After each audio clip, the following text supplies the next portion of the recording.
2 seconds left to go in Portland 1, and there's the horn. Nuggets get blown out by the Portland Trailblazers. Final tonight, 128-109, and the Nuggets fall to 1-2 on the 4-game road trip. Nelson moves to the slot. Nelson scores!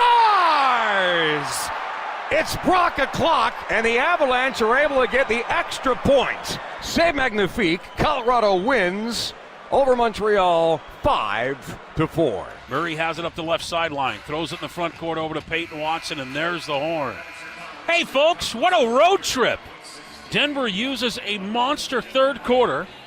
They outscore the Rockets 39-22. Jamal Murray scores 39. DeAndre Jordan a double-double. And Denver finishes the 4-game roadie 2-2. Final tonight from Houston. Denver 116. Houston 111. Gillespie from the out of bounds to the freshman Queen, who's driving, floats it. Oh! Maryland on the right side of a buzzer beater with life into the Sweet 16.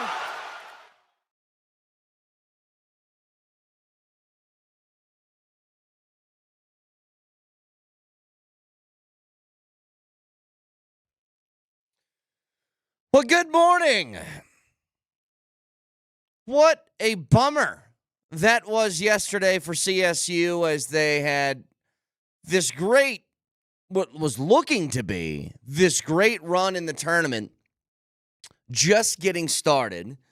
And, I mean, put together a hell of an effort in their first game, get the dub, move on as a 12 seed, and they play Maryland yesterday. It felt like they had most of the momentum for most of the game. Maryland makes a couple of runs, makes the game tight, either takes a 2-point lead or something like that, or just gets it close. But every time CSU responded with a bucket or responded with a run or responded with some sort of punch that gave them the opportunity to jump forward and get a Sweet 16 appearance. You get the end of the game. You're down a couple. We're all thinking the same thing. You going for the 3? You going for the 2? And all I thought to myself was, you get a good bucket. Like, no matter if that's 2 feet from the rim, if that's mid-range, or if that's a 3, whatever the clean look is. And that great pass by Nick Clifford out to Jalen Lake buries it. But you looked at the clock, didn't you? And you saw there was 6-point-something left. You're like, that's a lot of time. Still a lot of time for them to get some sort of playoff. And then that biggin over there from Maryland, Queen, who is a pretty fun watch. I mean, just a massive, like 6'10", 6'11", 250, 60-pound guy who can do a lot of different things on the floor. Gets the ball in his hands, drives to the rim, buries it. What are you going to do? There's a lot, by the way, a lot, and I see it already this morning, people talking about a travel on that. I'm trying to look at this like objectively. Was it a travel? Maybe. It wasn't as egregious as I think a lot of people are making it out to be. Like, am I wrong here, Nelly? Did you look at that and start yelling immediately travel? Because I just thought it was a good bucket. His gather step and when he picked up the basketball felt pretty simultaneous with a couple of steps. I'm like, if Shoe was on the opposite foot, that was CSU, and they didn't let that bucket go in because they called a travel, I think there would be a mutiny on their hands. That's exactly what Vic was saying on Twitter yesterday, is that you don't call that in that scenario. It's like I agree. in the Chiefs-Niners Super Bowl, I think, when they called that holding call in the Niners late in the game. And everyone's like, it's a Super Bowl. You let that one go. But, Brett, you and I are idiots. We don't know anything. Here's someone who does know something. This was Gene Steratore in studio hanging out with the Chuckster and Ernie and all those guys. Steratore's doing basketball now. Yes, and he explained why, in his mind, it was not a travel. The dribble doesn't end. until there's firm possession with one hand locked or more times than not with two hands. So we've got to look to see when the dribble ends. Dairy Queen makes the turn around the loop. At that point, when he brings it back up, we don't know if that's fully possessed. If he bobbles that at that point, he could continue to bobble that basketball all the way to the hoop without a travel. So you've got to wait until you can define firm possession. Now the dribble has ended. As I said, most times than not, it's when both hands come together. You can see when Dairy Queen has both hands together, one foot hits, next foot, great shot, great ending. To me, it just really doesn't jump off the screen as anything big. I agree with him. I mean, if you, and I know it's hard to say because I'm talking to people who, my wife was invested. She didn't care about any games during this tournament. She watched the first CSU game and she goes, that was really fun. And she made sure to watch the second one with me. So she was into it. When they hit the three, we were losing it. We're like, yeah, whoa, hitting stuff, fist pumping. But I don't want games decided on that. I didn't think it was that egregious. Again, it sucks because I'm speaking this to a whole bunch of people that had their hearts broken. And I understand it. But it just, I don't know. Again, shoe on the other foot. If that is Neek Clifford throwing in a game winner at the buzzer. By the way, it felt like that went in with 0.3 left. I know it's you can't get a full court heave and a tap in from there, but it was weird that they just ended the game. But if CSU scores on a game-winning buzzer-beating bucket, which we haven't had all tournament, by the way, the first one had to happen against you, and they call a travel, you're breaking everything in your house. That's the truth. It just sucks. Because, God, I wanted it for them. I wanted it for Clifford. I wanted it for Nico. I wanted it for everybody on that team. I mean, Lake had this really great tournament. Obviously hitting the big shot there, but I thought he was fantastic. There's a whole bunch of guys that you're really pulling for to make, a really special run. And let's be honest, a tournament that's been dog poop. No real close games. Only buzzer beater counts against you. It's just been incredibly boring. And if I'm not mistaken, Nelly, wasn't last year's tournament kind of boring too? Where it wasn't a whole bunch of upsets, not a ton of last-second shots. Ironically, one of them, the really close last-second shot things, featured another team from Colorado, which was CU. It's been boring. And the most fun and entertaining and exciting game, you come out on the losing side of. It sucks. And actually, I have some statistical analysis to prove to you that it's been a boring tournament. This is from Opta Stats on Twitter X. They said, this is the first time that the Sweet 16 is composed entirely of major conference teams since the Sweet 16 officially began in 1975. Yeah. Only 4 different conferences are representative. Every other Sweet 16 in history had at least 7 conferences. So this has been the most chalk tournament in, 50 years? Yeah, 50 years. It's felt that way. You were kind of begging for a game like you got with CSU, and again, you just come up on the wrong side of it. The SEC, by the way, has 7 teams in the Sweet 16. 7. I've always said the SEC is a basketball conference. I've always said that. Good Lord. But I don't know. I don't know what people are saying. I'm scared to look at the text line with what I've been saying here, Nelly, because I feel like people are going to yell at me. But it's how I feel. No one's going to any name calling so far on the text line. People respectfully disagree. Yeah, a lot of people think it was a travel, and I think I see where everybody's coming from. I see what Gene Steratore is saying, and people like Vic Lombardi are saying, where you just don't call a travel in that moment. And what you said, where the game comes down to the line, and then it comes down to a weird ref call. But, man, if you watch the tape, it looks like he has the ball in his hand, and he takes about 7 steps in an arc to get to the hoop like he's 2017 Rockets James Harden. It looks pretty bad, man. Pull up the video behind me. I got to see this again because maybe I'm just going crazy. I felt like I watched that 15 times, and it did not seem like anything that was crazy. He took 2 full steps. I remember that after he grabbed the ball, it was 2 full steps. And maybe my NBA brain is just permeating my college basketball sort of analysis here. But I want to see this one more time. So they inbound it. And he's going to the rim. Pick up 1, 2. Hang on. Go back again. Let me see that one more time. Looked a little different this time that I saw it. A little bit different this time. So hang on a second. I need to see this one more time. Yeah, I'll wait for it to loop around. I can't really get to the play arrow. I got you. There you go. See, so he's coming around right there. That's like 1, 2, 3, 4, 5. Okay. Yeah, it was a little extra. That looks like prime It was Harden. a little extra. Okay, Yeah. I take it back. Little extra. I think the point still stands, though, that you don't want a game. I'm trying to think of what the reaction would be, and I think this is a pretty good way to officiate.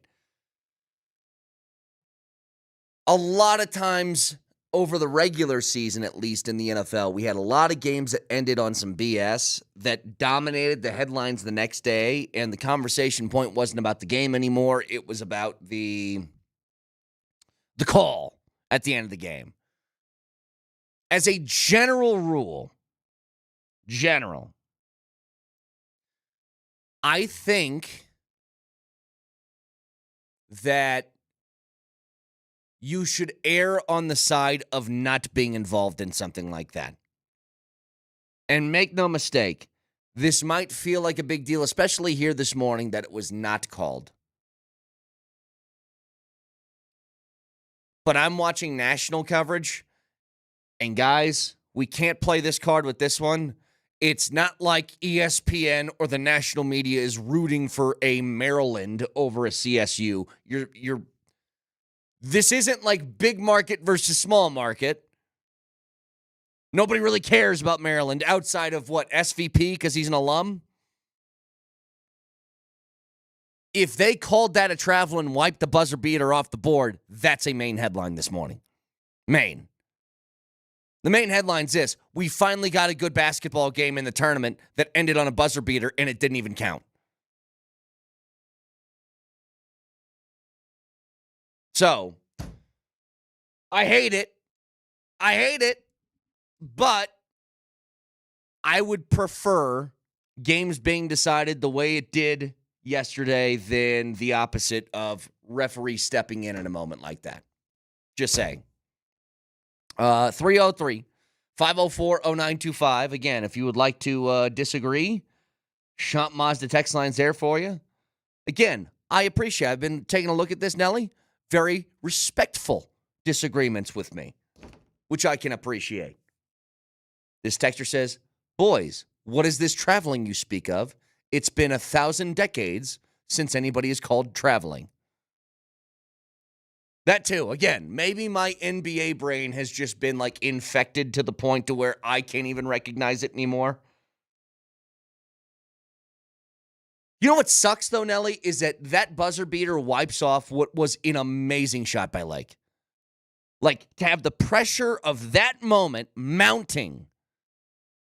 Like, it's your last possession. And to bury a shot like that, I don't want that to get lost either, because that's big time. Just huge. Obviously, the stakes are very different, but it reminds me of the championship game in 2016, I believe, the famous Villanova-UNC game, when the player from UNC had a crazy shot to take the lead with a few seconds left. And then Villanova turned around, and then that guy hit the shot that actually won it. So nobody remembers the UNC shot because everybody just remembers Villanova's game winner. Because everybody remembers Jay Wright just turning around and saying bang and walking away quietly as they won the championship. Exactly. If you play sports long enough, by the way, or if your kids do, you're going to have a moment like that in your life where you feel like you make this amazing play and it ends up not mattering. And you will remember that forever, because I do. In my largely unsuccessful baseball career, It's like the game before the state tournament in high school. It's a big deal. I hit a home run that put us up in the top of the final inning, Nelly. If it was the bottom of the inning, it's a walk-off. But it's the top of the inning. Next inning, guy on the other team does just that, walks us off. And now my home run doesn't matter because he gets all the glory. You play sports long enough, or your kids do, you're going to have a lake moment where it feels like it's the greatest thing you've ever done in your life. And it gets erased by somebody else doing the greatest thing they've ever done in their life. Sucks. So, bottom line, hell of an appearance by CSU, and I mean this close to making it to the Sweet 16. Got a lot more to discuss.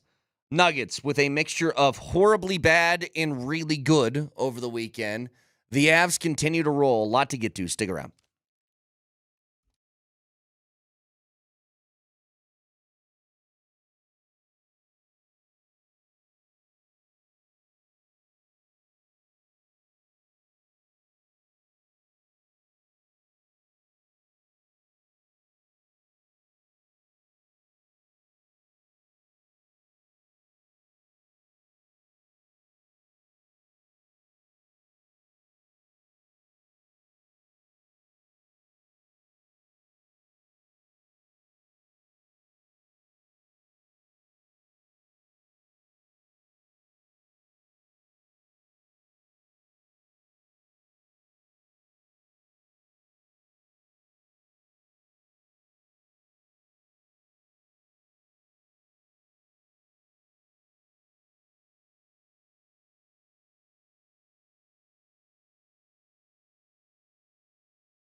Tune in tomorrow for the next Nuggets playoff push ticket Tuesday, 20 minutes after every hour, starting at 6:20.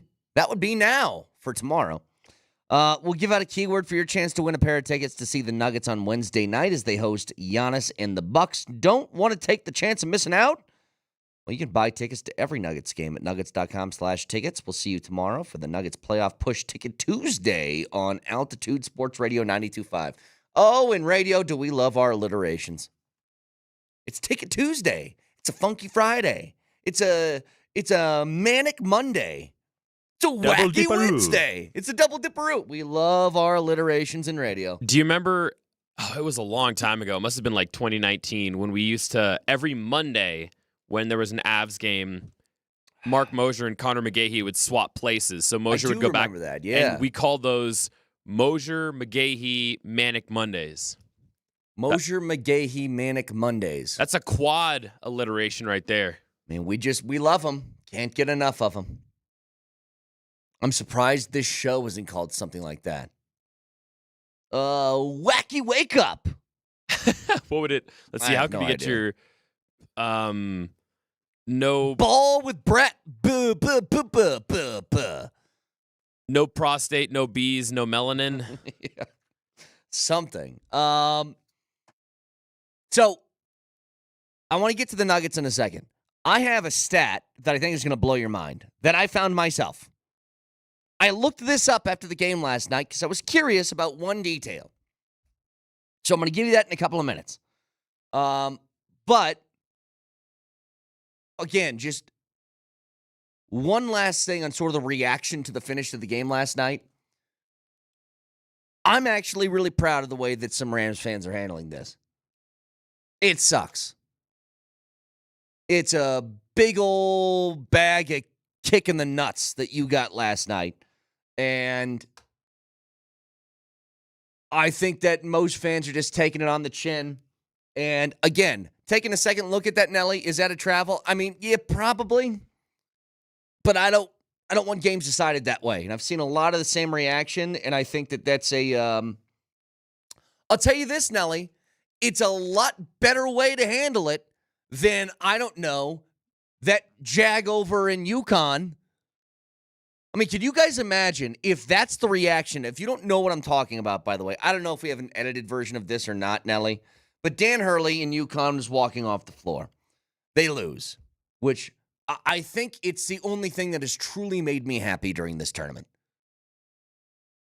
Is that guy walks off the floor upset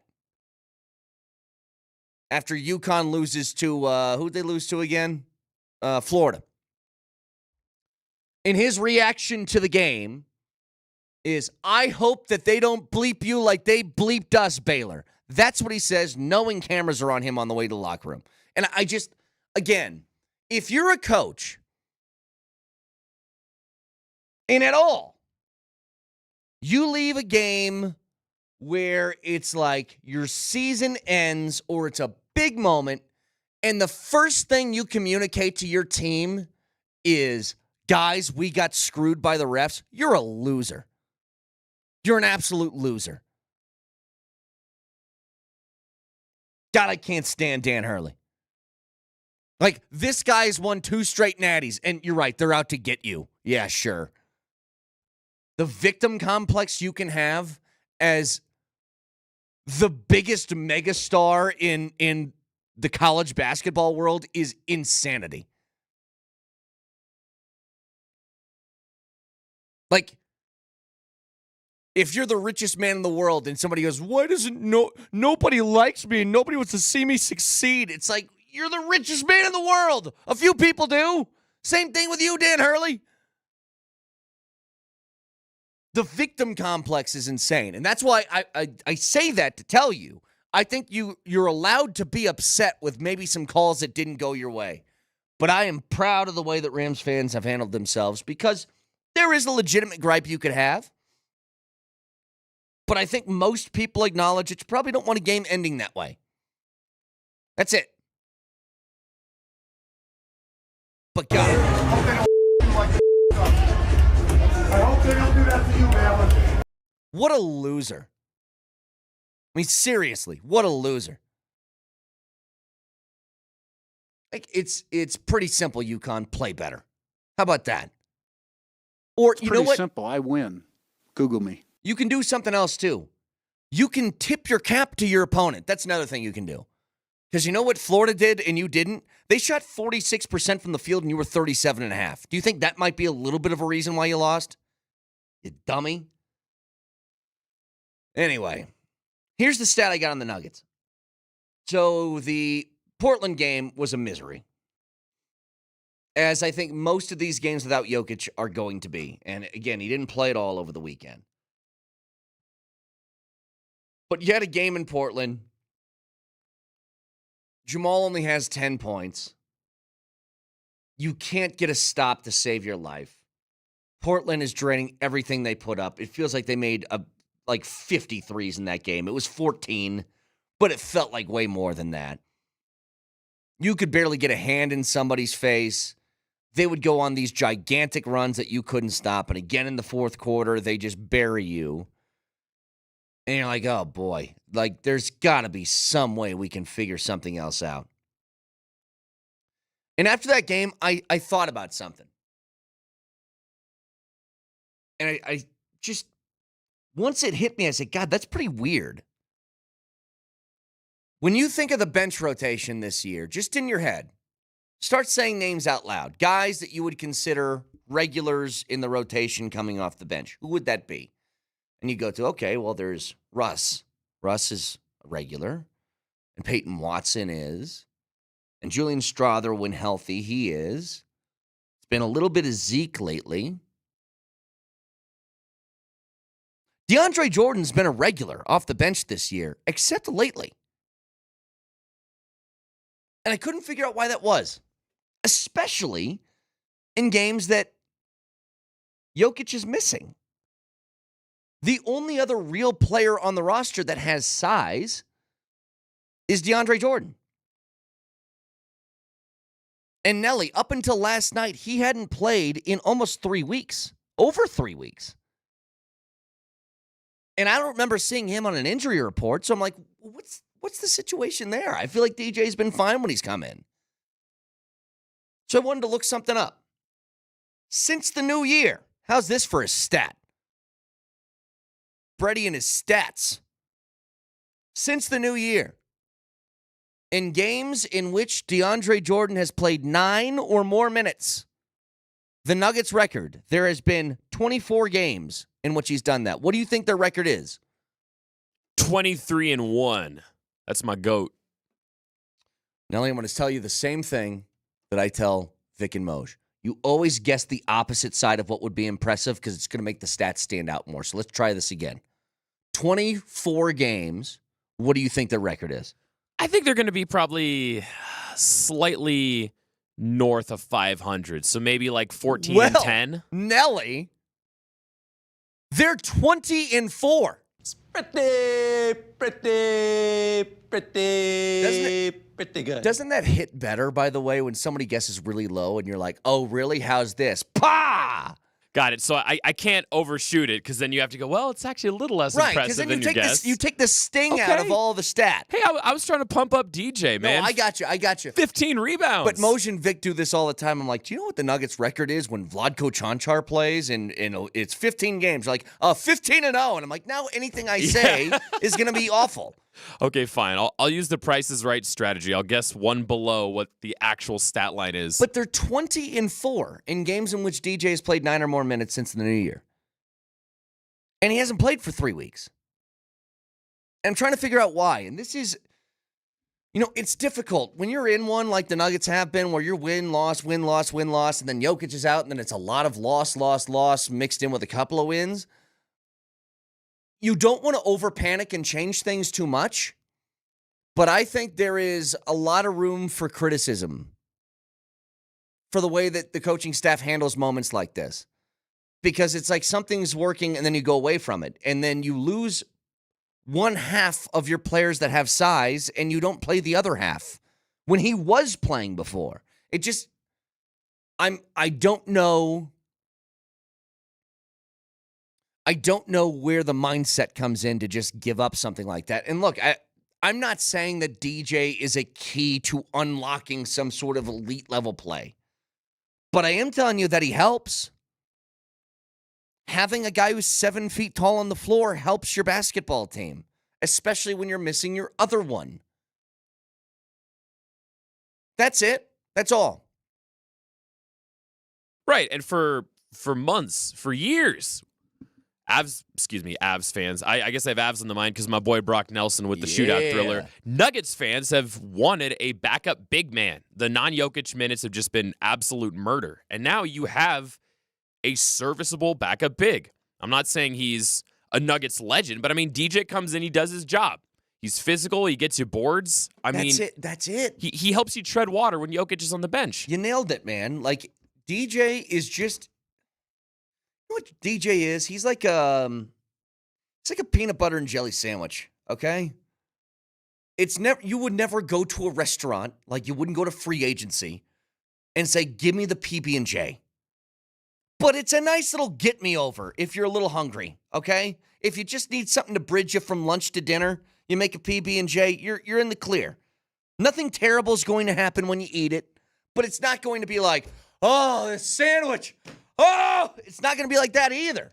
Do you remember Hannibal Buress? You know the comedian Hannibal Yes. Buress? When he was traveling on the road, he travels all the time doing stand-up. He had a blog for a while where he would review restaurants he would try on the road. And his review for Cracker Barrel is he said Cracker Barrel is the Tim Duncan of restaurant chains. Yeah. It's never going to be flashy. It's never going to knock your socks off, but it's good every time. It's going to carry you over, though. Exactly. No, I feel that about like a Texas Roadhouse. Texas Roadhouse always hits for me. Am I ever like really craving Texas Roadhouse? Not really, but it's good. Yeah, you got a free night. Maybe you take the missus and baby Jamal Kale to Texas Roadhouse. You're going to have a good time. I'll tell you one thing right now. The things that are recession-proof they always talk about is what? Bars, ladies of the night, and Texas Roadhouses are I have never been in a Texas Roadhouse where you aren't elbow to elbow with 5,000 other families. Those are the big three, huh? Well, I'm just telling you, I dare somebody to go to a Texas Roadhouse and have it not be packed. It's always packed. Always. And I understand why. They got decent food for a really good price, and you got a family of 6.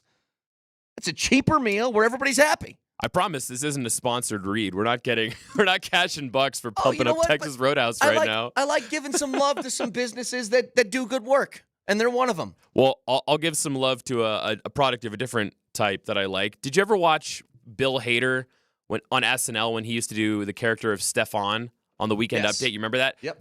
And how he would always say, this bar has everything. Everything, That's how I felt about last night's Nuggets game. The Nuggets versus Rockets had everything. It had a thrilling first half that ended in a tie. It had, let me check my notes here.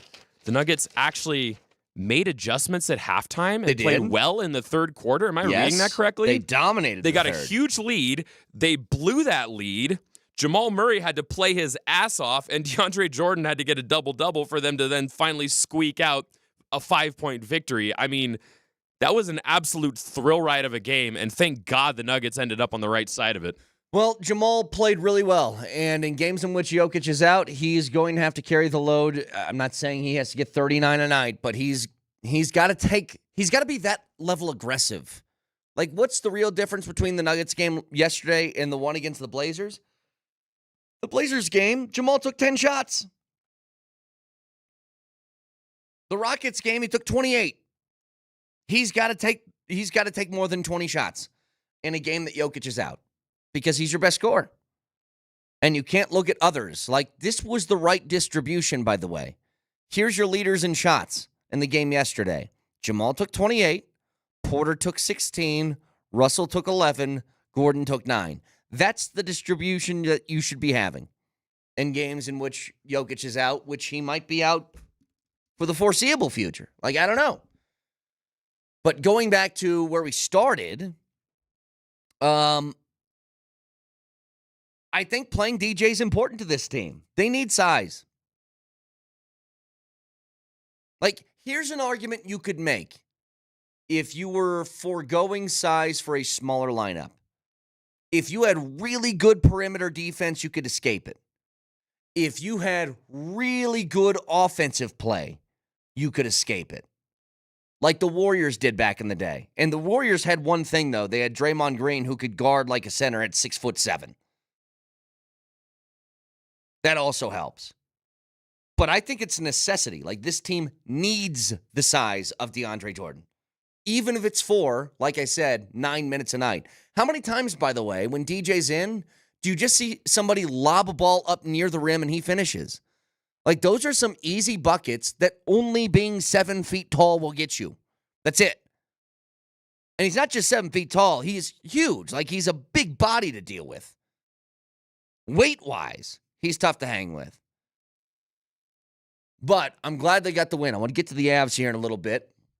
And a little note, by the way, if you missed it. So Brock Nelson goes in. He finishes off the game winner in the shootout. He wasn't scheduled to be the guy who finishes the game in the game winner. It was somebody else, but a nice little story that took place before that shot next.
Catch the happy hour every morning from 6 to 7 with Brett Kane. Just a tall drink of ginger.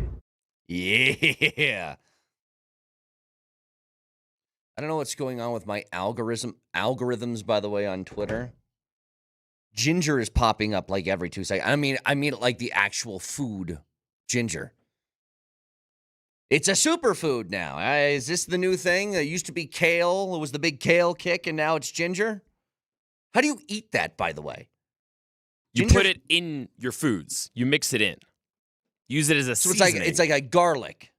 Yeah, exactly. A lot of times when you're making Asian-inspired dishes, you got to have your ginger, your sesame. I've used it for that, like teriyaki sauces and stuff like exactly. that. I've done it, but I wonder, like, can you just eat ginger? Or would that be like just throwing garlic cloves in your mouth and chomping on them? I mean, Unpleasant. you could just eat straight up ginger if you're brave enough. The smell of ginger is beautiful, by the way. Very fragrant. And when you cut it, like you use the peeler or whatever, that stuff is on your hands for like a week. You can't leave it. Anyway, so the Avs, they're able to bail themselves out on what was a pretty miserable finish because it looked like that game was over immediately. They put 3 on Montreal in a period and a half, and feels like the game's over. Montreal sneaks one at right after your third to make it 3-1, but you answer back in the third period to make it 4-1 with, 16 minutes to go. This game is over. And then a goal, followed by another goal in 30 seconds, followed by another goal about 4 minutes later, and you got yourself a tie ball game. Heads into OT, you hang on, goes into the shootout, and we all kind of were thinking the same thing, right? All right, Blackwood in between the pipes for another shootout. He said he's uncomfortable with these. I don't know how this is going to go, and makes a couple of big stops, but does allow one. So the Avs need one more to finish it, and out comes Brock Nelson, who does just that. But the story afterwards from Jared Bednar, Brock Nelson was not supposed to be taking that shot. This happened. I was getting ready to go with Drouin, and Drouin told me to go with Nelson, that his move would beat him. So the players often know a little bit more than us from watching each other after practices, before practice, from conversations. So Drew actually made that call on that one tonight. How about that, Coach Drouin pulling himself and tossing in the reliever, which is Brock Nelson, who finishes. A selfless move, a smart move, and one that resulted in the Avs getting a couple of more points. So you look at the standings now. The Avs sit there as they're trying their best to catch Dallas, but Dallas is still 3 points up, but they have 2 games in hand. So then you look behind you. Okay, well, Minnesota, where are they at? They're 4 points back, but they also have a game in hand. Each one of these points matters in this a lot. No matter if you're looking up, I guess, forward or behind you. You know, it feels like you in Dallas, in Minnesota, you're all on the highway, you're trying to pass each other, and you're just kind of like nobody can gain any ground on anyone. Everybody's just kind of holding steady. But that's why these points are so important. Getting that dub, finishing that in the shootout is huge. I think it's also huge for Blackwood moving in case you have any more of these shootouts as the regular season is winding down with points at a premium. Getting him a win in that situation, I think, is incredibly important. But you cannot allow Montreal to get back in that game. You're too good to allow Montreal to do that. Again, you make up for it.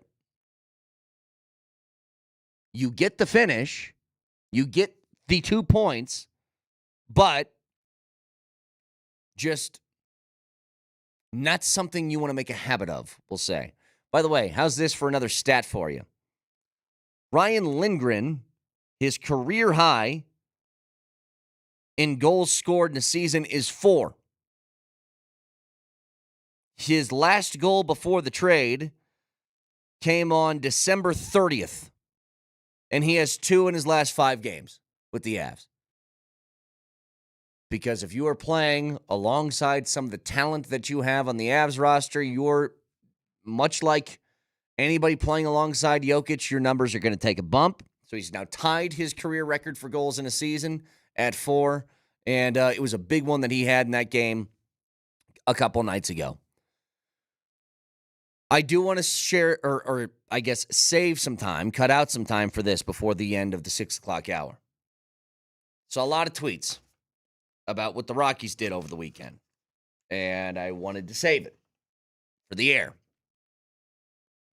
You'd like that, wouldn't you? When they initially traded Nolan Jones, I didn't love it. But part of me could kind of understand if some subsequent things happened afterwards. Remember, Nolan Jones, I think he finished 4th in Rookie of the Year votes just a couple of years ago. And has a lot of tools that you'd want in a baseball player. He obviously has power. We've seen that. But the big thing with Jones was last year, it was just kind of a mess. He couldn't put the bat on the ball consistently. He was in and out of the lineup for a good portion of the year. Still has, I think, an unbelievable amount of talent. And not to mention, he's just a big-bodied guy, which you covet in situations like that. I mean, he's 6'5", 200 pounds. Has a whole bunch of ability. So they make a trade in which they give him away in exchange for what feels like a guy that's going to be a little bit of a utility man in Tyler Freeman. And so I see the trade go down. I kind of look at these two side by side. The upside to me lies a lot more with Nolan Jones than it does with Tyler Freeman, but Tyler Freeman's a guy in his mid-20s. He can play a whole bunch of different types of positions for you. He's had some big league time, but much like Nolan Jones, it was like an initial decent stretch followed by a struggle. But maybe you just want to shore up a whole bunch of places with one dude who can play multiple spots. This is all fine with me until they option Zach Veen down. If they were to trade Nolan Jones and then say, you know who our starting outfielders are going to be? It's going to be Zach Veen and Jordan Beck. Then that would make sense because those are two young guys. They're all fighting for playing time at the same spots. Well, now none of it makes sense to me. That you option Zach Veen down, who you just called, by the way, your spring training player of the year because he deserved it because he was incredible. And he looks like he's ready for big league action. And you send him down to do what? Play Nick Martini, who's 34, who also had a good spring training, but he's 34. This team is not in a place to play 34-year-olds. Like, I look at sort of what their roster is going to be heading into the season. So they have, at catcher, it's Stallings and Goodman. Goodman is the young prospect who seems to have some promise. Stallings is the 34-year-old vet, but you need two catchers, so that makes sense. Okay, cool. First base is going to be Tulia, no question about it. Second base is, I mean, it was going to be Estrada, but now that he's hurt with a broken wrist, broken hand, it's like 2 months. They're going to use, I think, this Freeman kid, along with Kyle Farmer, who's another guy in his mid-30s that's on this roster right now. Third base, McMahon. Shortstop's Tovar. And then your outfielders. In center's going to be Doyle. I hope the plan is Beck's going to start in the outfield. And then they'll have some sort of rotation between Martini and Hilliard. I always say Hilliard. Hilliard, because when he hits a bomb, it's Hilliard. And Bouchard. I hope that the other guys are platooning at that one spot, and at least Jordan Beck's in the everyday lineup. I doubt that's going to happen, though. I mean, there's one major criticism that I have with Bud Black, and it's that he is very, very resistant to playing young people, even if the situation calls for it. He will start a 35-year-old over a 22-year-old just because he's 35 and the other guy's 22. But you have to grow.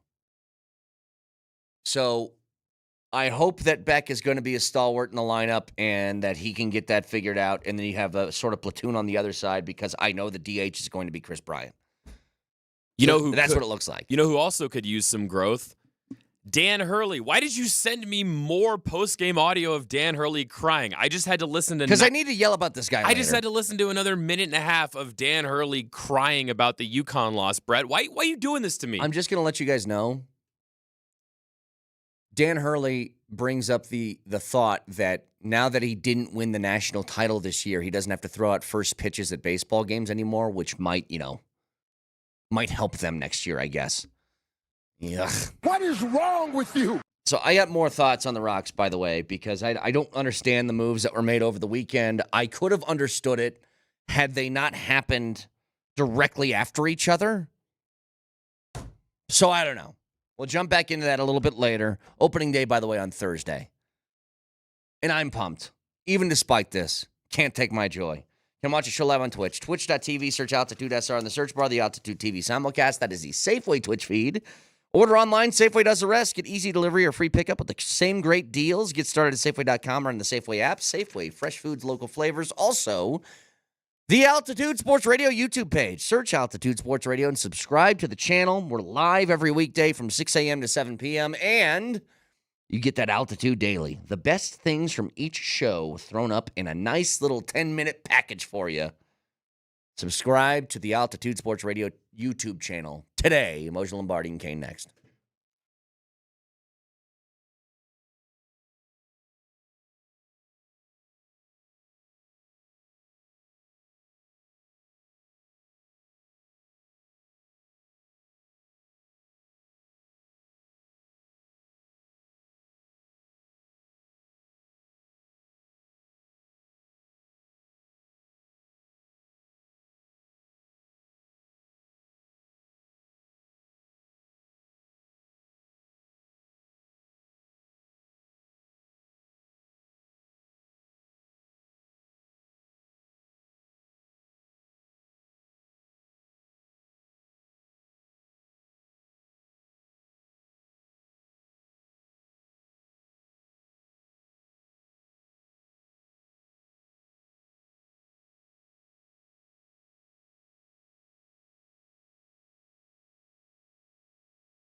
2 seconds left to go in Portland 1, and there's the horn. Nuggets get blown out by the Portland Trailblazers.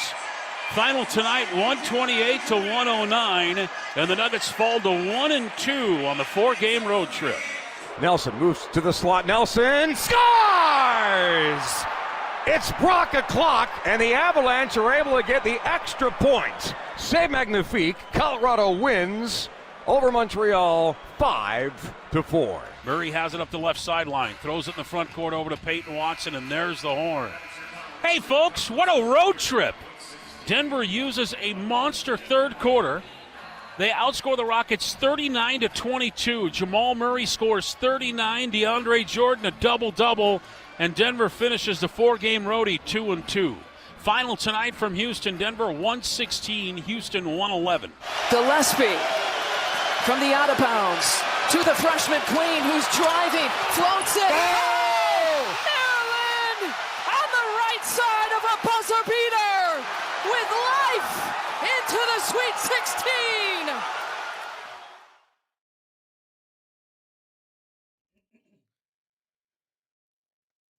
Well, there's a few things that happened over the weekend, and I got to tell you how much it sucks that the only good tournament game it feels like so far, one that has a buzzer beater, has your team on the opposite end of it, the wrong side. My heart still hurts. It still hurts. It aches. And we're not even invested. I mean, listen, we're fans of any Colorado school. We're fans. But we're not as invested as, like, CSU alum who live and die every game, season ticket holders, students. We're not even them, and it hurts my heart. Yeah. Breaks my heart to see that. It was awful. Moshe, I was genuinely upset after that bucket. I've genuinely watched it now 853 times because every channel will not stop replaying. Well, because it's the only game that's ended that way in the tournament. Every so other far. game sucks. And let me say this: the kid made a great shot. He drove and then faded and then kissed it off the glass and it goes in. I mean, it was a great, great shot. You're not going to call travel, by the way. Hang on to that for a second. Hang on to that. Hang on to it. The Rams make the 3, and I'm like, oh, my God, all they need is a stop. What a 3. Dude, that's the thing. Like, you know what sucks? That was a great play design. I said this earlier. If you've played sports long enough, or if your kids play sports long enough, there's going to be a moment in your or your kid's life, because I remember this distinctly, where you make the play of your life only to have it ended by somebody else's play of their life. I remember in state high school baseball, I hit a home run in the top of the last inning that put us up to go to the state championship game, to have a kid walk it off immediately afterwards. And it's like, what I did now does not matter. Nobody cares because that kid did something better. That's what happened to Lake, and I feel terrible for him because what a shot in that moment. Like, you're down 1, you're looking for any bucket, and to hit it with that kind of pressure is insane, and then Queen ends at the possession. I don't even know how afterwards. much pressure there was. Because when you're down and there's 6 seconds and you're driving to your left, I think there was more pressure on the Lake shot than there was on the Queen shot. Like, bona fide pressure. But he was because defending. Oh, I see what you're saying. Because if you miss, it's expected to miss. It's like, let me but tell you either something. one, like, if you miss either one of those shots, your season's over. The Rams defended him pretty well, too. Yeah. I mean, they defended him. They pushed him. I don't know if he wanted to go down the lane. I don't know if he was trying to cut it or whatnot, but he was pushed a little bit or made the push himself on the fadeaway. I mean, it was defended well. Everything was good. Everything was good, and it didn't end up good. All right. If you really want to cut into the detail of this game, we can. There were 15 lead changes. Mm-hmm. And I know the game will be remembered for the final shot.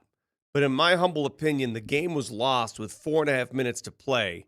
CSU nursing a 5-point lead. They got the ball back. And they turned it over under their own basket. Just simple exchange. And I'm sitting there going, what is that? And at the time, it didn't seem like that big a deal. They're up by 5, right? Well, what happened after that? Maryland scored, I believe, 7 unanswered after turning it over under their own basket. They were on a 9-0 run late in that game at some point. Yeah, there was no reason for that turnover to happen because it was just like, hey, just hand me the ball. Right. So there were a couple instances in that game. That and the fact that CSU, which lives and dies by the three, that's a three-point shooting team, couldn't make a three. They only made 5 of 21. They really struggled from three. And the one they made that you thought was the dagger wasn't enough. I'll ask you guys this, because I thought about it last night.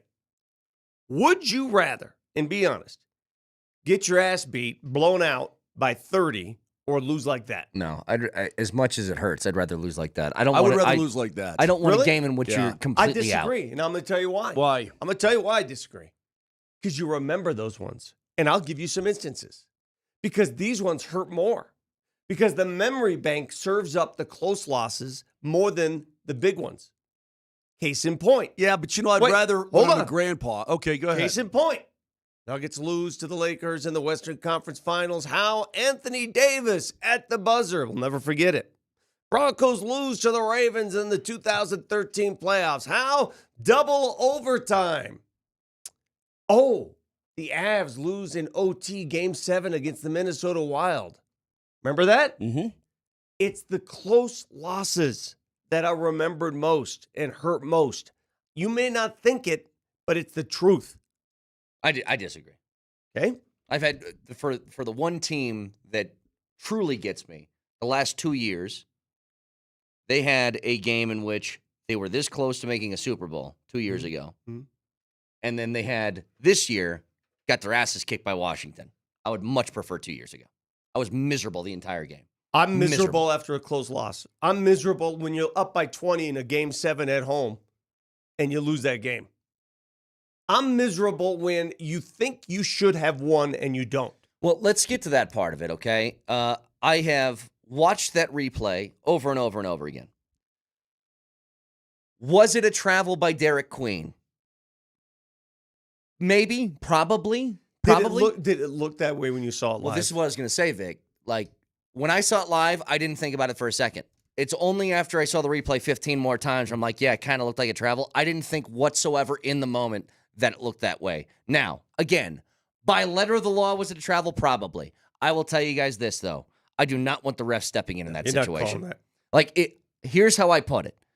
Moj, shoe on the opposite foot. That's Nick Clifford hitting that shot. Exact same scenario, and they call it off, a buzzer-beating win to go to the Sweet 16. They call it off for a travel. Yeah. We would have a mutiny on our hands here. Absolutely we would. Again, just like you, my reaction wasn't, oh, my God, that's a travel. My reaction was, oh, my God, he made it. Yeah. And it looked like he was going to make it all along, by the way. As soon as he started driving. He got really close to the bucket. It just felt like he was going to go in all along. I mean, I don't know if you guys felt the same way, but as soon as he got the ball and made his move left, I was like, oh, geez, here comes. Here comes the dagger, and there's the dagger. No, listen, you just said it best. If you slow it down like anything in sports today, if you slow it down, count the steps, yeah. Those of you who have played and watched enough basketball, you watched it live. It was fine. You're not making that call. Nobody's making it. It's great fodder for post-game debate, for talk show debate. Here we are, trying to ease the burden and ease the pain. You're not calling that. It was a good shot. Ever. You're never going to call that. That's what basketball is. I did say this, though. If you took a referee, if you took Irv Brown when he's reffing games in the 70s, placed him in a modern-day game, how many calls would he make for travel and palming and double dribble? And how many calls? He'd have like a field day. The game would never end because it'd be one foul, one infraction after another. Because the game has changed that much where we have allowed the game to change. We've allowed the sport of basketball to have traveling. They all travel. They all palm. You watch NBA basketball? Well, that's what I was thinking. I was like, do I not think it's a travel because the NBA has permeated my mind so much that I'm just like, nope, that's clean. Watch a guard in the NBA move left to right. Watch any guard move left to right and watch what he does with the ball. Yeah, that's the James Harden. That's James Harden has perfected that one. Take 2 steps in and then hop back, hop back, and then crab step 8 steps back, and somehow it's not a travel. Listen. We've become accustomed to it, and that's it. You're not calling it, ever. A texter says, stop coping for a bad call. It was a travel. I I think it's the opposite. Like, here's what I think you're coping. I'll tell you what. I've seen the reactions from a lot of Rams fans this morning, and I will say, pretty proud of them, the way that they're handling this. They're like, yeah, probably was a travel, but I get why they didn't call it. That's most of the reaction. That's grown-up reaction. That's a grown-up reaction. Who's not grown up? Dan Hurley. Oh. Dan Hurley. If you want to react like that guy, be my guest, but you sound like a giant loser if you do that. Now, we'll get to Dan Hurley. Like, I know. Save Dan Hurley for later, but Is there a guy in sports right now that you loathe more than Dan Hurley? Bro, it is like, it makes my blood boil to hear his name. I know. To see his face. He comes up, once every 3 weeks in this program for some dumb thing he says. But that's the thing, though, Mo. But he's just so obnoxious. I know we'll get to him later. That's the thing, though, is that you played a hell of a game, and it sucks that the only really great finish to any game this tournament so far has you on the losing side of it. But I think that Clifford, that Lake, that Nico, that everybody represented themselves in a hell of a way. And God, I thought they were going to make the Sweet 16, which would have been the first time since like the 60s for them, right? That they make the Sweet 16. Just sucks. But I'm very much in the same camp as Vic, that I don't want that called at the end of a game. It hurts, man. It sucks. I think it would have felt a little dirty if they waved that off for a travel in CSU won that way. I think it would have felt dirty about it. No one is going to fight you on the pain. The pain is the part that hurts the most, and that's why I completely disagree with you. If CSU loses by 16, it's not even our first story this morning. It's not. Correct? Correct? Correct. Yes or no? Probably. Yes or no? Yeah, probably okay. not. So tell me what's more painful again. Losing by 16 or losing but at the buzzer? you weren't asking what's more painful. You're asking, like, look, I think it can be painful and preferable, if that makes sense. I want to know my team was in it. I don't want my team to get their asses kicked. It's always the close shaves. It's always the buzzer beater. It's always the walk-off homer. It's always the sudden death goal. It's always that. That hurts more than all of them because you remember more of them. Did you say it's the pain that hurts the most? That kind of pain. Nelly, run that back, please, to like a minute, 2 minutes ago. Yeah. I think you said it's the pain that hurts the most. Because I'm arguing with two people that are not being true to themselves. No. It's the pain that hurts. I don't get why you're hung up on this. What's the deal? It's the pain that hurts the most? Yeah, what about it? Pain is hurt. It's this kind of pain. I mean, what's your problem? Just you're not very clear. Yeah, I don't. And you're not clarifying. You act like I'm on an island here. I don't think I am. I don't think that people want their team to get to the Super Bowl and lose the way the Broncos did against the Seahawks. I don't think that they want that. I would rather. I mean, make it a straw poll. You want to make it a straw poll? You'd rather. I'd rather get blown out than lose at the buzzer. Yeah. Not 1 ounce of me wants that. Not one. You'd rather snap the ball over your head. Yeah. For a safety, and then proceed to get your ass kicked for the next 4 quarters. Yes, in Nuggets and T-Wolves, I'd rather get swept in the second round than lose in Game 7 the way they did. Yeah. I don't believe you. I just said it 5 times. What's the pain that hurts the most? I would rather lose by a lot than by a little. Oh, yeah. I don't know why this is hard to understand. Would you rather have your butt kicked or have your heart ripped out? Which one? Because this to me is not even a question. I do not want my team to get blown out. I want to have like an ounce of fun. I want to have an ounce of fun while watching my team. I want to look back on it and say, you know what? We gave it a damn good effort. Yeah. We played well. They just made one more shot than us. We went out there and we got waffle stomped all over the damn floor. That's how by I won. 36. Yeah. We were never in the game. Nope, don't want it my that mom was wearing a bag over her head in the stands. My old man was on the concourse getting hammered and smoking darts. I mean, I don't want that memory. I would rather get my butt kicked and say, damn it, just wasn't our day. Let's try this again. Than having victory, the cusp of victory, the fruit of victory. You're biting from the fruit of victory. You've taken one bite. You're imagining yourself in the Sweet 16 for the first time since before I was born. March of 1969, the last time CSU went to the Sweet 16. It was right there for the taking, and then they took it away. That hurts more than anything. No one is going to fight you on the pain. The pain is the part that hurts the most. The pain is the part that hurts the most. That doesn't confuse you? Most people on the text line are saying what me and Moser are saying. Most. That they'd rather have their heart ripped out.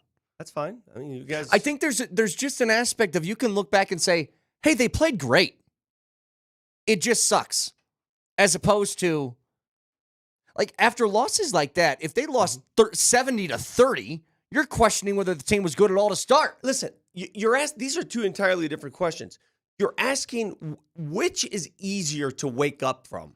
Which is easier to wake It's up not from? what you said. You said, what do you You said, prefer? would you rather have? You said, what do you prefer? Well, I'm telling you what I prefer. I'm telling you, Because of it's that. more painful the Because- way that I had it, but I because prefer it that way. All day yesterday, I'm walking around. I'm doing Nuggets post game. The only thing on my mind is the end of that CSU game. I woke up this morning. First thing on my mind was the end of that CSU game. So you'd rather wake up, you'd rather hit the buzzer and go, you know what? It's over and I we just forgot about suck. it. Yeah, And exactly. We suck. We just weren't even good enough. 100%. We just weren't even good enough. But you know what's going to happen? You know when they do that video at the end of March Madness after the final game? Yeah, I know that's going to be What's going to be prominently displayed on that video? Yeah. What's going Derek to be Queen made shot. The only buzzer beater of the tournament. Next year, what is going to be prominently displayed when they do commercials for March Madness? What? It hurts more than getting your butt kicked. It does. But I've acknowledged that. I've told you. You just asked what we prefer. Yeah. I prefer a buzzer beater loss. That'd be me personally. I prefer the pain. Yeah. The extra pain. It's the pain that hurts the most. I want to give credit to Nico Medved, first of all, and that coaching staff, because I thought they coached their butts off. They had an answer for everything. Listen, if you look just at the Memphis game, Memphis was, they had bigger players. They're more athletic, and CSU just carved them up. If you look at the Maryland game, just look at the game and look at what CSU did. They almost won that game despite shooting 5 of 21 from 3. Yeah. They couldn't make 3, and they should have, could have, would have won that game. No, props to Nico. I think he did a hell of a job. Now you hope they can keep him. Now it becomes tenuous. Now you're starting to wonder, you got to keep Medved? Yeah. You hope they can keep him up in Fort Collins. Yeah, it's going to be. If I'm a Rams fan, I am. It's going to be difficult. Yeah. It's honestly something that didn't even cross my mind after that game. What are you talking about? No. I don't think you're wrong. It just never crossed my mind. Oh, it's been topic A and B, and it's been what people are talking about because his alma mater's looking for a coach. See, if people are wondering, and this has been brought up, why aren't there as many upsets in the first 2 rounds like we're used to? Why aren't they there? Why aren't these mid-majors? Why aren't they winning like they used to? Because the big schools are eating the small schools of all their talent. That is correct. They're taking their talent. Yep. So if you look at any small school, for McNeese State, Bryant, you got stud players on their team. Well, guess what? They're going to be playing for Texas A&M and Michigan next year. Yep.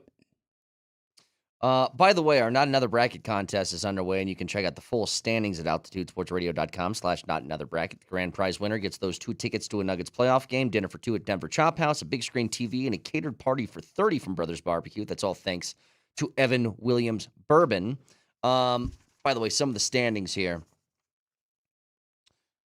KJ, producer for the Morning Sprint, has 67 points. He leads all of us on the radio station. He's 10th overall in this contest. Where do we rank? Crushing it. So here's what I see from us so far. The overall leader, by the way, is Josh D. He has 83 points. His teams were Maryland, BYU, Gonzaga, Michigan, and Arkansas. Gonzaga's out. There's only 3 people on the station that have all of their teams gone already. It's myself, Nelly, and Berto. Your teams are all gone? Dude, I picked UNO. UNO, and I just picked teams that I liked because I wasn't actually competing in this thing. There's nothing to gain. There's nothing to win. So I went, go Mavericks. Well, I told Shockey, give us something to gain, and maybe you'll get the big brains. $10 wasn't quite enough for me. But Kreckman is in last place. He has only 9 points. But he has at least a team left. So that is subject to change. Where you guys are at, I have no idea. But there's 191 entries. Wow. 191 entries still have 5 teams alive. Good Lord. So you can check those all out. AltitudeSportsRadio.com/notanotherbracket. The Nuggets Horrible Friday. Great yesterday. I got a stat, by the way, that I looked up by myself that made me go, after that game got done yesterday. A missing factor of the last 3 weeks. We'll get to it next.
Murray has it at the point, picks up his dribble, throws it on the right side over to Aaron Gordon. Gordon goes in a low block, bounce past DJ, dunk right-handed hard. Timeout Houston. Nuggets have their big lead of the night. They're up by 9.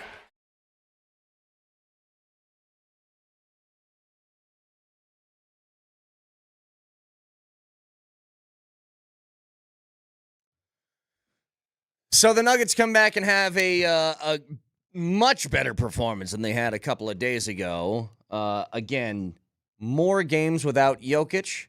And I noticed something that I want to get to in just a second. But overall, Vic, what do you think the difference was between Friday and Sunday? I cannot figure this team out. I am done trying to predict which version of the Denver Nuggets we will see. I will no longer offer keys to the game. I will no longer offer my opinion on an upcoming game. I have now retired from commenting on which version of the Nuggets you will see. Tonight they play the Chicago Bulls, and I have no idea what to expect. None. It's award-winning analysis right there, and I agree with you 100%. I have no idea. Am I off? Nope, no idea. Well, I do know that Murray taking 28 shots as opposed to 10 probably helps when Joker's not playing. Moser, am I wrong? Tell me where to go with this. What am I supposed to think? Vic, I don't know. I was so mad on Friday night. I was so mad. I couldn't believe it. I was heartbroken. You weren't the only one. You didn't just lose. You got smoked in that fourth quarter. And I mean, you gave the whole second half away. You lose at Portland. I know they're not a terrible team, but they're not a very good team. They're under 500. And so I swore off Nuggets basketball. I said, you know what? Here's what I'm going to do. I'm going to stop paying attention to the Denver Nuggets so my heart doesn't hurt. Yeah. And then they go out yesterday in Houston, and they pump those guys. I got a stat. I don't know. I don't know what to do, Brett. I don't know how to handle this. I'm not saying that this is the difference between what happened yesterday and what happened on Friday. Not saying that. But I do think it's interesting. There's something that I've noticed over like the last 3 weeks that hasn't happened, that happened last night. Can you take a guess to what that is? For 3 weeks, this did not happen, and it happened last night. Go ahead.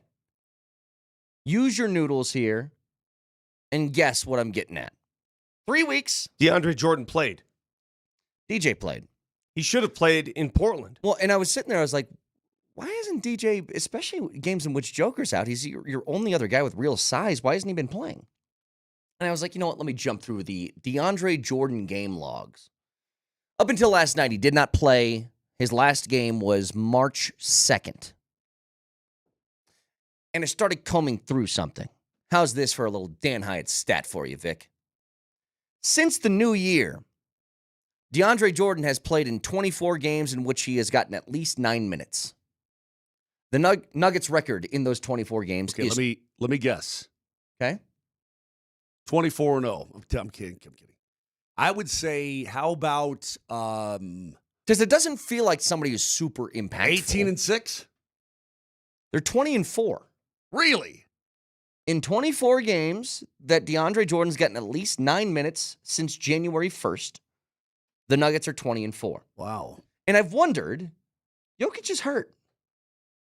He's 7 feet tall. You have one other guy who's 7 feet tall on this roster. Mm-hmm. Why was he not playing?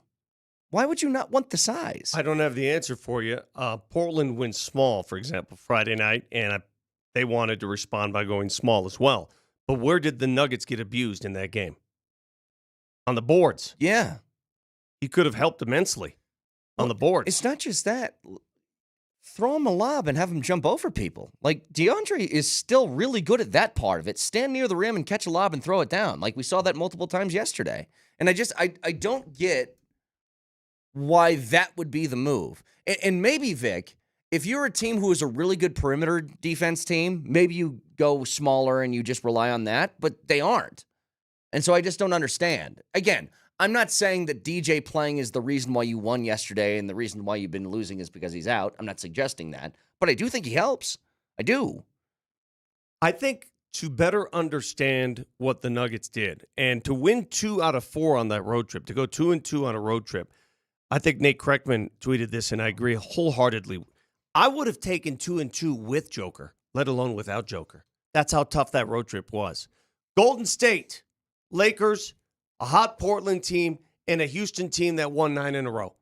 You go 2-2? If I told you go 2-2 before that trip started, would you have taken it? Yes or no? Absolutely. Yeah. Okay. And you bookend it with 2 ridiculous wins, one to Golden State, one at Houston. Talk to me about this. How in the hell did they win yesterday in Houston? They tried. So what that tells me then, I was thinking about this. And when I went back to that game and revisited everything in my mind, I thought to myself, they have pride. At least they still have some pride. And that sounds condescending. I don't mean it to sound that way. But this is a team that does have pride. They showed up. They were embarrassed in Portland. Yeah. They showed up in Houston. They played with pride, and they win the game. They played defense. They actually tried to play defense. They got back. No blow-bys. You know how many fast break points they gave up against Houston? I don't, but it was a boatload against Portland. I'll tell you know that how many much. they gave up against Houston, fast break points? 0. I think Portland, it must have been like 40. Your GPA is what they gave up against Houston. And you know what that is? Get back. Yeah. Get back on defense. I'll get back. Baby, get back. Get back to where you once belonged. It's not the song I was thinking I'll of. get back. All right, shut up. Get back. You're supposed to do the harmony. Nobody's on. I was thinking "Baby Come Back" by Player. That's what we're doing. Baby, come back. No, baby, get back. Get back. Okay, got it. We got it. We got it. I can sing all the back songs you want me to sing. Baby got back. Shut up. All right, here's the deal. You have to go backwards to go forward. Back in time. All right? Yeah, Not you two. My God. Let me make my point before we just completely go off the hinges here. Before you can respect and appreciate what the Nuggets did last night, you have to go back to moments after that loss in Portland. It was about 11:15 Denver time. All right? Michael Malone goes to the microphone after that game, embarrassed, angry, disturbed, somewhat depressed, annoyed, irritable, you name it, he's feeling it. He had just spoken to his team in the locker room, and this is what he had to say to the media after the game. Listen to this. Yeah, that was embarrassing. And that was just a joke. Who are we kidding? 11 games to go, and that's the effort we put forth. I'm embarrassed by that game and our approach and how we played. 26 points on the offensive glass. Rebounding is effort. Rebounding is toughness. Rebounding is desire. And they just kicked our butts on the offensive glass. And then we give up 25 points off our turnovers. So 51 points. 51 points off of rebounds and turnovers. We had 18 blow-bys. All they ran tonight was pick and roll. Let me get the matchup that I want, and I'm going to go one-on-one. And they beat us every time. And the few times they did miss, they got every offensive rebound. So I don't know what our guys are thinking with 11 to go. And I challenge them to look at the standings, look at our remaining schedule, and if we continue to play the way we're playing, we will be in the play-in tournament. Very simple. That's just the way it is. And I think each guy's got to look themselves in the mirror and start coming to each respective game with the proper mindset and have some pride. I didn't think we played with any pride tonight. All right. Just let it go a little longer because Katie then chimes in and asks him, how are the players taking your criticism? Listen to this. How do you feel like they took that? I really care. It's not my job to evaluate how they take things. My job is to be honest and sometimes brutally honest. And tonight it was a brutally honest message. And the guys that are fully won't hear it. They'll say coach is tripping. And the guys that maybe do really care will, because they're not going to go back and watch their minutes because nobody watches their minutes. Nobody watches film. So we'll have to show them the film. And I said, if somebody disagrees with me, please speak up. And nobody said a word. All right, that's good. He says nobody watches film. He says nobody said a word. He questioned their manhood, essentially. Yeah. And here's my take on this. Chris Dempsey made a great point yesterday on our postgame show at Altitude TV. Coaches have certain cards they could play. Mose, you well know this. There's only so many times you can use that card that he used, right? You can't do that after every game. If you do that after every game, players will just tune you out. It just becomes rote. Exactly. Yeah. So I say you get maybe 2 of those a season, maybe 3. 3 of those cards you could play a season. Well, Michael Malone chose to use that card with 11 games to go in the year. 11 games, he chose that card. And I ask you guys, and I'll ask all the listeners, did it work? Yeah, it worked. Did it work? Of course it worked. They won the game in Did- Houston I against the don't number know. 2 team in Like, the conference. But It they've worked. done this. They've just won. They've but- won and lost and won and lost. Sure, So but for the short term, did you get your responded. players' attention? they responded. Okay, so for those of you who say to me, because I get this a lot, well, that's on the coach. No, it's not. It's on the players. It's a players' league. Players decide whether they're going to play defense. Players decide whether they're going to play with intensity, whether they're going to get back. Players decide that. Now, Coach Malone could have helped him. He could have played DJ in Portland for more rebounding. I agree. He could have. Maybe should have. Yeah. But at the end of the day, players decide the energy level, the effort level, not the coach. The coach can say whatever he wants. A player has to have enough self-pride to bring it. Sure. Agreed. I thought they did yesterday. To me, they looked prideful. They looked So why embarrassed by the did it game. take that lashing by the coach? I don't. You tell me. I mean, that to me is amazing. Those are your to me. guys. You tell me. It shouldn't take that. It shouldn't. It shouldn't require the coach to go nuclear at a press conference for you to play hard. Here's one thing I do know. You just gotta get back in time, Vic. Especially on the transition defense, you gotta get back in time. In time. On defense, you gotta get back in time. Nelly, leave this up. It's funny. Defense back in time. It's funny you mentioned this, Moj. My top 5 songs with "back" in the title. You ready for this? Let's do it, baby. Number 5, "Back in Black" by AC/DC. Yeah. Classic. Back in Black. Number 4, "Back in the USSR." Back in the U.S., back in the U.S., back in the USSR. Number 3, "I Won't Back Down," Tom Petty. Because I won't back down. Number 2, Stand my ground. "The Boys Are Back in Town." The boys are back in town. Dun, dun, dun, dun. And the number 1 song on Brett Kane's list of songs with the word "back" in it. "I Want You Back," Jackson 5. Yeah, that's a great tune. I want you back.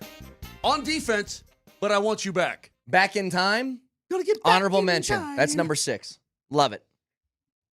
This was a successful segment. It was great. And the fact that he won't talk now because he's trying to be so serious about the Nuggets schizophrenia makes me laugh.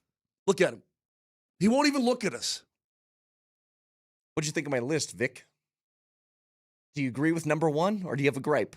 Vic, did you know that I'm back? If you don't in like black? "I Want You Back" by Jackson 5 is not number 1, then I think that we had a problem. Let It Loose from the Noose. That's kept me hanging around.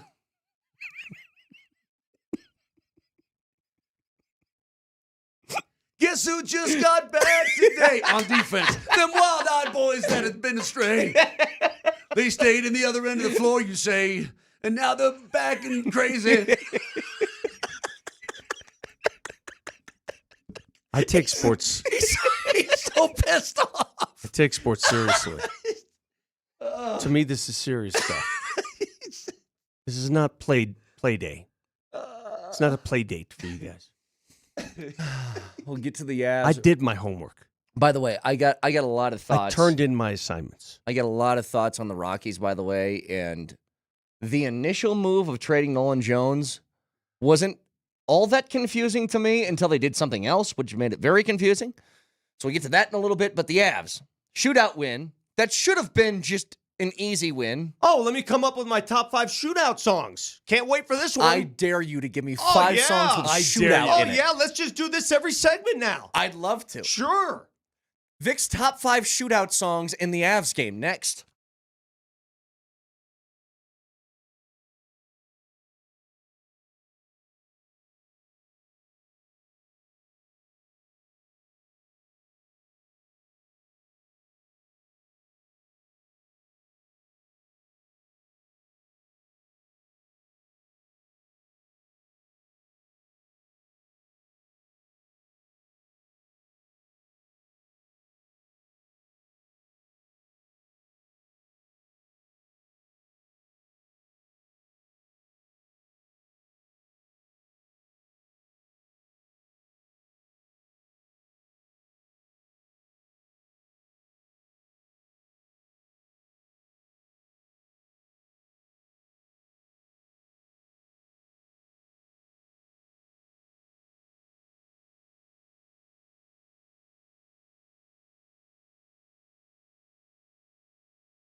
Yeah.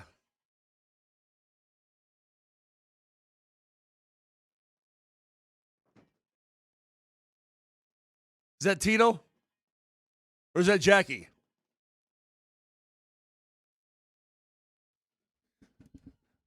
Tell me you don't love that song, Vic. I dare you. Tell me you don't. It's a great song. Number one, would you say, with back in the title? Number one?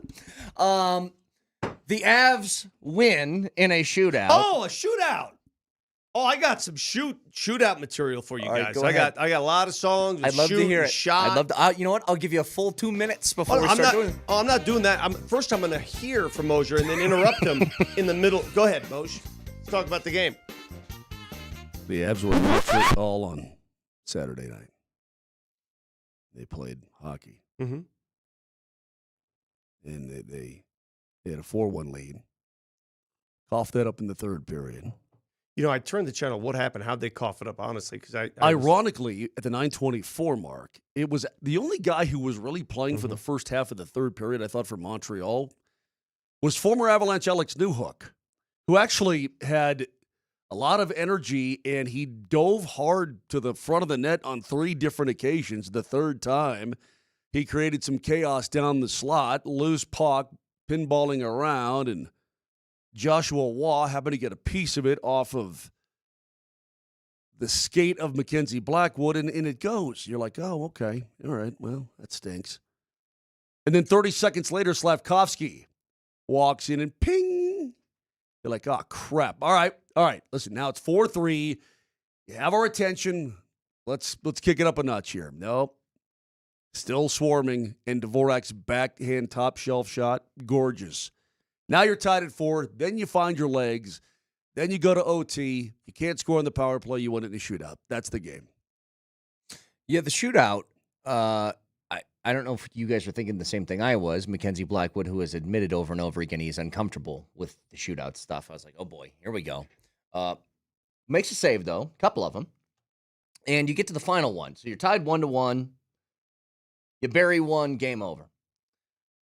And Bednar tells a story. So Brock Nelson jumps in and he finishes the game.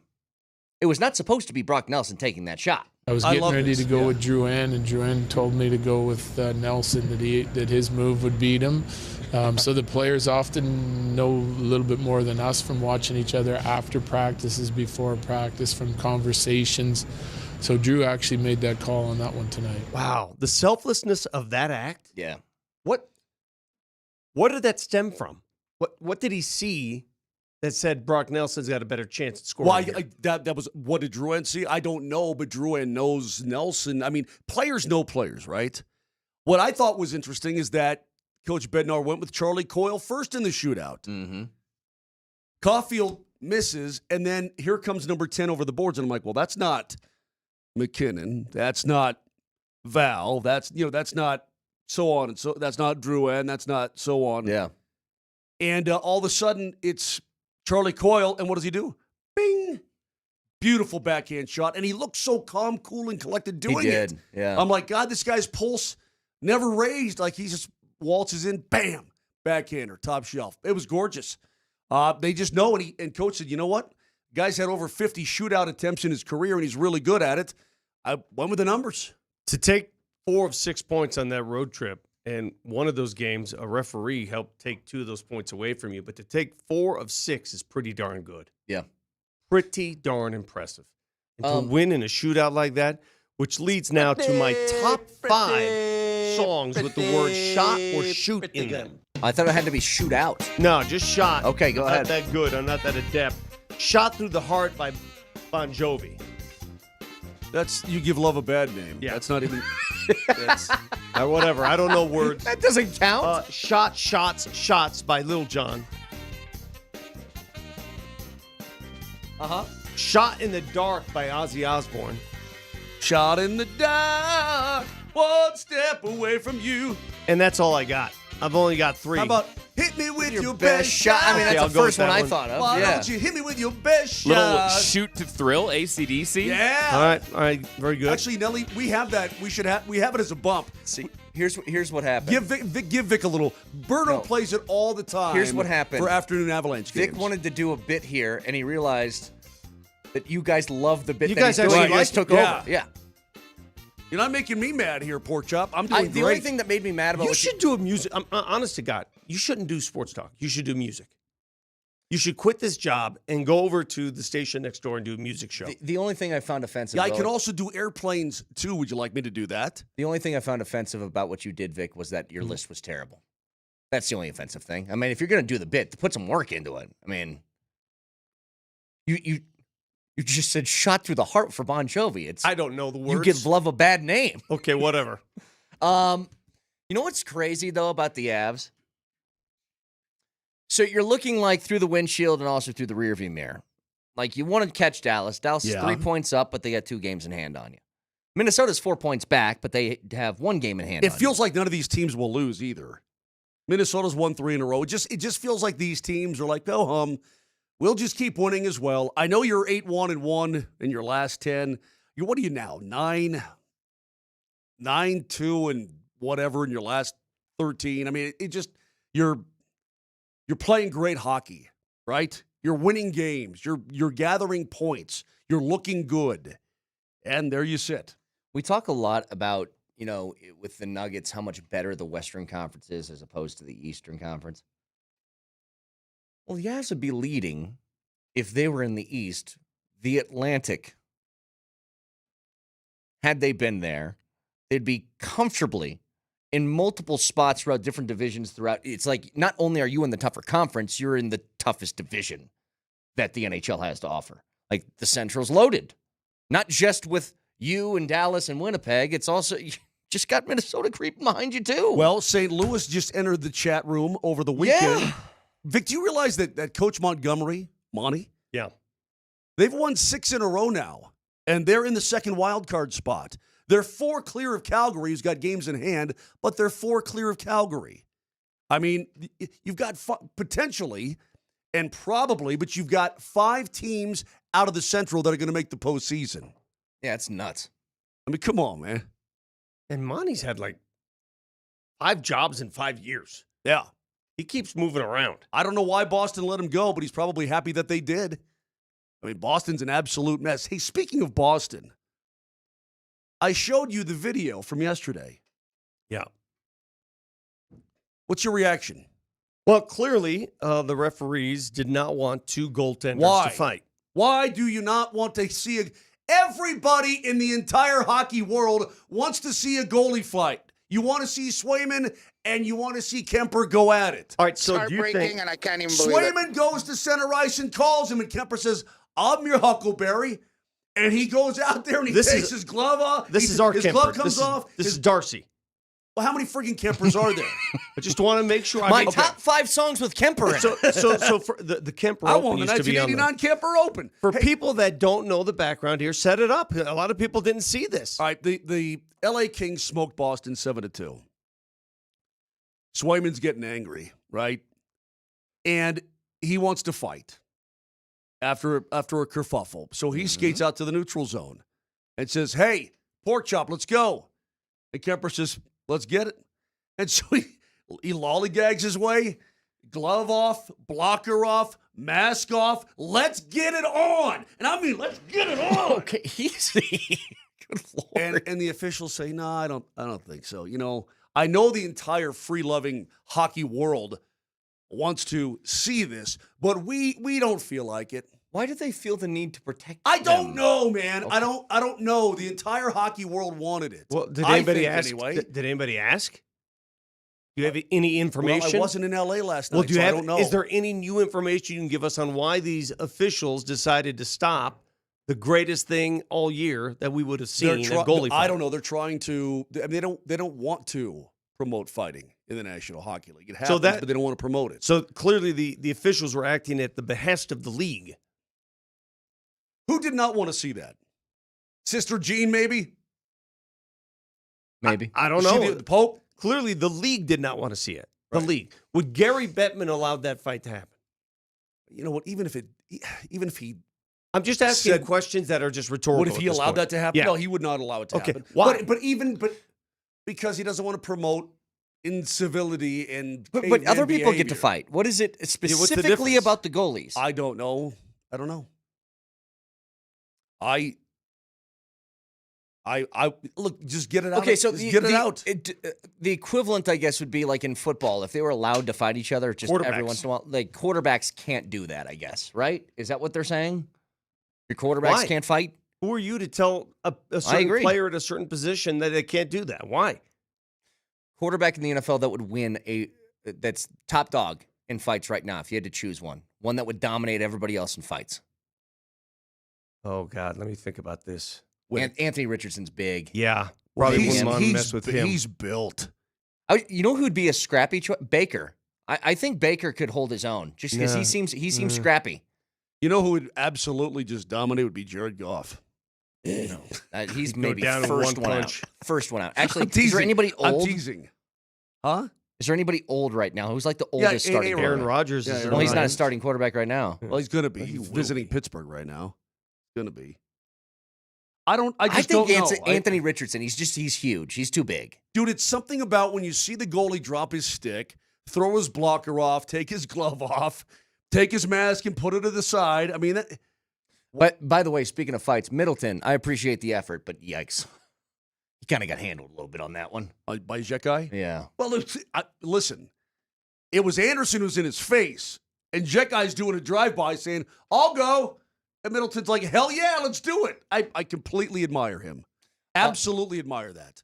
But a great 2 points for the Avs over the weekend as they continue to at least keep pace in the standings. Now, I'd like to talk about this for more than just a couple of minutes. Because the Rockies made a couple of moves over the weekend. Opening day's on Thursday. Oh, my God, it's here. It's here. It's here. I don't get it. And this, I think, is an example of the biggest criticism I have of Bud Black. We'll get to it next.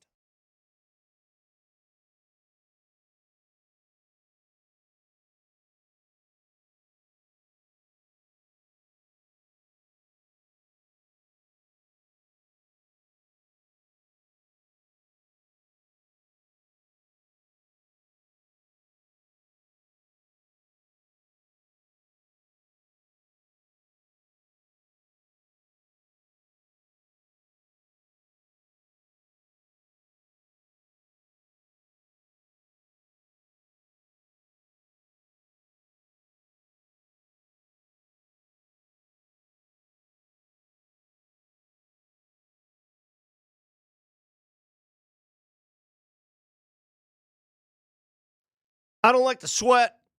Vic Lombardi here. And when you're sweating during the summer, it feels terrible. But sweating in a hot house, not acceptable. Broken AC in the summer months, not acceptable. Nothing worse than that. If you need to get your AC serviced, give AAA Home Services a call. AAA Home Services, they've got a $49 AC tune-up special going right now. $49. Do it before summer heat hits. Don't wait. Schedule today. AAAtoday.com. That's at AAAtoday.com.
I told you, I'm on a crusade of sorts to be maybe the only media personality on the radio in this entire city that is going to be excited when Thursday comes and the Rockies take the field on opening day.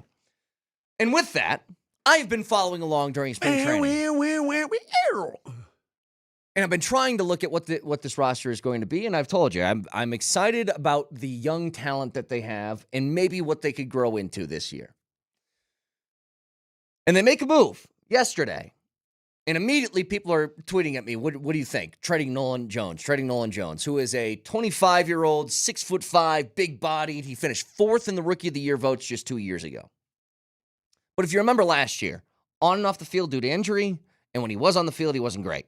Had a lot of trouble making contact with the baseball.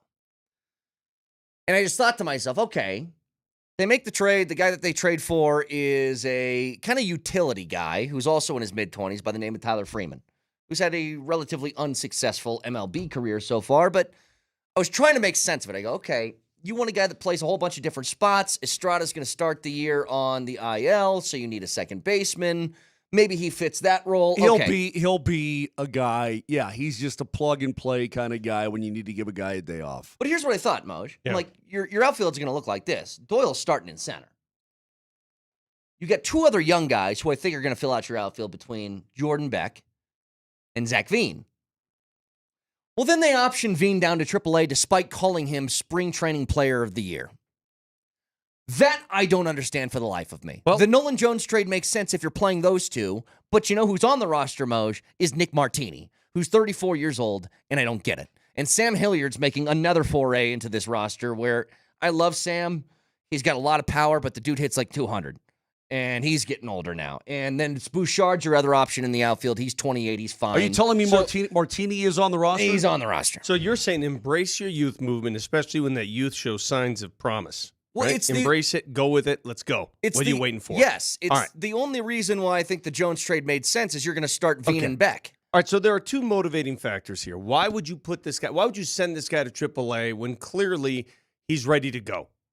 Number 1, is it a financial incentivized move? That maybe, I don't know all the ins and outs. Is an assignment early in the season? Is there a certain amount of days he has to spend before he's major league contract material? You know how those rules work. Is there some incentive to send him down? That's number 1. Number 2, is it really he's not ready?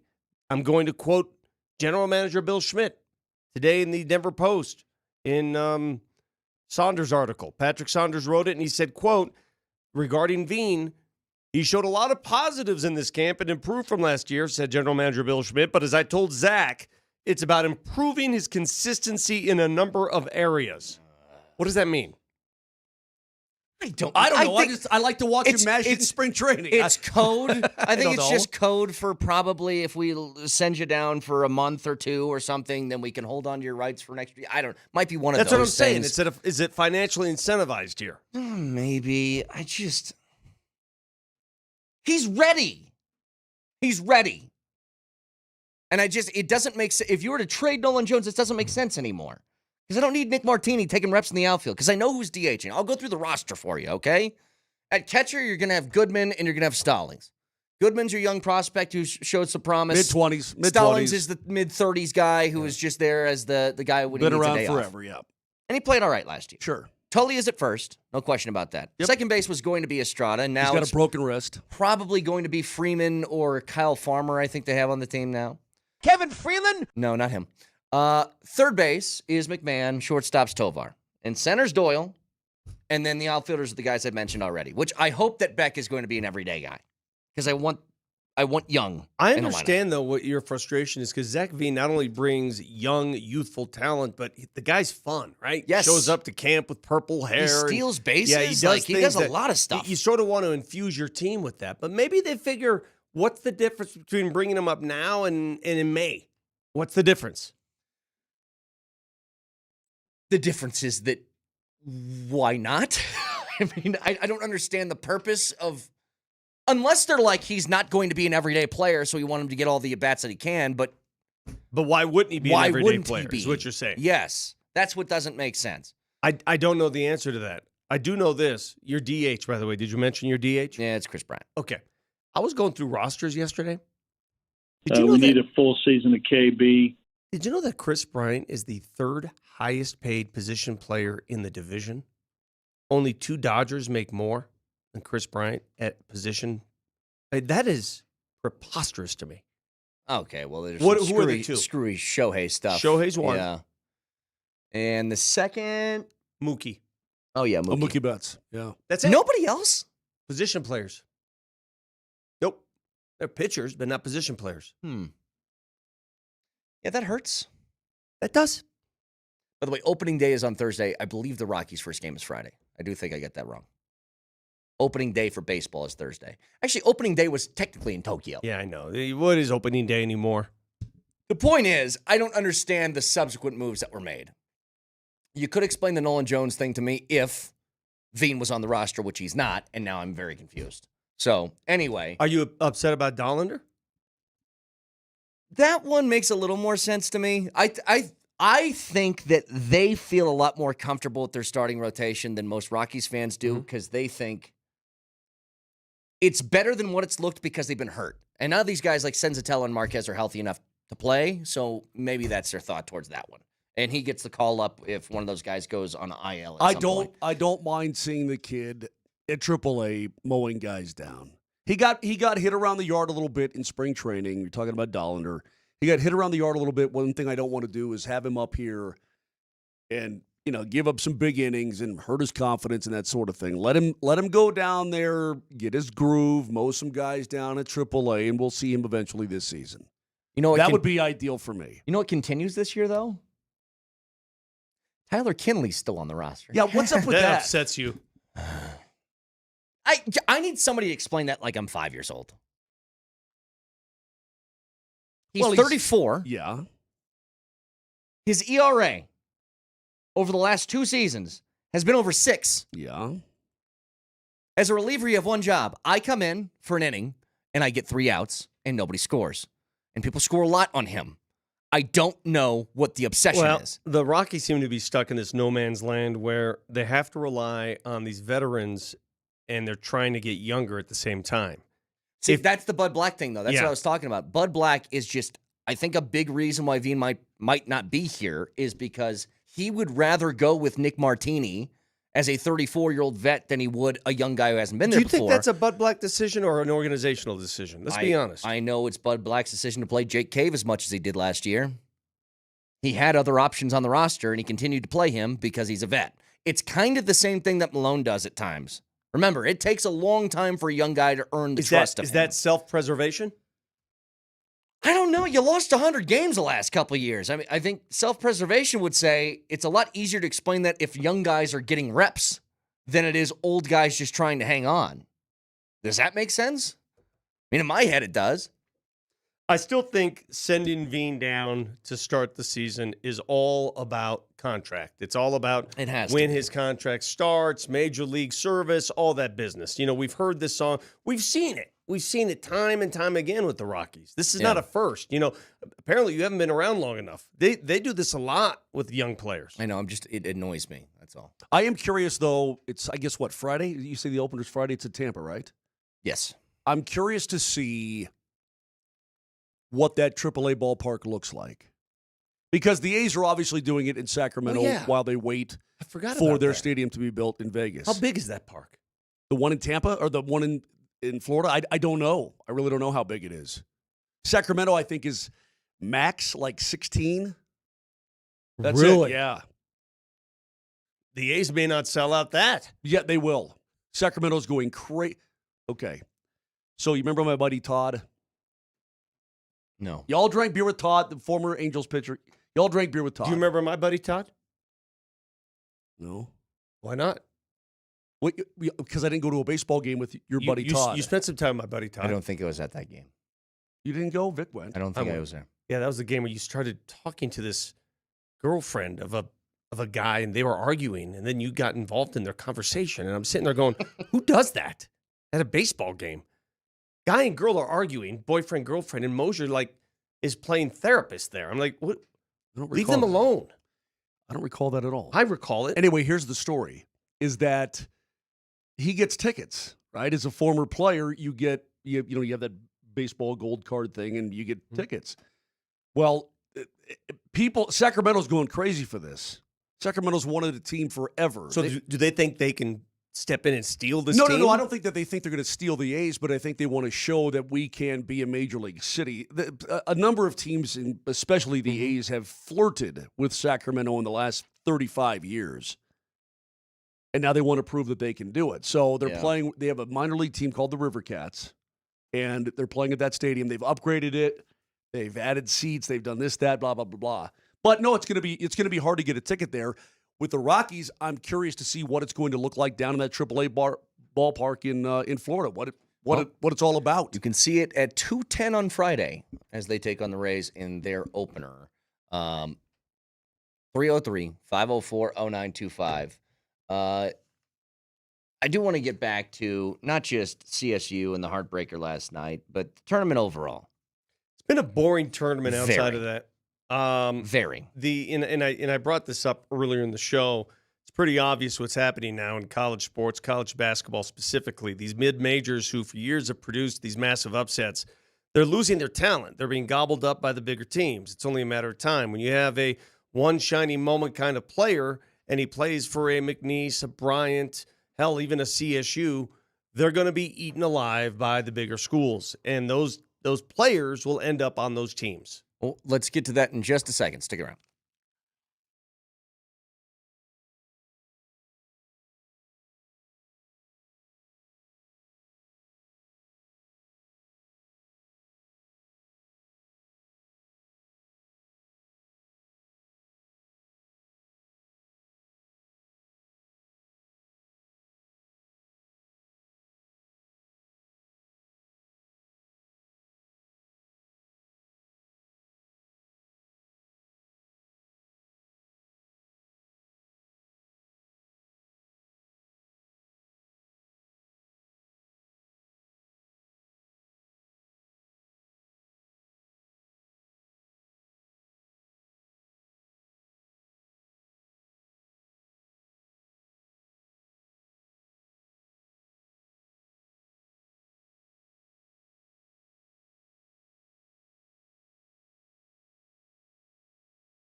Gillespie from the out of bounds to the freshman Queen, who's driving, floats it. Oh! Maryland on the right side of a buzzer beater with life into the Sweet 16. Coach, I think there was a time and a day when that would have been a travel at the end of the game. I wonder how you feel about that. I haven't seen the video yet. It's going to be hard for me to watch. I'm sure I will at some point. I don't know. I don't know. Maybe it was, maybe it wasn't. But it doesn't matter. They didn't call one. So, whether it was or wasn't, they didn't call one, and they never go back and change the call. But again, he made a really difficult shot, guys. I mean, he made a really, really difficult shot, and they just made one more play than we did. The pain is the part that hurts the most.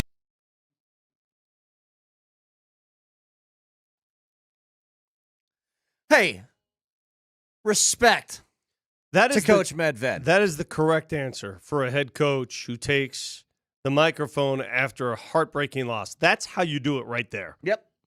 That could have been, could not have been. They didn't call it, and it's a hell of a shot. He took the opposite approach of one Dan Hurley. Can we? Before I got we a lot to say about that jackass. Before we get into Hurley, let's talk about Nico. I don't name call, but I want to talk about this dummy. Yeah. Before we talk about Nico, I heard a sound during the commercial break, Brett, that I've never heard before from any animal or machine. Can I reenact it? Okay, ladies and gentlemen, Vic had to sneeze. Okay, and I'm dead serious when I say it's a sound that I haven't heard in nature ever, nor have I heard it come from a mechanism.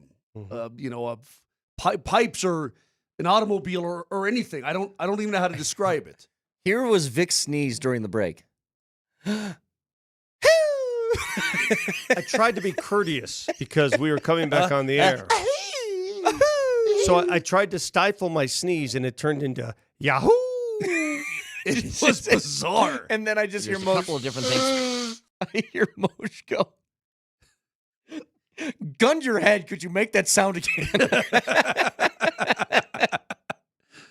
Anyway, God. Let me talk about this dummy at UConn. And again, I don't do the name calling thing, but you know what? He deserves it. I cannot stand this guy.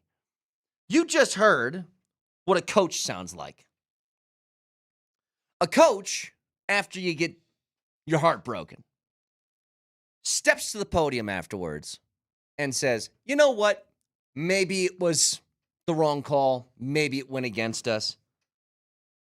But it's a hell of a shot." Yeah. Credit to the kid. Hell of a Credit to shot. the kid for making the shot. What I can't stand, and this goes for everybody, but especially coaches. I don't know, you look your players in the face after a game and you say something like this. This is Dan Hurley. It's hard to hear. I'll translate if you can't totally make this out. This is him walking off the court into the locker room after they lost 77-75 to Florida. I hope they don't do that to you, Baylor. I hope they don't do that to you, John. I hope they don't bleep you like they bleeped us. I hope they don't do that to you, Baylor. He's talking about the refs.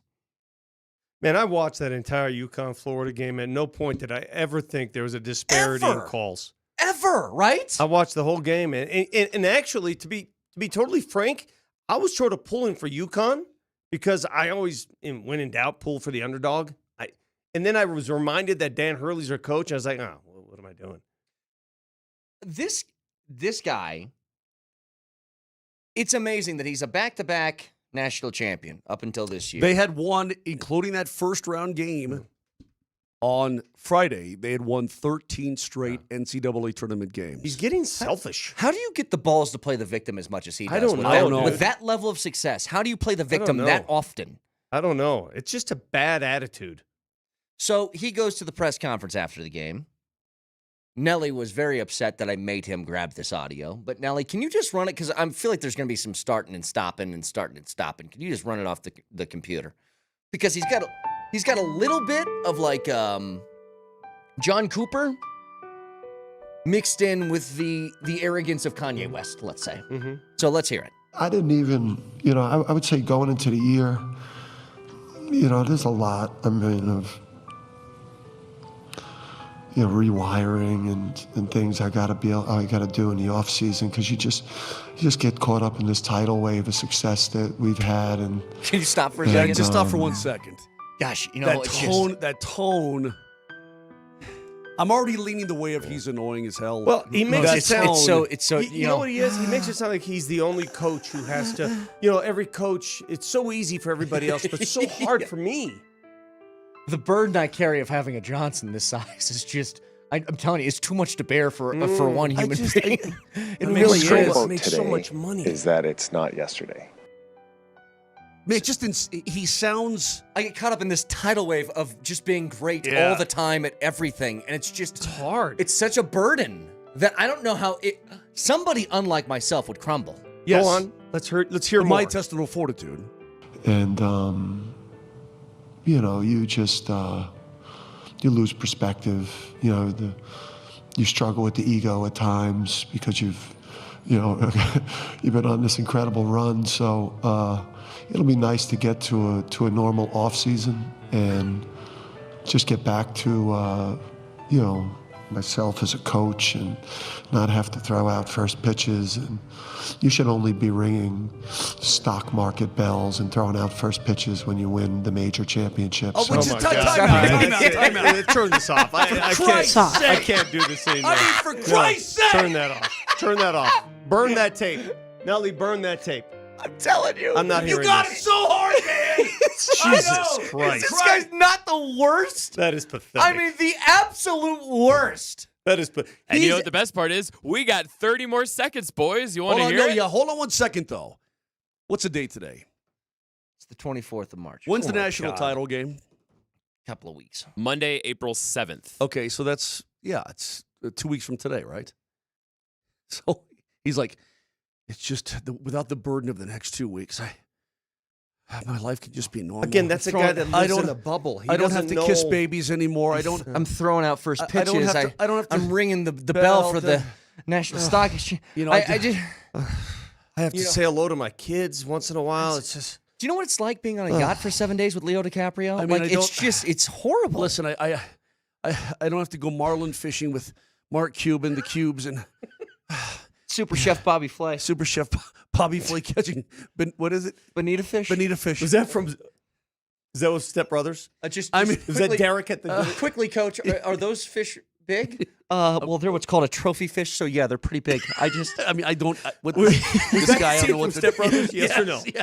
And I apologize for this reporter ruining the night and yes, Dale, they're possibly the evening. Yes, Dale, they're a trophy fish, so they're pretty big. What's this guy's deal? I mean, seriously. Oh Christ! What a jackass! Keep going, Nelly. Go ahead. I won't have to do things like that. I'll be able to just kind of focus on the upcoming season, make better decisions with all aspects of coaching. But yeah, I mean, when I saw when I was asked about the 13 in a row, you had no idea the company and what we've accomplished. So you could take some solace in that. But today was wait. To be that close to getting to a Sweet 16 and knowing, that the 2 seed lost yesterday and this bracket could have really opened up for us. And we knew that going in once we saw the 2 seed lose. Guys, he's the worst, right? Like the worst. I've heard. It's not even. Listen, it's not even arrogance. It's not. It's beyond arrogance. It is. What's the word I'm looking for?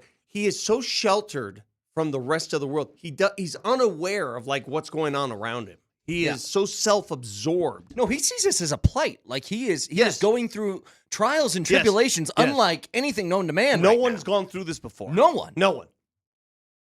And he would. It's like a Scooby-Doo movie or a Scooby-Doo show. It's Mosh. He would have gotten away with it if it wasn't for those pesky refs. Again. I'm telling you, dude. I contrast that to Nico Medved's post game. And by the way, we are efforting. Stevie, we put in a call. I want to get Nico on our show because I think the most revealing interviews are the painful ones. You can't lose a more painful game than what CSU lost last night. And Nico Medved it's a real shot through the heart. Nico Medved is going to have so many people knocking on his door if they haven't already. Moj, what do you think the likelihood of him staying at CSU? I would imagine that Nico Medved right now, like he has been. I mean, we seem to play this game every single year that somebody's going to come and drag him away. I would say that he's got to be high on a lot of lists. A lot. Including Minnesota. Yeah, the Golden Gophers. Texas named a coach. They got one of those coaches that shows up every 4 or 5 years. Sean Miller, the former Arizona coach, former Xavier coach. I mean, these guys get regurgitated. But Nico, I'm telling you right now, if CSU is able to hold on to Nico Medved, that's a huge win. Huge win. And by the way, CSU, this is all for Rams fans out there, okay? Because I got a lot of angry Rams fans over the weekend for losing a game that, I get it, it hurts. Everybody's hurting. It's okay. Heartache, part of sports. If I'm CSU, I lean into that basketball school thing. Sure. Lean into it. Your basketball program is better than your football program. It just is. Yep. And it has been. Lean into it. Like, go way deep into it. What's tough is that when you have an opening like Minnesota has, put Dan Hurley on there, please. On the Who list. you taking off, though? You can't. We can't just add names. He's already on the list. Oh. Again, Dan Hurley again. Hey, move Brett's new number 1 to Dan Hurley. It's changed. Wait, we got 2 Dan Hurleys on there? Dan Hurley again? He was already on there, but now it's Dan Hurley again. All right. I'm taking we have to take a name off. There's too many now. There's too many names. So I'm taking a name off. The Yankees fan with 27 chins? No, we all get a choice here. I'm taking one name off only because I almost feel sorry for him at this point. I'm taking Joel Embiid off that list. I agree. Take him off. Now, that's Marty's celebrity shot. Well, tough. But Marty's gone. Marty, if you're listening from your cubicle in Illinois, tough. I like Call Mark, the show if you want to. Mark Dagno. He's French. Yes. I put him up there for that. Hey, so the thing about Medved is, listen, if Minnesota wants him, he's from there. He went to school there. I mean, that's a big pull. Vic, you wanted to get back to Denver eventually when you were in your broadcasting career. Made it my You're in life goal. Austin. You're in Phoenix. You wanted to come back home. I mean, 100%. Some guys want to do that. Now, I don't know how motivated Some he don't. is. Yeah, some don't. There's but good and bad by working in your hometown. You're really right. is. Well, yeah, you got to be around all your people all the time, right? Well, there's also plenty of You gotta go examples. to 57 weddings per year, and There's plenty of examples of guys doing that, and it ends up being a disaster. Again, there's good and bad. Yeah. I mean, You like Scott I've Frost heard or- stories. Scott Frost is, it's a pretty good example. Huh? Chauncey told me the first time he moved back to Denver, his first tour of duty with the Nuggets, it was an absolute nightmare. He was being pulled in so many different directions. Yeah. Well, we'll see. I mean, he's a very good coach. Again, I've been sitting in this chair now for an hour and 40 minutes, let's say, before the show began. And I've already seen the replay of Derek Queen's shot probably how many times, Kane? And you're going to keep seeing it and seeing I it. probably, seeing and I'm it. not even kidding when I say I've probably seen it 10 times at least. And when they do the video at the end of the title game, you know the video. Yeah. It's going to be featured on that video more than anything, which is why it's not a theory, it's a fact in my mind. Losing a buzzer beater like that hurts more than losing by 30. Okay, let's talk about, though, going forward, the future of a program like Colorado State. If you say you want to embrace the basketball Can we aspect pause for a of things. second? Just pause for 1 second. Sure. Nico Medved's contract, he got paid 1.7 this year. He's going to get 1.75 next year if he stays. It's something I've always wondered, especially in college basketball. College football is different because the amount of money that a ton of schools can throw at you is insane. There's only a few basketball schools that can really dish out the dollars for a basketball coach. That's the choice of the school, essentially, where they Right. want to throw the money. Minnesota would rather throw their money in football than they would Most basketball. schools would. Yes. Isn't there something to be said? Because this contract runs through 2029 with additional options through 2031. Nico can stay here without a lot of pressure, without the pressure that would come with new guys signed to a contract. He's got a proven track record. And you step into the Big Ten. Yeah. You got a proven track record and you have success. I do think that I've never been in this position, but if I were a coach like Nico, you ask for a raise. I think that'd be very simple. Hey, this school's coming calling. Yeah. I need a few more bucks. But what kind of person are you? Do you want to take on that pressure? Do you want the new challenge? Do you think you can win, or are you going to cower under the pressure? I mean there are different people. Listen, your last second shot from a Sweet 16 I get it. appearance. I get it. You can go the Gonzaga. The Gonzaga method is they kept Mark Few, and they're a one-trick pony. Gonzaga's a basketball school. Yeah. They don't even have to worry and Mark about football. Few has probably had a million opportunities to leave. But they also, all their resources go to basketball. Yeah. They are a basketball school, which is why I say on this morning, the day after losing that heartbreaker, if I'm CSU, I lean into we're a basketball school and just go with it. Just go with it, man. Yeah. I mean, why not? Because you have a brand new football stadium up there, Vic. Yeah, and you play football. And football is king. But I think it's easier You're not in gonna turn into basketball. Gonzaga. But it's easier in basketball to gain success than it is in football. At a small market, at a small school, it's easier in basketball. Okay, but the NIL money, I'm curious just to see what the future looks like. You don't have these Valpo upsets. You're not looking at Cinderellas, right? Gulf Coast and all this kind of thing. You're not looking at that because, Vic, you talked about it earlier. All the big programs can throw all the NIL money and get all the best guys. And they're pulling guys from these smaller programs that can help get them over the top in any certain game in the tournament and get them to the Sweet 16 and so on. And I don't know what the future is for Colorado State basketball. I don't know. Yeah, I Googled Nico Medved, and I got Minnesota, I got West Virginia popping up as a potential destination. There's a few. I'm just sitting here, and I'm like, you could have a really great life with a lot of job stability and still opportunities to win. Like, that's the thing. Let's not pretend, and I'm not saying you guys are doing that, but let's not pretend like you can't have big-time basketball success at a place like CSU. You totally can. Again, Of course you can. He's proven it. you're this close. You won the play-in game last year. You lost in the first round. This year you win the first round. You're this close to the Sweet 16. Like, you can continue to be a team that's always in this conversation. What he's going to have to fight, though, and this is something you'd consider, as good as this team was, Vic, there was a chance that they didn't win the conference championship game, that they don't even make the tournament. Yeah. Think about how crazy that is. I know. Because it's just based on perception. You know what? There's a lot to be said. And I think coaching in college basketball is so important, not just from a talent perspective, but from a – did you hear those players after the game? Did you hear Jalen Lake, who made that three that should have gone down as the game-winning three, would have if not for that heartbreaker? Jalen Lake, after the game, was asked about it, and he said, it just hurts because I know how much I've learned from playing under Nico Medved, not just as a player but as a person. You know, you hear that all the time. But, man, I'm watching that press conference, and you could feel it.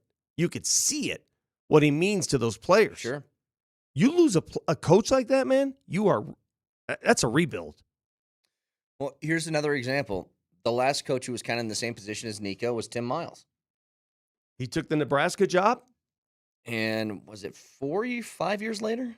Something like that. He was out, and now he's at, where's he at now? San Diego State or something like Who's that? that?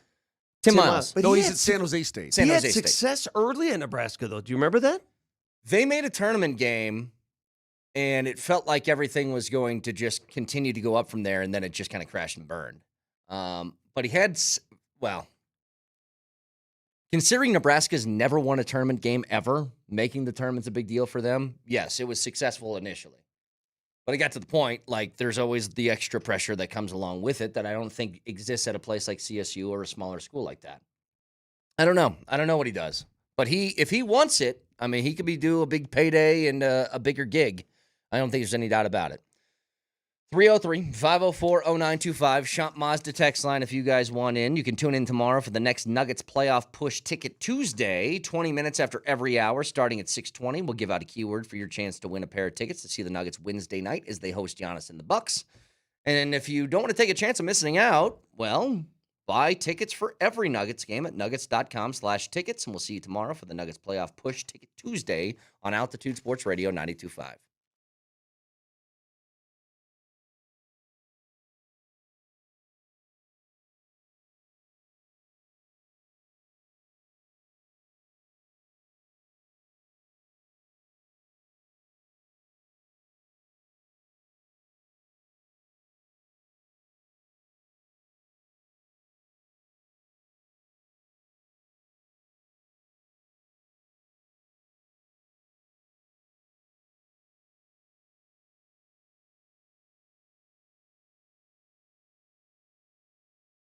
Guys, did you know that in your early to mid-30s, guys start losing 2 to 3% of their testosterone production every single year? It happens gradually, and before you know it, you just don't feel the same way that you did before. Maybe you're putting on a little weight, less productivity in the gym, not seeing the gains. Maybe you have poor sleep, wake up feeling tired, a little brain fog, sad, depressed. Well, these symptoms may be a sign of low testosterone. So go to the Rocky Mountain Men's Clinic and check it out. Go to RockyMountainMen'sClinic.com, take the low T quiz on the website. 10 simple questions, yes, no answers. Takes 2 minutes. And you'll see that maybe you're suffering from that. Schedule an appointment. They're going to draw your blood. Results within 30 minutes. A Colorado licensed medical provider is going to go over all the results with you. It's only $99. Includes the consult, the T, and the PSA test. And if you sign up for testosterone treatment the day of your appointment, if you need it, your visit is absolutely free. It's really helped me. I'm glad that I did it, and you will be as well. Most men wait a year or longer, but you don't need to do that. You can call today. 720-440-7900. 5 locations in Colorado to serve you. That's 720-440-7900. Or go to RockyMountainMen'sClinic.com.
I have a question for you.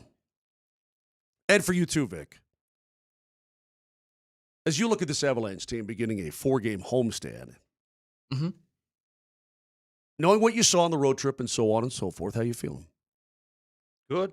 They won 4 of 6 points on the road. Heck, could have been 6 or at least 5 if the ref doesn't get in the way. I feel good. I felt good about them since Val returned to the lineup. How do you feel about Brock Nelson now with 3 goals in his last 2 games? I like that. Great. How'd you feel about Charlie Coyle's roof job? Like that. Ryan Lindgren's doing stuff at both ends of the ice. Ryan Lindgren, his career high in goals scored in a season is 4. He's now tied that. And he's got 2 in 5 games, his last 5 with the Avs. How do you feel with that? And the offensive side of things will take care of itself. Defensively, he takes a lot of abuse out there. Mm-hmm. He's been getting hit in the face with pucks and sticks and blowing up and whatnot. That guy plays a hard game.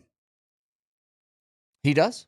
You like the new look of the top 6? Nelson now centering Lehkonen and Natchez. I like that. You got Big Val playing with Nate, and you've got Drouin playing with Nate. Now, I didn't think they had a great game against Montreal. They didn't have to. A lot of other guys did a lot of other things. I just want to get your temperature, that's all. Let's get the temperature of the room. You're asking me if the team I felt good about before they went on a win streak, how I feel about them now? Yeah, that's what I'm asking. Some pretty dumb questions. I'm not going to lie to you. Don't you remember like 3 or 4 weeks ago, I said into an open microphone, and you guys told me to calm down and hold my horses, that I find it very difficult to find a team in the NHL that would beat the Avs 4 times in 7 games? That's how I feel about that. Think about his line of questioning. Moser, do you like beer? Oh. Do you like burritos? Yeah. Oh. Do you like the peanut butter crackers you get off the vending machine here in the morning? Yeah. Now, if you said, how do you feel about the Nuggets? My answer is very simple. No idea. No clue. Have no answers for you. No idea what we'll see tonight against Chicago. I'm an emotional wreck every time they take the floor. You realize that the Dallas Stars have gotten points in 9 out of their last 11 games. They have some losses mixed in there. But OT losses, OT loss, shootout win. Collision course. I'm just curious because I still am nervous in my gut. I'm nervous about the first round. Well, I think the playoffs to get here is what you want. Absolutely. I think it's a collision course between these 2 teams. But what if you flipped over and played Vegas? How would you feel about that? I feel like I'd feel better about that than maybe I would against those dang Stars, but that's just me, as of right this second. Yeah. Here's the thing. I have resigned myself to the fact that they're playing Dallas, so I don't even think of it that way. Yeah, I mean, there's no escaping it at this point unless you drop and Minnesota catches you. So what's the point? Which do I want the Avs to lose in order? No, I don't. I don't want them to do that. You know what's really crazy is Joker is continuing to miss games. I don't know, Vic. It's kind of mum's the word. But I don't know what the extent of all of this stuff is or what it means. Can I offer a comment on Nikola Jokic missing 4 straight games on the road with an ankle impingement and unlikely to play tonight, obviously. If he didn't play last night, I don't see how he's going to go I saw tonight. your little video. Was it a video or was it I saw a picture it was of a video of an impingement. Yeah, showing people what an impingement is. Since I am a doctor, figured I'd put it to good use.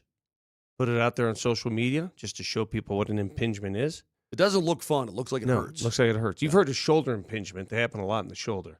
This one's in the ankle. Am I the only one of this opinion? I want to ask you guys something. And this may sound dark. I want Joker to miss games. Well, I asked you the other day. I was like, would you be cool with shutting him down for the season? Listen, you yelled at me. Listen to my words. No, he'll be back with plenty of time to get ready for the postseason.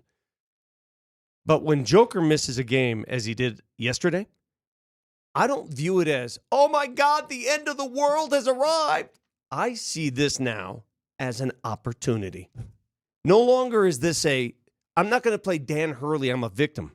I'm going to play, what an opportunity for Jamal Murray to step up. What an opportunity for Aaron Gordon and Golden State to step up. What an opportunity for the team to play some team defense, work the boards, get back. This is an opportunity, and you're going to have another one tonight. Yeah, I said it. Your best player, your MVP, the best thing that can happen to the Nuggets on the way to the playoffs, learn to cope without him. Well, they're very up and down in coping. They're now 4-6 without him. They coped yesterday, not so much on Friday. And I don't get it. You know, I do understand one thing. Jamal needs to shoot more than 10 shots because that's all he put up against Portland. And he put up 28, but he was feeling it yesterday, very obviously feeling it. Do you think, hey, let me ask you, do you think Jamal heard Michael Malone's message after the Portland game? I'm sure he did. See, but there's an annoyance that I have. Why does a guy like that need to hear that? Like, let's say that's the case. That he heard the message and he goes, you know what, you're right. Why do you need that? Sometimes habits form and sometimes you get stuck in the malaise of a regular season. And sometimes you need a push. And they got pushed all right. But again, as Chris Dempsey so aptly put, Michael Malone understands you can only play that card ever so often. So rarely can you play that card, that call out the entire team card. You do that on a weekly basis and they'll tune you out so fast. But if you selectively use that card, as he did after the Portland game, wow, I'd say it worked. Speaking of, did you hear Sheldon Keefe over the weekend? I did. So who was it, Moser? Was it Kovacevic? Correct. Kovacevic is talking about, the Devils are floundering right now. They're trying to make the postseason. So he has this post-game interview. And they're also dealing, in their defense, they're dealing with a lot of injuries. So, Vic, you're very, very key guys. You're talking about sending a message, right? Yeah. And a lot of times for coaches, it's sort of indirect. It's like, hey, stop playing like a bunch of babies, show some effort, that sort of thing. You can call out your team. You ever heard this one before? Nelly, I sent this to you earlier, if you got this. Sheldon Keefe, these are going to go, I think, back-to-back in the one I sent Nelly. One is Kovacevic giving his answer for some struggles that the Devils are having, and right afterwards is going to be Sheldon Keefe's response. Listen. We're in a fight, and hopefully that, gets us in that playoff mentality, 10, 11 games out, and we carry that into playoffs. So, obviously the results are tough, but we're in a fight here, and we're not going to back down. Kovacevic just mentioned to us that he thinks the team kind of needs to have that playoff mentality going down the stretch here. Is that something Kovacevic just needs to play better. That would help. Wow. And then he walked away. And that was it? Jesus. Yeah. I think, listen, for Jonathan Kovacevic. Kovacevic said, you know what? He should shut up and play better. How's that sound? I think it could have been, listen, it could have been Dougie Hamilton. I mean, it could have been anybody. It probably could have been anybody on the roster where they say, hey, whomever. Dawson Mercer says that, you need to get in the playoff mentality. It doesn't matter the name. It's that guy is going to get the wrath. Now, maybe I haven't been really paying attention to Kovacevic's play as of late. Yeah. Perhaps the coach knows better than I. That is, defenseman's not playing great hockey right now. But that being said, I think anybody could have gotten a drive-by at that point. He's just not happy. They're not playing great hockey. And they're dealing with all kinds of injuries. How's that for direct, though? No mincing words. Play better. That guy in particular, the one you said is talking. Stop talking and play better. 303. But could you ever imagine that? It's shocking because coaches think it, they rarely say it. Correct. Right? Coaches think that stuff all the time. It's always top of mind. Hell, they're thinking it during the game. But they rarely say it because they don't want to lose the confidence of the player. Yeah. And there is the sensitivity factor in pro sports sometimes makes me laugh. After Michael Malone went off on his guys, that heinous performance in Portland, I got a lot of That's feedback. a good word, by the way. Not enough people use that word anymore. Heinous. Yes, it was. Heinous is an excellent, excellent word. So after that game, Malone says his stuff, and a lot of people were like, well, the players aren't going to like it. Who cares what the players like? Am I way too old school in that mindset? If the players produce that crap, who cares what their reaction is? They need to hear that was crap. Why is that such a big deal? Why are people so sensitive to a coach saying, we were terrible, our guys didn't rebound, they didn't get back, we were awful? He said it was embarrassing. And a joke. That's the truth. What is wrong with the truth? I don't think there's anything wrong with it. I think maybe at times you look at a coach and you say, why does it get to this point? Yes. And you're looking at the coach like, okay, you can call out players, but is there something you could be doing better? Like Now, maybe the coach, there's some of that. I agree with you on that. The coach could have helped himself. We didn't rebound against Portland. Well, play DeAndre Jordan and you rebound. Yeah. Put your other 7-footer in there. So I understand that portion. Yeah. I understand. Listen, so maybe it's a messenger thing. But he has equally said, I'll take blame too. But when you send blame the player's way, this softening that follows, like, oh, the players are going to melt. Well, if the players melt, they're the wrong players. I agree with that. It's what I say about like rookie quarterbacks and those guys. That, I don't know if you can play this guy right away because it might hurt his confidence. Well, if it does that, then he's probably not very good anyway. If you're in that position, you shouldn't be in a place to where your feelings get hurt and then your confidence dips. And I guess let me grind it down to this, Moj. And again, players play in every league. Players perform. It's a players' league in every way in professional sports. I don't care about your feelings. I don't. I care about your performance, not your feelings. Do you care about your keys? Do whatever it takes to win. It's the Johnson Auto Plaza keys to the game. Johnson Auto Plaza. Experience the power of the plaza, where they have the keys to performance and style with Ram, Jeep, Chevy, Buick, and GMC, and a huge selection of used all in one place. Johnson Auto Plaza. Here's Moser, Lombardi, and Kane. Nuggets Bulls, 7 o'clock tonight, right here, Altitude Sports Radio 92.5 Vic. Key's pretty simple. You saw the difference between the Portland and Houston's games, rebounding. Albeit Houston's the best rebounding team in the league. At times, they played two centers, and the Nuggets held serve in that department. Rebound tonight. Hit the boards. Get back. Rebound, rebound, rebound. If you win the rebound total tonight, you win the game. It's that simple. Keys to the game brought to you by Johnson Auto Plaza. Experience the power of the plaza. They have the keys to performance and style with Ram, Jeep, Chevy, Buick, and GMC, and a huge selection of used all in one place. Back after this.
Can listen to the show anywhere on the Altitude Sports Radio app. It is powered by the Will Height Law Firm. Injury lawyers, go to willheightwins.com. That's willheightwins.com. Just something real quick here before we get back to some college hoops. Did you guys see Tiger just tweeted out a picture of hey, I have a brand new girlfriend. She's super hot. Leave us alone now. What was that about? I wonder. Oh, that was cute. Why would you go public with something you want private? He demanded privacy. Hey, let me go public. Look at this smoke show. Don't ask questions. Do you know who that is? I've heard she's got a running history. Do you know who she is, though? That's it's one of the former Trump wives. Trump isn't Jr.'s ex-wife. Yeah. They've been dating apparently for quite some time. There were rumors. He's like, look, yeah, we're together. All right, get off our back. That seems acceptable to me. I'm going to read something. This is Wikipedia. But the tactic, though. Hey, I'm going to go on Twitter, tell everybody, millions, this is my girl. We want to be private. But you just made it public. I want you guys to hear something, though. I read this on Wikipedia, so take that for what it is. I know that's not, you cannot use that in a academic citation. So this woman, her name is Vanessa, she still kept the Trump name? Yes. I don't know. She dated Valentin Rivera in her teenage years. Who's that? A member of the Latin Kings. Who? Oh, is that a band? Nope, the Latin Kings are a very, very, very, very, very dangerous gang. Oh, really? I thought that was a band. In 1998, she was dating Leo DiCaprio. And then from 98 to 2001, she was dating a Saudi prince. And then in 2005, she married Trump Jr. They had 5 children, got divorced, and now she's dating Tiger Woods. What if I had a track record like that of dating? Like, I was like, guys, so my exes. So it's J-Lo back in the 90s, obviously. Well, let's bring in our expert. Moshe? He also dated a Saudi prince. I did. And he left right before the live money got there. It's weird. It was for the Lambo. Yes, of course. Anyway, just, a little crazy. But I do love the strategy. Look at this hottie. And leave me the hell alone. I got a bad Achilles right now. I got what was that pork movie? over here. What was the Harrison Ford movie where he was an advisor to the president? Is it Clear and Present Danger? Is that it? I think so, yeah. Okay. And some guy gets busted, and he's best friends with the president, right?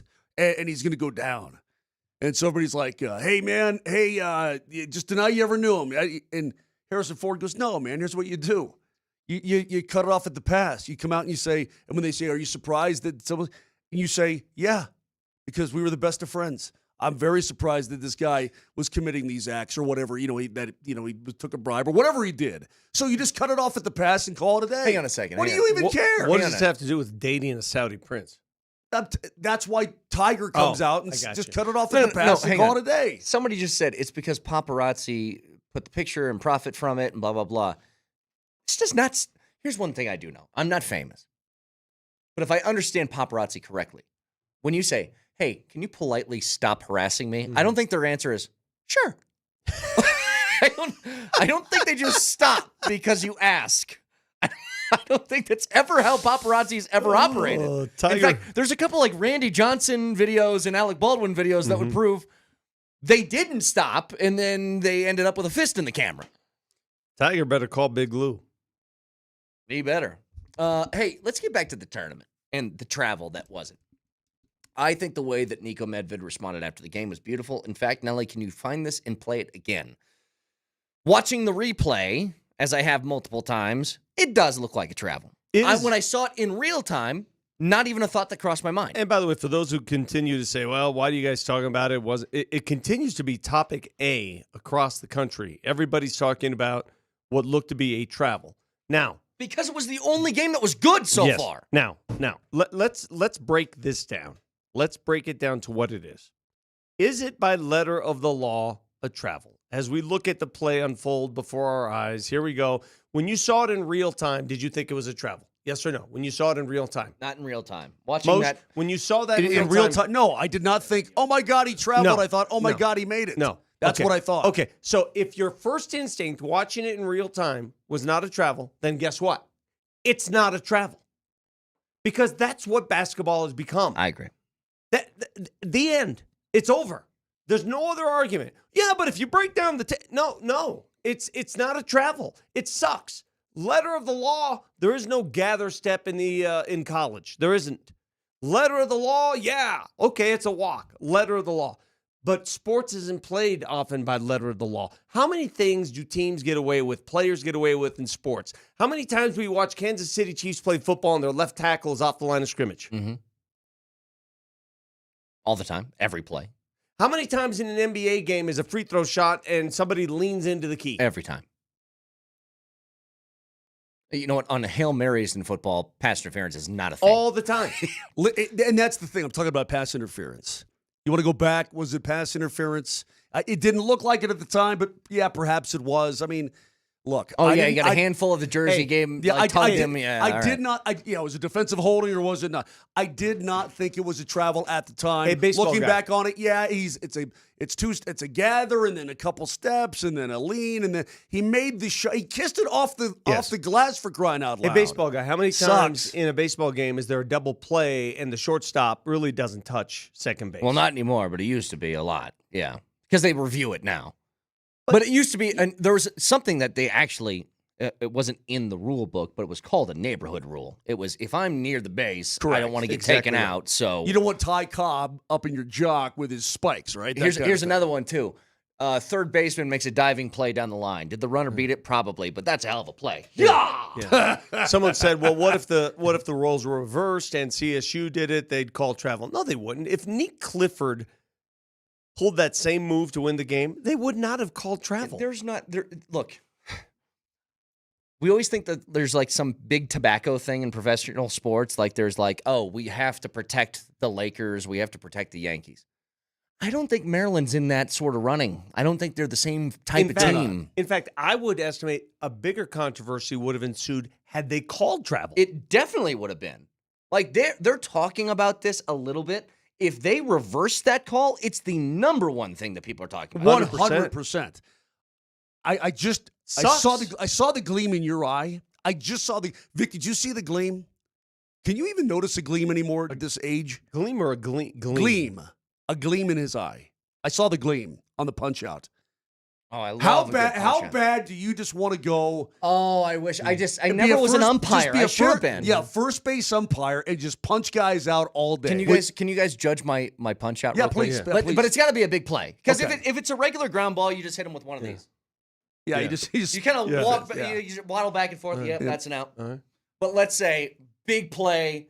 Bottom of the eighth, how about this? One-run game. How about a guy's trying to stretch a double into a triple? Here comes the throw from right field. It's a diving. He's diving to the bag. I got to run to the base too. Yeah. Hang on. I need room. Okay. All right. Here's Brett. Here we running go. to the base. Big call. Let's see it. Yeah. Yeah. All right. That was good. What are your thoughts, Brett? My kid played. How about this one? Hang on. How about this one? Here we go. Hey. Nope. I like it. All right. You got into it.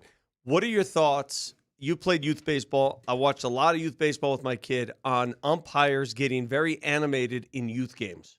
It's a little over the top. Like how much are they allowed? Like, what's the line? I guess. What's youth? 12-year-olds. What's a punch it feels like you're showing up the 12-year-old. I think that should be just So give me the most you can get is one of these. Most you get is, ha! Like you just get a little jab. I don't know. Your Little face. Little jab. Yeah, you had it, but the gleam Your is face. still there. Now, Your face. No, I listen. It could be a Home plate- 5-year-old in T-ball. Home and plate you are umpire. absolutely punching guys out with a gleam. Look at your face. My dream home plate umpire was to do one of these. My punch out call on a strike 3, I got to throw it up in the air first. Watch. You do this. Oh my God. I had a guy, no BS. I was like 14 or I think it was in high school actually. It's like 15. His strike call, the most suave black dude home umpire I've ever seen in my life. He went like this for a strike, just a regular strike. Yeah. Strike 1 on the count. Yeah. Woo! I love that. I pointed and gave it a woo. I love it. I had an umpire that would say, "You're out, and you're still out." And I'm like, that's a bit much. I'm like, that's a little excessive. That's a bit brother. much. Yeah, that's a bit much. That's why. I mean, those lines, right, that we draw in sports that we don't know the real rule, which side to go on there. Yeah, I mean, if it happens against you, you're mad. If you see it on the opposing side, oh, that was cool. I have one rule though. If you're a base umpire, your punch out is an actual. It's a punch. Right. You throw a punch. Right. If you're a home plate umpire, you reel it in. Yeah, correct. Well, the worst are the umpires that you can barely understand what strike. It's a ball. Did you see? Yeah, I don't like that. You know, you got to show me. Don't just tell me. Yeah. They have this 2-base thing now, right? At first base, right? So you don't have guys getting stepped on. Have you seen that? Yeah. Did you see over the weekend when a guy got back to the bag, but he was on the orange bag and not the white? Did you see that? I did. What game was that? So it was a college game, right? You can't do that. So they have, it's called a safety base. You seen this, Vic? So there's first base, and they have like an orange one off to the they side. Don't run into each other, sure. Which, by the way, maybe for Little League, that's fine. Adults, if what are we doing? If the first baseman's got his foot anywhere over the bag, it's fair game. Yeah, but guys will touch the inside of that bag and get a piece. Guys are smart. You ever been stepped on playing first? Yeah. It's not fun, bro. Yeah, they're metal cleats. Yeah. It hurts. You ever been stepped on playing golf? I think I probably have, yeah. But here's the thing. You dive back into the bag, and here's what happened. I think it was a pickoff. Almost had my head taken off by a lemon. You dive back into the bag. Dude, that ticked my ear. And I'm dead serious. You know it ticked my ear. And it was going like 90. It was a fastball. It was a speedball. What Bruce calls it. Go ahead. You dive back into the bag, and the second you get there, you keep your hand on the base, you get up, you put your foot on it, then you take your hand off. And after that, you're just kind of, you aren't looking. Mm-hmm. So this guy steps on the bag. He doesn't realize it's the orange instead of the white. And so guy keeps the tag on him, and he calls him out. And I'm like, that's ridiculous. Stupid. That's where it gets, you're an adult, okay? What are we doing here? Somebody says Frank Drebin in Naked Gun, when he's behind home plate to try to foil the assassination of the Queen member. First, he's Enrico Palazzo. He sings the anthem, and there's rockets in the air and people everywhere, and all like. And then he goes behind the plate. He's the home plate umpire. Remember that? I don't know. Reggie Jackson. Reggie Jackson he's playing for the Angels. He's been brainwashed to kill the Queen. Yeah, but it's something like it's not going to happen until the 7th inning stretch or something. So he keeps calling balls to extend the inning. Correct. Yeah. Don't you never saw that? No. I'm sorry. I don't know. Nelly, I can you haven't please seen bring up Frank Drebin in his third strike call from Naked Gun? No. Please. It's one of the greatest moments in cinematic history. Have you guys ever had? It's a biopic. I had a great segue to go to now. Now I forgot what it was because you mentioned that. Can I ask you something? Because I distinctly remember this. I have a terrible memory, especially from like younger years. But I remember we had an umpire that was so bad. And it got to the point, like, our parents were chirping this guy so much. Not mine, but just team parents. Just parents. He was intentionally doing stuff. It was obvious. There'd be a ball down the middle, and he calls it a ball for us. And anything within, a truck size strike zone on the other side. One of the dads that liked to drink during the game. Oh, here we go. He walked onto the field. Here's Drebin.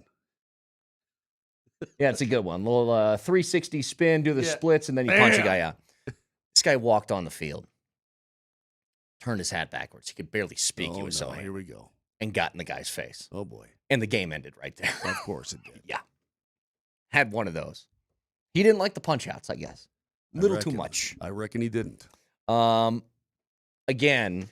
Hey, did you see, speaking of not liking, it's a 5-point game last night. The Nuggets are holding on. Did you see Alperen Şengün airball a free throw? Yeah. It's a tough look. I love Şengün as a player, too. He was off last night. Well, he was tell off. He he's was off. He's admitted as much that he's modeled his game as much as he can but around Jokic. He wasn't looking to shoot enough. No. He was looking to pass too much, and he did not look right. Big reason why the Nuggets won that game. Şengün was terrible. Yeah, but you know what? Again, it goes the other way as well, Vic. I can say that, different guys in the Nuggets were terrible against the Portland Trailblazers, against Washington a week ago, or over a week ago. What do the wins... The Nuggets were embarrassed in Portland, flew all the way to Houston and beat those guys. Sometimes, it's just insane. You win a game and you say, well, we did it. We played our game and we won. Sometimes the opposing team helps you win. And let me give you a case in point here. Do you know what the Golden State wins and the Houston wins have in common? Winning at Golden State last Monday and then at Houston yesterday. Do you know what they have in common? Both teams, Houston and Golden State, missed 12 free throws each in those games. 12. Sometimes you get some help. So play better defense on the free throws? Well, I'm just saying. Sometimes the fates sort of work your way, right? Yeah. I mean, what do you make of the Lakers over the weekend giving up 146 at home to Chicago? And they had their full lineup. Right. And the Lakers had their lineup for that game. And they had LeBron and Luka both in. They had Austin Reeves. They had everybody. So are you going to give me... And they gave up 146 at home to the Chicago Bulls. See, Moj is all who are grown in up. town tonight. I'm so proud of Moj because usually in years past when I would say into a live mic, and remember I said this on Friday, I said, watch out for Portland. Remember that? Yes. Watch out for Portland. Yes, and I believed you. And you believed me. Yes, I did. And I'm going to say again tonight, watch out for Chicago. Watch out. They have won 7 of their last 9. They just hung 146 on a fully staffed Lakers team. 146. There's a theme that happened. There's a theme that happened yesterday in Houston that needs to happen again tonight. Brett, I think you know exactly what it is, no?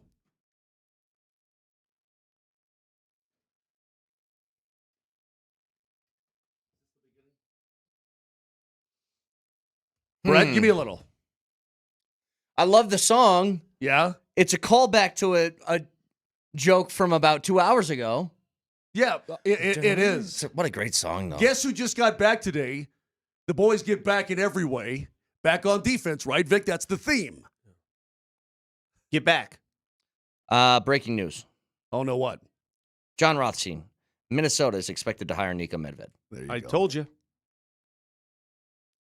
I mean, you could see that coming. So,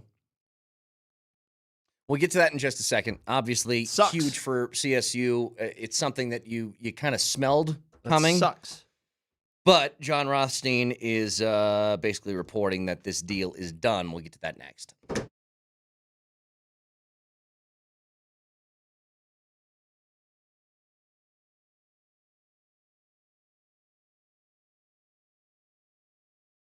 You know what month it is? The madness of the deals at Silterhar Motors in Broomfield is going to blow you away. I'm not even kidding.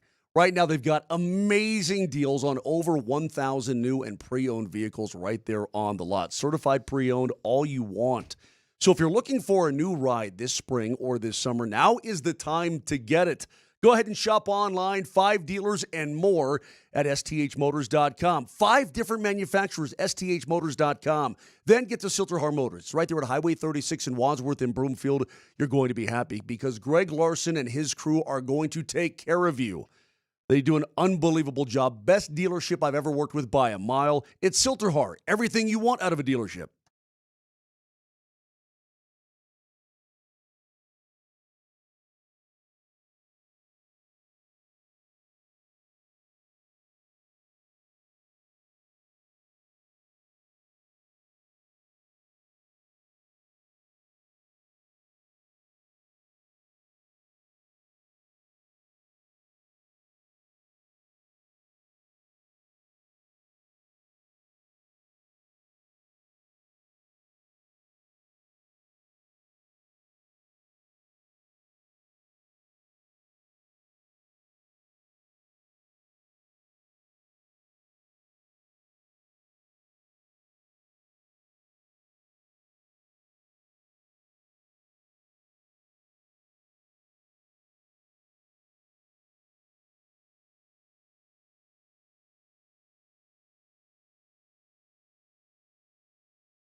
I wonder how you feel about that. I haven't seen the video yet. It's going to be hard for me to watch. I'm sure I will at some point. I don't know. I don't know. Maybe it was, maybe it wasn't. But it doesn't matter. They didn't call one. So, whether it was or wasn't, they didn't call one, and they never go back and change the call. But again, he made a really difficult shot, guys. I mean, he made a really, really difficult shot, and they just made one more play than we did. That is the words of now the Minnesota basketball coach, Niko Medved. This just announced a couple of minutes ago from John Rothstein that he is leaving to go to the Gophers. Yeah, I guess winning yesterday would have just staved off the inevitable, right? I mean, it was only a matter of time, and the rumors were so pronounced over the last couple of weeks that you knew there was something there. You got Minnesota ties, clearly. Minnesota has more money, clearly. And they're spending that money. The buyout for CSU is $1.8 million, I believe. Just chump change that's right. for a Big Ten team. Sure it is. So what do you do? I mean, Vic, he's not a spring chicken, right? I mean, he's 51 years old. He is? Yeah. He doesn't look 51. Well, He's he is. 51? I would have never guessed that. I thought he was more like 40. An opportunity for him to go back home. He's born and raised right there. Why do we look so bad in our 50s? Speak for yourself. Why look do you good. why do you look so bad in your 50s? TikTok boys. I mean, let's be honest. Niko Medved looks great in his 50s. We look like trash. The point is that he has an opportunity to go back home. Maybe it's something he's dreamed of since he was little. I don't know, being the head coach of the Gophers one day. Good for him, and bad for Colorado State. I mean, they're going to have to go find another guy to be able to do what he's done. I mean, you look at his records over the years. His first year was not good. And that 22-23 season, they were not good. But, I mean, I'm looking at 20-12, 20-8, 25-6, 25-11, 26-10 this year. Those are good numbers, man. Really good numbers. Well, if you're looking for a reason why he might go there, outside of like the natural from there sort of thing, whatever, Minnesota has a single season in which they have had 10 or more conference wins since 2008. It's actually longer than that. But in that stretch, they have made the tournament 5 times. And I do think that's an appeal to this. They were not only a 10-conference win team, they had over 20 wins overall on the year, and they virtually had to win their conference championship to guarantee them a spot in the tournament at CSU. I'll tell you what's cool about Minnesota. It's an appeal to have a easier path to making the tourney every year where you don't have to be impeccably perfect. Job. Yeah. But the money matters as well. Sure. If the money were the same, does he leave? I don't know. Well, I mean, it's his hometown. I'm just asking, though. If the money is the same, do they leave? I don't know the answer to that question. I'm just asking it. Okay. I will say this. I've done a game in Williams Arena in Minnesota. Yeah. You know, what's cool about it's a pretty cool, it's a really old building. It's like 100 years old. The cool part is, though, they have an elevated floor. I like that. I like the look of an elevated floor. I don't. I think it's stupid. Is that where the benches are like? It's stupid. Below? I hate stupid. That. I hate that. There's no court in basketball where if you go dive for a loose ball and you fall 5 feet down, that's stupid. Nobody falls off the damn court. Really? Oh, you're being so dramatic. It's stupid. There's no elevated courts are dumb. Yeah, they're dumb. I like it. Dumb. Great. Dumb, stupid, dumb. Beyond stupid. I mean, you're falling. Are you saying that's an appeal for Niko to go back? Elevated floor? Hey, how about an elevated hockey rink? I like it. Brings a different appeal. No boards? And what if you had to swim onto the ice when you wanted to make Hell, let's go full throttle. Play it on Niagara Falls in the winter. Serious elevation.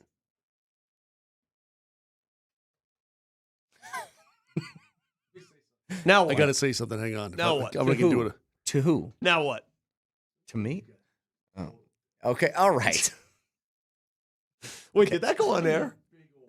Oh, no. I think that one's on. Oh, we're just... No, that was all off air. Okay. You're good. He's going directly into my brain when he's doing that, so it sounds like it's on the air. Jeez, tell us how you really feel, Moj. I mean, think about how stupid your comment was. I like elevated floor. Hear me out.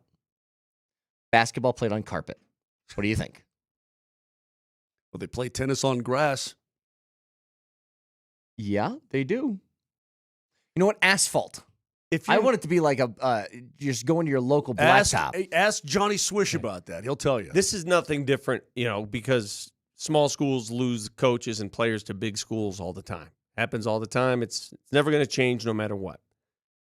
But this is why winning games like that, losing the way they did, is beyond heartbreaking, because this doesn't happen at CSU. The last time they went to the Sweet 16, I was not born yet. Look at me. Look at my face. That's how long it's been since the last time they got to the Sweet 16. So you lose your coach, who was a big reason why you got to where you got, and now you're starting over. It just sucks. The last 24 hours as a CSU fan, just sucks. Yeah. Well, it would have happened whether they won the game or lost. Yeah, but at least you got there if you win the game. Yeah. No, it's brutal. There's something about that springboard, like the Sweet 16. The Sweet 16.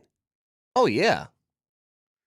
Once you get to like the alliteration rounds. Yeah.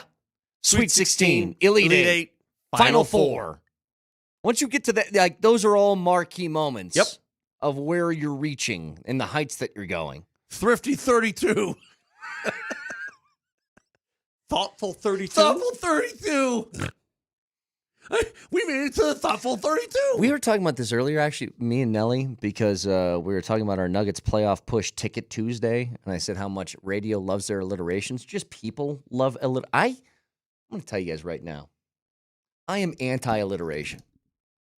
Why? I don't like, it's just easy for people to go to. Wait a minute. What are you talking about? It's a manic Monday. Hold on a second. Boy. Hold on a second. Baby Billy Bible Bonkers? Baby Billy Bible Bonkers. Come on now. Is beautiful the one baby alliteration boy. I will take. My I will take baby that one. boy. Also, you realize that anti-alliteration is, in fact, alliteration, right? No, it's not. AA, same letters. No. Same sounds, same sounds, not same letters. Alliteration is an I. No, illiterate, as in you can't read, is with an I, but alliteration is with an A. No. Anti-alliteration is an alliteration. Since Kane Is it with an A? Kane's from Omaha, so he's full alliteration. Is alliteration with an A or an I? Yes. Moser's looking it up It's too. an Moser's A. confused. Alliteration is with an A. Relax over there. Illiterate, as in you can't read, is an Yes, I. illiterate. Alliteration is with an A. Well, I'm against it anyway. Guess what? Alliteration with an A or an I, both of them. Well, you just did it. You just did what you're against. Yeah, but I didn't make a thing out of it. You're always against alliteration. I am against stabbing. I'm against it. I think it's too easy. We do it too often in life. And especially in radio. The shows on here do it. Oh, I love It's this a one. Funky Friday. You want It's a Trap Music Tuesday or something, whatever you guys do. Like, what is it? What's the music they play in the afternoon show on Fridays? Ska. It's not alliteration. Oh, but I thought that's what you were referring to. How about No. Funky Friday is PhD, but Kreckman and Lindahl do Ska Fridays. Here's some good ones, man. Whispering Winds. Busy Bee. I like that, Busy Bee. I like that. I hate them, them. dude. Baby Billy Bible Bonkers is. Do you guys want to know what really bothered me, by the way? Just as long as we're off the rails and I got a couple minutes. You guys have had to have seen this. I watched this video, I think, 150 times this weekend. There's this dude, and it's one of those stupid my morning routine type of videos. Have you seen those before? All these guys were like workout warriors, and there's another alliteration. They show you what their morning routine is, so they get up at 3:57 in the morning, and then it's like, crazy. I dunk my face in a bowl of ice or something, whatever they do. Do you see the one with this guy that I'm talking? I think his name is Ashton Hall. Yeah, Nelly. It's just stupid. I saw you eating that banana earlier, and I felt the urge to rub it on your face. I know. It's just so dumb.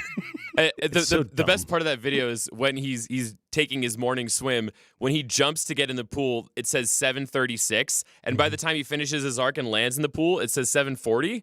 So he took 7 minutes to dive into the pool 4 minutes to dive into the pool every morning. I gotta explain this to people who haven't seen this. Okay, You know what I'm gonna do? I'm gonna do. Please do it. I'm gonna Please do my do it. morning routine when I do the show from home. Here it is. Let me tell you my morning routine. I want to explain this to you guys. 6:55. Wake up. 6:56. Turn on computer. 6:59. Prepare for show. Moshe, you're looking at me like you have no idea what I'm talking about. Let me help you. This he's jacked, like strongest human being I've ever seen. And he gets up in the morning and he goes through his whole thing. And by the way, the funniest part about these videos to me, how many times are you setting up your camera, turning the video on, off? Like how many times are you doing that? So he dunks his face in sparkling water that he pours ice into a bowl. Dunks his face in it. He eats a banana. How would you eat a banana? Not that way. This guy peels the banana and eats it. Okay? That's number one. When he's done with his banana, he takes what do you mean? I peel a banana. No. I don't mean like peel it. I mean like he breaks off the banana after he peeled it to eat it. He doesn't just chomp. Like every other human being would do. I know. Like a monkey?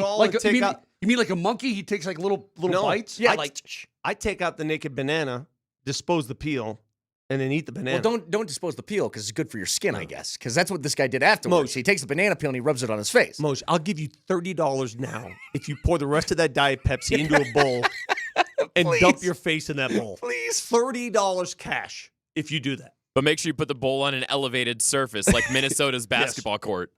By the way, these guys can never do anything on their own. They have some woman who is indistinct and off camera. Handing him stuff. Who is handing him things and ripping tape off his mouth. What? Why do I care what this guy does? Because why Moshe, do I care? Because Moshe dominated my weekend, and I have to talk about this. So then this guy... You live a boring-ass life. He puts on shoes and a Rolex before he goes to sprint, because that's what he does every morning. And then he gets in a G-Wagon with bodyguards who look nothing like bodyguards. And then he puts on a full suit and tie. In the suit and tie, dunks his face in more water, and then does some sort of meeting from a home office where he says, I got to tell you, bro, we need to get to at least 10,000. And that was it. That was the end of that conversation. I couldn't stand how cringeworthy the entire thing was. Moshe, $35 if you dump your face in that Diet Pepsi. No. I don't care what this guy's routine is. Moshe. I don't care about dunking my face in anything. $50. I have the cash. $50. I'm actually going to 50. For the It rest ain't worth of, it to me. For the rest of my life, I'm going to do this. If I'm on the phone with someone and you try and talk to me, I'm going to be like, 1 second. Dude, we got to get to at least 10,000. Every time. Because I have business to tend to. I'm going to do that today at my mom's for lunch. How am I going to... Give me a water. Vic, how am I going to swim with a Rolex on if I don't get to 10,000? It makes no sense. Ridiculous. If you guys, I'm letting you know right now, if you are one of these fitness influencers who does the morning get ready with me video, leave this show now. I want nothing to do with it. Dude, they're not listening to this show. You think they're wasting their time listening to this show? They were busy getting to 10,000. They got to get to 10,000. Can't do that if you're listening to radio shows. I mean, please. Not to mention he reads for 5 minutes. And I think it's one of those LeBron reading things where he's in the locker room and he's on the first page always. Always on the first page. Hold on. The part you missed. Let me be the first to tell you. If I wake up at that ungodly hour and then you ask me to meditate, guess what's going to happen? You're going to sleep. Go right back to sleep. I meditate. I'm going to go right back to sleep. I meditate for at least 6 hours a night, 7 if I'm lucky.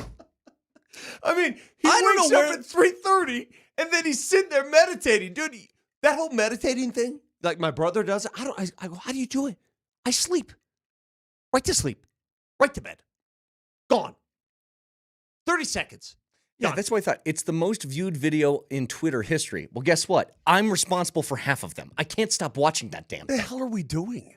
You've not seen it? I'm trying to get I to 10,000. don't want to see it. I don't care. I literally couldn't care less. Because your morning routine is unhealthy. That's why. Mosh, You don't have to dunk your face in the Coke. Here's can you rub? Can we get Vic's banana peel and have you rub it on no, your face? Brett. Can you do a more inverse? How about if I rub something on your face? Hey, can you do a more? Would you like inverse, that? How about a more inverse? I'd be happy to. Morning routine. That guy and Moser. Moser's morning routine. Let me go through it right now.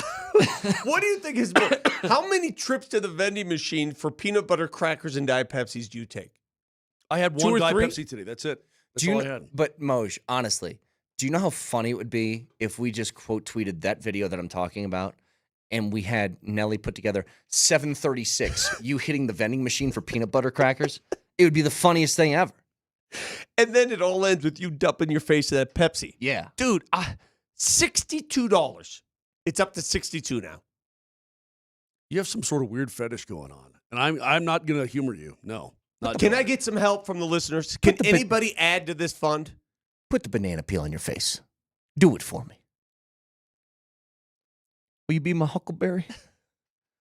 I got to show you guys. Turn your camera off. Hey, I got to show you guys a video right at the now. break. I Go don't to want break. I got to show you this video. No.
No better time to jump on with the Circus Sportsbook than right now as the tournament is in full swing. We got baseball right around the corner, basketball, hockey, everything available on the Circus Sportsbook.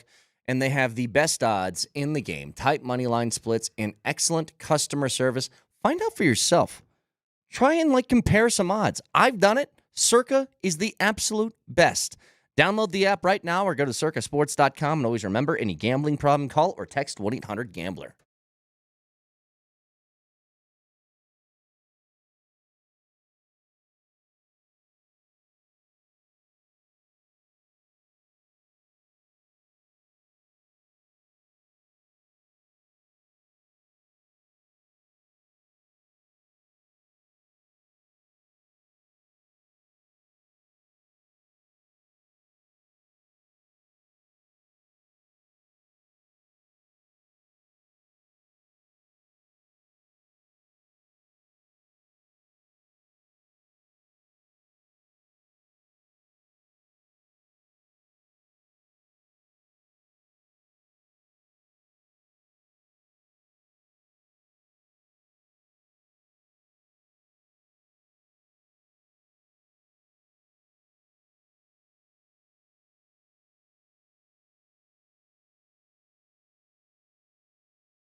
Not Another Bracket contest underway, and you can check out the full standings at altitudesportsradio.com/notanotherbracket. Grand prize winner will get 2 tickets to a Nuggets playoff game, dinner for 2 at Denver Chop House, a big screen TV, and a catered party for 30 from Brothers Barbecue. That's thanks to Evan Williams Bourbon.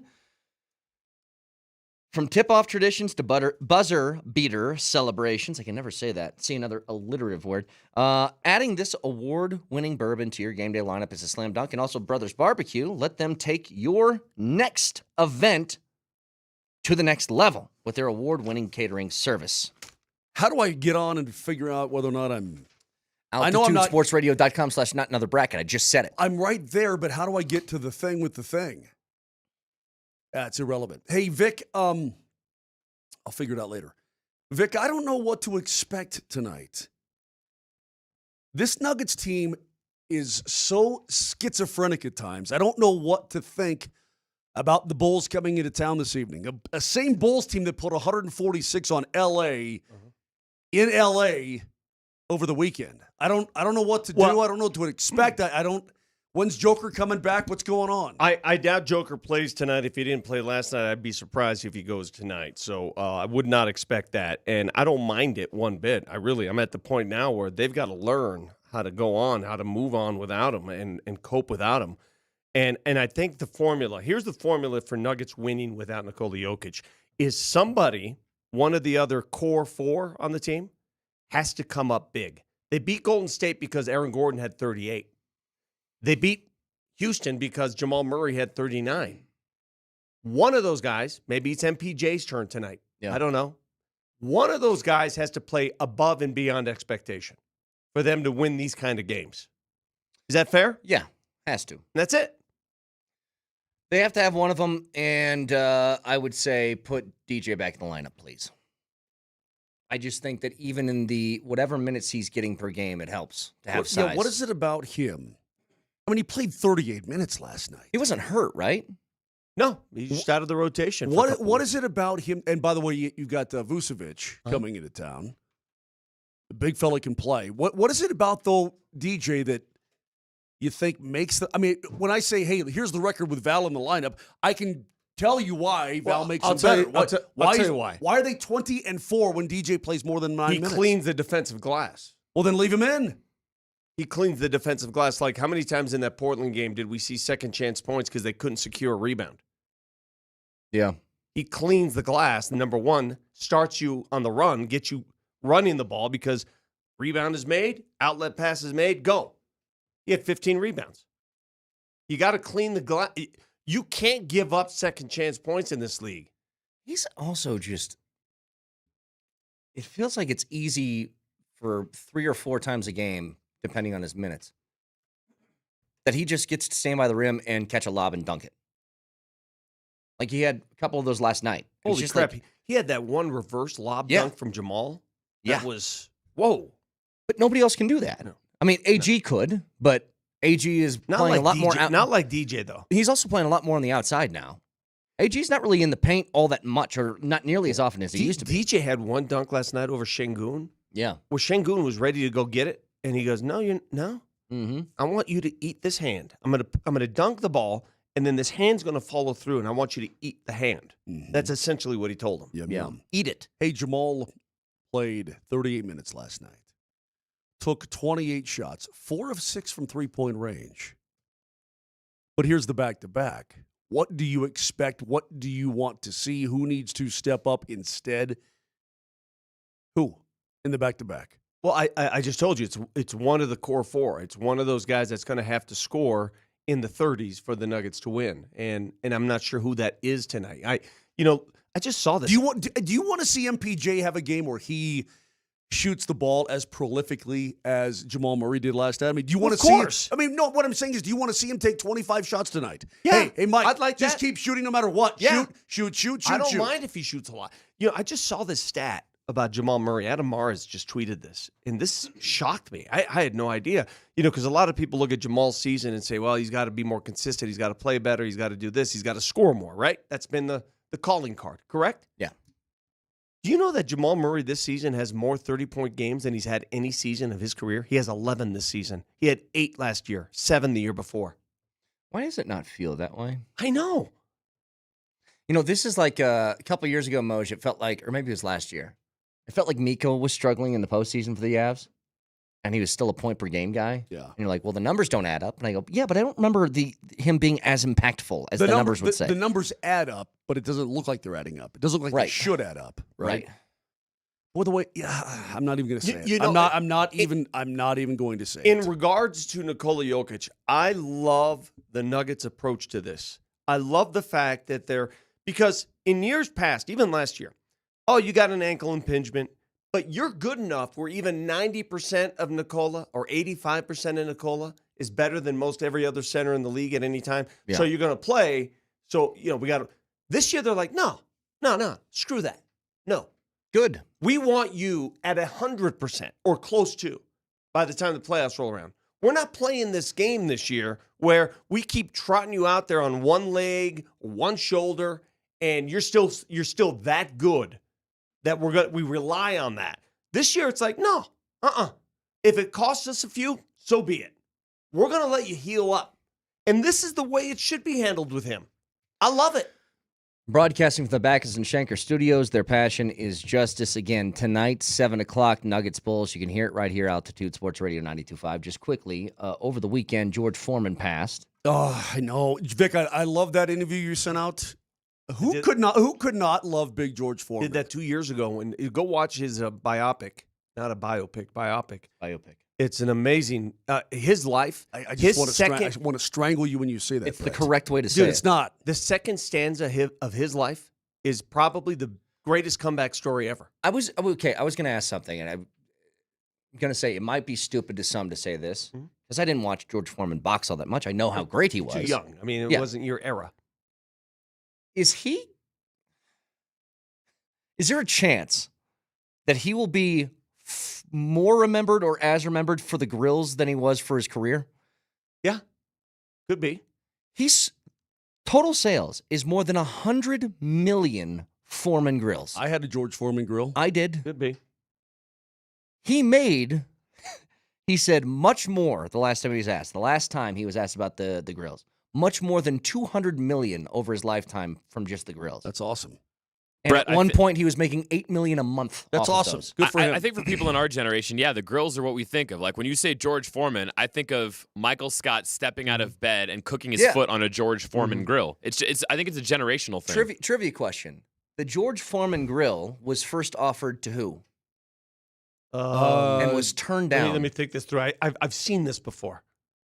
Pele. No. Okay. Muhammad Ali. Joe Frazier. Reggie Jackson. Hold on. A boxer? Hold on. Gordie Howe. No. I'm going with 70s athletes. No. Darth Vader. Hulk Hogan. Why? Hulk Hogan was first offered it. He turned it down. Why? Can you believe that? What a dummy. But you know the athlete, George Foreman, in his life, right? He came from nothing. He skyrockets to the top of the heavyweight classification.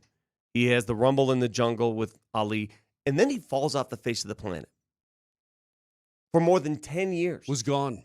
I mean, disappeared. Like 10 years. Stopped by nothing. And then revives his career and comes back and wins the heavyweight championship. Yeah, it's crazy. Dude, who does that? He didn't. I mean, when he came back, he was obviously thicker and bigger than he was when he was younger. But he could like knock a guy out from 10 inches away, just bam. I mean, he was so powerful and such a nice man. I mean, he was such a nice man. When he knocked out Moore, what was Moore's first name? Michael Moore. Michael Moore. He knocked him out, and somebody alleged that the fight was fixed, and George Foreman said, "Yeah, it was fixed, all right. I fixed it with my right hand." Yeah, I mean, he got him. Brett, it's a little inside punch, bam. Moore's. Go look at the fight again on the canvas. Moore's like, I mean, his eyes are rolling, and I mean, it was unbelievable. That's just a bummer because he was only 76. Too. I know. I've always loved that guy. Nelly, how about a fact checker? Nelly monitors the mistakes in today's Fact Checker.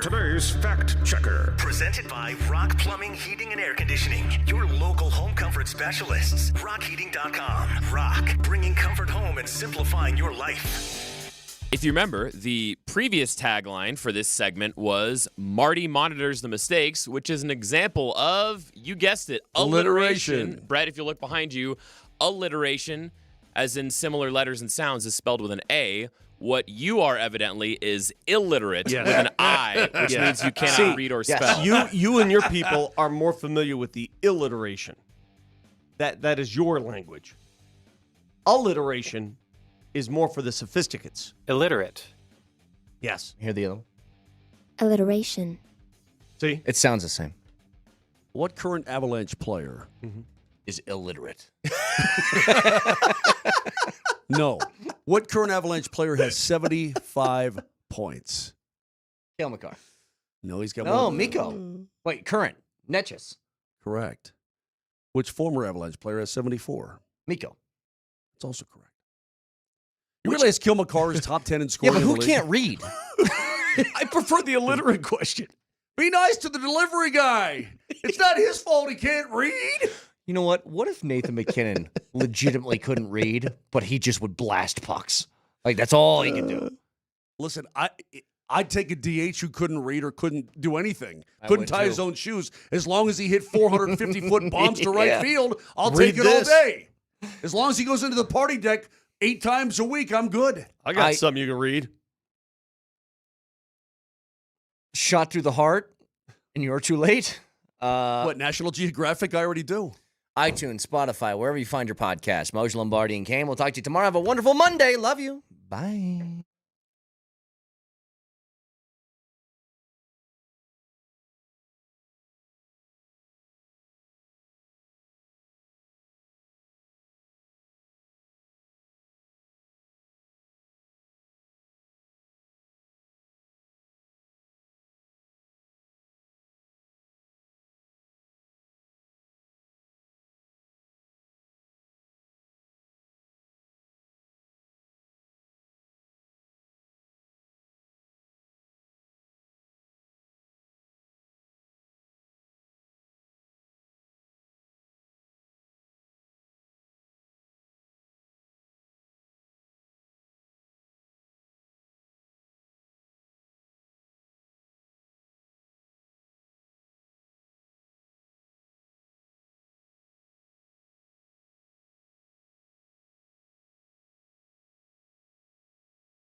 He has a goal in this hockey game. Big Brock Nelson, left-handed shot, picks it up, swings wide left at the circle.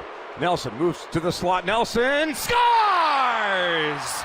It's Brock o'clock, and the Avalanche are able to get the extra point. Murray has it at the point, picks up his dribble, throws it on the right side over to Aaron Gordon. Gordon goes in a low block, bounce past DJ. Dunk right-handed hard! Timeout, Houston. Nuggets have their big lead of the night. They're up by 9. Hey, folks, what a road trip. Denver uses a monster third quarter. They outscore the Rockets 39-22. Jamal Murray scores 39. DeAndre Jordan a double-double. And Denver finishes the 4-game roadie 2-2. Final tonight from Houston, Denver 116, Houston 111. Those are the 5 for Colorado State. They get it into the hands of Clifford.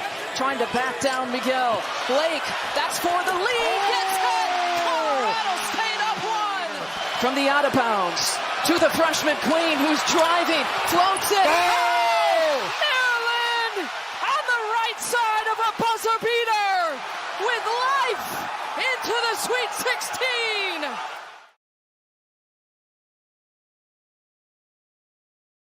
What a weekend it was. Nuggets get a win. The Avs get a shootout win, and the CSU Rams. We were waiting for a moment. One shining freaking moment. This tournament needed a moment. And we're on the wrong side of the moment, Raj. It needed a big-time shot from a small area school against a big-time program. It needed a buzzer beater, and it all happened within 6 seconds. And the CSU Rams fall to Maryland.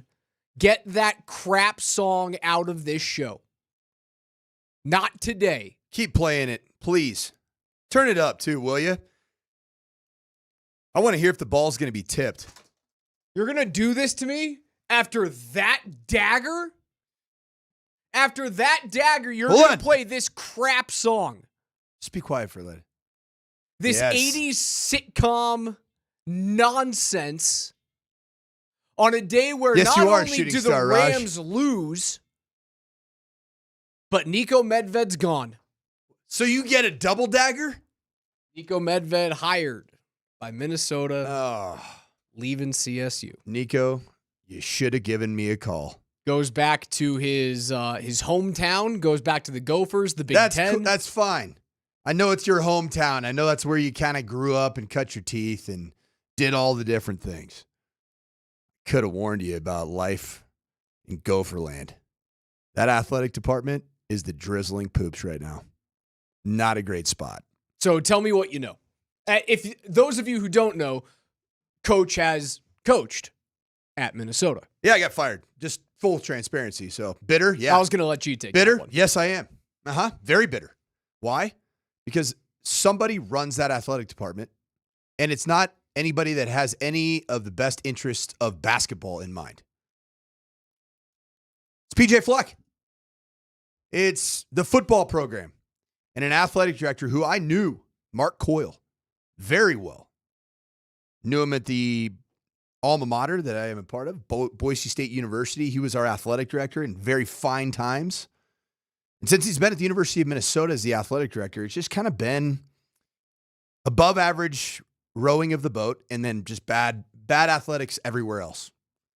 Actually, including a monstrous upset of Gable Steveson. I saw that. Wow. The University of Minnesota heavyweight that won a gold medal as what? A freshman or sophomore. Now he's wrestling in feels like his 7th year of college. And he gets beat by none other than Oklahoma State's own. I don't remember the kid's name. But he got upset. Wyatt Hendrickson. U.S. Air Force 2nd Lieutenant. That's right. Yeah, he was an Air Force Academy alum. I don't think that Nico Medved should have taken that job. I think that he should have waited to see where, if it's Canvas, if it's New Belgium Brewery, if it's, I don't know, any other money that's up in northern Colorado in the Fort Collins area. You could have had a statue built outside of Moby Arena for Nico Medved because you were on track to be the most beloved and most successful head basketball coach in the history of that program in a time where football's just been mired in complete mediocrity at best. You could have been the guy. Instead, you go to Minnesota where you're going to be option number 2. You're going to be in the shadow of PJ Fleck. Philip John Fleck. So walk me through that decision. Coaching at a smaller school and then a larger program at a big-time conference comes calling. Because Minnesota's only made the tournament 6 times since 2000. They haven't made the second weekend since 1997. They haven't had success in basketball. The basketball program stinks. It's been meh. I went to the barn there. It's a Williams Arena. It's a bit of a famous barn. Honestly, bad vibes, here, bad environment. I almost don't care about Minnesota. What do you care about? I care about, walk me through the process of having success at a smaller school, a Mountain West type of conference, and then getting a call from the Big Ten. It's a shiny new object. It's what it is. And I know there's a personal affinity for Nico Medved, for Erica's wife, to the state of Minnesota. I understand that.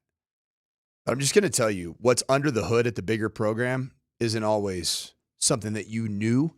And I don't envision Nico Medved at University of Minnesota being a wild success, because I don't think there's institutional support to build the basketball program to where it needs to be.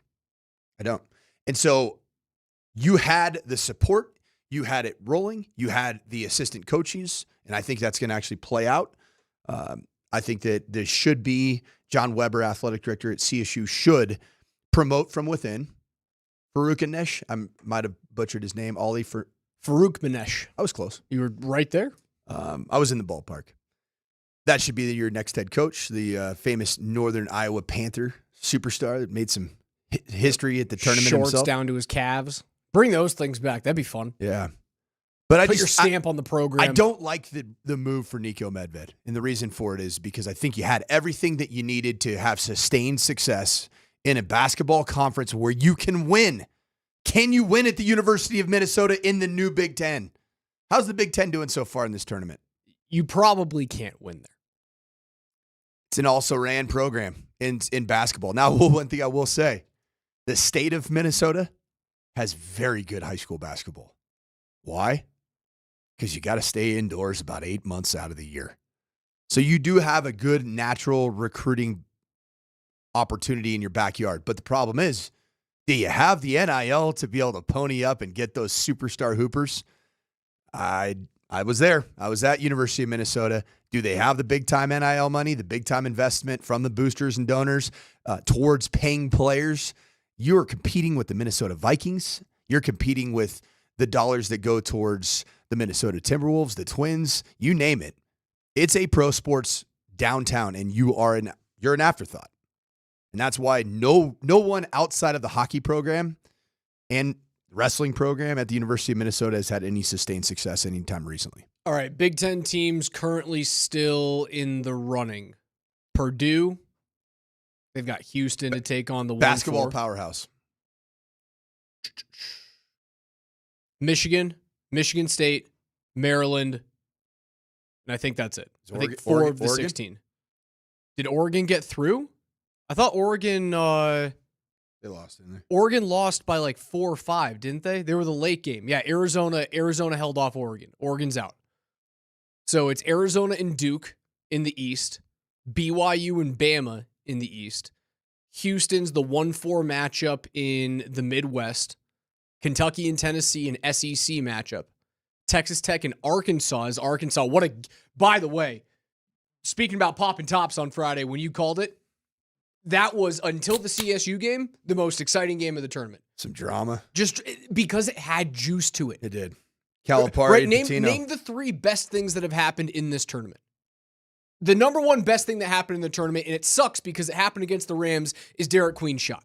That is the best thing that happened thus far. The number 2 best thing that happened thus far, Danny Hurley losing his mind after UConn gets bounced.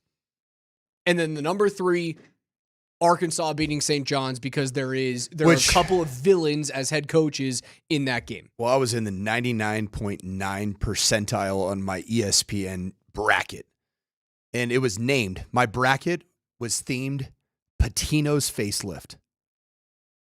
and it was just ripped to shreds. Just like Patino's skin was at multiple points when he did make his face look younger. It was ripped to shreds with that result, man. It was amazing. Calipari. Great job. Brings a 10 seed to the Sweet 16. They get to go against Texas Tech. Is John Calipari more likable at Arkansas? Way more likable than he was now. at the University of Kentucky? Yep. Maybe it's just a few years of removal from being successful at Kentucky. He feels more likable. I'm right in saying this. Calipari was the head coach at Memphis, correct? Yes. He had Derrick Rose there. Did he not seem extremely sleazy at Memphis? He felt more for me. He felt more sleazy at Kentucky than he did at Memphis. I just felt like he was evil empire at at Kentucky, and ultimate sleazeball at Memphis. And now you're like, yeah, hold on. So Darth Vader is evil empire, right? But when he was becoming Darth Vader and he was like evil Anakin, he didn't feel sleazy. He just felt like he was like turning to the dark side. I never felt that about Cal when he had Derrick Rose. I just felt like he was the guy that was just backdooring, wheeling and dealing with all the AAU head coaches and just getting down and dirty in Memphis. Nobody liked John Calipari. But for some reason at Arkansas, you're like, you know what? Cal's kind of a likable guy. This guy, he gets on an interview and he sounds like a very rational, sane human being. You know who doesn't sound rational and sane? The worst human being in all of sports. This guy. I hope they don't do that to you, man. I hope they don't do that to you, guys. That's Dan Hurley of UConn. Walking off the floor? Walking off the floor. I know you After can barely loss? hear it. So he says, I hope they don't blank you like Blank they as blanked in- us. Stick it to you. Oh, stick it to the man. I hope they don't hoop you. Yeah. My favorite new term. Dan Hurley. And then in whiny post-game press conference. Oh, I have it. Do you want to hear it? I would love to hear Dan Hurley just drowning in his own tears. You guys will have to wait until the other side. Dan Hurley, the Nuggets, and the Avs coming up on the other side. Don't wait. The worst guy in sports. Next.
It's the morning sprint, Altitude Sports Radio 92.5. Alex Ryan-Emmy alongside the coach, Mike Sanford, KJ Granderson behind the glass at 303-504-0925 is where you can reach us today on the Shop Mazda text line. Before we get into the Nuggets, they will be back at Ball Arena tonight to take on the Chicago Bulls at 7 p.m. You can also watch that game on KTVD Channel 20. Avs don't play until tomorrow night when they welcome in the Detroit Red Wings at 7 p.m. on 92.5.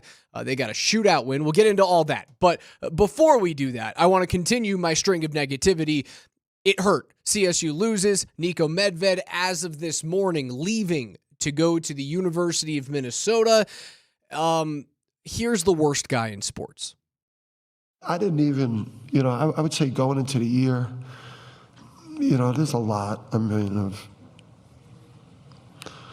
rewiring and things I got to do in the off season, because you just get caught up in this tidal wave of success that we've had, and you just you lose perspective.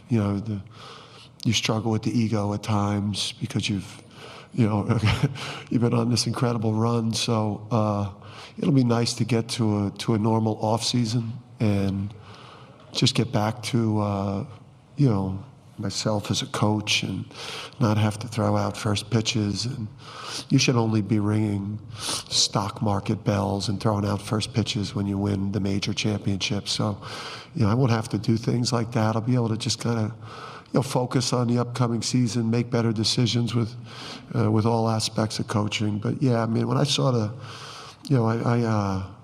when I was asked about the 13 in a row, you have no idea the company and what we've accomplished. So you could take some solace in that. But today was to be that close to getting to a Sweet 16 and knowing, that the 2 seed lost yesterday and this bracket could have really opened up for us, and we knew that going in once we saw the 2 seed lose.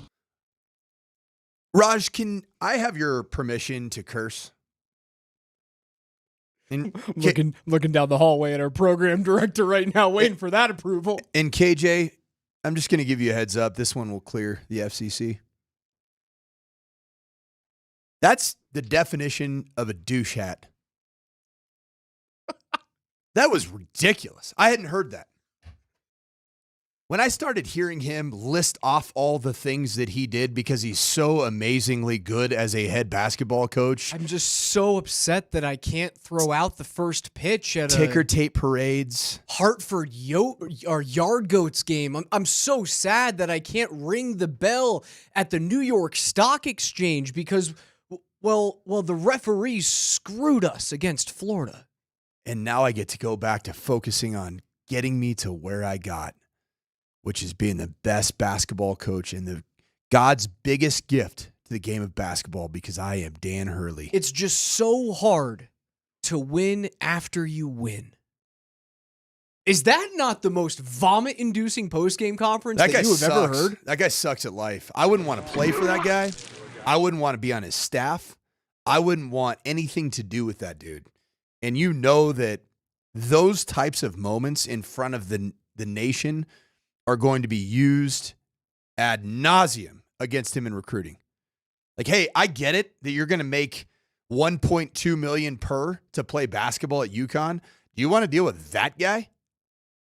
Play for me for $975. Is it really worth it being around that guy for the extra $225 or whatever it might be? Because that guy sucks. I couldn't even imagine being under that guy's leadership in any capacity. Adam texts in, Dan Hurley would fit in just great at CU. Love the narcissism. That feels like a shot at Dion, and I don't think those guys are the same. Dion, when you listen to Dion's pressers, so you can't kill me.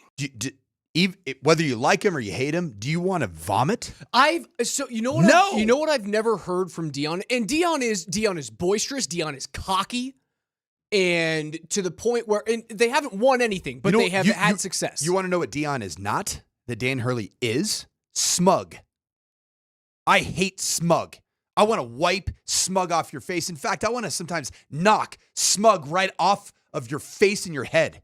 And if Dan Hurley were sitting right here in the studio, I would knock that smug look off of his face because that is what he is constantly living with, is a smug attitude. Deion's not smug. Confident? Yes. Smug? No.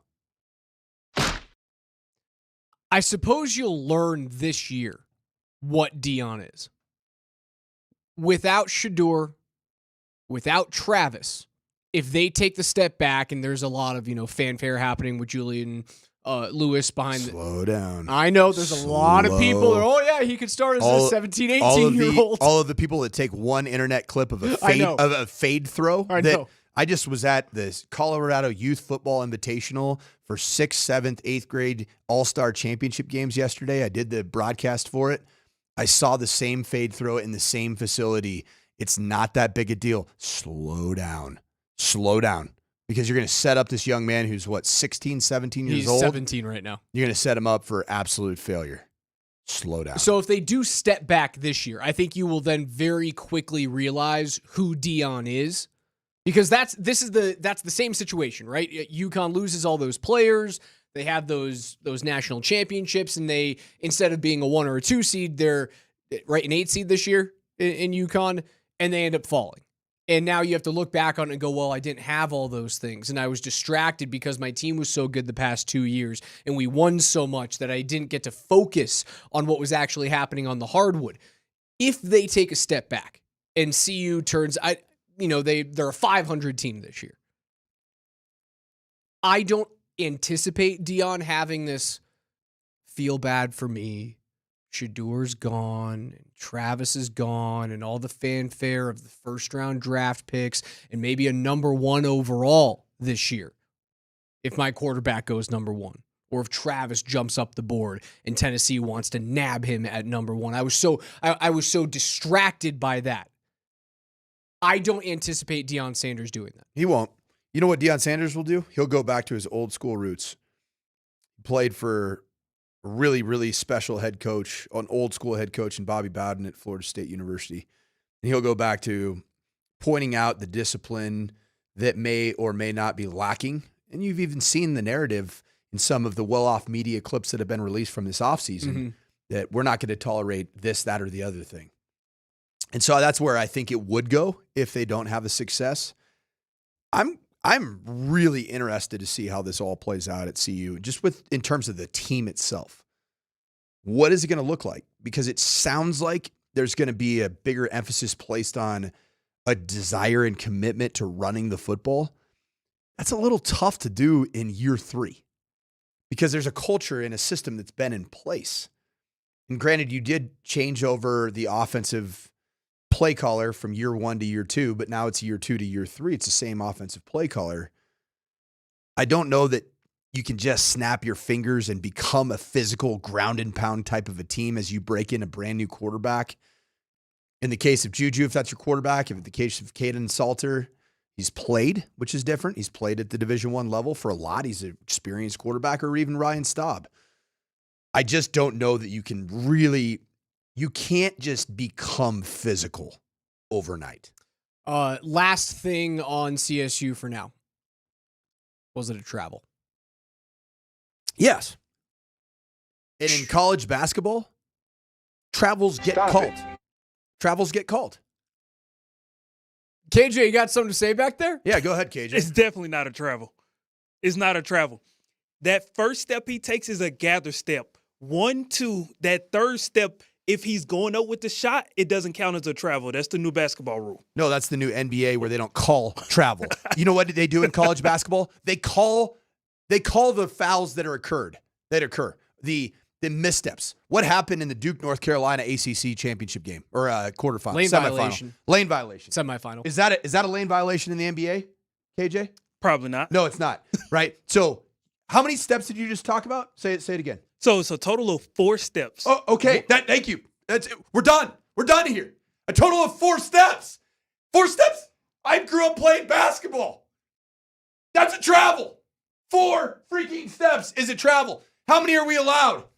2. Freaking 2. Coach is out. My good God. I didn't. It was. What say ye, Raj? In real time, was I screaming at the referee to call travel? No. I wasn't. When I watched it over replay and it was in slow motion, I started yelling because, and I do find this, right? Like, Coach is right.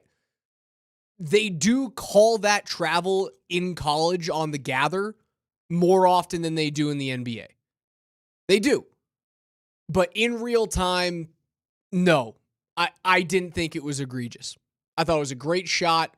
Unfortunately, CSU leaves a little bit too much time on the table, and it goes by the wayside. Derek Queen, certified traveler, certified hustler. That's the new game, man. Did you hear his post-game press conference? No, I didn't. Absolutely incredible material. He was asked what makes his head coach so special. You want to know what his answer was? That man pays us. You want to know the name of the game in college sports? No, that's it. Hey, it ain't motivation. I'm mad at Derek Queen for getting away from getting away with traveling. I'm mad at him for making an incredible shot, a bank shot of all things, which you just don't see very often in buzzer beaters. A bank shot. That's so 1989. But I kind of loved it, even though I hated the travel that wasn't called. But one thing I did like about Derek Queen, honesty. Let's just call it like it is. Let's not try to pretend like it's all emotions and, you know, it's puppies and kitties and, you know, our feelings and leadership. It's straight cash money, homie. And this is what my guy Derek Queen said. Willard's someone who basketball players listen to, and what has he meant to you guys in the short time he's been with you? First, he do pay us the money, and then so we got to listen to him, and we all trust him because he's like a player coach, and then he want nothing but the best for us, and he just he coaches hard. He talked to us other than basketball. He's just always there and just want us to win. Straight money, cash money. You know where he's from?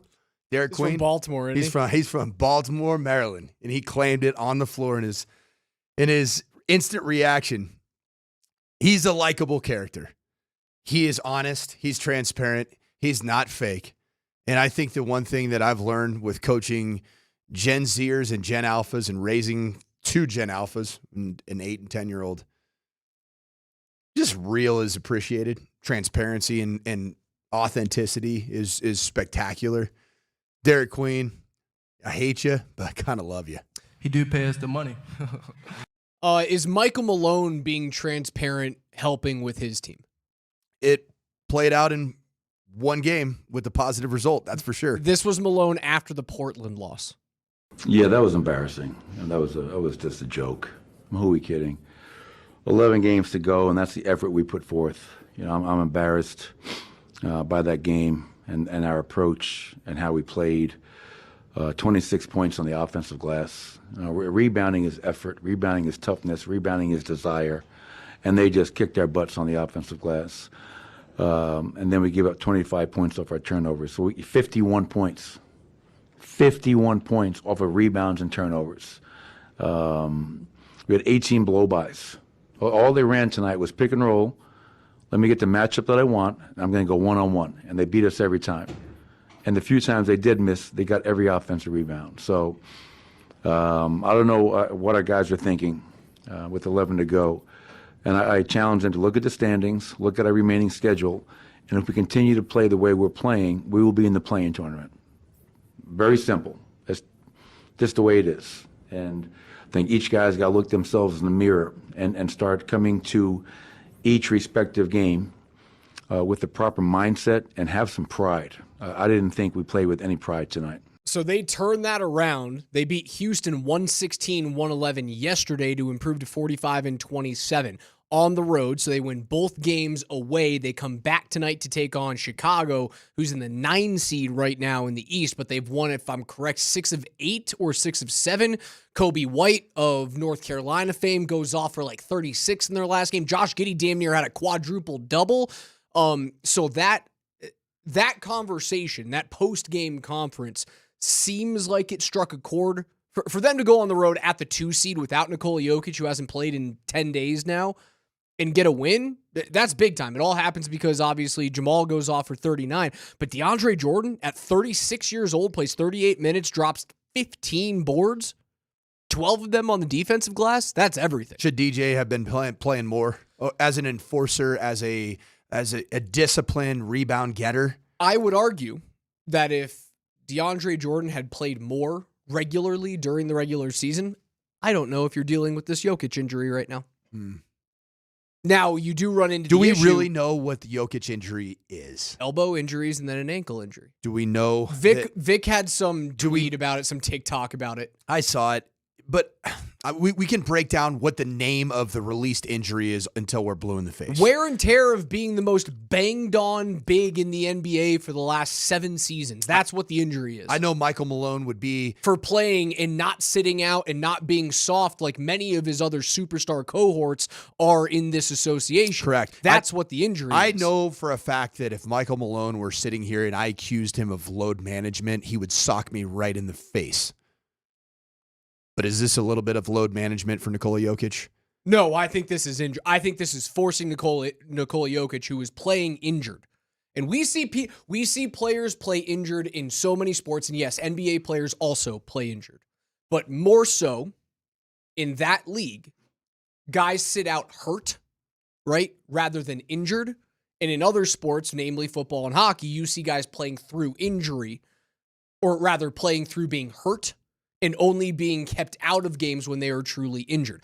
I think Nikola Jokic would be playing through hurt and playing through injury if he wasn't saved for himself. This is not load management. This is the organization and the head coach looking at their star player and going, dude, if you keep playing in the regular season, we're done in 6 games. That's it. That sounds like load management to me.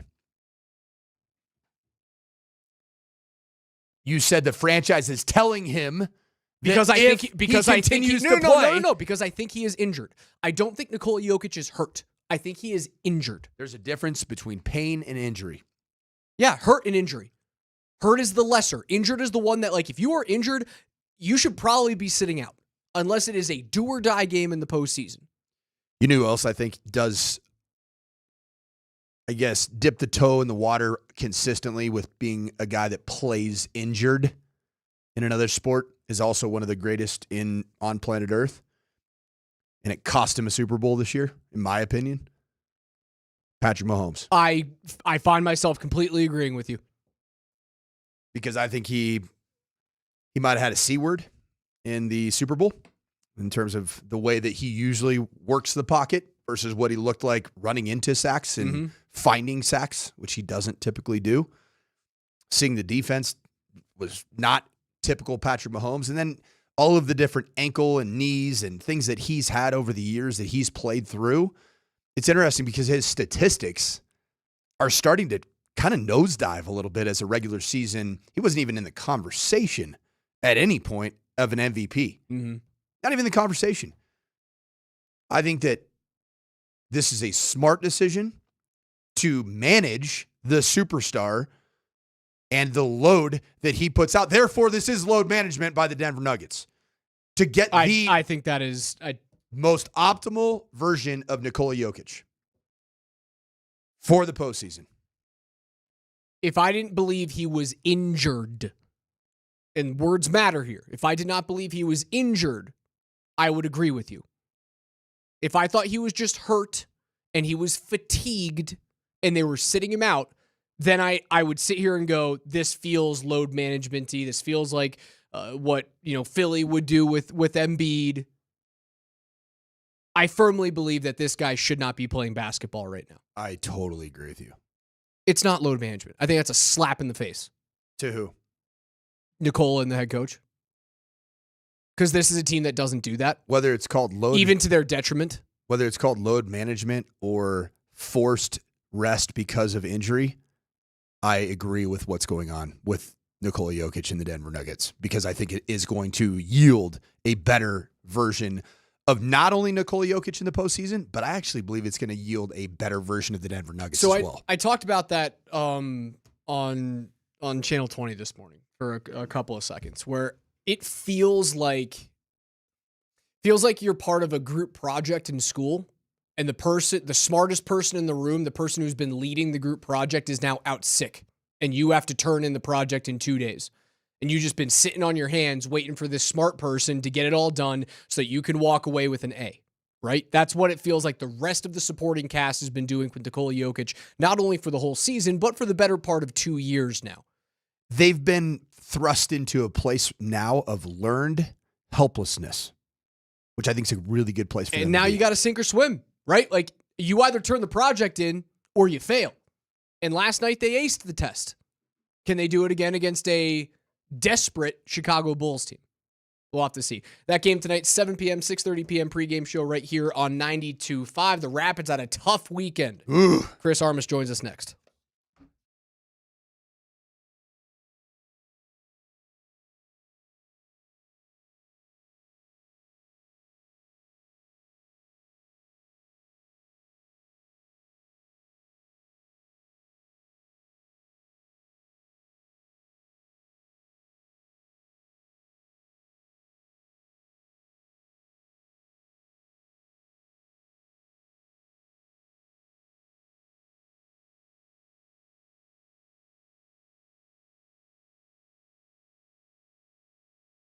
We are right in the thick of March hysteria.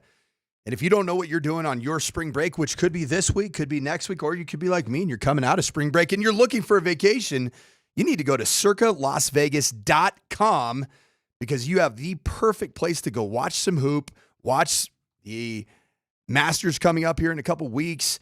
It's the perfect spot to watch it. You can elevate your pool game at Stadium Swim, which is the best place I have ever watched any sporting event in my lifetime. Also, make sure you download the Circa Sports Colorado app if you're going to stay here, because from college basketball, hockey, and everything in between, Circa Sports has it all. Circa Sports Colorado isn't just sports betting. It's sports betting the way it should be. High betting limits, tight money line splits, and exceptional customer service that treats you like a VIP.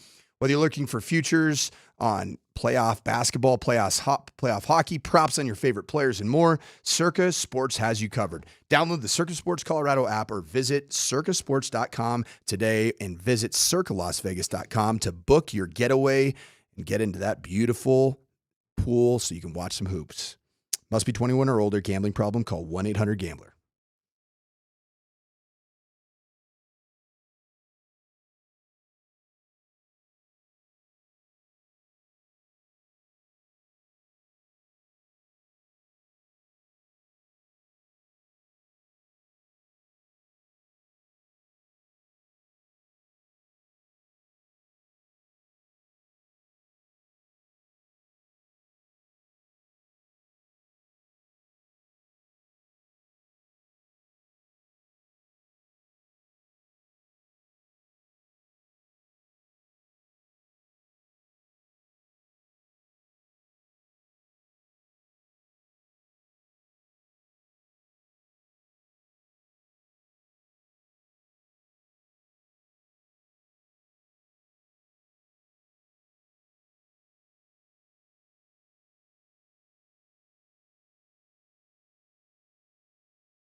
Let's head on out to the Ramos Law hotline. Car accident, you need Ramos Law. Medical doctor and attorney. Find them at ramoslaw.com, where we find every Monday at 10:45 the head coach of your Colorado Rapids. He is Chris Armas.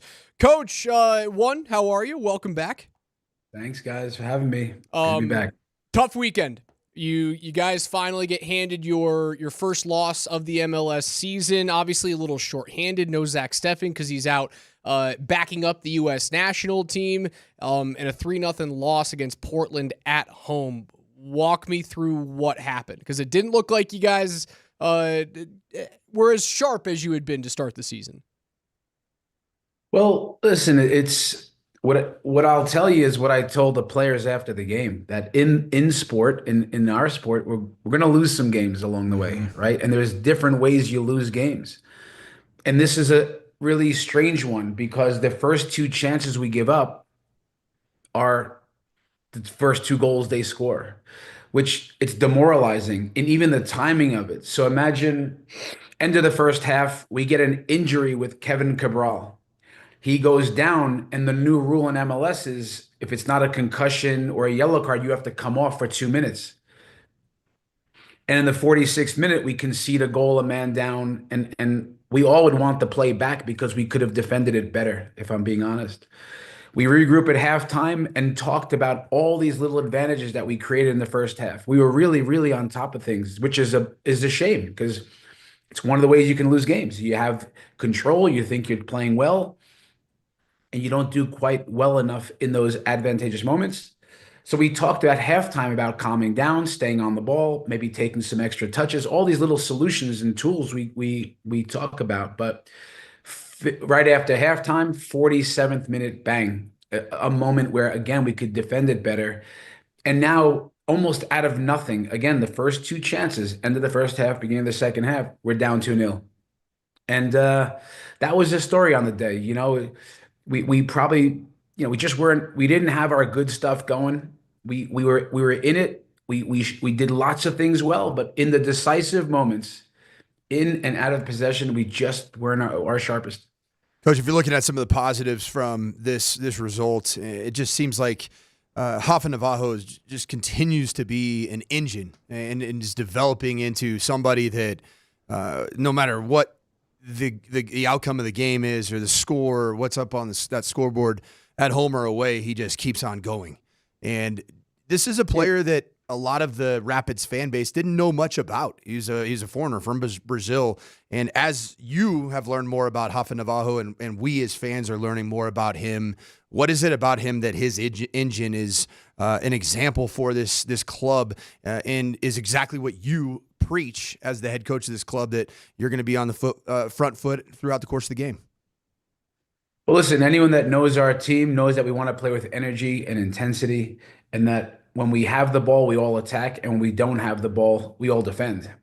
And if you go and try to talk to strikers around the world in any level, college, professional, the attackers want to attack.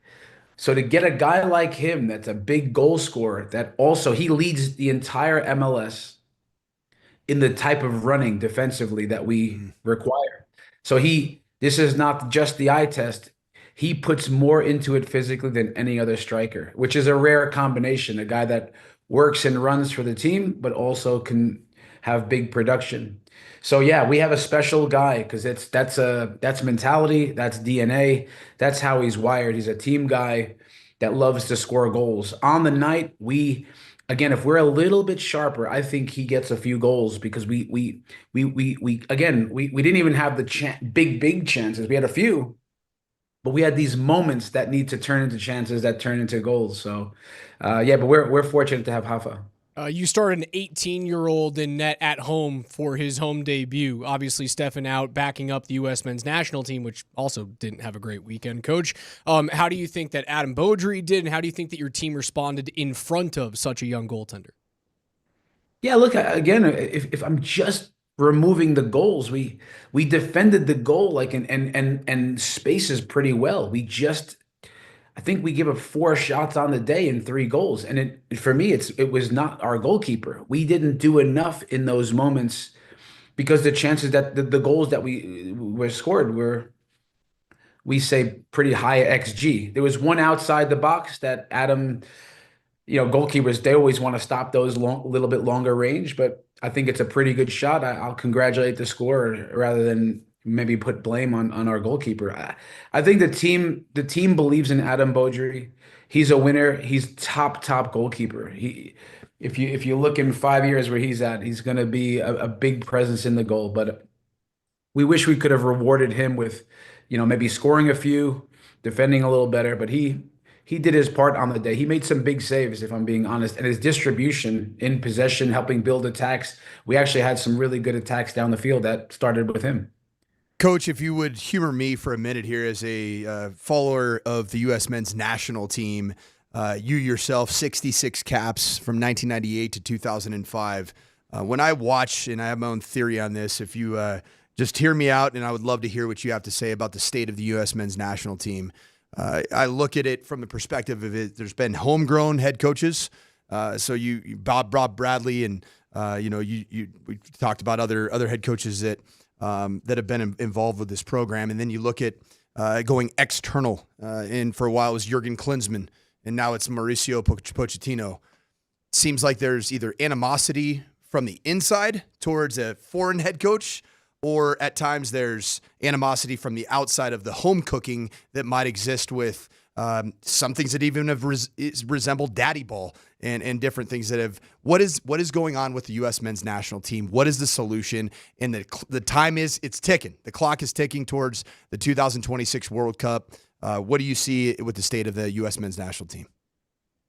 Well, look, it's a loaded question, and the easy one is people get on board, or they want to support and be a fan of it, or pick moments to attack. And for me, listen, we're hosting the World Cup. We're in the World Cup.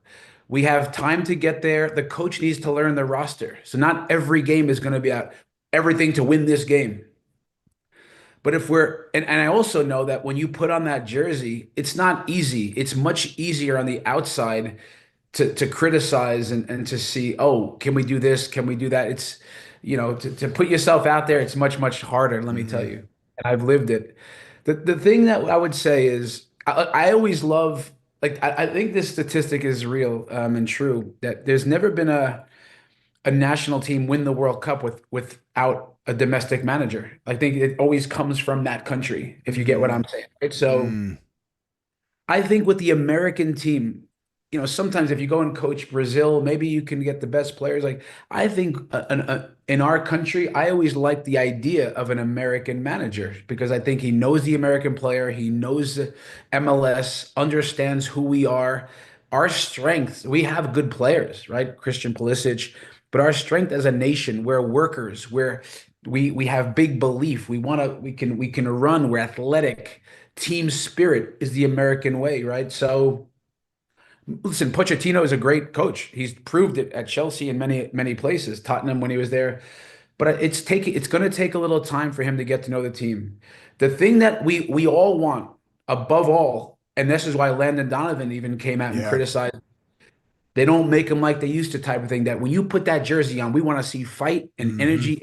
And right now against Panama, they sat deep, so it became a little bit of a pass around. And against Canada, they just have a really athletic team. So we met a team more athletic and aggressive and more than us. So those are two really tricky games to analyze.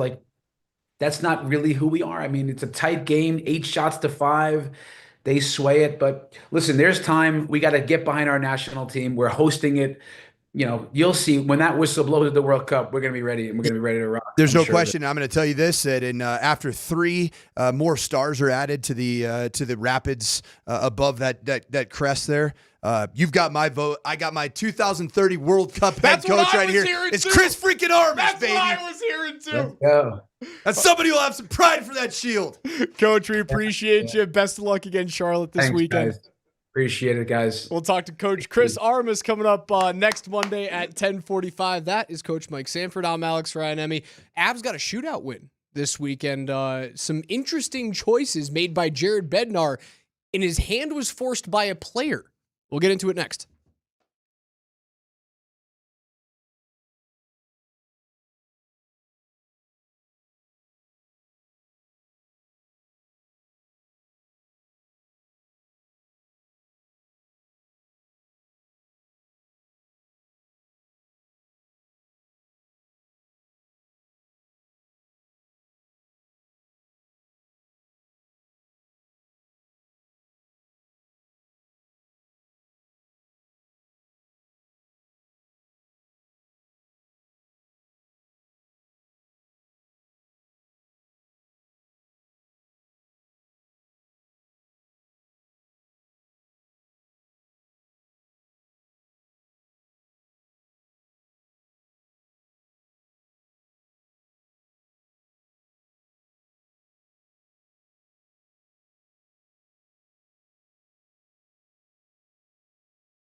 Make sure you guys tune in tomorrow for the next Nuggets playoff push Ticket Tuesday, 20 minutes after every hour, starting at 6:20 a.m. with Brett Kane. We'll give out a keyword for your chance to win a pair of tickets to see the Nuggets on Wednesday night as they host Giannis and the Bucks. Or if you don't want to take the chance just to win the tickets tomorrow, you can head over to nuggets.com/tickets and buy them today. We'll see you tomorrow for Nuggets playoff push Ticket Tuesday on Altitude Sports Radio 92.5. Special thanks to Rapids head coach Chris Armas for joining us, kind of putting a stamp on, well, if the U.S. men's national team doesn't have success this year, maybe bring the job within the borders. You know where to find me. You know what? That's exactly what he said without saying it. Hey, I like that. I am all for it. You got a hard salute out of coach on the Zoom call. Give me 1, 2 stars above that crest on the jersey for MLS Cups. Yep. 2030 World Cup. Chris Armas is going to get something done that's never been done before. I've been talking about how Nico Medved, CSU men's basketball head coach, has departed for the Big Ten in his hometown, Minnesota Gophers. So CSU looking for a new head coach. It's a shame. We'll get back into that in a little bit. Obviously, Coach Sanford, you have a history at Minnesota, having coached there and also being relieved of your duties by the Gophers. Jeez, you had to rub that in, man. You know what? You said it first. Well, that was like an hour ago. I've gotten sensitive, and my skin got thinner since then. It's translucent at this point. It's completely different when you're self-deprecating. It sucks when you're others deprecated. When your buddy just twists the knife for no reason. Yeah, they fired me, Raj. I get it. I'm bitter. So, yeah, I think Nico Medved's a moron for taking the freaking Minnesota Golden Gophers basketball job where no one has had success, including young, Richard Pitino. Young Richard Pitino, who took the New Mexico freaking Lobos to the second round of the NCAA tournament. He was the drizzling doo-doos at the University of Minnesota when he was the head basketball coach. It'd be a heck of a logo. People go there to lose their job. So, yeah, you got your $3.7 million winter coat parka made by, what is it? The Goose. What's the Goose company? Canada Goose. Made by Canada Goose. Those are Canada's Gooses. Got a $3.7 million contract to get really, really freaking cold in a nice parka. Enjoy your 3 to 5 seasons because it's not going to go well. That basketball program stinks. The dribbling doo-doos that'd be a fun AA baseball hat. I would buy it. You're right, KJ? I'm worried about your coach. What are you worried about, man? The drizzling doodles. Did you see Where did you come up with that from? Well, because I typically, it's a coachism. Not me, coach. It's a general coach-ism to say the drizzling beeps. Mm-hmm. It rhymes with hits. Pits. Yeah. Mitts. So drizzling doo-doos. Kits. Start using that in your, I would start It's using a number that. 2. It is. It's a drizzling number 2 there, Sean. You see the Chesapeake Bay Sox? Ooh. The logo that they unveiled for their so like AA and AAA teams in minor league baseball. Coach has actually worn a handful of these hats. By handful, you mean like 73? Dozens of them. You know, you'll have these like off weekends where I think there's a Mets affiliate that's going to be the spicy meatballs for 2 days. Awesome.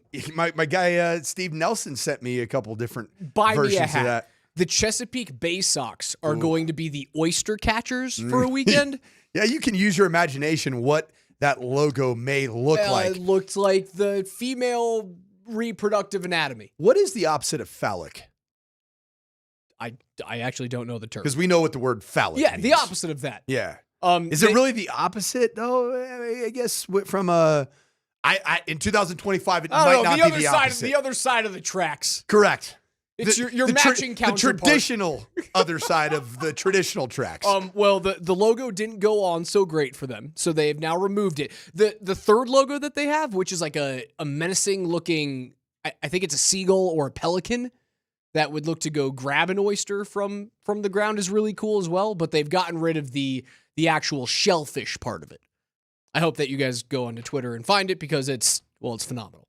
Avs get a weekend win.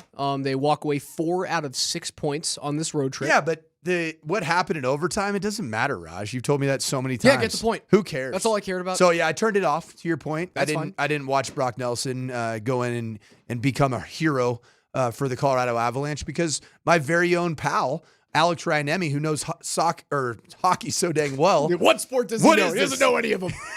He told me that, it's not even worth watching what happens in overtime. Once you got your Get the point, baby. just move on. Get the point. Okay, so let me just double check. All right. Hockey. You win a game in regulation. 2 points. 2 points. You lose a game in overtime or in a shootout. 1 point. You win a game in overtime or a shootout. 2 points. Is doubling your points for that game not important? No, because if you look at the standings, the Avs right now with that extra point wouldn't have really done anything. They're not catching Dallas, man. Dallas has two games in hand. There are only 11 games remaining in the season. You're 3 points back. The extra point in that game doesn't matter. You're going to Dallas to play round one. Dallas just isn't losing. They're 6-2-2 in their last 10. They get to and what Dallas is doing, they just get to overtime right now. You have the tiebreaker. It's not happening. So don't do this. Don't do this crap. Yeah, I like this crap. I already gave you the shootout. date. No. You can I need to talk to you about a lose. shootout. Oh my God. Why does Nathan McKinnon stink so bad? I don't know. It looks like me out there, Raj. When he's in a shootout, because he's amazing. Does he just think it's dumb? And on break, he might. But on breakaways, he's pretty good. He is so bad. He looks like he's never played hockey before when he's in a shootout. It's nice to have other options to go to, and Bednar wasn't really going to use one of his new options until, Jonathan Drouin told him not to. I was getting ready to go with Drouin, and Drouin told me to go with Nelson, that his move would beat him. So the players often know a little bit more than us from watching each other after practices, before practice, from conversations. So Drew actually made that call on that one tonight. Not bad. And he goes with Charlie Coyle to start the shootout, which is a nice little fake shot, backhand, bar down type of move. Coyle's had 50-something shootout attempts in his career. He's been in the same division as Montreal and has had more opportunities to do that against Sam Montembeault. So good decision. Chuck Coyle, big shootout guy. Chucky Coyle. We got Chuck Nasty. We got Chuck Condon, who's not going to be playing for the Rockies this year because they don't like any young players. They don't like Zach Veen either, apparently. I have a thought on that. Okay, we'll get to that until about 11:45. We'll talk a little bit about Rockies. They move on from Nolan Jones. They trade him. Yeah, that's another jersey that I bought that is no longer worthwhile. I got that 1 year ago. So now I have a Nolan Jones vintage Rockies jersey, which is so cool. What a great investment on my part, by the way. So smart that I made that. I'm not a jersey guy, so. Casey Middlestat, also. Tough I have a vintage Casey Middlestat jersey because I like the fringe guys. I'm not a big fan of going out and getting the LeBron James jersey. I don't want to go out and get the Nikola Jokic. Will get his. No, but you'll buy your kid a Raiders jersey. Brock Bowers, though. Baller. That ain't fringe. That's just criminal. That's is Brock. what it is. That's Brock freaking Bowers, though. Just criminal. What a stud. Back to the shootout. Power ranking of awful shootout attempts. Val Nichushkin versus Nathan McKinnon. Those were two pretty ugly attempts. Which one was worse? I think Val had an opportunity to slide one 5-hole. So Nate was worse. Val's was bad. I don't know. They were both kind of really like stiff. Like, we're gonna move this way and then move this way. Again, it's fake hockey. It doesn't matter. Okay. I've already laid out the numbers. You could literally lose 70 hockey games in a year and still make the playoffs. You could also be in a very, very tightly contested playoff race where you're not in a you are not in a tightly contested playoff race. I'm saying you could be. You're not. But I'm talking general. But you're not. General overtime second point conversations. They can matter. Can they? They can, sure, they can matter. Just like everything can matter. Just like a shot with 17 minutes to go in the first period can matter technically just as much as a shot in the last 2 minutes of the third period or a shot in overtime. So if you want to do that and get into the semantics of it, we can just go in circles for days and days and days, and you're going to piss me off. I like pissing you off. I like angry Raj. So yeah, I am going to go in circles because I'm a football coach and everything matters, including every overtime opportunity if that you get. Everything matters, then nothing matters. Well, you have to be able to delineate between things that actually matter and things that don't. Just getting to overtime and getting the point more often than not, and the numbers will show, the data shows this, just getting to overtime puts you in the conversation of the playoffs. And it's the reason why the larger conversation around this, and you brought it up earlier because of like the point system. The point system is broken as a result. It should be a 3-2-1 system. 3 points for a regulation win, 2 points for an overtime or a shootout victory. Kind of soccer style. Yes. Although soccer doesn't have and then two. it changes the conversation entirely if you do that. I love that. Because then you can delineate between change that today? wins that actually matter. And a regulation win would matter way more. Can we call up our guy? Who would be the NHL guy that I need to call and just get it done? Gary Bettman, but they're All not right, going to Gary. change anything. He's such a curmudgeon-y old Go ahead. son of a gun. Do you like Gary Bettman? He's kept the league afloat through 2 lockouts, but he's also been part of 2 lockouts. So if Gary and he Bettman lost a full season, so if Gary Bettman hadn't kept the league afloat, like that wouldn't have been great for you, hockey man. No. So you owe Gary Bettman your media mogul status. Mogul, that's a strong word there, coach. Tell you what, man. Sweater wearing folk, they love them some Alex Ryan-Emmy. Sweater wearing folk. I want to use another term, but I can't. That's right, I said it. Some tookers, those who enjoy wearing a toque, boy, they need some Alex Ryan-Emmy in their life. But again, nice win. You get 4 out of 6 points and go on the road, and you should have gotten 6 out of 6 without the assist from the referee in the Toronto game. But you come home, you've got some difficult games against some desperate hockey teams. And I think it comes at the perfect time for the Avalanche to play against teams that have something to play for, because it keeps you sharp. Again, I don't believe that the Avs are going to change their playoff positioning for the better or for the worse over the course of their next 11 games, and that could lead to a bit of malaise, right? And if you get to that point where you're just kind of snoozing going into the playoffs, then I get nervous about playing Dallas. But the fact that you have to bring in these teams over the next week, Detroit, who is on life support but still alive in the playoff push, LA, currently in a playoff position, but because of some of the changes out there in the Pacific, don't exactly know where they're going to play. Also, referees screwed us last night.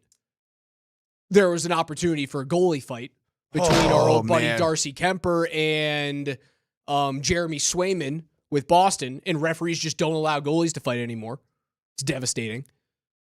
St. Louis, which has won 6 straight games, has jumped into a wild card spot in a season where they should have been picking top 10, but Boston fires Jim Montgomery, Monty goes to St. Louis, good coaches win hockey games, and now St. Louis is pushing into the playoffs. Calgary, which is, I believe, the number 1 seed in the West wild card, if I'm correct. Off the top of my head, I'm not sure where they might be on the outside looking in. We check out. Calgary's on the outside looking in. Sorry, they're the 9 seed right now. So you've got all these teams that are like super playoff hungry, and it forces you to play 60 minutes. And that's what happened against Montreal. Montreal's a hungry, young team. You were up 4-1 and you went, we're good. Don't have to worry about it. And Montreal, which has been one of the better comeback teams in the third period in the NHL this year, turned it on. You should have lost that game in regulation. Speaking of outside looking in teams in the NHL, did either of you happen to catch Jim Harbaugh giving a pregame speech to the Mighty Ducks of Anaheim? Sure did. Absolute pandemonium. You know what? NFL notes are on the other side. That's NFL notes adjacent. Very much so. I feel like we can shoehorn it in. Don't go anywhere.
Altitude Sports Radio 92.5 presents KJ's NFL Notes. Why are you smiling? Because I love football. Football's fun. Fun, sir. Fun, sir. It's fun. Brought to you by Mountain High Appliance. Locally owned and operated since 1993. Colorado's most complete appliance store. All right, listen up.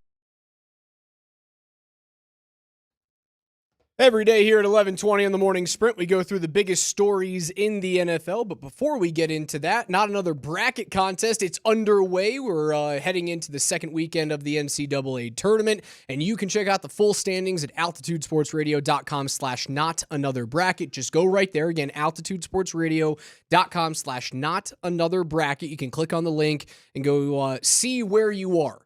Just search your phone number in there. You can see where you stand. I'm certain I'm towards the bottom of that I'm pretty list. good, Raj. Shocker. The grand prize winner this year is going to get 2 tickets to a Nuggets playoff game, dinner for 2 at the Denver Chop House, a big screen TV, and a catered party for 30 at Brothers Barbecue. Thanks to Evan Williams Bourbon, from tip-off traditions to buzzer beater celebrations. Adding this award-winning bourbon to your game day lineup is a slam dunk. Also, to Brothers Barbecue, enjoy it during the games, or let Brothers BBQ take your event to the next level with their award-winning catering service. Overall leader Josh D has 83 points. He's got Maryland, Gonzaga, Michigan, and Arkansas. There's 191 entries that still have 5 teams alive. So that's a lot of people out of the 2,600 or so that entered that are still alive. I am not one of them. KJ? Raj. I'm a mush, man. I've been terrible. Who from the station's in first place? I think it's KJ. It is our very Oh, own. my goodness. Come on. You smug son of a... Smug. We got a Dan Hurley in our presence. Hey, we sure do. Listen, guys, I'm sorry. I just had to win. It was the only thing I could do. I'm so used to winning. It's just so hard. I don't even know what to deal with losing because I've never done it. I've literally never done it in my life. The Denver Broncos recently brought in former Cherry Creek and current Texas tight end Gunnar Helm for what is considered a local visit. This visit for the Broncos comes after his, what we quote as a brave performance at the NFL Combine. From 9 News, Mike Kliss, quote, even though the Broncos signed free agent tight end Evan Ingram to a 2-year, $23 million contract 2 weeks ago, the team will still consider an elite receiving tight end in the middle to late rounds of the draft. Helm qualifies as he's a 6'5", 241-pound prospect who had 60 catches for 786 yards and 7 touchdowns last season. He's definitely on the Broncos' radar. Besides his local visit at the Broncos headquarters, Helm also held a formal visit with the Broncos football officials at the Combine last month. And quote, where does Gunnar Helm rank in the depth chart of rookie tight ends you would mind seeing in Denver? You have this list right here, I think very appropriately lined up. Tyler Warren 1, Colston Loveland 2.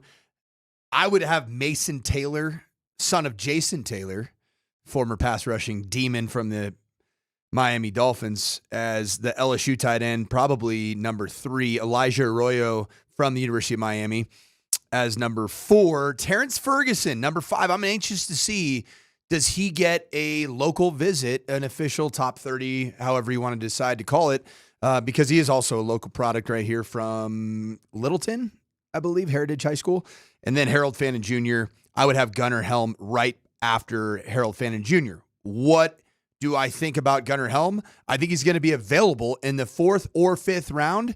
And if you haven't picked a tight end and you're in the 4th or 5th round, I would be more than happy if Gunnar Helm is that tight end that's selected. Does his speed concern you? It does a little bit, but because he's not the fastest. Did Travis Kelce ever have complete fleet of foot attributes? Or was he a really good understander of breaking down in different zones and how to utilize leverage to create separation against man coverage? He's very good in space. I think Gunnar Helm has the ability to not be Travis Kelce, but to be a very, very solid receiving threat because he was utilized a lot in Steve Sarkisian's offense as a pass-catching tight end. Is round 4 an overdraft? Right on the cusp. Feels overdrafty. I think it's 5. 5, I'd feel good for the value. But only if you haven't selected a tight end. Yes. There's not really a reason to take 2 of those. I did a little, especially after signing Evan Ingram. I did a little intel, Raj, and I'm hoping that we can come back and clip this for maybe, say, 2 months down the road. And we go back and look. Texted one of my friends that coached at LSU over the last 2 years. Tell me about Mason Taylor, tight end from LSU. Absolute freak. Does everything. Those genes right. are good. That blood's good. He is one of the names that isn't getting a lot of run here in the Denver market. Mason Taylor might be a sleeper. I wouldn't be surprised if Sean Payton's kind of hiding that one a little bit. KJ, let's hear from the Anaheim Ducks locker room on an NFL Notes Monday. He do pay us the money. Let's do that, Raj. As Jim Harbaugh decided to stop by and he heard a very inspiring speech for the Anaheim Ducks. You guys are fucking thoroughbreds, man. And Coach was hitting me with this story about the bow and arrow, and got me. I mean, that's why the heart's going right now, man. You got me pumped up right there. So hey, let's go draw the arrow back. I just feel that. I feel that strong. That's strong. Like right there, right? Draw back as far as you can. Aim and release. Take your freaking shot, man. It gets me right there. So go out and play as hard as you can, as fast as you can, as long as you can. Keep your wits about you, and don't worry. Win on 3. 1, 2, 3. Win. Okay. The guys leading that hunt tonight. Starting at left wing, Harkey. At center, Lundy. At right wing, Leeser. Defense, Minty. Helly. And in net, Dusty.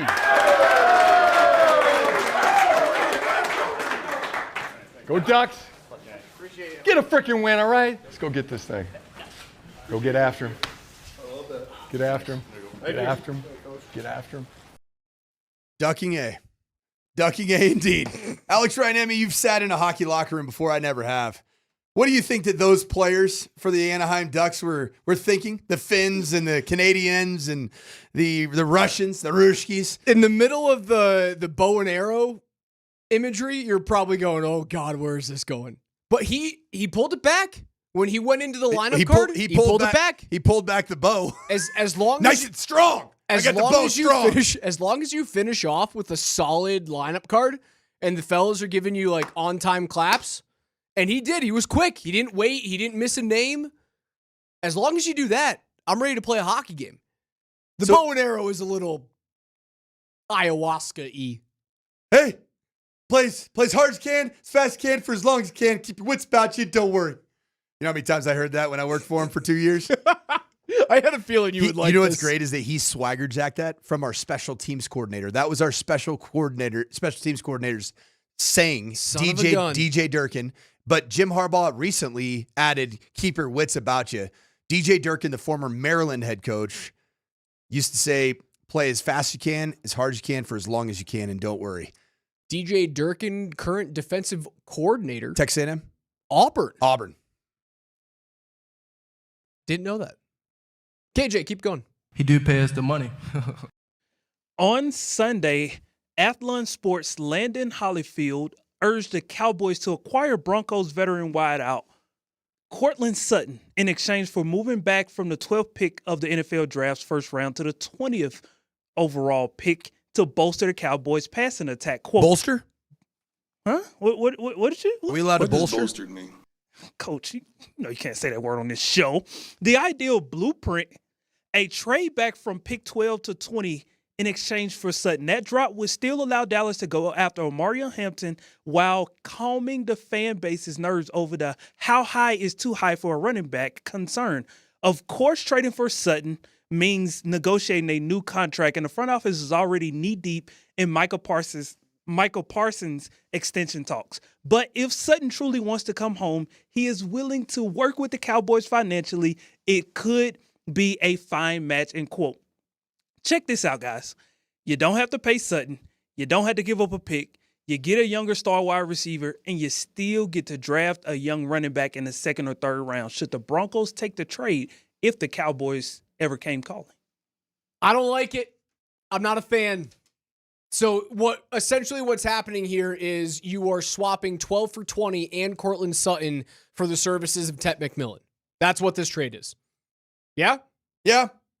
I'm good. If McMillan falls, I would love to draft him. Correct. But I don't think don't you need manufacture it by taking away one of Bo Nix's most well-known commodities in Cortland Sutton. Now, do you do this if Ashton Genty is available at 12? Yes.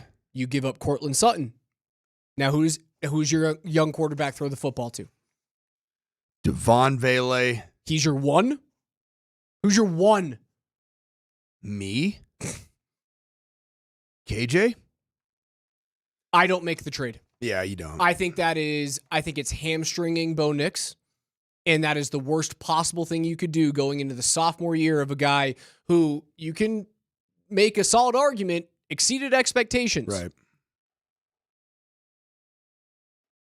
In a grand fashion last year, exceeded expectations for being the 6th quarterback taken. I don't make the pick. I don't. You don't have enough depth at the top end of your receiver room to make the trade and not add back top depth to the wideout room. If you had added one of these veteran wide receivers in the market, whether it was Stephon Diggs or Devontae Adams or who are the other guys that switched hands this year, T. Higgins, had you been able to get him and he wasn't franchised and then extended by Cincinnati, it's a completely different conversation. The other thing, too, is Cortland Sutton is so on board with Sean Payton and this regime and is such a dang positive locker room presence for Sean Payton. Sean Payton loves having that. I can guarantee you that, as opposed to a malcontent that's pulling in a negative direction. This won't happen.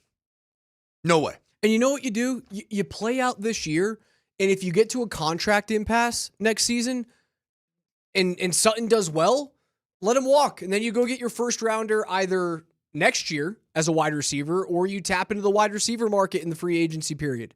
You do this next year. You don't do it now. Genty would make me think. I still don't think I do it for Genty because it creates such a hole. Now, here's another question. What if it's Tyler Warren? What if Tyler Warren is available at 12 and the same trade comes up? 12 for 20 and Sutton for Warren. Yes. I did it with both Ashton Genty and Tyler Warren. I do it with Warren because it helps your quarterback more. Yeah. Does it?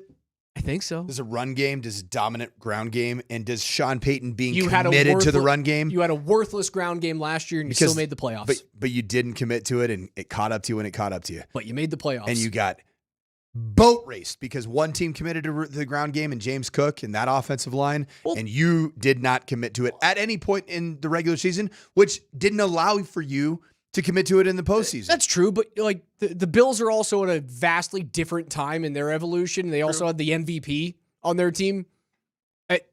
I don't think it's an apples to apples comparison where you can just be like, oh yeah, this team ran the ball and this team didn't, therefore you lose the football game. It was part of the equation, but it's not all of it. You're missing a handful of variables there. Raj, I think you'd be surprised how often it is when a team successfully runs the football against a team that does not successfully commit to running the football. The team that runs the ball wins the game. Especially I'll take your word for it. Especially when it counts in a postseason environment or down the stretch in a playoff run. I'm not making the trade. KJ? He do pay us the money. Another quarterback jumps off the 2025 QB carousel. Free agent quarterback Jameis Winston announced Friday that he has agreed to sign with the New York Giants. It's a 2-year deal worth $8 million. Giants get Winston. Steelers are attempting to wrangle in Aaron Rodgers. Where does that leave our old friend Russell Wilson? Aaron Rodgers will not end up being the quarterback of the Pittsburgh Steelers. You don't think so? I don't. Mike Tomlin really want to deal with the headache that is Aaron Rodgers? Does he really want to take that on? Do we think that would be a good marriage? Do you think Aaron Rodgers and his mind-altering ayahuasca experiences is going to blend well with Mike Tomlin? He's dealt with loose cannons in that room before, man. It's not like the Ben Roethlisberger experience was a smooth road. That motorcycle drove off a couple of times. Very different, though. Like, Ben Roethlisberger's the ultimate meathead. He's a total meathead. He's the kind of guy that a defensive head coach would be like, yeah, we can wrangle it in, but, man, I like to go to war with that meathead over there. Guy that likes to drink about 62 beers, and then, who knows what happens after that. Make poor decisions and... Yeah. not exactly get the most amount of consent possible either. No, it was not good at all. Terrible.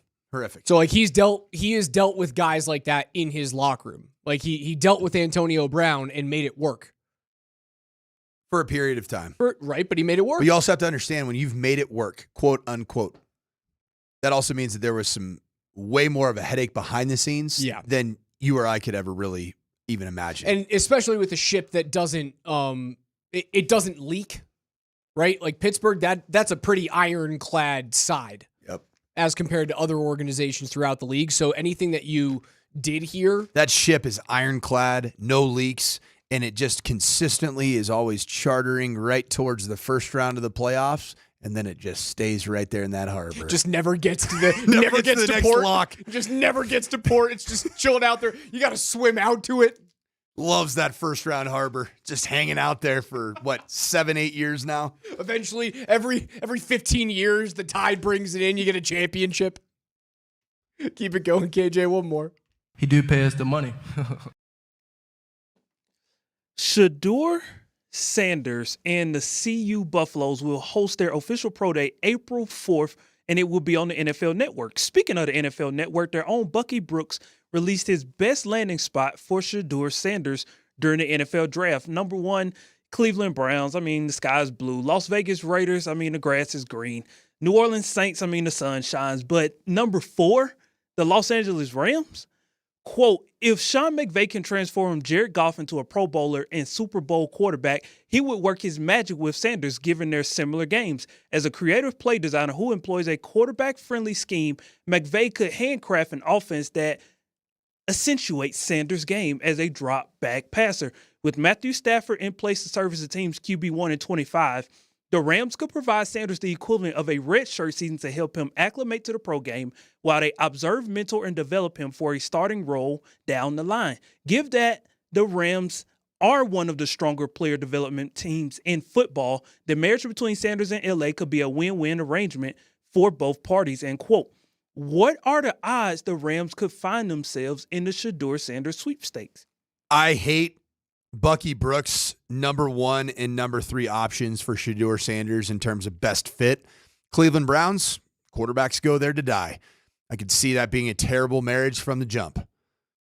Number 2, Las Vegas Raiders, I love it. 3, New Orleans, I just don't see the fit between Kellen Moore, who has taken quarterbacks that are good runners of the football and been able to design offenses for a guy like Dak Prescott and a guy like Jalen Hurts to go be successful and win games. But I'll say this, number 4, the Los Angeles Rams, I think that's brilliant. Why? There was a lot of smoke last year around this time that if Sean Payton and the Denver Broncos had not selected Bo Nix at pick number 12, that the Los Angeles Rams and Sean McVay were hanging in the weeds waiting to draft Bo Nix as the heir apparent in training to Matthew Stafford. I think that this would be a great fit for Shedeur Sanders. How are the Giants not on this list? They just went out and got their guy, man. No, that's their backup. That's the dude to hang out in the room and show Shedeur how to be a pro. Teach him how to eat, how to have Campbell soup. Also, still keep it loosey-goosey, baby. I think that's a signing to make sure that Shedeur lands in a spot that is cushy. I like the Jameis Winston, Shedeur Sanders quarterback room at the New York Giants. I love it. I do too. I think that's the perfect spot for him now. Sure, Sean McVay with any quarterback is a wonderful landing spot. Like Bucky, you're not breaking any brains here. I think it's a good spot, but what do you have to do to get into the top 5 to select that guy? What are they picking? 23rd this year?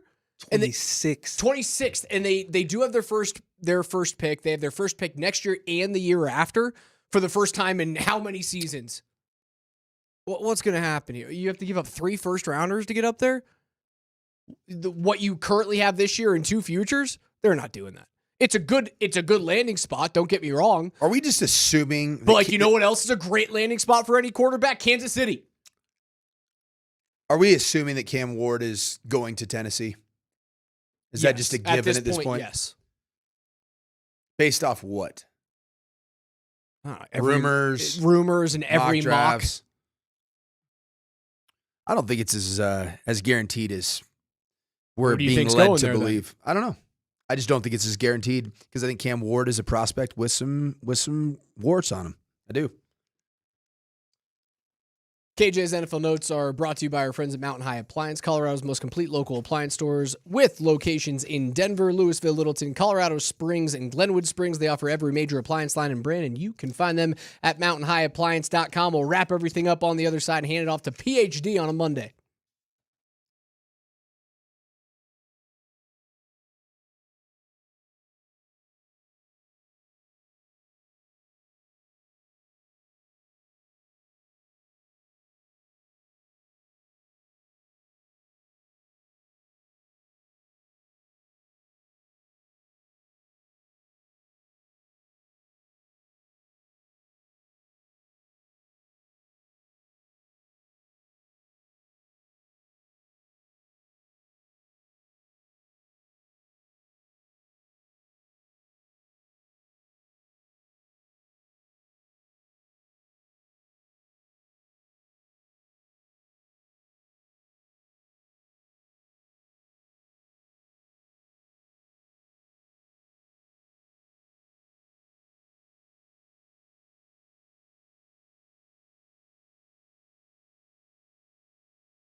Wrapping things up here on the morning sprint on a Monday. PhD coming up next from noon to 3. Nate and Andy, 3 to 6. A half-hour Birdo's Blitz from 6 to 6:30 before he gets you guys ready for pregame between the Nuggets and the Bulls this evening. Bulls 31 and 39 on the season in the 9 seed. They're hot.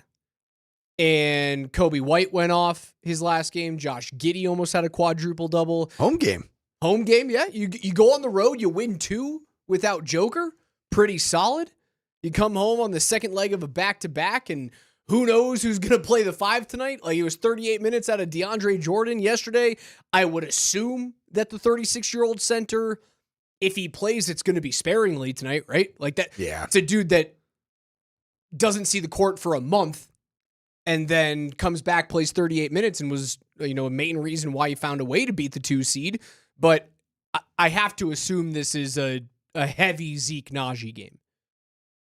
I'd love to see Zeke Najee. It's been a nice month of March, and it's kind of started really at the tail end of February, where you saw Zeke Najee can play a role.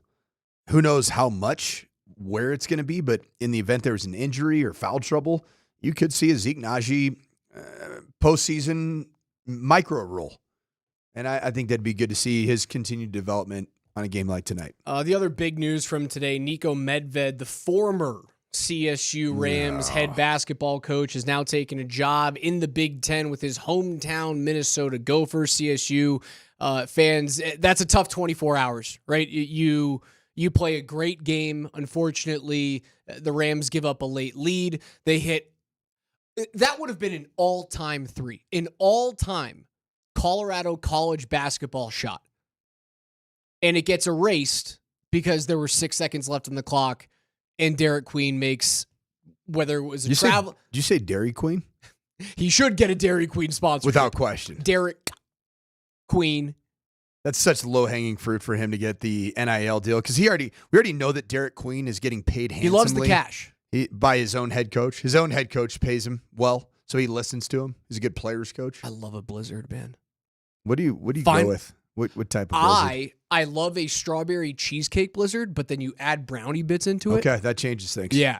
Because I'm not a big strawberry cheesecake guy in general, but you throw some brownies in there. The chocolate kind of opens it up. I don't know what happened about 20 some odd years ago.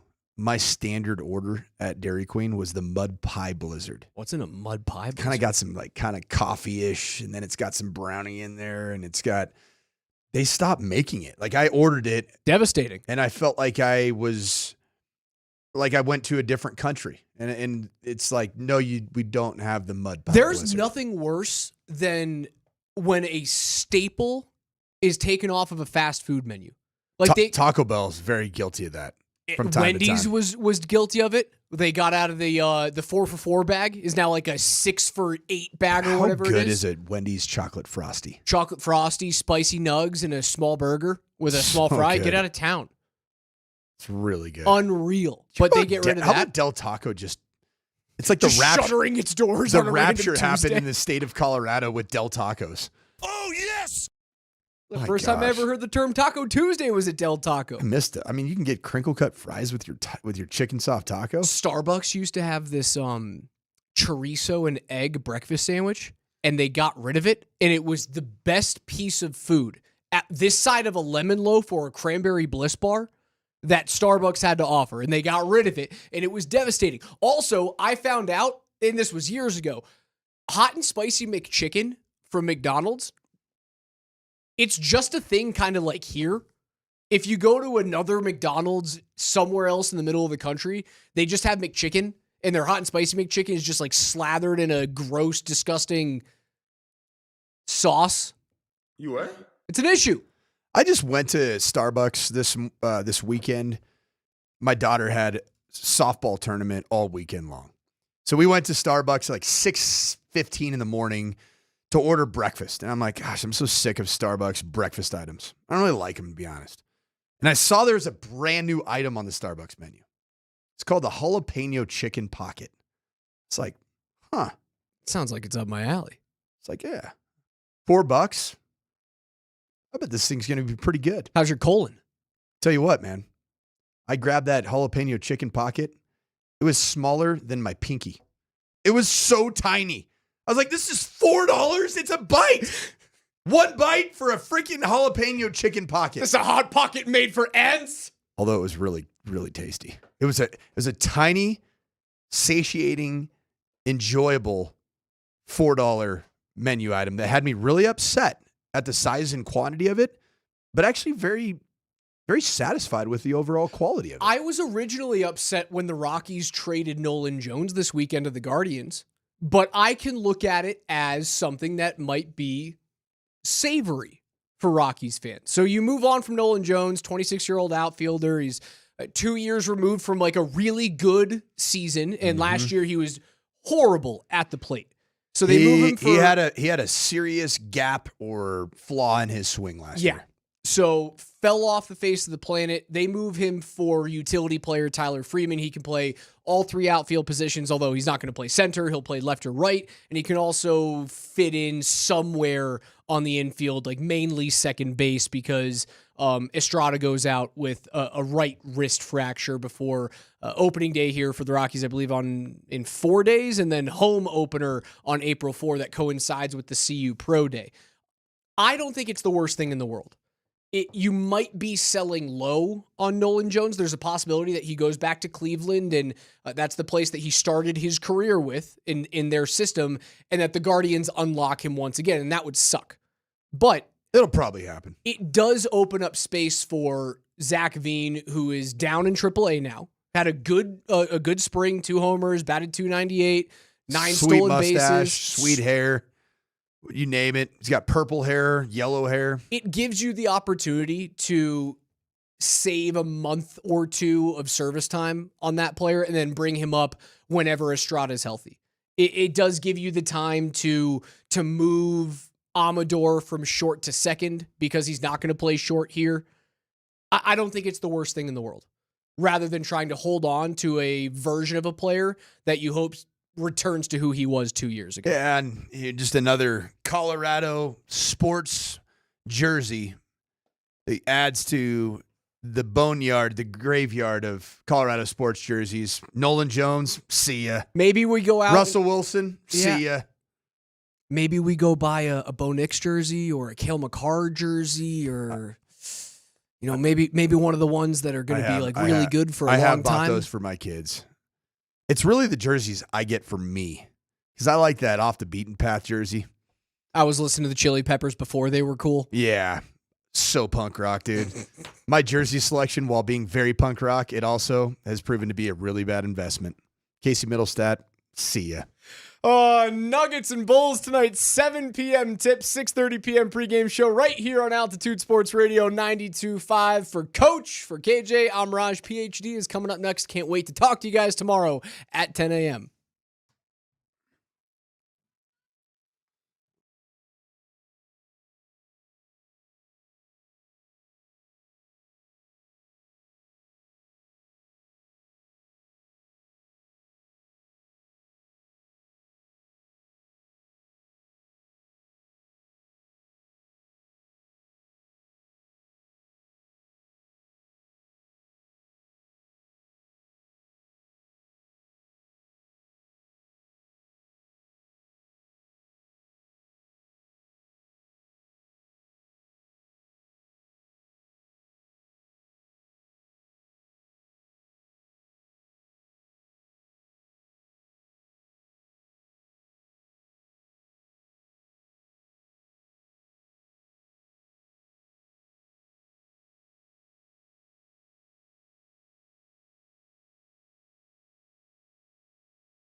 Did CSU get a raw deal? As we get back from the weekend with plenty of stuff to talk about with the Avs and the Nuggets and see Nico to Minnesota. We'll get to that in a second. But the biggest question really is, did CSU get screwed? That depends if you're a letter of the law guy. You're a letter of the law guy, they got screwed. You hey, that ain't been called in about 8 years? No, they didn't. I mean, in the moment, it was so raw and emotional that, yeah, you want someone to blame, right? But that thing hasn't been called in years, and I tweeted it out. What was the call? Because I watched it. I don't. Oh, it was a non-call. It was a non-call. It was a gather in 2 steps, and on the winning shot. Yeah, yeah. When he did that, ooh, that's travel. I did say that. I didn't know that was a big deal. Was how the game was decided? That was the end. Well, it was a shot to 1, but ain't no official in the history of the world, unless it's just super blatant, is ever going to call that. But letter of the law, it is a travel. In NCAA, you are not allowed to gather stop step. Is 1 foot. You can take one more step after that, but if you go jump, pat, it's supposed to be a travel. Right. It absolutely was 3 steps. There's no question about it that there was 3 steps without a dribble.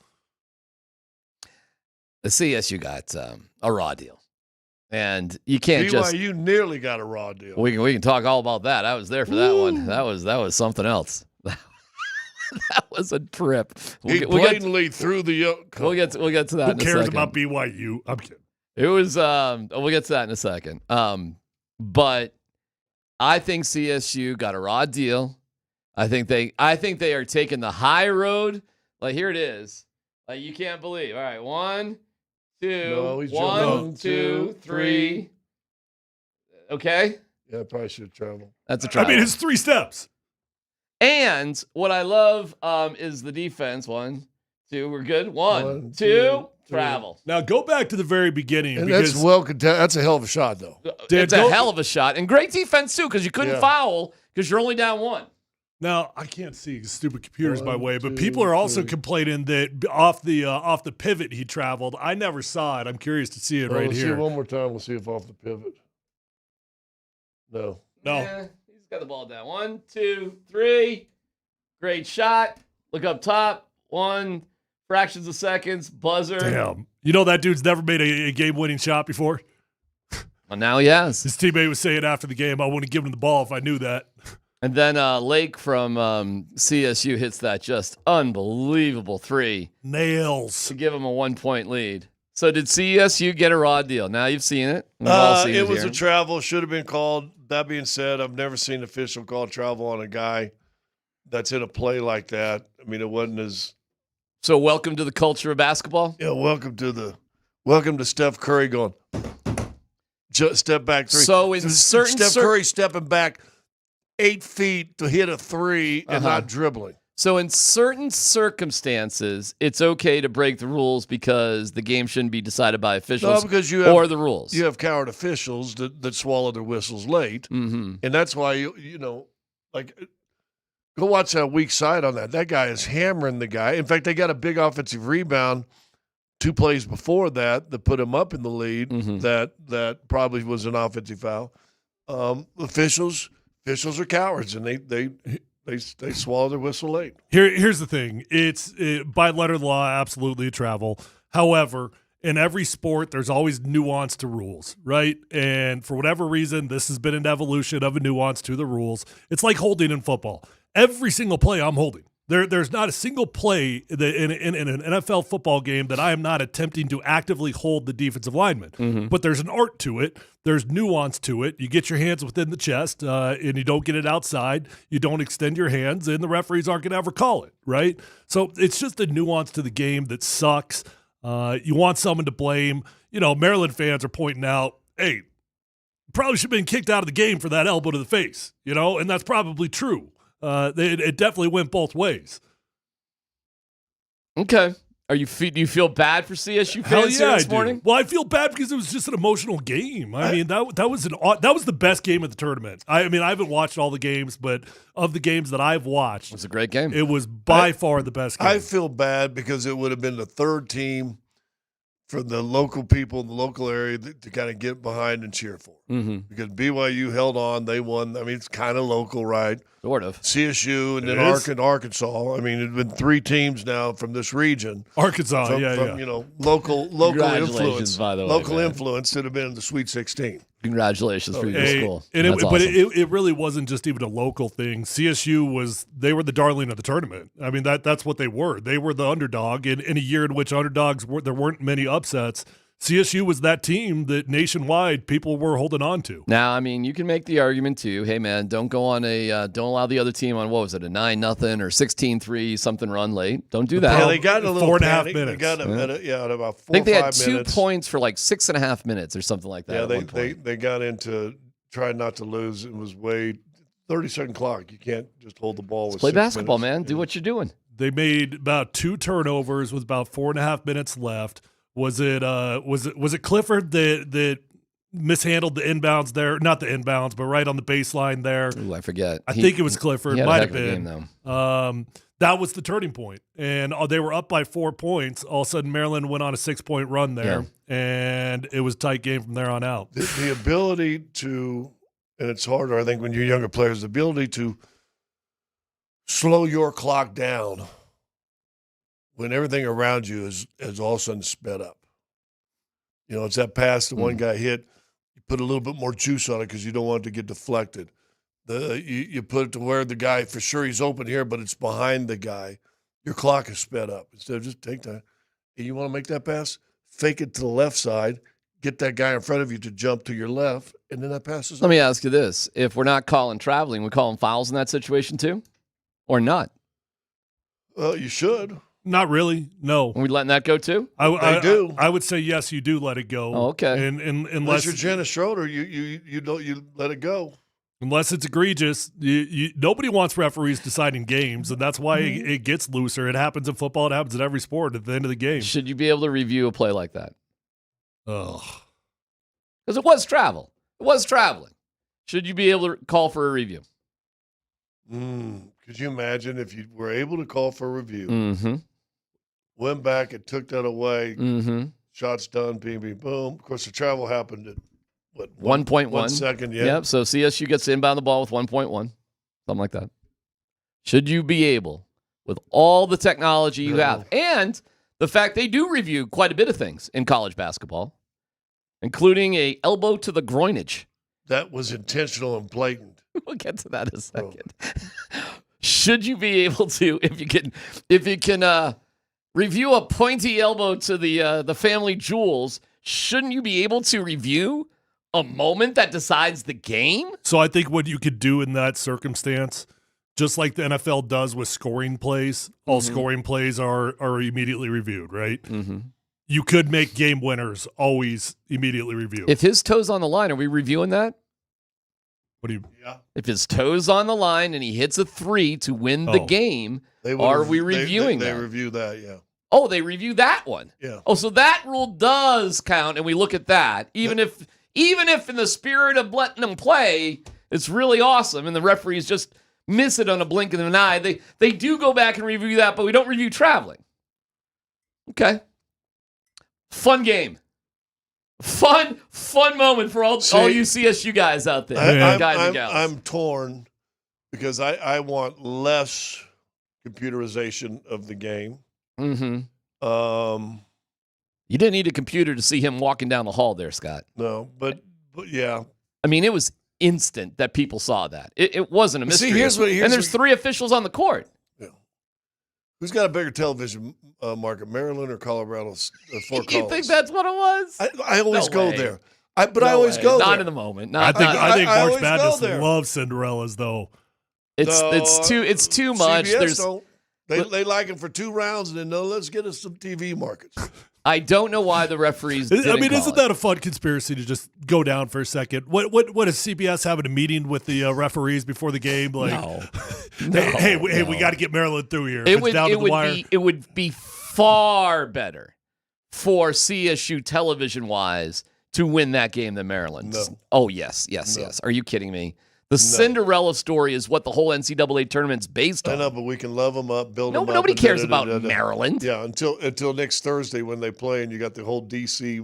Maryland East Coast watching that game. Way more people, millions and millions care You way think more. millions about more the people are DMV, going to watch actually. CSU play than Maryland It's next not week? about CSU. It's about the underdog, it's a whoever the story. underdog is. I actually, yeah. Well, we got Arkansas. Right. Okay. 10 seed. Yeah, those big. We're a 10 seed. Those big Right. SEC underdogs. Such We're an a 10 underdog seed. coach. Man, he's just Yeah, the underdog. If that coach has just ever had success. Oh my God. We beat a 4-2. No, it's a great win, but to think that Arkansas is ever an underdog. Arkansas is the biggest Cinderella in the field. VCU, FAU, Norfolk, Davidson. These are the underdogs. Even Gonzaga. Arkansas, Gonzaga, Drake. All right. I mean, I'll tell you this. Butler. Just from Butler, Arkansas. It's the same thing. Okay. From an emotional standpoint, That's first off, funny. for me, I've never felt so emotionally invested in a Colorado State game in any sport. I was into that sucker, and man, did I want the Rams to win it. For Colorado, I mean, listen, for the state of Colorado, we have not had a whole lot of success in basketball. So to have a team have some success there, and you just feel the pain. You feel the pain for the fan base because they knew this was going to be the end of it with Nico Medved. They knew that, by the way, anybody that doesn't know, Nico Medved did take the job in Minnesota. So that happened quick. So much for hurting with CSU there, I guess. But you knew that was going to be the end. There's a reason Nico he had to do Medved's it. dead to me. No, stop. He's dead to me. Come on. Stop it. You got these kids, you can't come back and try to run them back and see if you can be Scott, better next every year? good kid he has on his team is just going to go with them to Minnesota. They'll be fine. I don't really get taking the Minnesota job. Oh, really? He's Really? from Minnesota. He graduated Who cares school where from he's there, from? and they're probably going to quadruple his salary.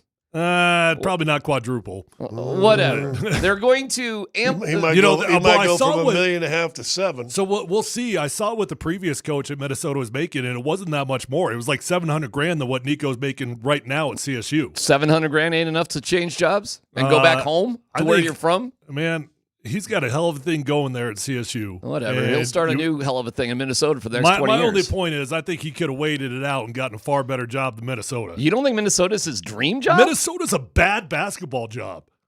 Listen, It didn't used to be. They have named last time Minnesota was good at basketball. I don't know if it matters. The dude went to school there. He graduated in 97. He was an assistant coach there. He's from there. I'm going to guess all of his relatives are somewhat close in that area. So it wasn't about the money, that it was just about going home. And there's more money. I think there's a lot of things. I'm not angry. Wait, I think it's a stupid move for him. He's going to really? be one of the hottest coaches in America, and especially if he can string that together for another year. He probably could have gotten a far better job than that. Minnesota's a bad basketball program. Yeah, but it's probably his dream job. Why would that be his dream job? I get he's from there. I want to talk about getting nailed in the yarbles. And do you feel sorry for Dawson Baker? So at the tournament, I was, it was great how they treated the media, by the way. Denver did an amazing job. Did you see all them dudes, like all of our score guys that get to wear the 3/4 for the NBA? They're doing all of them in a suit and tie. And I went, Everybody looked great. And Fans were great. They were into it, man. Yeah, I got some thoughts on the BYU fans. I found myself, based on the BYU fans, a really big supporter of the Wisconsin Badgers. And you want to talk about transfer portal. The best player on the court for Wisconsin ever was John Tonje, and he maybe not ever, but it was a record. That's the most points that anybody for Wisconsin has ever scored in an NCAA tournament game with his 37. But we can get into that. And if you get kneed to the family jewels, elbowed, should you be thrown out of a game? Also, what to make of the Nuggets? And I was reading between the lines on the television broadcast yesterday in a major way. There were some very interesting hints that were being dropped. And we'll see if we can confirm or deny those suspicions coming up next.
Yeah, that was embarrassing. And that was just a joke. Who are we kidding? 11 games to go, and that's the effort we put forth. I'm embarrassed by that game and our approach and how we played. 26 points on the offensive glass. Rebounding is effort. Rebounding is toughness. Rebounding is desire. And they just kicked our butts on the offensive glass. And then we give up 25 points off our turnovers. So 51 points. 51 points off of rebounds and turnovers. We had 18 blow-bys. All they ran tonight was pick and roll. Let me get the matchup that I want. And I'm going to go one-on-one. And they beat us every time. And the few times they did miss, they got every offensive rebound. So I don't know what our guys are thinking with 11 to go. And I challenge them to look at the standings, look at our remaining schedule, and if we continue to play the way we're playing, we will be in the play-in tournament. Ouch. Who watches film anyway? Oh, uh-oh. Disaster. That's why we can't have nice things. Disaster. Oh, Dan, help. Oh, Dan, clean up his mess, Dan. I need paper towels. I am so sorry about that, Scott. You need any of these? Sorry, that is so clumsy of me. Sorry, my bad. Brock Nelson is coming up at 1 o'clock. You got to turn your mic on. Brock Nelson, back in 2000, you had a wow, I am so sorry, man. I haven't done that in a minute. Holy cow. Damn, son. Sorry, did I get any of that on you? Yeah, probably. Who cares? I'm sorry about that. Oh, man. If you aren't going to cry over spilt milk, why do you cry over coffee? Boy, I tell you, that's messier than the Nuggets against Portland right there. Or Lakers. All right. Sorry, Dan. Thank you. I know. Shake your head. Damn right. By the way, tonight's game terrifies me, but I can explain why here in a second. But let me I am so sorry. Dan to the rescue. Thank you, pal. You have a full cup? Yeah, I was pretty, well, yeah. I'll get another one here in a second. I'll keep it on your right side. Yeah, I know. I'll keep it over here. Sorry about that. Thank you, Dan. I'm watching the broadcast yesterday, and it was interesting because I think things were being said without being said. Because it was so bad on Friday. So I'm watching the good old... First of all, they're doing great. I mean, wow. Killing it. Yeah, that might have been the toughest team on the trip. Then I'm hearing little nuggets on the broadcast about some sort of meeting that was had where film was watched together and things got a little bit loud. Ooh, we going players only also? I don't think so. I didn't get the impression it was players only. I got the impression the coaches were there. Film was being watched, and voices were being raised. And this was on the television broadcast. And at one point, Chris Marlowe. With Chris and Katie. At one Scott point, was I'll tell you. About 4 minutes to go. Chris goes, when it was really loud, and he sort of goes there, and Katie goes, oh, we don't know that. And I'm like, okay, I've done enough broadcasting to understand, a sense of awkwardness, instant awkwardness. And then Marlowe didn't say anything back, but Chris doesn't say what he said by accident. And I'm sure Katie had her reasons for more or less saying, like, it's one person saying, this happened, and then another person saying, you don't know that. This is on the broadcast. So my guess is... Good teamwork. I'm not... My guess is something's going on. And whether or not people want to talk about it is sort of up in the air. So, now, Scott, I don't want to indicate anything. I don't want to cast any stones, or I don't want to put you on the spot where you don't want to be on the spot. We don't know for sure.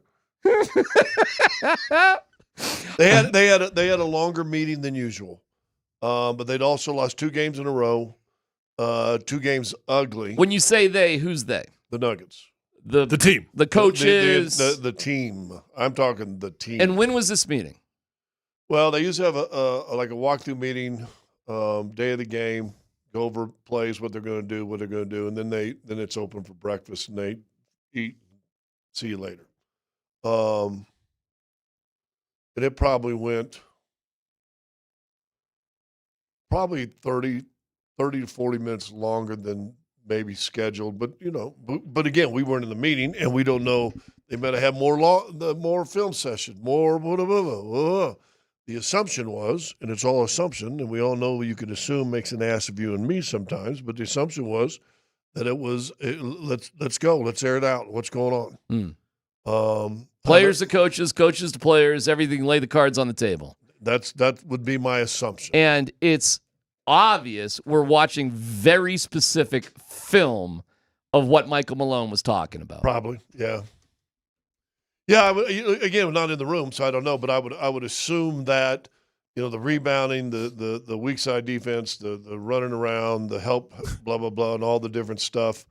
He made a great point. You lose and you give 51 points up just on that's on you. Mm-hmm. Giving up offensive rebounds and just turning the ball over 90% of the time is all on you. Sometimes there's great effort, but usually that's mean you ain't doing your job. Coach Malone also said, if you're not going to watch film on your own, we'll watch it together.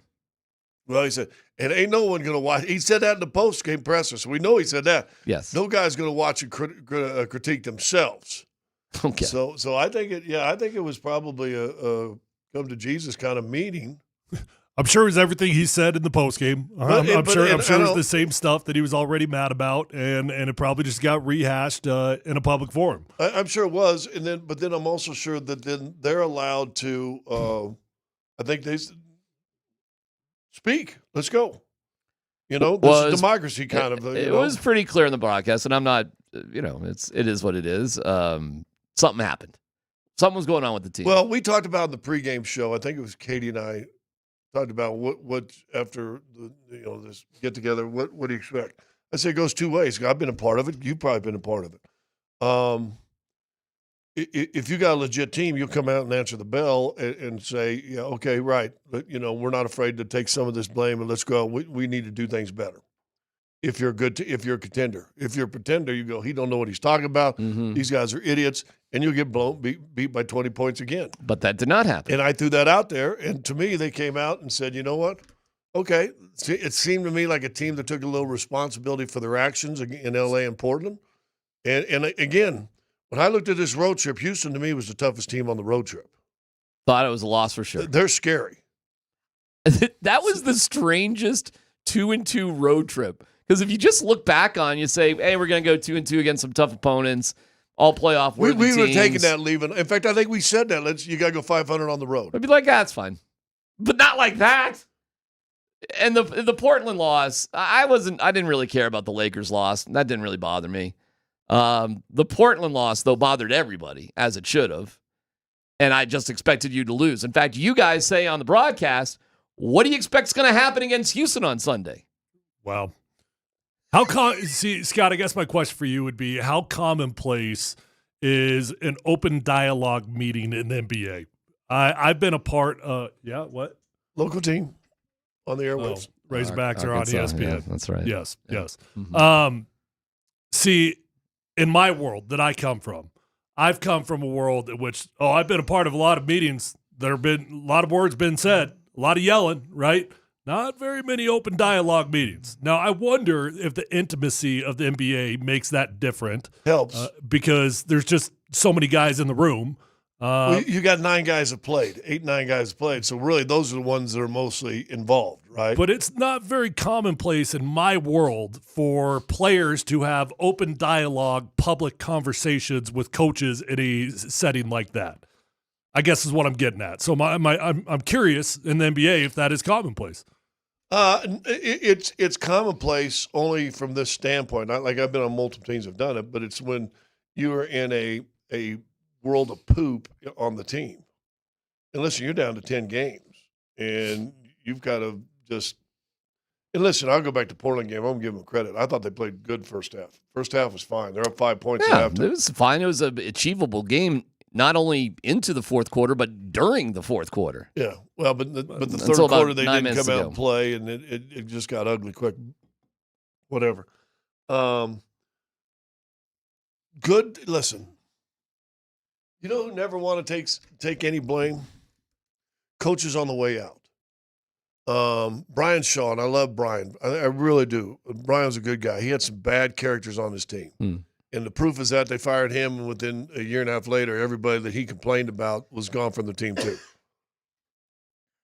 I'm not sure that was an open dialogue back and forth. In fact, I was told when one of the players, Andre Miller, said something back to the coach. He was suspended for 3 games. Ouch. Remember that? So I don't know. I think good teams are not afraid of conversation. I had one on the year we won a championship. And it was good. And Chuck Daly said that guys that are confident in what they do, and talking about coaches now, aren't afraid of the dialogue. Yeah. Guys that are insecure of what they do are afraid of the dialogue back. Don't have the right answers. Can't be challenged. Don't want to be challenged. So I give this whole staff a whole lot of credit, not afraid to be challenged. And a lot of times in meetings like this, it's open dialogue, but it's really a coach giving an opinion and saying, why? Why is this happening? I told you what's happening. Now you tell me why. Why aren't you listening to this? Why aren't you? I mean, calling guys out for not watching film, that's strong. That's calling the effort embarrassing is pretty strong. I know, but film is like a oh yeah. That's like a wow. That is a cut. That is it. Like you don't care. That's like saying you don't care. Well, it is probably, but we don't. Again, basketball is different than football in the sense we don't have our own little iPads with our own film sent to us, and we get to look at our cuts. Even today? Oh yeah, they'll sit down with individual coaches, and it's usually younger players. And so the main body of it is done in these meetings like that in front of everybody. But a lot of times it's not usually a dialogue. So I think they were at the point, and I like I said, I give Michael Malone a lot of credit. If and again, with this all under assumption that in fact it was an open dialogue. Let's put all of our dirty laundry out in the middle. Mm-hmm. I know too many bad coaches that don't allow that. Well, we'll ask Michael Malone about it tomorrow. Yeah, okay. Now, they should beat the Bulls because every time we have the Michael Malone show, they win the previous game. At least that's been the tradition. But this game scares the crap out of me. Chicago's fighting for its life. Did you see what they did to the Lakers Saturday night? They won by 31, and that's with LeBron back, Luke, Austin Reeves. They had their full complement. You know what? Andy called me. He goes, you know what? I'm sitting there panicking on this league, and then I look around the league. It's happening to all sorts of teams. That's right. He said, I'm wondering if the league has not worn out the entire league. It's probably 10 games too long. The season is probably 10 games too long, so teams have their breaking point. You kept it in the same time frame, and then you put a 2-week tournament in the middle of it, which means you condensed everything else. Correct. In regards to how long it is, though, I do love what they're doing with Jokic. I do. I mean, we've been down this road. We've played him when he's banged up. We've gotten into the playoffs. We've been tired. I like the way they're managing this with him right now. Nicole's out tonight, too. He's out tonight if you're going into the game. He's out tonight. So just heads up. Don't be disappointed. Don't be a 7-year-old with a sign about how you traveled 500 miles just to see Nicole and you're crying. But if you did travel 500 miles. The side effect is he's getting rest. Right. Yes. That's a side effect. That's not the problem. In fact, the amount I got you. But in years past, he would have just played through it because he can, and he does. Well, and he maybe did last year. And he was fine in the postseason. I'll tell you this. The amount of rest he's had right now, plenty. I don't need to hear about getting him more rest at this point. I mean, he's had enough rest. You're a world-class athlete. But rest versus health is different, right? I get it, but in general, I'm not, we got 9 games to go here? Something like that, 10 games to go? That's enough. I mean, he's not going to play tonight, so that's 9 games to go. I don't know if he's going to play Wednesday. Shoot, I don't know. You could sit him out Friday, too, if you wanted to. If you sat him out the next 3 games, because the Nuggets have a fun weekend. They got a home weekend. They're not traveling. There's no games on Saturday, Sunday, and Monday. You don't have to play until next Tuesday, and that's a back-to-back. Looked at the schedule. So you got Bulls tonight. And this is what Dan Tanner had Bucks talked about on In Wednesday. the Paint. I know that, Dan. Credit to you. Jazz on Friday. Yeah, Jazz. Come on now. And then you don't play again until Tuesday. Tuesday? Yeah, buddy. Tuesday, Wednesday. Tuesday you got Minnesota. Yeah, and then you got a game on Wednesday. Yeah, Ball Arena, it's 9 crazy nights. You got 9 games, Avs Nuggets, for 9 out of 10 nights. Ball Arena will be rocking with Avs and Nuggets over the next week and a half. So you've had plenty of rest for Jokic. Really? I mean, tons. You're all right. You're kind of in the same spot you were before. You know, you didn't lose 4 in a row, thank God. You're not in 6th place, thank God. You're right there. You're a game, a behind Houston, a game ahead of the Lakers. You're right there. So if you want to rest him for another 3 games, fine by me. I don't know what left ankle impingement actually is. Well, Vic put out a doctor report on it on Twitter. Okay. So Did what you is see that? it? I don't know. I didn't actually watch it. I just saw it. And so maybe we should watch that. He'll tell us. I assume he'd be fine to play if he really had to. So if there's more rest to come and he's going to rest tonight, that gives you 9 games to go. There's a couple of back-to-backs there. It's nothing that's that big of a deal. Whatever you want to do is fine by me. I don't really care. I think you can win. What do we need to win out of 10 more games, Scott? 5? Just finish 500? What's your record? What do you got to win to not be in the playoff games? The play-in games? You're so clear of that. That's not happening. That's not even close. That's just, that's just below insane. If you lose 10, yes. Sorry, my bad. Yes. If you lose 10 in a row, you may be in trouble. You're going to be in trouble. Yeah. You think they're going to sneak Jokic in there when they lost 7 in a row? If they're just... The reality of the situation, if you want to get ahead of Houston, you probably got to go something like 7-3 and hope they go 5-5. Other than that, you're probably going to be right there at 3 or 4 with the Lakers. That's probably where you're going to be. I mean, if you get lucky, perhaps you go to second. But you can't be afraid of any of these teams. You can't be afraid of playing on the road. And health is the most important thing, in my opinion. So I'm fine with whatever they're doing. I don't know. You're around, Nicole. How's this walking around? What's it looking like?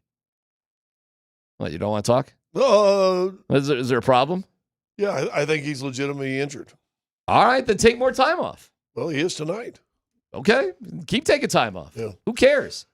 Listen, Chicago has an interesting young 19-year-old Serbian kid that I love, by the way. Who's that? I don't remember his name. About 6'9", 6'10", skinny. Does it end in itch? Probably. Probably. I'll tell you. I'll tell you this. He's a fun player to watch. Okay, all right. One last question for you about, obviously there was some sort of meeting. There was something. Why did DeAndre Jordan make an appearance? Oh, it ends in Elise. Oh, what is it? Vaselis. Okay. Vaselis. Why did DeAndre Jordan rise like the phoenix from the ashes? I thought he was on a milk carton, and he comes back, and why was he playing? Fabulous, wasn't he? Yes. Well, they got a big team, and they played, Adams and Sengun, so maybe they thought they was just bigger, and that was it. And even when he was off, listen, go back and look at when they started getting some boards. When they get some boards, when DJ was off the floor. Mm-hmm. I mean, the one thing DJ can do is, I mean, he is long, big, and creates space, and he gets rebounds. Okay. And the other guys don't know how to attack the rebound like him. Zeke doesn't play as big as he does. So that's the only reason DeAndre Jordan was back in the mix, because of a matchup. That's it? Sure. Okay. I think that was exactly it. Okay. Gosh, you're like, what's that show? The TMZ show where the dudes sit out there, they just pick and start hammering on things? Uh-huh. You could host the TMZ show. I sure could. Damn right I could. It's only because of matchups. The Chicago or Houston's the only team that's got big guys? Come on. Well, Portland had 3 centers injured, so they did play small. Uh-huh. But I like other teams having to match you, not you match another team. Correct. Me personally. All right. Are we going to see more of DJ or not? Does he go back to the milk carton? I think you see more of him. I think you see Anything more else you want to share with the audience? I'll share you guys something here in a little bit. A little bit? You got something for us? About 2 minutes. I'll share something with you. All right. I've got the next backup center. Well, I got the next backup center for the Nuggets, by the way. I'll share something with you. The key of this team is Jamal Murray. No kidding. Yeah. Jamal Murray's That's it. Aggressiveness in Houston versus aggressiveness in Portland was night and day. And that's that. If you want to win 7-3, you want to get to the Western Conference Finals. The key's probably going to be Jamal Murray and how aggressive he is and how much downhill he's playing. Ain't no doubt about it. And there's no getting away from it, and that's it in the end. This season will ride or die with Jamal Murray. Yeah, I'm kind of. I think you said that last week, and I'm kind of believing that. Because it's 28, 12, and 10 for Jokic. It is what it is with everybody else. You can count on certain dudes to do certain things. You also need Aaron Gordon, that sort of thing. But whether you win or lose will be up to Jamal Murray this year. And then we'll take it from there. Yeah, how deep you go probably on Jamal. And you know what? He looked capable yesterday. Hell yeah, he did. He looked incredible. He had 32 at the end of 3, threw in another 7 in the final frame. Missed a free throw to keep from getting 40. I do have the next center for you. Very achievable center for you guys to get. Michigan? Yep. Details coming up. It's PhD on 92.5.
We have Brock Nelson. Brock Nelson with a heroic shootout goal to get 2 points for the Avs on Saturday. He's joining us at 1 o'clock, so 15 minutes. A reminder that every Tuesday is Nuggets Playoff Push Ticket Tuesday. 20 minutes after every hour, starting at 6:20 a.m., you get a keyword. Get a chance to win a pair of tickets to go see the Nuggets take on Giannis and the Bucks on Wednesday night. You buy tickets to every Nuggets game at nuggets.com/tickets. So tomorrow, Nuggets Playoff Push Ticket Tuesday right here on Altitude. I was lucky enough to be at the games over the weekend at Ball Arena. Ball Arena did a great job. They love carpet at the NCAA tournament. And I they for whatever reason. And I get to be in the Lexus Club because that's where they put all the muggles. Hanging out with Vic. Yeah, Vic was in the Lexus Club. That's where he is during Nuggets games. Oh, okay. Well, it's all retrofitted. The way they just do things media-wise is actually pretty cool.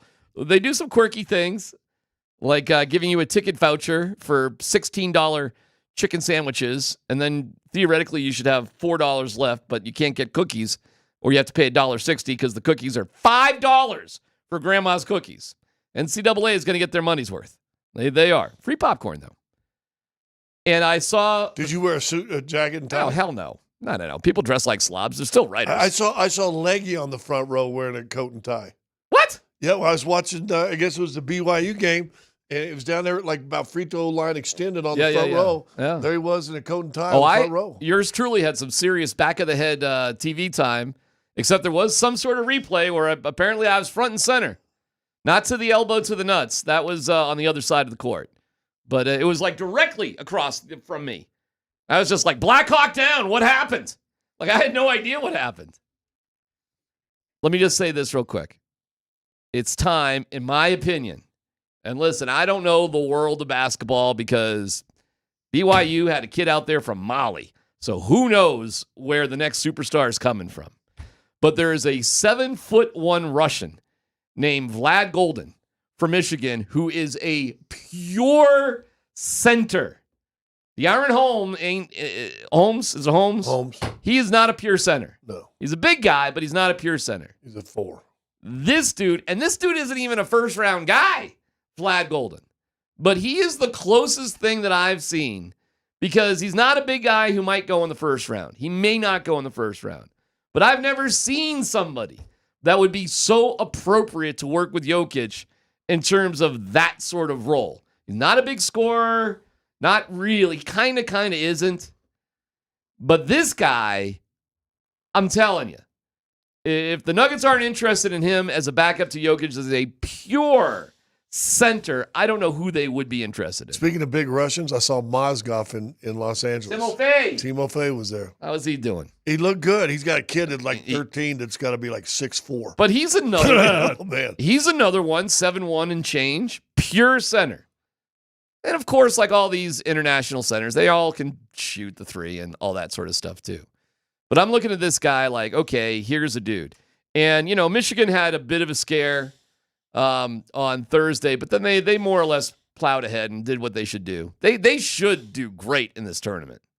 They should do great. They probably won't. Well, was it Ole Miss by 2, 71-69? It wasn't Ole Miss. So they beat A&M by like 12. Who they beat in the first round? What did I see? There was Michigan against. They beat somebody by 2, didn't they? It was close. Yeah, UC San Diego. Yeah, UC San Diego. I think it was 3. But and UC San Diego had a 3 to sort of. I thought they were going to beat UC San Diego by 20.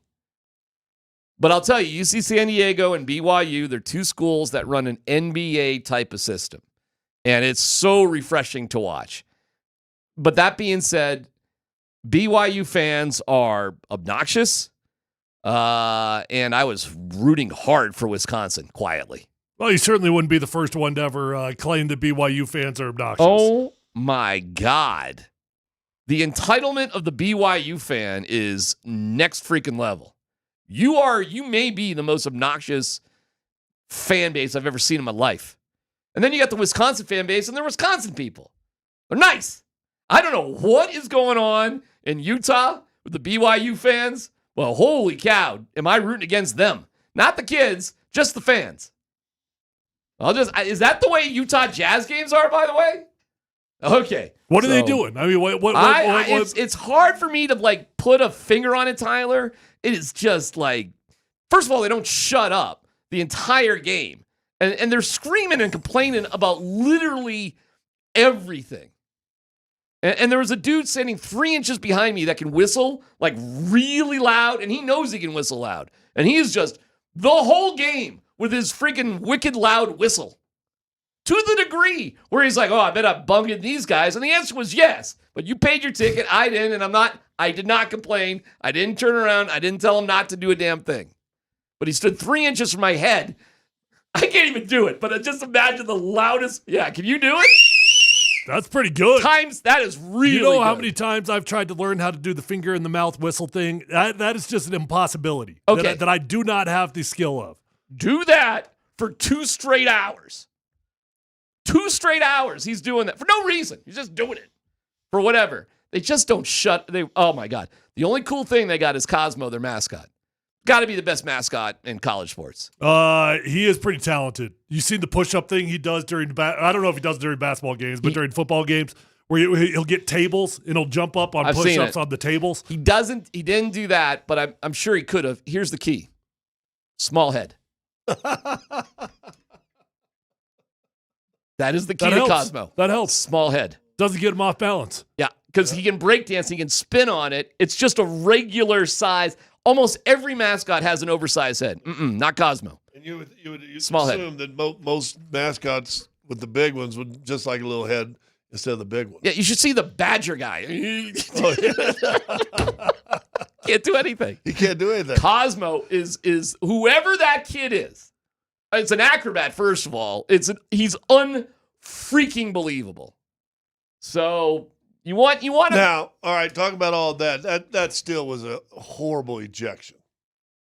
The elbow. How do you eject him for that?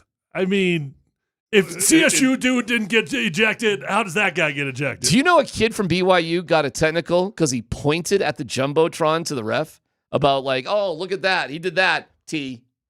Then they're kicking out. And that kid was like, he wasn't a big score for them, but he was. That's because college, right? He was making big plays down the stretch. He though. sure He had was. a couple drives that were fabulous. There's zero doubt he would have been in the game as it wound down. Now, I'm conflicted because I don't think he should have got booted from the game, and I'm annoyed by Whistleboy behind me, and Tanjay was unbelievable. So I'm kind of rooting for Wisconsin, but at the same time, I'm like, we're kicking him out? Oh, I'm convinced that no referees have got bigger egos than college referees. Because college referees feel like they still treat them like they're high schoolers, right? Like they think they can control them. They said the F word. They said whatever, you know? You can't pull that stuff off in the big leagues. But in college, oh yeah, those dudes got some egos. And they basically said he did it intentionally and with force. You're in a trap. Are you nuts? Yeah. Well, not as much. And then the Wisconsin coach, Guard, he had a great line. He goes, I got nothing from my bench. I gave the ball to my best player and let him make a decision. And that's what he did in the that final was good shot. defense, that last shot, too. Could have gone either way. Yeah, good defense. Should have traveled and then, got himself an extra step. To clear himself some distance. So Guard says, because Wisconsin's bench got a technical. And he goes, I have no idea what was said. I've said way worse things this entire year and nothing. So for whatever reason, in the biggest spotlight, the referees had the biggest sort of, thing up their butts. Meanwhile, at CSU, we're not calling traveling. The inconsistency in college basketball at that level, I think they deserve better, man. That's all I want to say about that. It was ridiculous. By the way, the kid they kicked out, I saw him run back. I don't know if you've seen the video. Yeah. But they showed him watching his team make that one last stop. Oh, he was fired up. He ran back out on the court. They kicked him back off. He wasn't allowed to celebrate with his teammates on the court. That's stupid. Game's over. They don't have any jurisdiction once the game's over. I'm sitting right there. He ran back. I got video of it, as a matter of fact. Well, who kicked him off, though? I think somebody from BYU kind of recognized, you can't be out here. And I'll show you the video. I've seen the video. He ran out. They were, no, you got to go. And okay. And he ran back off. Yeah. And he was waving at all the annoying BYU fans. I was very conflicted in that game because I like the style of basketball BYU plays. Oh, I did too. but I can't stand their fans, but I love their mascot. You love the mascot, love the style, hate the fans. Yeah. Coach is fine.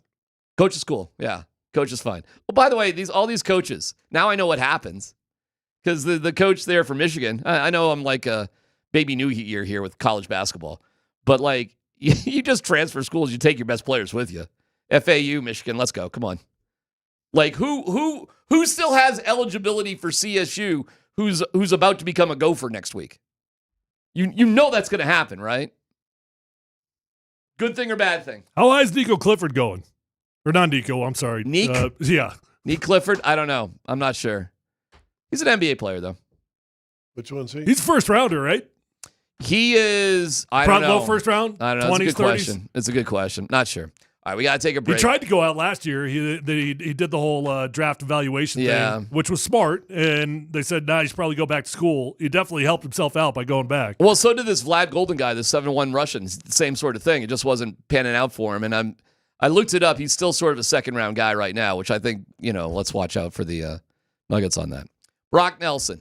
Let's talk some hockey. Let's talk some puck. Brock Nelson of the Avalanche joins us next.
And it's one back for Taves. Far point, right side of the ice. Taves lets it go. Tip. Score! American Brock and Roll. Brock Nelson has 3 goals in 2 games for the Colorado Avalanche. He has a goal in this hockey game. Big Brock Nelson, left-handed shot, picks it up, swings wide left at the circle. Nelson moves to the slot. Nelson scores! It's Brock o'clock, and the Avalanche are able to get the extra point. Brock Nelson joins us right now on the Ramos Law Hotline. Car accident, you need Ramos Law, medical doctor and attorney. Brock, welcome to our show. What's it feel like to score that goal in that situation? I don't know how many shootout game winners that you've had. Yeah, thanks for having me. Yeah, I don't know if I've had one. If I have, I've forgotten. But that was a nice one. Just given the situation and having blown the lead, we would have liked to win the game a little sooner than we did. But always nice to get 2 points, especially against a desperate team that's fighting for a playoff spot in an electric rink and atmosphere. So that one definitely felt nice. We heard the story was the opportunity was supposed to go to Jonathan Drouin, and Drouin goes, no, Brock's better for this. And Bedsy turned to you and said, okay. Is that how it went? And what can you tell us about that behind the scenes? I didn't see it at the time, but I also saw that after. So I mean, that's good on Drew and Bedsy for trusting him, and happy that I could come through with it and get the job done. So I'd like to think that Drew would have been able to get it done too. So yeah, it's funny. Funny sometimes players have a good feel for the game, and coaches as well. And yeah, just one of those times where the situation worked out. Do players like shootouts? I think so. I mean, it obviously different. Like yes, and I think there's yes and no. Obviously, when you win, it's great. When you lose it, probably not. But shootouts are always they're fun and it's different. Obviously, you like to settle a game, like I said earlier, in a different fashion, in overtime, a little bit more space. But they are what they are, and you got to be ready for it when they come. Brock, what's the biggest thing that you've learned or that you've realized or has become your truth since coming over to the Avalanche? I always knew, the ads. Everyone talks about the ads and the firepower that they have and the weapons that they have. But then, I mean, just seeing those guys, how hard they push themselves each and every day to want to get better, to be the best, to continue to find that 1% that makes them a little bit better. It's pretty remarkable and just it drags guys along and, excited and happy to be a part of this group and the opportunity that we have. And I think over the couple of weeks here that I've been here, we've had some pretty good games and some electric games where we've been able to kind of get on a roll. And the depth that we have, I think, is pretty incredible. So want to use that to our strength more nights than we can. Hey, all you offensive guys, you guys are like in a fraternity and you all talk to each other. Everybody knows each other. But you hear about the defensemen. When you see Cale Makar now every single day in practice, live action on the ice as opposed to maybe seeing him twice a year, anything you've learned more about this cat? Yeah, I mean, that's the thing, right? Like when you see him, when you be in the East, you don't see him. You just kind of see their highlights and you obviously see the positive and the electric ones, and I mean they happen on the regular, but then you see the ins and outs of what they do on a day-to-day basis at practice, in the gym to kind of prepare themselves and how they think the game. It's at another level. So to watch him up close and personal, it's special. I think everybody knows that, and everybody knows what he's capable of. But I think he's continuing to push the envelope and has more to give, which I think is crazy. But it's obviously nice to be on his side now, every night. Brock, you spend over a decade with one team, and I got to imagine when you move spots, it takes a little bit of time to get familiar with your teammates and comfortable. You do have 4 points in the last 2 games. Would you credit that to being comfortable with your teammates, or just the way the games have fallen for you? Yeah, I think so. I mean, having never gone through anything like that before, and we had our roots pretty deep in Long Island with our family and everything away from the game as well. So it was quite a bit of a life change, and try to figure it out day by day logistically with the family and them getting out here to kind of hang out and see it, check it out. And then each and every day trying to learn, obviously just different systems a little bit, which isn't too hard, and you kind of pick up on those quickly, but just the day-to-day routines and different things like that. you're so trained the one way. I've only known it the one way, so it took me maybe a few days to just kind of get settled. But probably a little combination of that in the games and just playing with the guys and getting to know one another a little bit more, and just getting myself to kind of relax, just go out there and play. Brock Nelson is our guest. Brock, how odd was it? Like Brady Kachuk is my teammate, and we're Four Nations and Team USA and whatever, and there's the enemy, McKinnon and McCarr, and but we got Hellebuck, and then you go through that whole thing, and it's like, oh, Brady Kachuk's my enemy. I'm playing against Ottawa. Yeah. Nate's my guy. Yeah, it's funny. Yeah, I mean, it's crazy. I mean, hockey's such a funny sport, and all the guys are great. And you obviously go to war, and everyone's the ultimate competitor, and you get on the ice, and there's no friends. But then things like that, and international play comes into it, whether it be World Championships or different things, or juniors, or for this case, the Four Nations, and you play for something a little bit different. Everyone puts that aside, and I'm sure there's quite a few guys that were playing together that had some run-ins, that maybe a couple battles, but I think everyone, they kind of sweep it under the rug and just go out there and play for something, like I said, for something different, something bigger, and then same kind of thing now, playing against Nate and Kale, and honestly two guys you highlight when you're playing against them. You try to slow them down as best you can. You're never going to be able to stop them, but right. flip and fast forward. Now you're on their team and just trying to help them and provide them a little extra depth and support and learn from them. So it's pretty funny how things shake out sometimes. Yeah, yes. I'm reading about your family. His uncle is Dave Christensen, who was one of the guys on Miracle on Ice, and it was one of the dudes who actually.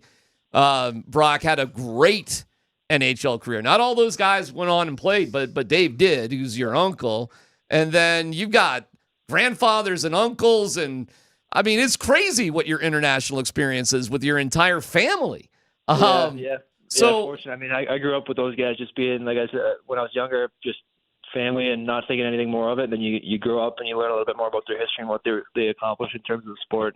So, like, when you're watching Miracle, the movie, you're like, there's my uncle. Oh, there he is. Yeah. Again. So what would, so the degree that it sucked to lose to Canada and what it would mean to Team USA to win the Olympics based on just, your life, but not only that, but your family's heritage, what would that mean for you? It'd mean a lot. I mean, being able to partake in that Four Nations and, even just World Championships and World Juniors, anytime I've been able to kind of wear that USA jersey, it's special knowing, uncle, grandfather, great uncles were able to do it. Obviously at the Olympic stage, it's a little bit bigger, but to be able to play and have them as role models and support systems. And I know my grandpa still watches and one of my biggest fans and texts me all the time about games and checks in. And what they did for the game, I think, is obviously remarkable. And I'm very fortunate to be a part of the family and just kind of be able to learn from them and have them as mentor and a support system for me. And, on that stage for the Olympics for American hockey, I think anybody who's able to partake in that and have the opportunity, if they're able to bring home a gold medal, I think it would mean the world to them and each family. Hey, Brock, you don't know me, but, some around here call me Mr. Hockey, but we'll talk about that later. Nobody calls him that. Once in a while. That being said, what did you learn about the goaltending? I said this. I think the two goalies you got going right now for you guys may be the best combination that this franchise has ever had in its history, and it's had a pretty good history. What do you think about these two guys? Did you know much about these guys, and how are they playing right now? Yeah, I mean, I feel like I played a little against Blackwood, maybe the most, when he was with Jersey, and I didn't really know much about them. But now, kind of same thing. You can see them up close and personal, and obviously these couple of weeks they both played remarkable for us and given us a chance to win each and every night. So, a couple of nights, obviously the offense has been clicking. It's been a little bit easier, and then some nights have been a little bit tougher. But those guys have made some big saves, and we're trying to do our part in front of them to kind of keep their job a little bit easier, but whenever we need them, and they've been ready to answer it and step up for us. So having both these guys give us a chance to win each and every night definitely helps us with the depth up front and on the back end that we have. We know that we play the right way, we're going to get our chances and our looks, and hopefully capitalize. All right, this is an easy one for you. When's Gabe Landeskog coming back? I wish I knew that one too. I actually it's been fun kind of just seeing him around the room and skating with the guys, and I only know a little bit about his story and his recovery process, and just learn a little bit more each and every day here seeing him. But he looks great on the ice. So he does. That'd be a nice piece to add back to the puzzle whenever that time comes. Okay. Sounds good. All right. And 4 kids, huh? We got 4 kids. Yep, Woo. 2 boys, 2 girls. How's that going? It is good. They're actually in town this week for Good. this little home stretch. They're fired up. They're pumped to catch some of the games. A couple of them will be their first time here in Denver watching a game. So nice to have them out here and get them acclimated to the area. That's awesome. Old enough to get them on the ice and Yeah. stuff and have fun. Because I think there's nothing better than when a dad can get them, whether it's basketball or hockey, get them out and play with the guys, meet the guys. There's some damn pressure on his kids.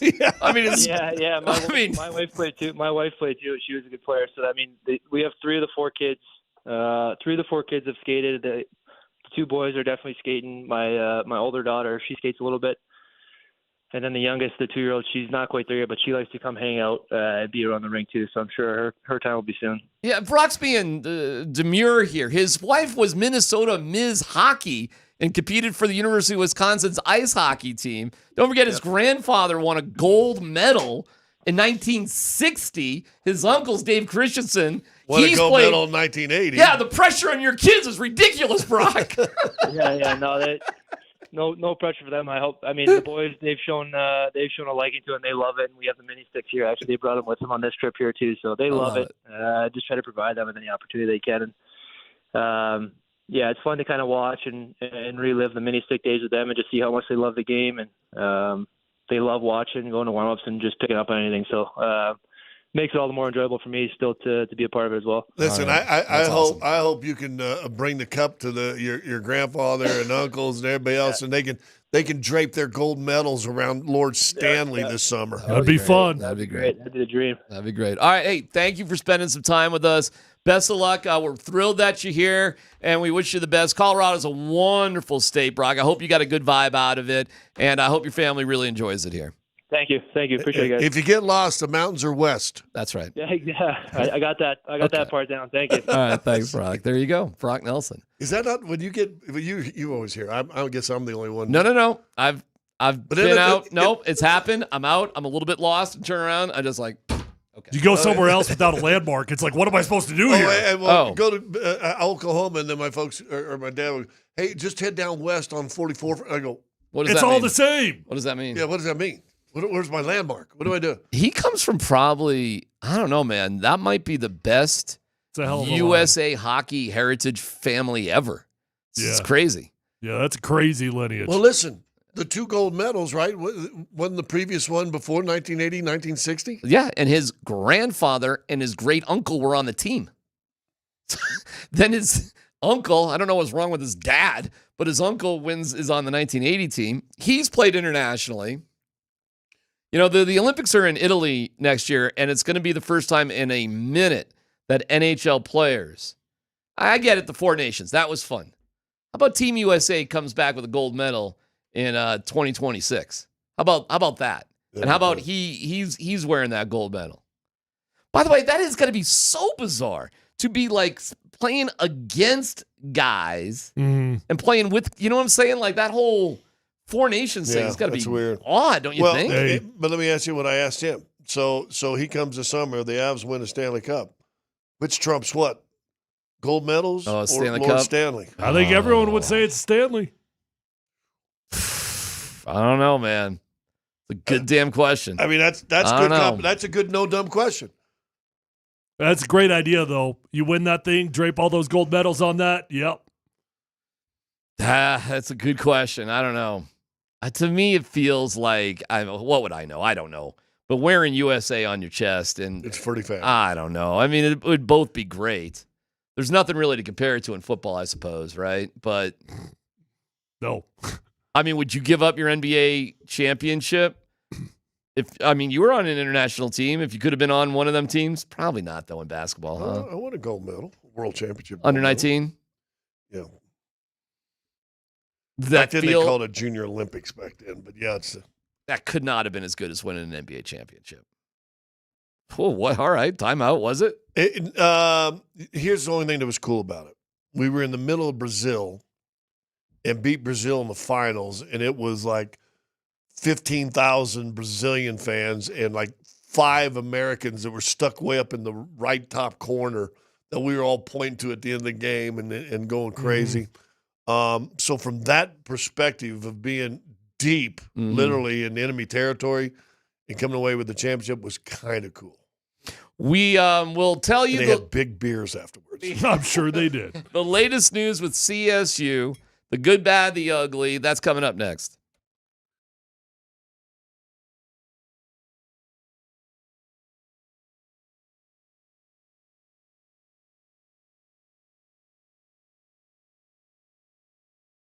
Hey, guys and gals, if you're out there struggling with hair loss, how about you just make a commitment? Commit to yourself to get your hair back by committing to call my friends over at Advanced Hair Restoration. You're going to love your experience at Advanced Hair because nobody can offer anything like the Advanced FUE found at Advanced Hair Restoration. They've changed tens of thousands of lives. And, guys, I want you to be the next one. So pick up the phone and call Advanced Hair today, 720-459-HAIR.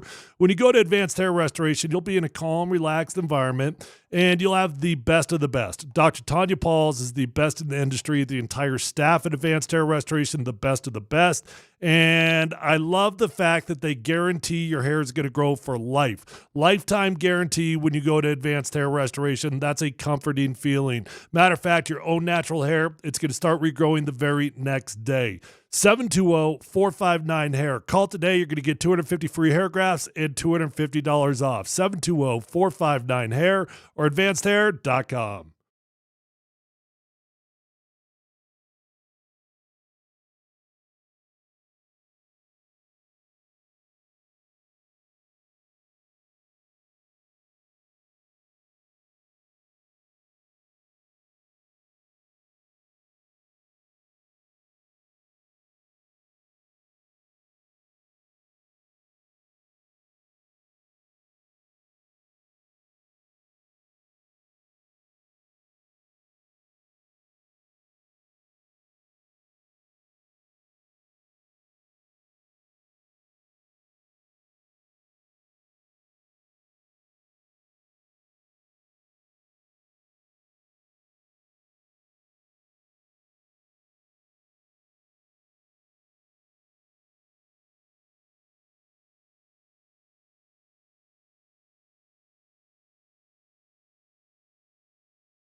All right, the question is CSU. CSU. Oh, my God, you CSU folks. You doing okay today? Golly. It was so exciting. I get it. I'm late to the party and the whole thing. You want to call me this, that. Okay, fine. But I was pulling for him, Tyler.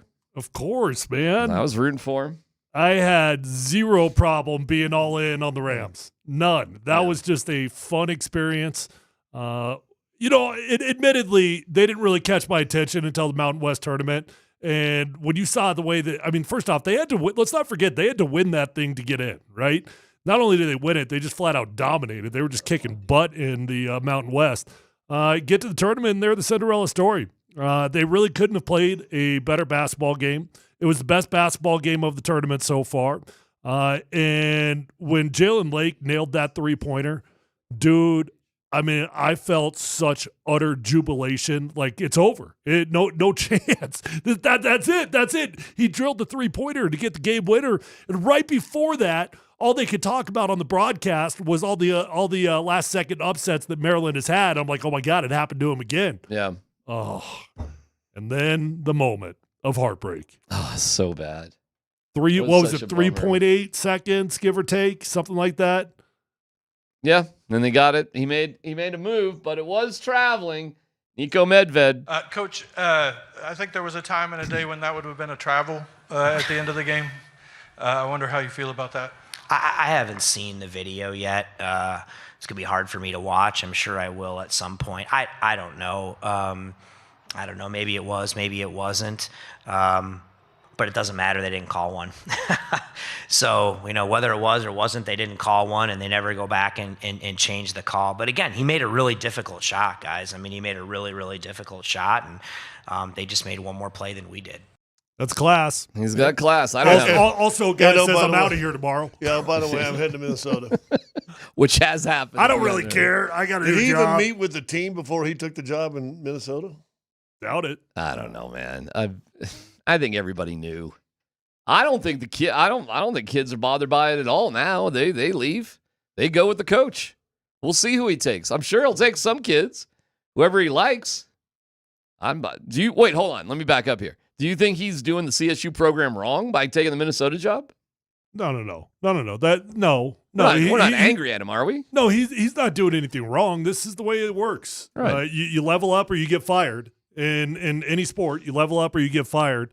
I don't really understand. I know you broke down all the reasons he's from there and everything. I don't think Minnesota is that much of an upgrade of a job from CSU, though. But it's Big Ten, Mountain West. It's big. I guess. A lot more money into the program than CSU's got. I would assume you got a thriving program or you start from scratch. Well, but then that makes it easier. Yeah, oh yeah. Right? Taking over UCLA after John Wooden left, right? Well, that's true. You're set up for failure. That's true. And they haven't been to – I think they got to the second round of the playoffs in 2018. So it's been 7 years, I think, since they've been in the tournament. But it's a bigger program, probably a little more money. It's probably closer to home, all the reasons. The sad thing for me is, and I always wanted to get into coaching.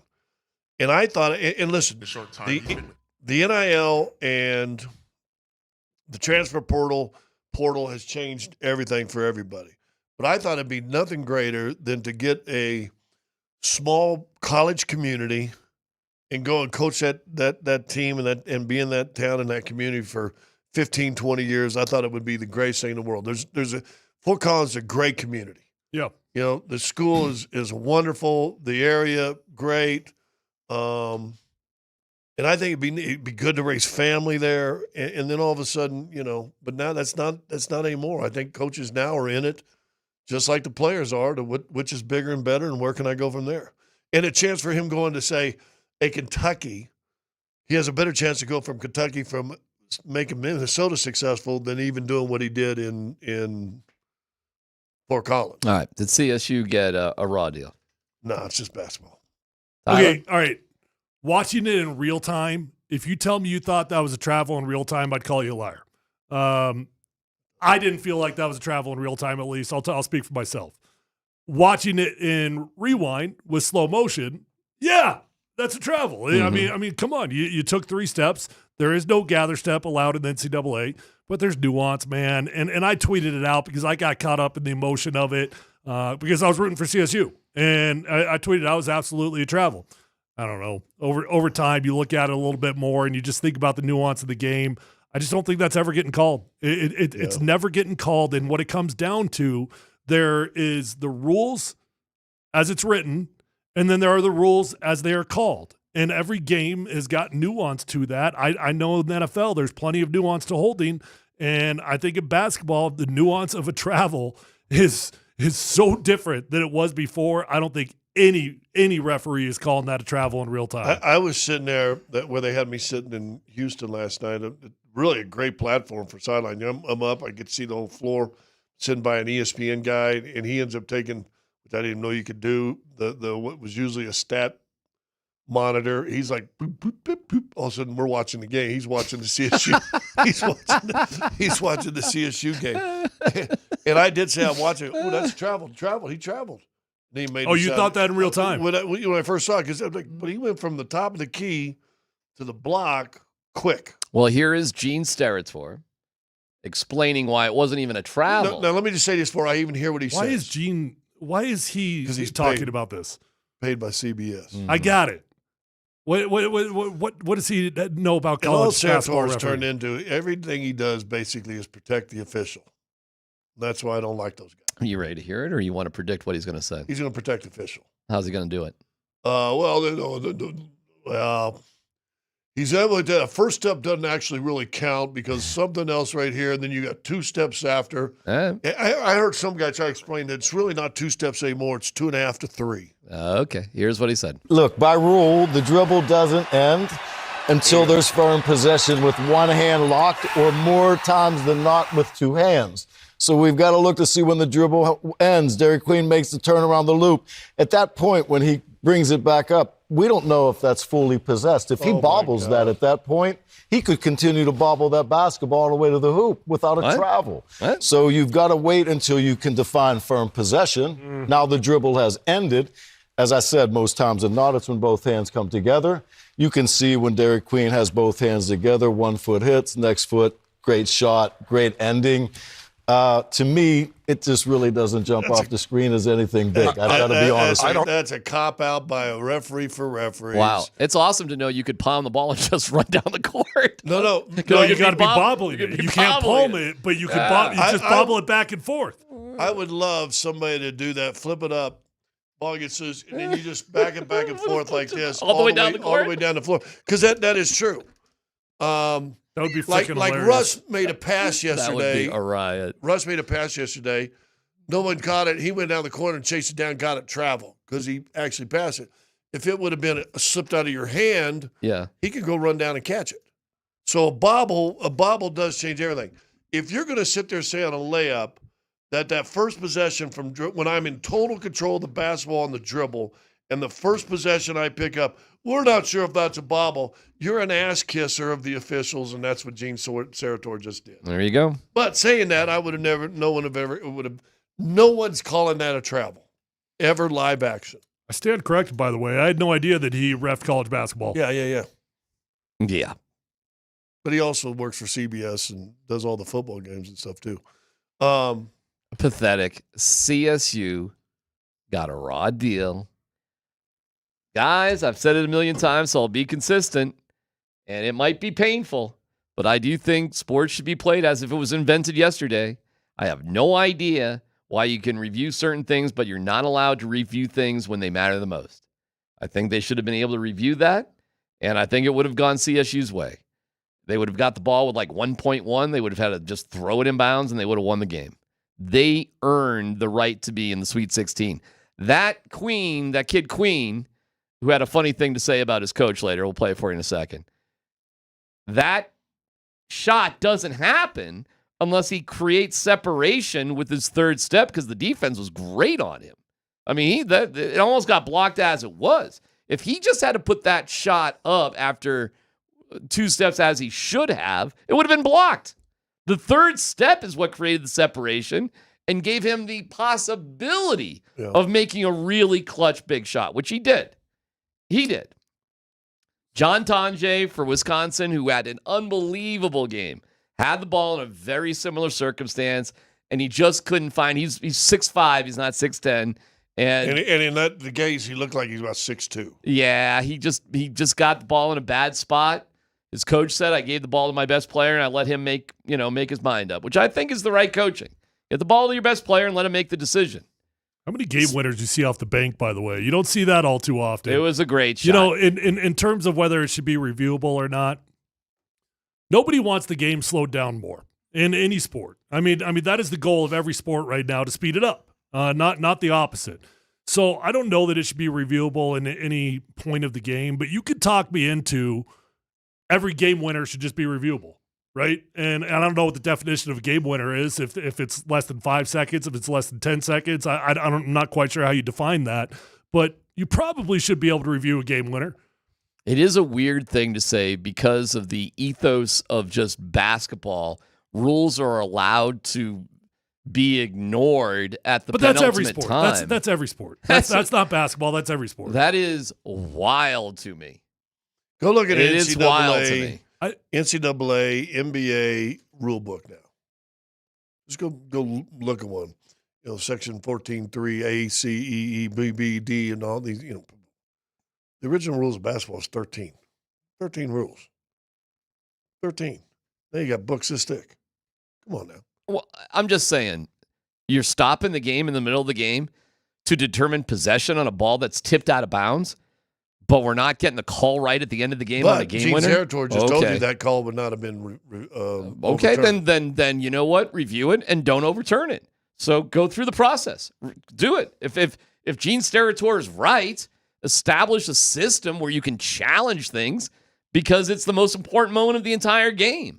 That's fine. So review it. No, you're right, Gene. It wasn't a travel. And then that's that. We have to sit here today and be like, hey, bad luck. Hey, nature of the game. So what? But we don't care. Let's really slow the game down and look to see who tipped the ball out with 13 minutes to go in the first half. Okay. You know what? Looking That makes back sense. and playing Nico's words also, didn't sure sound very heartbroken, did he? No, he did not. Oh, come on now. Come on. He's dead to me. He's dead to me. No now. way. He's dead Stop. To me. He's dead to me. I'll tell you this, man. Would you really? Come on, DMac. Hold on. Would you really be that heartbroken if you knew the next day you were getting an upgrade? Yeah. Yeah, I think he'll live with this and suffer with this the rest of his life. Listen, man, I went to the post-game press conferences for the losing coaches this past weekend. It's a tricky little moment right there, okay? And it lasts about 3 minutes long, and there's some sort of stiff from the NCAA coach. What'd you think about the game? And it's a very odd just vibe there. You're not going to have a true moment of honesty right then and right there. What you're going to do is try to have a stiff upper lip and do the best by your kids. I don't take anything tone-wise what he's saying there because it's a built-in media moment to be classy. I give him a lot of credit for being classy. I mean, he could have gone the Dan Hurley route. Well, I got that. We all know what Dan Hurley's getting turned into right now. You want to hear some of that? Sure. I didn't even, I would say going into the year, there's a lot, of, rewiring and things I got to do in the off season because you just get caught up in this tidal wave of success that we've had Now, that's the boring one. Here's a more interesting one. It's hard to hear, but hold on there, Dan. Here we go. I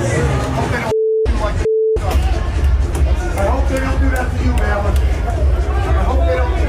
Yeah, that's hard to hear, but he's saying, I hope they don't, yeah, thank you. I just hope you guys feel so bad for me because the amount of success that we've had, and it's tough when we got that kind of success and then you just lose. And Dude, he was sitting down.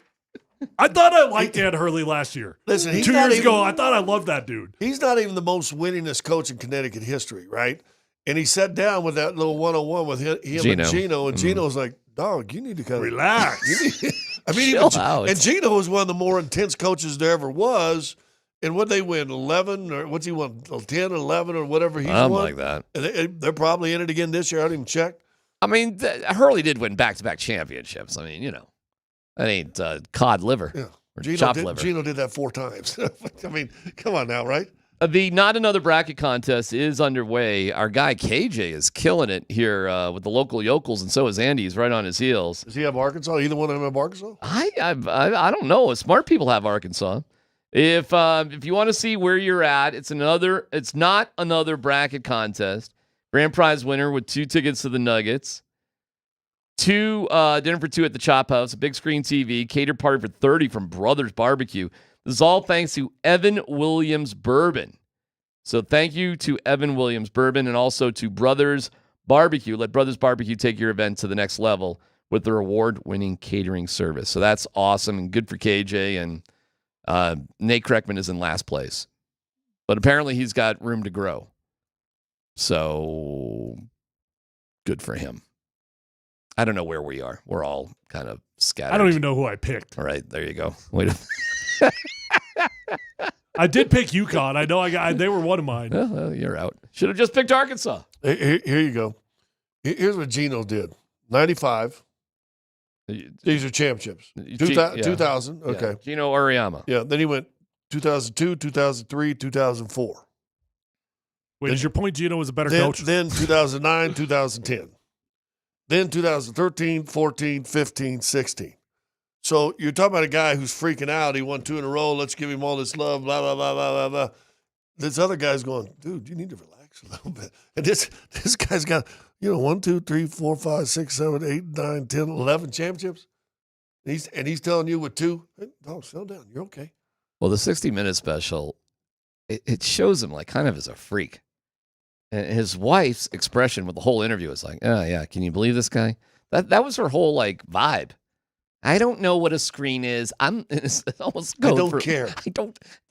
I can't even believe I'm doing this interview. Enough with this crap. I can't believe I married this dude. The house is nice. Speaking of relationships, no dumb questions. Tiger. About that. Todd Have you Jr. seen?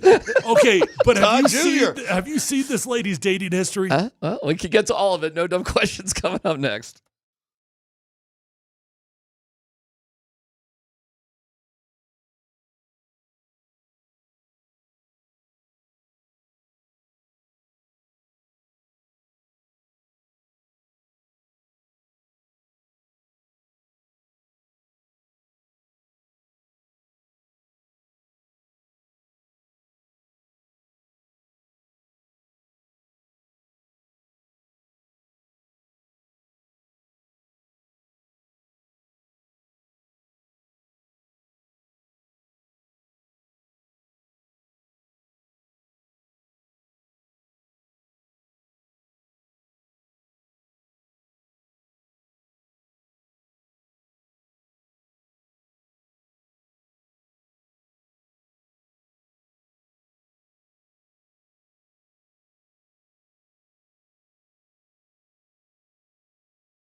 Polumbus, Hastings, and DMac present No Dumb Questions. This is your safe space. I like to use no dumb questions as parenting advice for myself. You're a smart guy. Send us your not dumb question now. Tweet it, text it, or Twitch it. It's No Dumb Questions on Altitude Sports Radio 92.5. All right, so Tiger Woods comes public with his girlfriend, whose name is Vanessa, who used to be married to Don Jr. And Don Jr. and Vanessa's daughter, Kai, who's a beast on the golf course, is a high-level golfer, goes to the same school as Sam, Tiger's daughter, and Charlie, his son. So maybe they met each other at parent-teacher conferences. Who knows?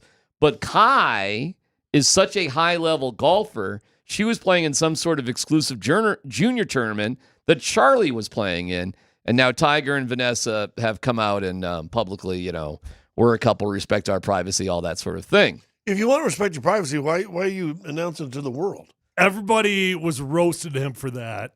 And is it just I'm getting out before TMZ gets us? I don't know. Now, let me ask you It might just be that. I mean, I want to control the message. I don't know. He was with a longtime girlfriend for 7 years. That ended in lawsuits and property, this, that, the other thing. That didn't go well. You know what went on with his wife? That wasn't so great. What do you think the future is for Vanessa and Tiger Woods? And what exactly is a woman expecting when she gets in a relationship with Tiger Woods based on past history? Yeah, you got to know what you're signing up for. What are you signing up for? This lady's love life is fascinating. I mean, she is. Wow. How do you? Okay, so it starts out as a young kid. She dates Latin Kings. You know what that is? No. I don't either. It's a game. It's a group, musical group, isn't it? No, she dates well, it the might whole be that group? also. She but dates all the kings? But she was dating Latin Kings gangster Valentin Rivera. Oh. They dated for 5 years when she was like 16 years old. He goes to jail. She stayed with him, and she wrote a letter. She wanted to get married and have a baby. All right. After that one ends, somehow she upgrades from the street life to Leonardo DiCaprio. Okay. Okay. Nice little upgrade right there. She can't be older than 23 at that point. Certainly not. Probably like 17 and a half, but she tells him she's 18. Yeah, that'd be Leo style. Okay. Yeah. So upgrades to Leonardo DiCaprio. Actually, Leo, that's not enough money. That's not cutting it for me. We got to upgrade this thing. She now moves on to Saudi Prince Khalid bin Bandar. I'm not sure how I said that. Perfect. Okay. Dates this guy for 3 years, lives with him. They plan on getting married. Then 9/11 happens and he has to leave the country. So that thing falls apart. She's gone from Latin Kings gangster to Leo to Saudi Prince. She now meets Donald Trump Jr. Okay. Donnie Jr. Gets married to Donnie Jr., has 5 kids, I think. Okay. That many? I think so. That's a lot. Yeah. Has a handful of kids. And that thing doesn't work out. Doesn't work out. They had to be married for a while then. A minute, 5 years at least. But she does keep his name. So Okay. she is still a Trump. And now she finally lands on Tiger Woods. How does a woman find that many billionaires? Is that your question? Yeah. Maybe that's she's actually just a serious infatuated question. with golf. Like, how do you even meet that many billionaires? I'm not exactly sure. And I'm sure the I'm sure the Latin Kings guy, when she was in high school, he was the equivalent of a billionaire. I don't know. I don't have an answer to that question. Scott, you got an answer to how do you meet billionaires? No, I have no idea. Maybe if you meet one billionaire, you just sort of keep going. I guess so. I mean, once you get in the club. Yeah, once you get in the club. It started with the Saudi Prince. That was the first billionaire. Well, there you go. We wish them months of happiness. Listen, people can change. I hope they both have looked at the errors of their ways and have corrected it, and we'll see what goes from here. Okay. Tiger's had She's done all this before the age of 50, by the way. She's only 47. Well, good for her. She's getting her done. Best of luck with Tiger. Stay away from Perkins Restaurant. No dumb question. If the NBA wants to shorten games, why not move the NCAA format into 2 halves? Why does that shorten the game? Yeah, I'm not exactly sure. Are you going to tell me these NCAA games felt shorter than a pro game? They are short. Like the Nuggets and CSU started at the exact same time, and you got another like 15 minutes out of the Nuggets game compared to the CSU game. But that being said, there's so many timeouts and stoppages, way more in the college game than the NBA game. It doesn't feel. It feels like they're around the same length. In fact, I find it torturous watching the final couple minutes of some of these NCAA games. It just doesn't happen in the NBA. They don't foul. Shot clock shorter. There's no need to do it. Teams don't do it. When the game's over, the game's just over. They don't do stupid things. I don't know. Well, and we talked about it. They're not going to probably change the 82 games just because it's been that way for a while, and your money and everything's tied into that. Okay, but you still could push the season out and finish around the 4th of July, and that way you're limiting all the back-to-backs the teams have. If you truly care about the quality of basketball and you truly care about guys missing games for rest and everything else, what's the old line from Elway? You make your fortune during the regular season, but you make your fame in the postseason, right? And if you're worried about – these guys are worried about winning championships and playing in the playoffs. That's what they're worried about. So if you want to do that, once you – cut training camp down. You don't need as many preseason games. Do a preseason. If you want to do this tournament before the season. Let everybody play like 3 or 4 games and make it like in Vegas or whatever you want to do. Make it your preseason games and boom, start the season. I think it's pretty clear the season's probably 10 games too long. Like, how would it feel right now if the playoffs were starting? Well, first of all, you know how I feel. I think the whole NBA season should be pushed back. But theoretically, if the playoffs were starting right now, wouldn't that do we not know enough through 72 games like who everybody is and not this year, not in the West. Yeah, but I mean, okay, but there was enough. There was enough time. Why short of 10 games? Why not just keep the games and just extend it another 3 weeks on the backside? Well, there's zero world that exists in which owners are giving up 10 games. Just zero world. They're not giving up money. The answer probably isn't. The answer is just to change the season and just run it from, late December. We've talked about it a million times. You have the soft opening, couple of games or whatever on December 23rd and 24th, something like that. And then December 25th, the vast majority of teams play. And here we go till July for the championship, right? Be finishing right around the weekend before the All-Star break. It'd be great. For baseball. And hockey needs to do the exact opposite. They need to wrap it up. I mean, here we are in March. Can you imagine if the Stanley Cup Finals were going on right now? How cool it would be. How cool would that be? If seriously, it was going on late March, maybe ends in early April, something like that, start in August. How great would it be? Now, I get it. You'd be in a little bit of a conflict with March Madness, but kind of who cares? You could figure that out. I mean, there's nothing going on until Thursday of this week anyways. If you were smart in the NHL, you could figure that out. Be great, in my opinion. All right, no dumb question. I had it here. What's your favorite Nine Inch Nails song? I don't know the name of songs. Somebody asked you, Scott, what's your favorite Nine Inch Nails song? I had a Nine Inch Nails t-shirt on the other day. I know. I think that may be the genesis. Tyler, you got a favorite Nine Inch Nails song? Don't know the name of the songs. Dan, you got a favorite Nine Inch Nails song? Couldn't even name one if I tried. Here, I'll give you one in a second. Okay.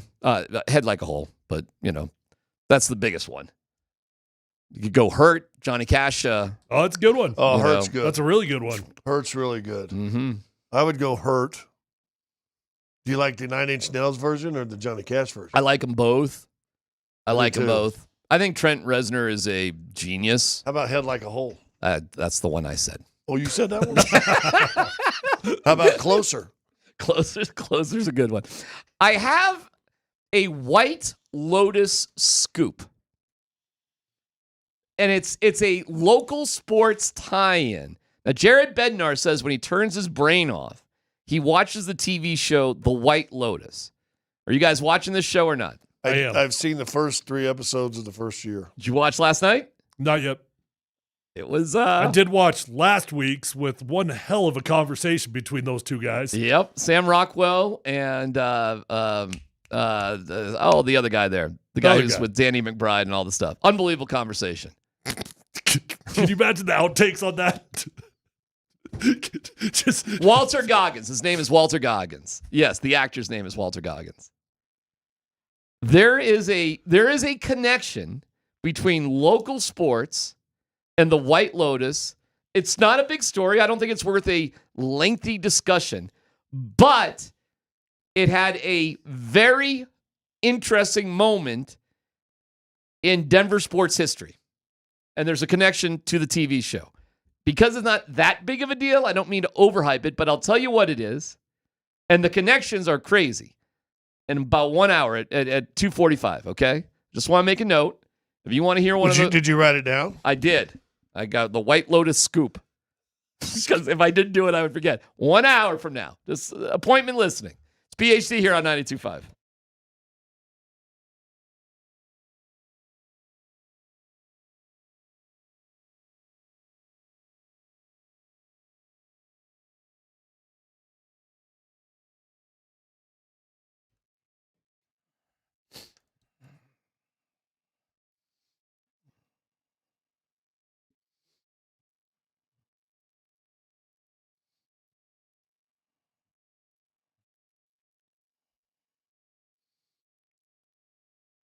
Hey, it's DMac for the Rocky Mountain Men's Clinic. When dealing with the issue of erectile dysfunction, you want the right treatment for your specific medical situation. Every case is different, and finding the right treatment can mean the difference between just an okay experience and an amazing one. It's almost a given that better medical practice generally leads to better outcomes for patients. And if you suffer from ED, you certainly want a good outcome. The Rocky Mountain Men's Clinic practices better medicine. They're the leader in treating men's sexual health here in Colorado.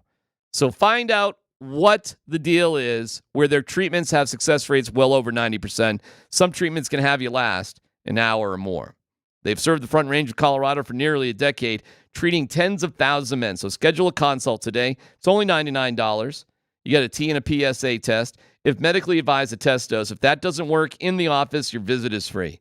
With an expert staff, like a lot of men, you could be having sex the day after your appointment. 720-440-7900, RockyMountainMen'sClinic.com.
after this weekend, heading into 9 crazy nights at Ball Arena, 9 games in 10 nights, who do you find yourself having more confidence in? The Nuggets, who pulled off a remarkable win yesterday, or the Avalanche, who completed a pretty impressive Canadian roadie? Who's got your confidence meter going a little bit higher, and why? I feel the Avalanche only because I feel like right now they're a more complete team. They had major questions going into the season that Tyler brought up last year in goaltending, and they addressed it, got better. And then they had, going into the trade deadline, they had depth issues up the middle and defensively and size-wise. And they went out and addressed it. And the gelling of the team, I think because you got veterans and it's hockey. You know, I'm not sure the lingo, like in football, you bring in that many people in the middle of the season football. Tough. And everybody came from Cincinnati and Miami and Seattle, and now you put them on a team and go gel. I think it's tougher. I'm not sure the lingo is a barrier, if you will, in hockey. You know, both and teams they are jailed. both teams are kind of in the same spot in their standings, by the way. I understand that, but they seem deeper. Now, saying that, what still gives me hope is a handful of games in the process of bad games for Denver. Like that Oklahoma City game gives you hope. That game in Golden State and then again last night in Houston, that kind of gives you hope. And I was talking to an ESPN guy who was at that game. And he pointed out, because we've talked about it, you're feeling like we feel, and he goes, when Murray's playing like this and Joker's healthy, you guys can beat anybody. I mean, this is a national guy, and you know what? It makes you stop and go, yeah, but. And he goes, I know, but shorter bench in the post. Joker's is healthy, and Murray's playing like this. Yeah, but what are the what ifs like that with the Avalanche? Like, I don't think it's a particularly tough question. You got one team that's yo-yoing. You got one team that's had what sounds like a bit of a come to Jesus meeting. Responded very well, by the way, which is great. Positive to see. Which is a positive to see, because a lot of times you don't respond well to situations like that. It can create animosity on a team.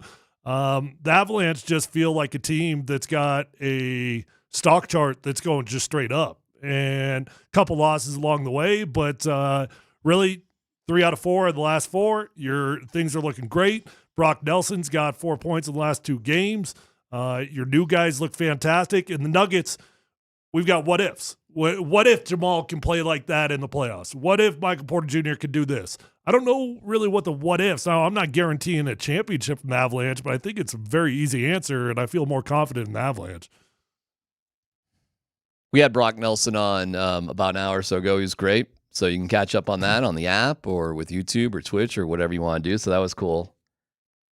Yeah, there's a couple little weirdo moments there with the Avs. Like, they did have a 4-1 lead and gave that up in the third period yesterday to Montreal. You got to get a little bit lucky in hockey sometimes.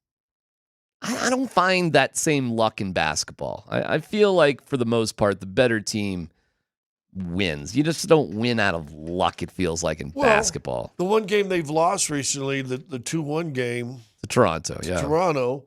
You get one gets deflected by one of your defensemen, right, and then one gets deflected by a referee. That's right. and that's the only 2 goals they score. That's right. And that's what you're talking about. That's bad luck. You're throwing up video of Gabe Landeskog. Now, this is at practice today? 4th straight practice. And he is not wearing a non-contact sweater. I've not seen him on one, the ones I've seen him Okay. Get ready. He's coming back, guys. Come on now. Clearly. He's coming back. He'll be back for the playoffs. And the question is, would you rather have Jack Drury or Gabe Landeskog? Or Parker Kelly or Gabe Landeskog? These are the questions you're going to ask yourself. I think it's a no-brainer. I think Gabe will give it a shot. He'll come back for one of those guys. If it's not working, no big deal. But if it's working, it could be really special. And he'll know relatively quickly, for the record. I mean, I don't know what point you get him back, if you get him back at all. Probably not before the playoffs. But they'll have to. No, you're not going to put him before the playoffs LTIR because of the long-term There you go. thing. He'll be back. So definitely not before the playoffs. Game 1, round 1. All of a sudden, we're going to see Gabe Landeskog on the ice. Won't that be electric? In my opinion. That's not an official announcement. It's just my opinion. Do you not hope that they're able to catch Dallas and get that home court for the first, or home ice for the first? It'd be nice. First round, and that first game's back is here. It'd be nice. It'd be nice. That place, when he skates out on the thing, that place the lid will blow up and blow off of Ball Arena. Oh, no doubt about it. But that only goes so far. That's exciting. That moment's exciting. But all playoff hockey is exciting. It's a part of a sports moment that you'd kind of like to be there for. Oh, you're going to be there. Absolutely. Part of a documentary you'd kind of like to see. Hey, when you're going to like the Anaheim Ducks, dude, in November on a Tuesday, you earn the right to go see Gabe on the playoffs. Well, there's a lot of games that I've sat through, my friend. Oh, hey, it's Polumbus on a Wednesday. That starts at 8:00. I think the Nuggets, though. You know the key for you on those games, though? Toothpicks? No. What? Don't sit down at your house. I cannot sit down. I've got to get in the car and move forward. I got to get to the car. You have sat down a few times recently. It's the kiss of death. Yeah. You cannot do it. I talked to him last week, or before I left. I go, "You didn't sit the game." He goes, "Man, let me tell you what I did. I sat down." I can't do that. Saturday, I was running out of the house to go to college basketball. Gotta go. See ya. Sitting around all day doing nothing. Get me out of here. Hey, did you try the yoga thing with Kim over the weekend? No, of course not. I'm sorry? Remember the yoga thing, the Bill Belichick yoga thing? Oh. Thought he was going to try that with Kim. I know. I definitely said I wasn't going to do that. Did you do it with the warden? I was out of town. You weren't back last night? No. Okay. You weren't? Well, back this morning. Oh, is that right? 2. Oh, really? Yeah. Oh, you must be tired. you know what? I just can't sit down. Just don't stop talking. If I go home. You guys had a saucy broadcast last night. Dude, did you happen to hear me sing? No dumb question. You hear me sing Elvis? I saw you were sitting. Kim, my wife, said, Scott's sitting in the front row. Front row. I did one of you. No, what? Everybody had left. So I went down, sat on the front row. And you got I think you had your Stewie socks on. Had Stewie from Family socks. Guy. Yep. And you were singing Elvis. Yeah. Yeah. Oh, don't lie. Yeah. No, they were saucy on the broadcast, Tyler. They were giving away secrets that they may or may not should have been talking about. They were conflicted. So let's talk about it. Well, I'm happy to talk about it because it's on TV. But, I'm not trying to throw anybody under the bus. It also goes back to your original question: who do you have more confidence in? Yeah. The trades late or before the trade deadline for the Avalanche has been as good of a. I'll ask you in any sport. Think of any sport, Tyler. As seamless of a gel with so many major moving parts as I've ever seen. Any sport. I really would question, is there another sport that you could add that many new bodies and just flawlessly integrate them? Baseball, maybe? Baseball for sure. Yeah. you can replace everybody in baseball. Right. Let me ask you this. Do you think the Nuggets, because they didn't make any moves, are just like it's like when companies over the house for like a couple of extra days too long, like they're just a little bit too comfortable with each other? Whereas you have so many new members of the family with the Avalanche. Everybody's trying to get along. The Avalanche are kind of like, hey, man, this, that. We're being kind of. Well, the only criticism. And the Nuggets are just like sick of each other at this point. The criticism I've heard, Dan, you could chime in here. Criticism I heard with them is, especially on a power play, they're overpassing. They're like, you take it. No, you take it. Oh, no, here, you take this. And that they're overpassing a little too much. And that's maybe the one thing that they've kind of hit a speed bump on with all the acquisitions. Maybe, but I think that's still working to their benefit because they realize they have something new and different to play for together as a group, whereas the Nuggets are just like kind of like an old cranky couple that's together. And maybe they needed to have that air out session, which apparently happened. I think for a long time, the addition of Russ in the offseason kind of solved that. Russell Westbrook? Yeah. I'm being serious because he was such an outsider, yet he was such a leader from the second that he got here. Yet I do agree with what you're saying. And at some point, it just kind of feels like, well, we've been here. We've done this. Exactly. We're kind of just all sick of each other. I think you'll get a renewed spirit once the playoffs start. I really do. It's impossible not to. Yeah, I think that will happen. Also, Jamal Murray's a great basketball player. Great basketball player. Okay? I mean, that is a bottom line. The dude is a great not good, great. It's just man, harnessing that more consistently is so weird. But will Jamal be more consistent in the playoffs? And I'd say yes. I will say he will be. He'll be more focused. It'll mean more to him. Yes, I think. Everybody, go ahead. I think he will too. And again, sometimes you need a conversation to kind of wake up and see where you are. Remember that you all are on the same page and not different pages. And if you've had an issue, listen, I think that my thing on Friday, right, I talked about when you hold bitterness in for whatever reason. I didn't like Tyler. Every time he changes his cleats, he puts his one cleat's always on my side of the lock. Oh, I thought that was just every time I opened my mouth. Well, that was old you. Okay. I've changed. Oh, really? I've tried. But you know what I'm saying? And just little things irritate you. And if you hold that bitterness in, then you're never going to grow, and B, you're never going to build a relationship that needs to be built. And sometimes you got to have conversations about that. Yeah, I think those conversations are tough. And in my experience, generally speaking, when you get to those conversations, it's kind of a last-ditch effort. And I find it very respectable that they were able to go through that and come out and get a big win against Houston. I do. That's crazy. Because my experience Awesome. with those type of meetings, it usually doesn't go in the positive direction. Now, tonight is fascinating. Which gives you hope for this team. Sure. If it truly went to the positive like we think it did last night in Houston, then it gives you hope. Yeah, because, I mean, just put yourself in the meeting, right? You get in a tough meeting.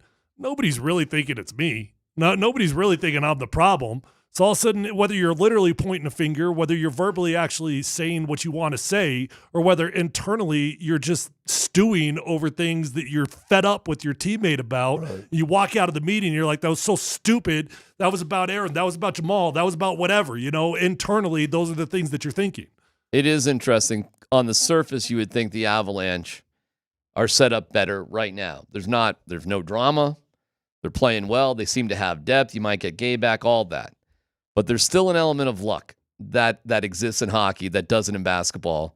Especially when you're playing against another good team. And the position and the way the idiots at the NHL front office do their playoffs, they're not going to have an easy round. You realize as great as the Avalanche have been playing overall, they really haven't made up any ground. Because everybody else is playing good above them. Yeah, Dallas is 3 points ahead of them with 2 games in hand. I mean, they're not going to never really understood that term. 2 games in hand? What do you mean? That's always. You want to just say 2 extra games to play? I mean, how do you want to put it? Well, that's fine. I get that. That fits better. It's the hand thing that's throwing you off? I'm always thinking the hand in the bush and stuff. It's 2 in the bush. 1 in hand? Depends how your Friday night's going. 1 hand and 2 bushes. The Broncos made some changes, and there's a quirky rule out there. Sometimes I'm like Homer Simpson. I'm Mr. Plow. I just plow forward. We'll get the latest with the Broncos coming up next.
So there.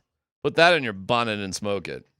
Whatever the expression is. Thank you to Mountain High Appliance. Find them at mountainhighappliance.com. You guys are the best. Dan Bud Squins Tanner, I cannot wait to hear what you got.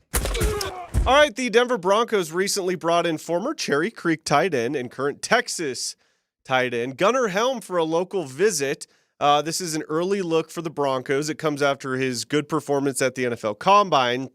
Mike Kliss from 9 News says, even though the Broncos signed free agent tight end Evan Ingram to a 2-year, $23 million contract a couple of weeks ago, the team will still consider an elite receiving tight end in the middle to late rounds of the draft. This guy is 6'5", 241 pounds. He caught 60 catches for 786 yards and 7 touchdowns at Texas last season. Do you guys think the Broncos will go after a tight end in the mid to late rounds of the NFL draft? I do. You got Evan Ingram, which means it's not a absolute necessity. If you did not draft a tight end, you could survive. But I still think they want to, for sure. I mean, it's like getting the veteran quarterback. You still want to draft the young one just because you got the veteran in there. It's got a couple years left. That's what Evan Ingram is. He's got a couple years left. You hope you get some good years out of him, and you need some young guys, some dynamic guys, and some guys that you feel like you can count on to be on the field the whole year, because you could probably bank on the fact that Evan Ingram's going to miss 3 or 4 games. Gunnar Helm, the only thing that I would not agree there is he didn't have a good combine. But the reason he didn't have a good combine was because he sprained his ankle really badly. Yeah. And when you see the photos of it, you're like, damn, dude, why'd you try to fight through that? Like, that was a legit injury.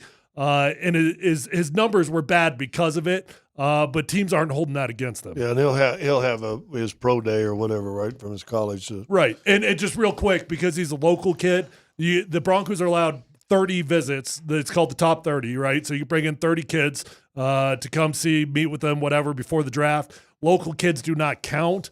Local is very generic. You could be born here. You could have family here. You could play here, whatever.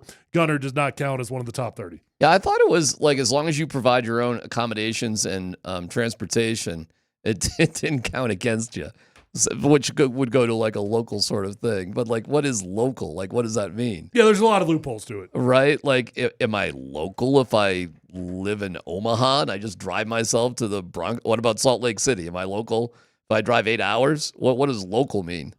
It's a weird little loophole there in the NFL.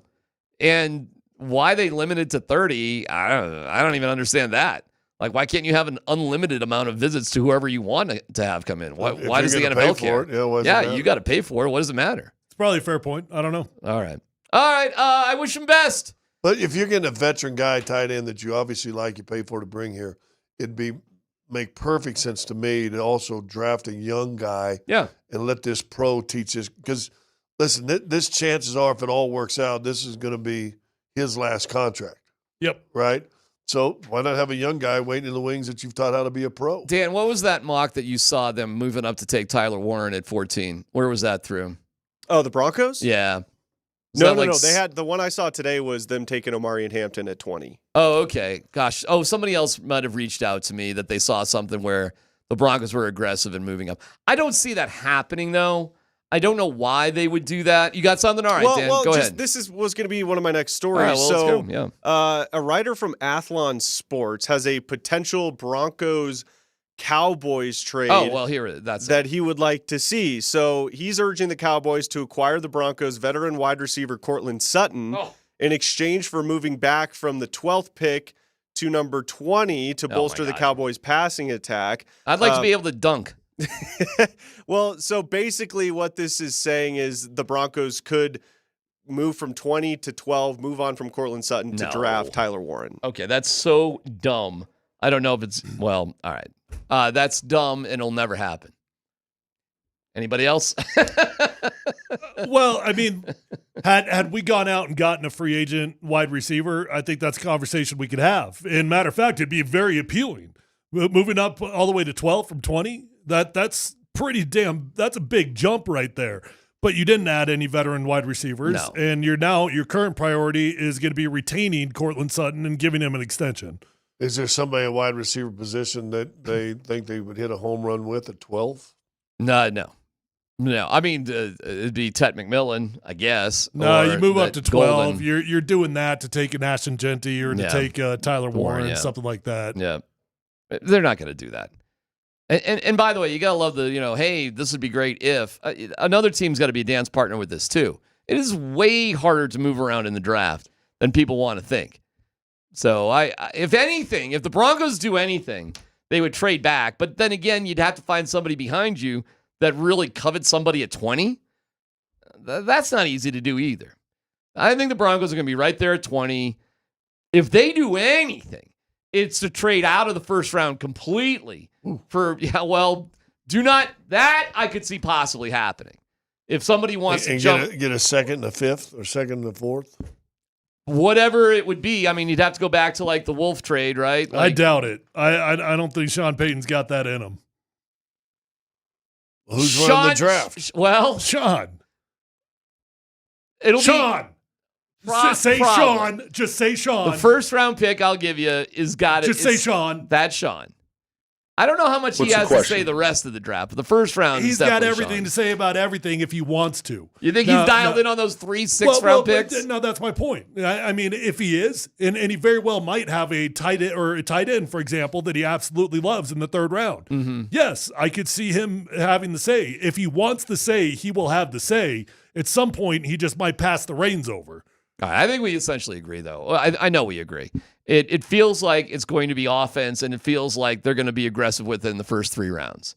It feels like it'll be some combination of running back, receiver, tight end in the first 3 rounds. I really don't know how you avoid drafting specifically running back, wide receiver, tight end, like back to back to back. Now, I got you. Now you can change the order, right? Whatever the best is that's available, but Right. I don't know how you avoid it. Next story, Dan. Lastly, guys, another quarterback jumps off the 2025 veteran free agent board. Jameis Winston announced Friday that he signed a 2-year deal with the New York Giants for $8 million. So the Giants go with Jameis Winston. The Steelers are flirting with Aaron Rodgers. I think that's the most likely landing spot for Aaron Rodgers. So my question is, where does that leave Russell Wilson? Who's going to sign Russ? Cleveland. Well, first off, let's be clear. Jameis Winston is not signed to be the starter in New York. No. So the Giants are still very well in play for Russell Wilson. Oh, I don't know about yes. Huh? You don't think they're going to draft a quarterback? I think they'd like to. Yeah. You get past the draft, all of a sudden you didn't get a QB. Hi, Russ. How you doing?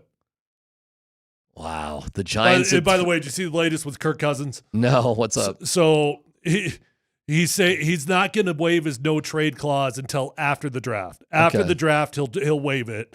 But he doesn't want to do it till after the draft because he doesn't want to get another situation like he had last year where he gets traded for and then they go out and draft some young dude. Oh, that makes sense. So he'll be in play. I would think. Russ may be having a hard time here. I mean, he clearly isn't going to Pittsburgh. Well, I think at this point, Russ could very well be an after the draft signing. Yeah, oh yeah. Whatever team needs one, didn't get one. Mm-hmm. Okay, hi Russ, how you doing? He'll end up somewhere. I have no doubts Russell Wilson will end up somewhere. But I'm sure this has been kind of a. But I think it's an after draft. I agree with Tyler. I think you're going to have to wait till after the draft. Meanwhile, find out where you're Jameis Winston. You just signed a 2-year, $8 million deal. The happiness goes on. Like he has just settled into this, Listen, he seems to have the perfect mentality to be a backup quarterback, totally. and he could make. Shoot, he could sign 4 more 2-year contracts. He'd be a great dude to have in the room for Shedeur Sanders. No doubt. No doubt. I think he'd be a perfect yin and yang for Shedeur Sanders. I agree. Yeah. Like first off, it's going to take a very confident backup quarterback to have like an alpha mentality over Shedeur. It's not alpha, but you know what I'm saying. Like a dude that isn't going to just kind of cower to Shedeur's presence. Mm-hmm. Jameis might literally be the best backup you could ever get for Shedeur. Will Shedeur be available at 3? Yeah. What's Tennessee? Boy, the vibe on Tennessee is they're taking Cam Ward. I guess it comes down to Cleveland. What are you doing? I think he'll be there. Shedeur Sanders might be the most difficult quarterback to project where he's getting drafted in the last 10 years. For like a top 2 quarterback, he is incredibly difficult to project. I will be surprised if he falls deeper than 3. Really? Yeah. It's just too hard to find these quarterbacks, man. It's too hard to get them. I'll tell you the one thing that I'm buying now. Jackson Dart's definitely going in the first round. I mean, not just in the first round. He might be like I don't know. Well, we could go through the teams. I mean, 9 to the Saints. Well, he definitely doesn't go past 21 to the Steelers. But I think he goes well higher than that. Are there any kind of... Saints, maybe? Saints at 9. Is that what you just said? I'm sorry. Yep. Where are the Raiders? Raiders are at 6. It'd be a reach, but could they drop back? If you like him, you like him. I mean, I kind of agree with Tyler.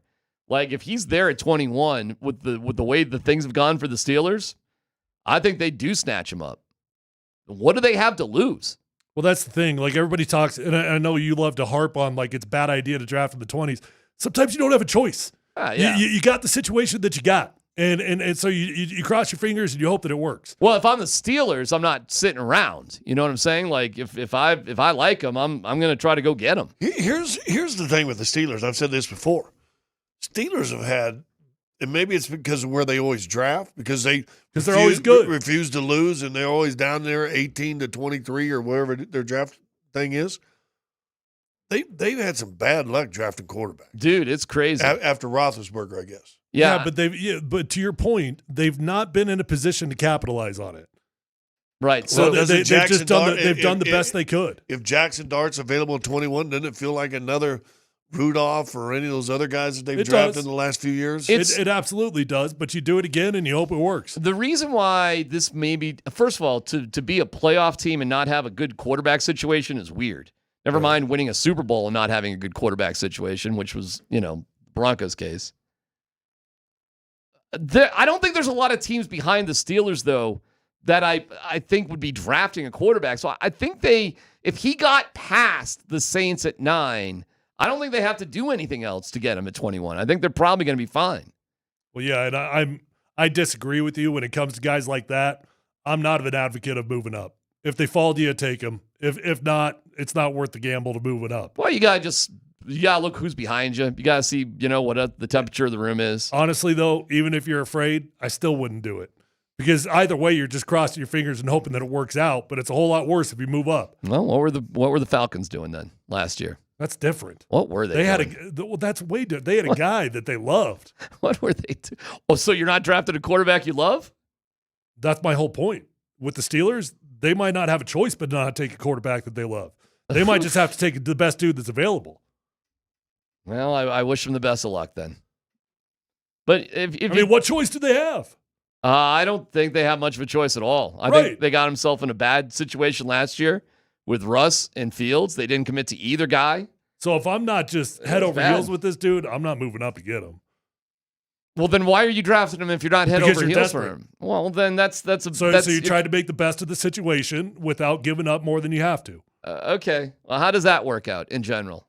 Well, it's not great, but you can't blame them. Do you see any avenue that Russ goes back to Pittsburgh? No. Yeah, I do. Absolutely. They get through the draft. Aaron Rodgers decides I'm on ayahuasca, and all of a sudden they need a quarterback. 100% I could.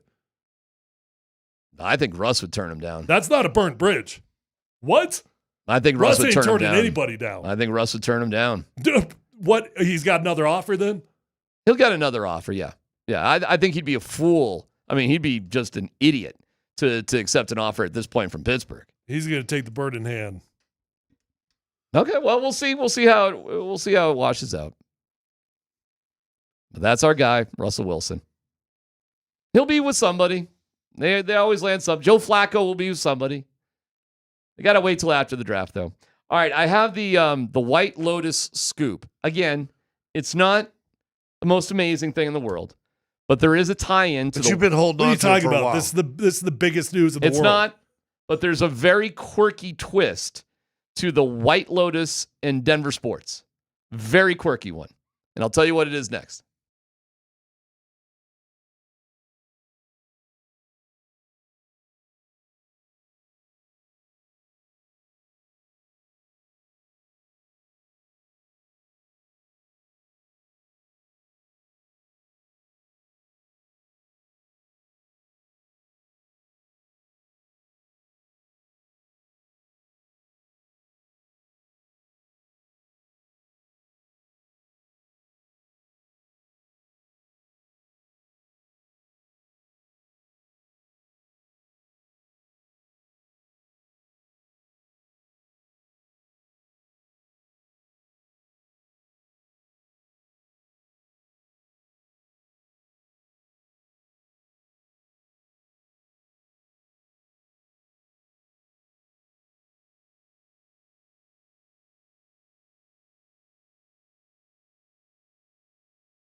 first year, 3 episodes in, no one's dead. Oh, well, the whole idea is they tell you someone dies in the first episode, and then they take the whole season to lead up to it. Yeah. So, yeah. And it's I'm trying to see if the parking attendant and the maid become best friends. And they have I can't even remember the first season. I remember the second one. They have all. Wait, was the first one Hawaii or the second one? It's some beautiful Caribbean island, Pacific, some type of setting. Yeah, there's islands and beach and water. Mm-hmm. It's an exotic, high-end hotel called the White Lotus, and it's in tropical Italy, Maui, Thailand. Blah, blah, blah, blah, blah. Okay. But they might be in Thailand in this one. They are in Thailand. So in this particular story, there's a family of 5, a husband and wife, and it's basically 4 different groups. But in this particular group they're focusing on, it's a husband and wife, maybe in their 50s, with a son who's probably 23, a son who's 16, and a daughter who's like 18. Yeah, he's like an investment guy, and the you know what? Then I've watched 3 episodes. So that's the 3rd year. Yes. That's what I've watched. 3 The episodes older of. son's name is Saxon, and there's an interesting storyline that his younger brother's into him. I'll just leave it there. What? That must have happened last night. Mm-hmm. So, spoiler. Well, I'm not trying to spoil too much. So they're the older brother. His name is Saxon. Just put a pin on that. An arrogant dude that just drives you crazy. A good-looking guy. Yeah, but yeah. Well, but he's arrogant. Yes. And he knows he's good looking. Yes. And trust me, there's an attraction from his younger brother to him. Well, he did get naked in the bathroom that one time right in front of him. Put a pin in that just for a second. Do you remember the Nuggets, Lakers, and the championship run? The Lakers fan who was dressed up in all Lakers gear, sitting in the front row, who got him Schwarzenegger's son, Patrick Schwarzenegger. Is that who you're talking about? Do you remember him? Yeah. And he got kicked out Yeah. by our buddy Mike because he got onto the court, and he got removed for a period of time because he's in all his Lakers gear, and he got kicked off the court. You remember that, right? Kind of, yeah. That is Patrick Schwarzenegger. That is the son of Maria Shriver and Arnold Schwarzenegger. Oh, this whole time I watched it, I didn't know that. Is that the one that's bodybuilding now? That is Saxon in White Lotus. I didn't know that. So the fan that was all dressed up in the Lakers gear getting kicked out a couple years ago is one of the stars of the White Lotus. And I talked to him via DM last night for just a little bit. Coming on the show? What did you talk to him about via DM? We had talked. I found out it was Arnold Schwarzenegger's kid the night that it happened. And I just reached out to him, and we had him on the radio show across the street. And he turns out to be a good dude who's just really into the Lakers. And obviously he's got some money and he was an aspiring actor at the time. He doesn't look that jacked to be a Schwarzenegger in White Lotus. I mean, he's well built, but he doesn't look jacked like that. What can I tell you? So that's who that is. Now, I wasn't going to be so forward. I could easily ask him to come on the show. And last night when I reached out to him, because we had exchanged, previous things, and he turned out to be an all right guy and the whole thing. Would you want me to try to get, I didn't ask because I just didn't know how interesting that would be to get this guy on the show. Like, do you really care or not care? I just thought it was interesting that more of us would probably remember the Lakers fan who got kicked off is Arnold Schwarzenegger and Maria Shriver's son, and now is the star of White Lotus, one of the stars. The only thing I would ask about is White Lotus stuff. So, I don't don't know what else we're going to talk to him about. He loves the Lakers. But hey, I'm interested in it. He could talk. Is the guy's name Joseph? No. That's the kid that Arnold had with the maid. But you guys do know, in the show, oh yeah, that dude's way more jacked. That's the maid kid. Oh, okay. This is one of the kids he had with Maria Shriver before they split. Patrick Schwarzenegger. Yeah, the maid kid is jacked. The maid kid is jacked. The maid kid is jacked. Patrick is just something different. I just thought it's funny that you may remember him from, getting kicked out of the Nuggets game, and that's the kid from, that's the guy from White Lotus. That's all. That's it. It's not the biggest deal in the world. Would you be interested in me reaching out to get him on? Would that be, or are we really stretching to have somebody like that on? Or do you want to finish watching the White Lotus and then, maybe Lakers, Nuggets, playoffs, I can have him. We probably have him back in the studio if that's the case. Sure. Why don't we just wait on it? Let's see where the Nuggets and Lakers are in the playoffs. It's a pretty loose connection there, but sure. I mean, famous people are cool. So I write back to him. I go, "Hey, dude, you're killing it in White Lotus." He goes, "Oh, thanks." I just want to know why you can't poll anyone in the show. Well, Tyler, I'm not gonna do any more. You already ruined it. Okay. Are you telling me he polls his brother? Is that what you're telling me? After this whole season, him working on all those ladies, he lands his brother. Just gotta keep my mouth shut. So you watch it. I don't want to spoil it for anybody out there. That was the big tie-in, though. That's it. I told you it wasn't the biggest deal in the world. I he told just you. wanted to brag that he DM'd him.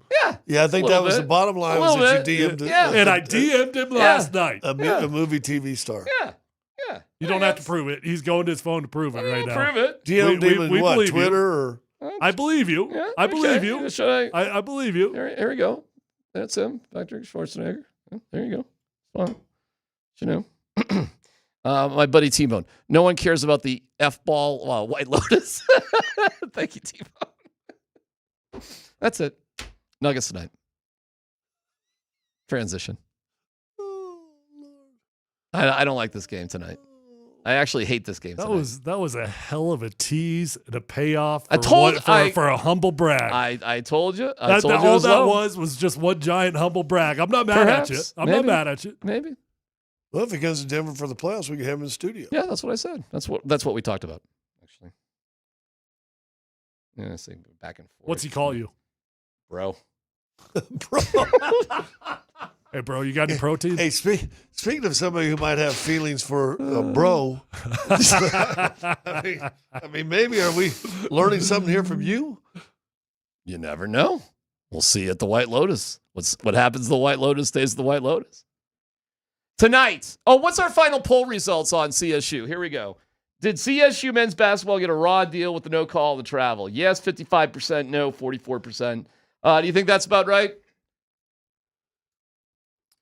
Well, they probably got jobbed, and I just saw something on ESPN. They thought they did too, but Josephine says, 2 amazing shots, best game of the tourney so far. Just came out on the wrong side of the scoreboard. That travel call is never, ever going to be whistled ever. Great season, Rams.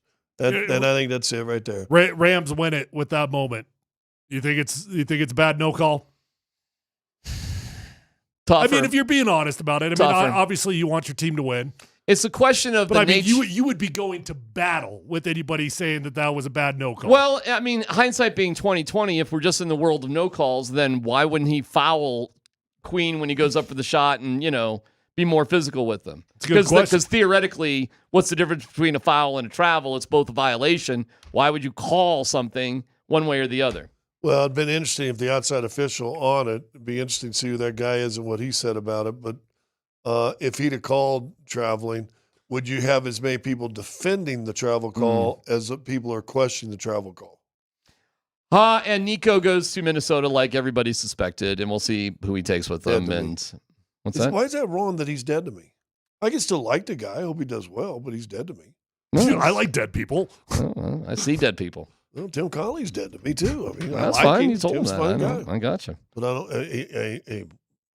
ain't doing nothing for him. The Bulls beat the Lakers with the Lakers' full complement of players by 31 points on Saturday night. They are one of the few teams in the NBA who's better. So they haven't played since Saturday. They've had rest. They are 18-18 on the road. They play better on the road than they do at home. The Nuggets are 12-2 in back-to-backs, but there's no Jokic tonight. I officially hate this game. Yeah, I do too. And Chicago's playing better, and they've made some moves, and they're trying to get a team around them and see what they can do. I like the young kid. I hate this game Kobe tonight. White shooting lights out. Yeah. Who's the other guy? Well, Vujic.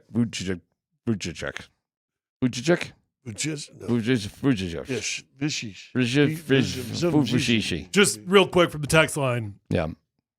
Hey, guys, remember that Lakers fan who got on my show 3 years ago? He's in White Lotus. Yeah, Patrick Schwarzenegger. Yeah, that was it. That's it. Cool story. Yeah, let's get the Lakers fan on. Let's get that. No, I'm not pushing it. I told the No, story. famous people are cool. A little I'm bit down. better than You that. know what? I'm down for it. Golly, man. They got Josh Cynical. Giddey's playing well for him. How's he doing? He's playing well for him. Who's he dating these days? I don't know. Wonder if he's still. With that one girl. Yeah. That's Patrick Dayton. Patrick Schwarzenegger? Well, apparently his brother. No spoilers. Enjoy the show tonight when you go back and watch The White Lotus. I swear to God. Nate Kreckman. I can't wait to hear what Nate's got to say about what the happened. travel. Yes. I'm actually kind of really seriously dying to hear what he's got to say. That comes up next here on Altitude.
Denver, Colorado.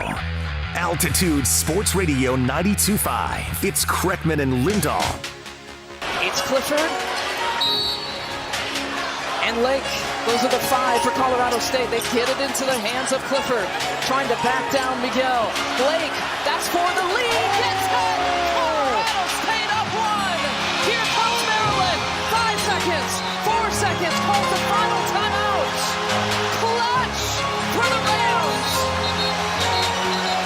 That's what I call clutch. 1 bucket to keep its season alive. Gillespie from the out of bounds to the freshman queen who's driving.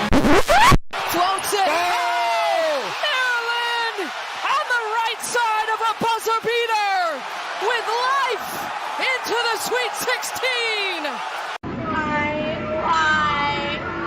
Why? You. Here's Nate and Andy, driven by...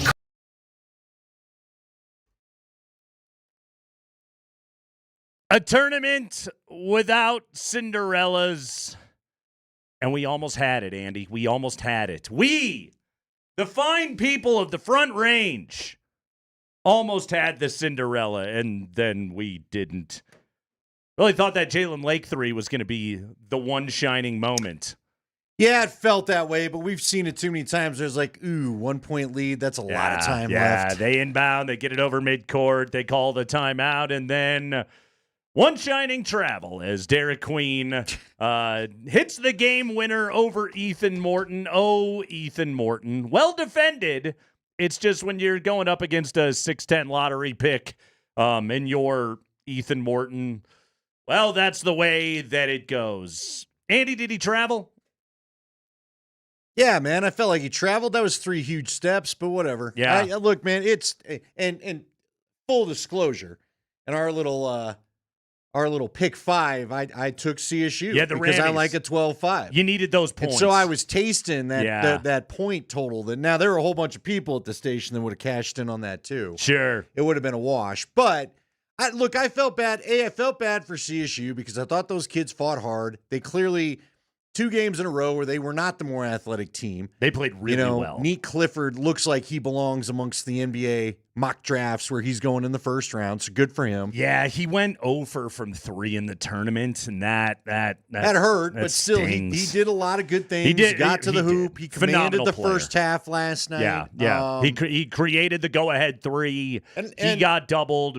Good look to Jalen Lake. Also, here's what else sucks about that not being the winning shot. Have you ever seen a more beautiful three-pointer in your life? Right, and they had not shot well in the second half from 3. Jalen Lake, who I call the set shot assassin. I mean, high arcing. Dude, he stepped into it like he'd been making them all day. Gorgeous. Like there was no doubt. Gorgeous. 3 from Jalen Lake. Good player. I ain't afraid to go ahead. Yeah, Who needs a tie? Good career. Oh, man. That's what I like, too, about where he took it at a time. See, again, because he cashed it, you left them a little too much time. Yeah. But had he missed, there are a couple Rammies there that could have got the rebound, maybe a putback, and nothing else, game's tied. And he's in rhythm, Like he's in rhythm and he's open, and I'm always take the best shot when it's there and then worry about defending because you were trailing, and he gives his team a lead, but... it was not to be. But here's the other thing. I mean, we said this on the show Friday. It has been since 1969 since both the Rams and the Buffs. Yeah. Nice. Got to the Sweet 16. And it's not I'd even, like to see it in my lifetime. It's not even a real Sweet 16 because it wasn't even a 64-team tournament back then. What so it's not. They invited 18 or something. Right, exactly. That's how different all of it was. To call it a real Sweet 16 feels generous at best. This would have been 2 wins. This would have been authentic. You would have been the lowest seed still available. You would have been the only non-power conference team still in the tournament. And it was not to be. All right. So I'm going to ask you the question. Let's just get into it, get it out of the way. Because you and Scotty talked about it. Well, I mean, I've told you for selfish reasons. I think it's going to be a great topic, and everybody should keep it here on Altitude Sports Radio 92.5 as we expand dive in. I am curious, what do people want called at the end? Because I my buddy Marty, sideline reporter for the football team, does play-by-play for the lacrosse team. How is he Is today? a CSU alum. I hit him up right away. Mm-hmm. I go, how you doing? I feel bad for you. Yeah. And he was like, I ain't going to call that. He goes, it was a travel. There's no world they're calling that, which if everybody accepts we're not calling that, it just got me to thinking, when even the CSU side knows they're not calling that, and I can't tell you that I wanted, I mean, for selfish reasons, I wanted it to end on the travel. I wanted our guys moving on. I wanted Nick Clifford on the damn show again today. I wanted, I wanted all. I wanted the points in my little pick 5 contest. I wanted it all. If you're a guy that maybe had Rammy's money line, you wanted that call. Hypothetically speaking, right. Sure, you could have wanted that call. I'm not going to just take the side of obstinance and not acknowledge no one's ever going to call that call. Yeah. But it does lead me to think at times, then what do we want called? And I ask this in part because, hockey gets in. I was watching the Pioneers. It's just been a weekend of stressful sports again. Sure. The Pios, you may not know because everybody was locked into their tournament coverage, but the Pios they were going for the, what is it, the ECHC? NCHC. Yeah, whatever it is. They were going for their championship, okay? Okay. They were up 3-1. Go over to my buddy's house. We had every intent to watching, that classic Big 10, Big 12 matchup, Oregon and Arizona. I mean, who doesn't remember how much these two have fought for their proud conferences? So we were going to watch that game, but instead he had on the Pios because his son's a big DU Pioneer fan. Well, we had the two players out at the King Supers remote. That's who I got the poster signed for. And they were up 3-1. And, they blew the lead. They go to overtime. They had to go to a second overtime. There was a call in the overtime the Pios weren't real happy about.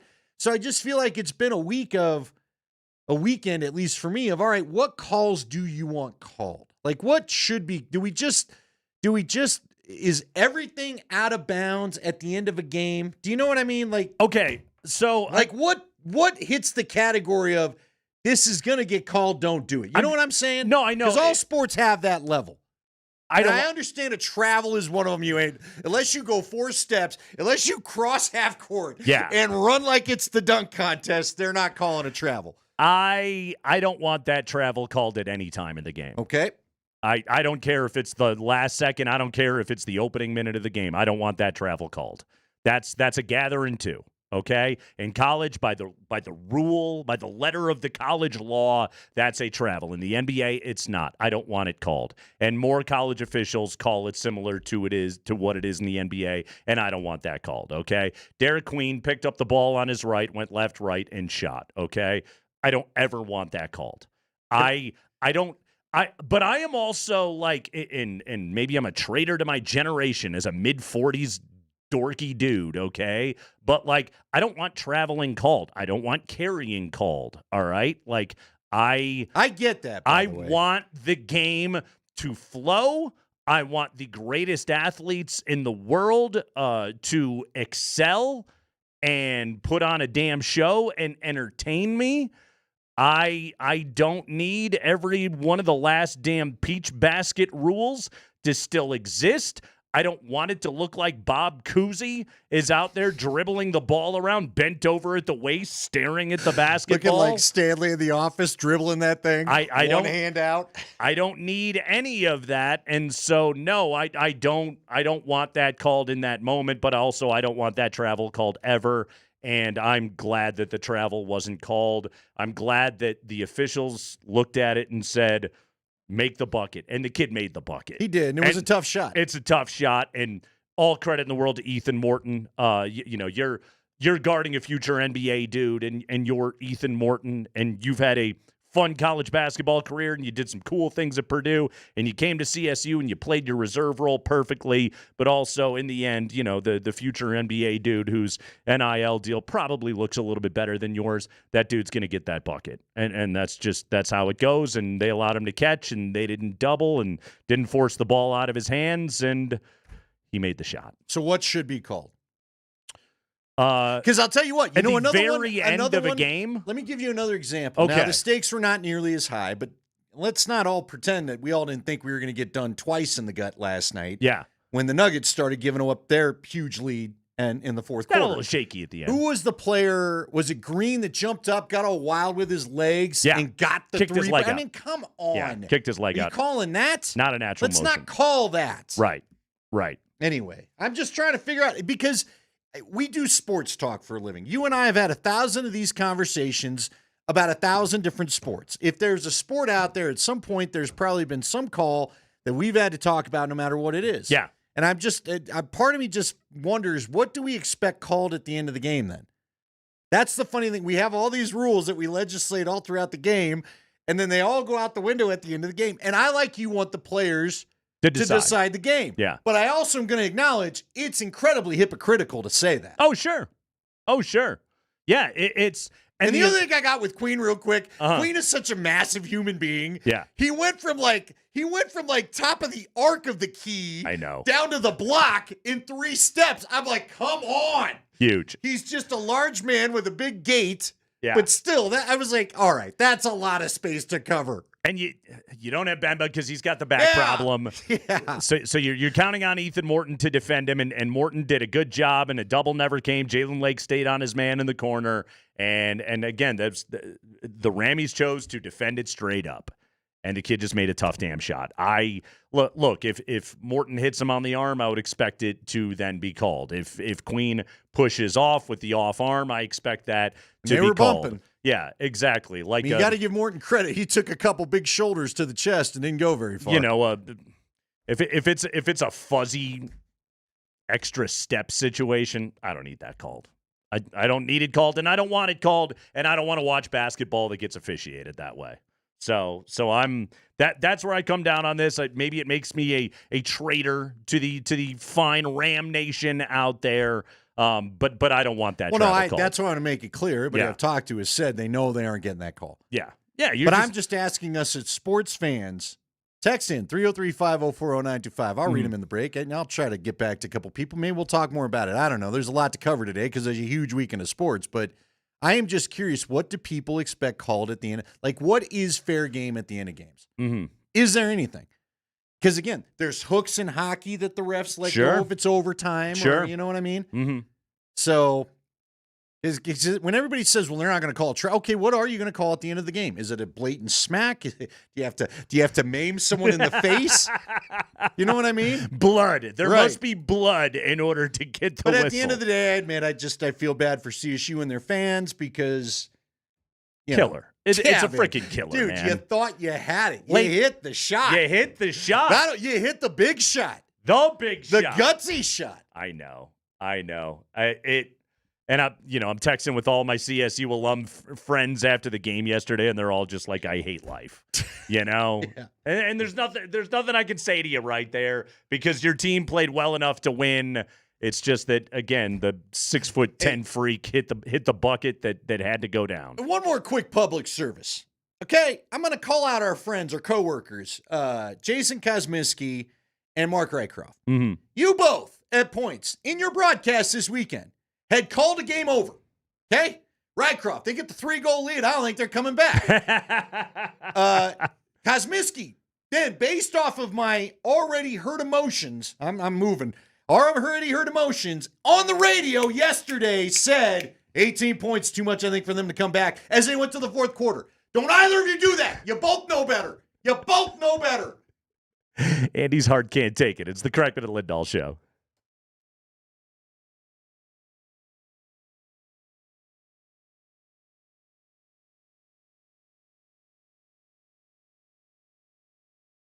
Hey guys, Andy Lindahl here for Colorado Off-Road. Are you looking for truck or 4x4 accessories? Because if you are, this is the place. Matter of fact, if you need something really for camping season, I know we're starting to we're getting out of the winter weather, so maybe the remote start kit isn't going to be top of mind for you, but it's something I have, and during the winter, that thing is a lifesaver on my truck. But bed covers are always great, whether it's to help you get camping equipment up or just keep tools in the truck or the rain out of your bed. It's a great springtime accessory that you're always looking for. If you're looking to go camping, maybe you need to get the fifth wheel up the mountain. They can help you with any of the towing stuff, tie downs, keep extra gear in the back, maybe a camper top itself in order to get more gear up to the mountains, whatever it is. If it's camping season and if you need to get ready for it, they can help you get ready over at Colorado Off-Road.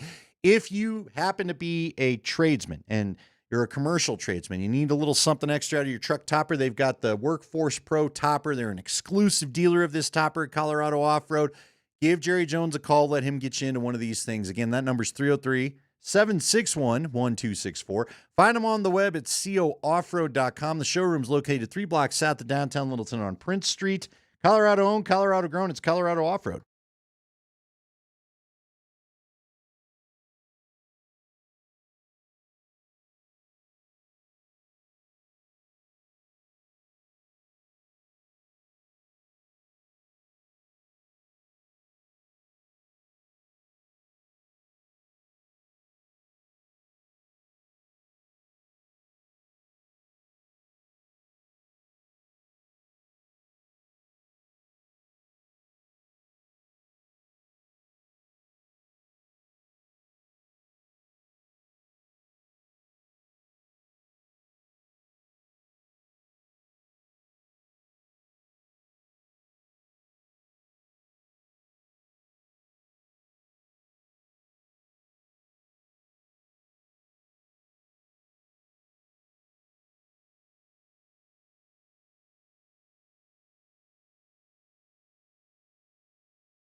Well, I sure would like 2 more buckets by Denver, but 1 at least.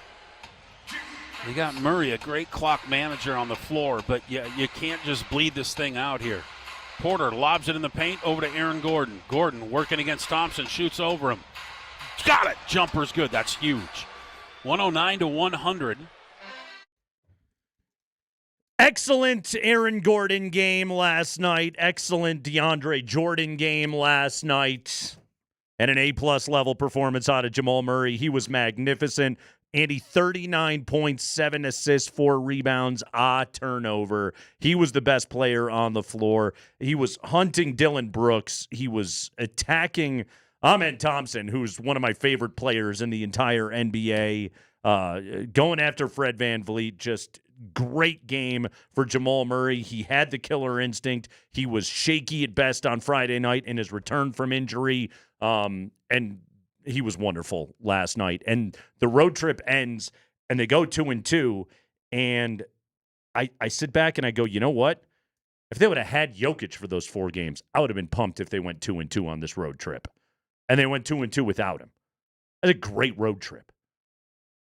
Lay it on me. You're already giving me the face. Give me no, it's just been, you got the results you needed. Give me all the Nuggets anxiety. This is, Lay it on me. It's been a tough watch a couple of nights, and it was not a tough watch last night. That was a great game. I was glad they didn't go with the small ball approach anymore. I'm glad DeAndre Jordan re-entered our lives. I mean, what do you know? He's also exiting your life for a while. Why is that? 38 minutes. Oh, I know, but DJ ain't going to be walking for 2 weeks. Well, you know what? You better Advil him up. They might need it again tonight. Hey, look, explain the NBA to me overall. Just real quick on a side. Nobody cares about the month of March. Did you see what the Lakers had happen to them from the Bulls? Blast. And Luka played. And I thought I saw LeBron was going to be back for that game. No, they both played. Yeah. And they got killed. Just drilled. They got when killed. they have a chance to actually put a stranglehold on something. Dude, and it just doesn't matter. March is...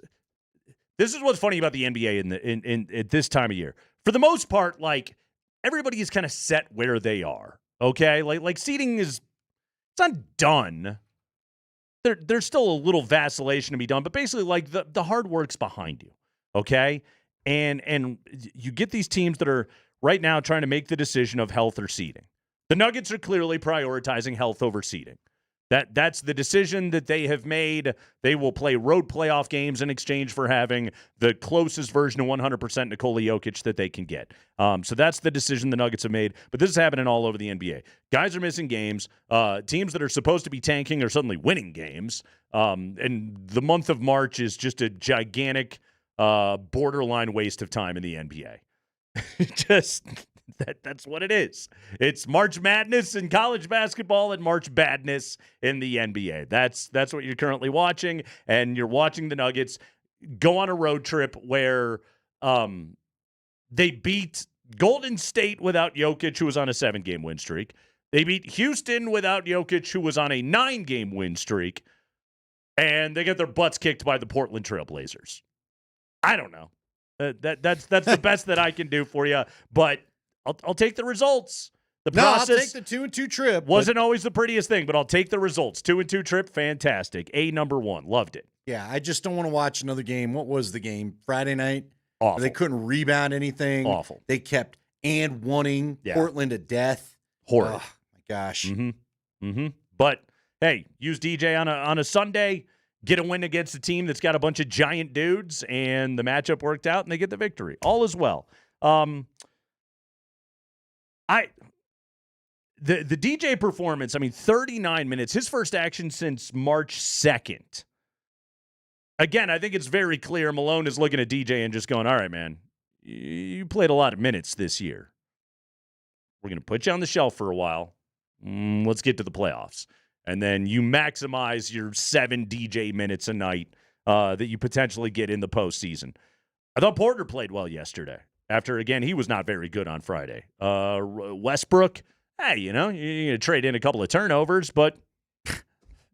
His Friday night again. I'm just like, what are we doing here? I know. What are we doing? I know. But what I do like with DJ re-entering the lineup, everybody goes back to natural positions. Yeah. Aaron's a 4, MPJ's a 3, and I think they know where to go better. Fast break points 14-0 in favor of the Nuggets yesterday. Second chance points 20-10 in favor of Denver. Great victory. Meanwhile, Houston is 2.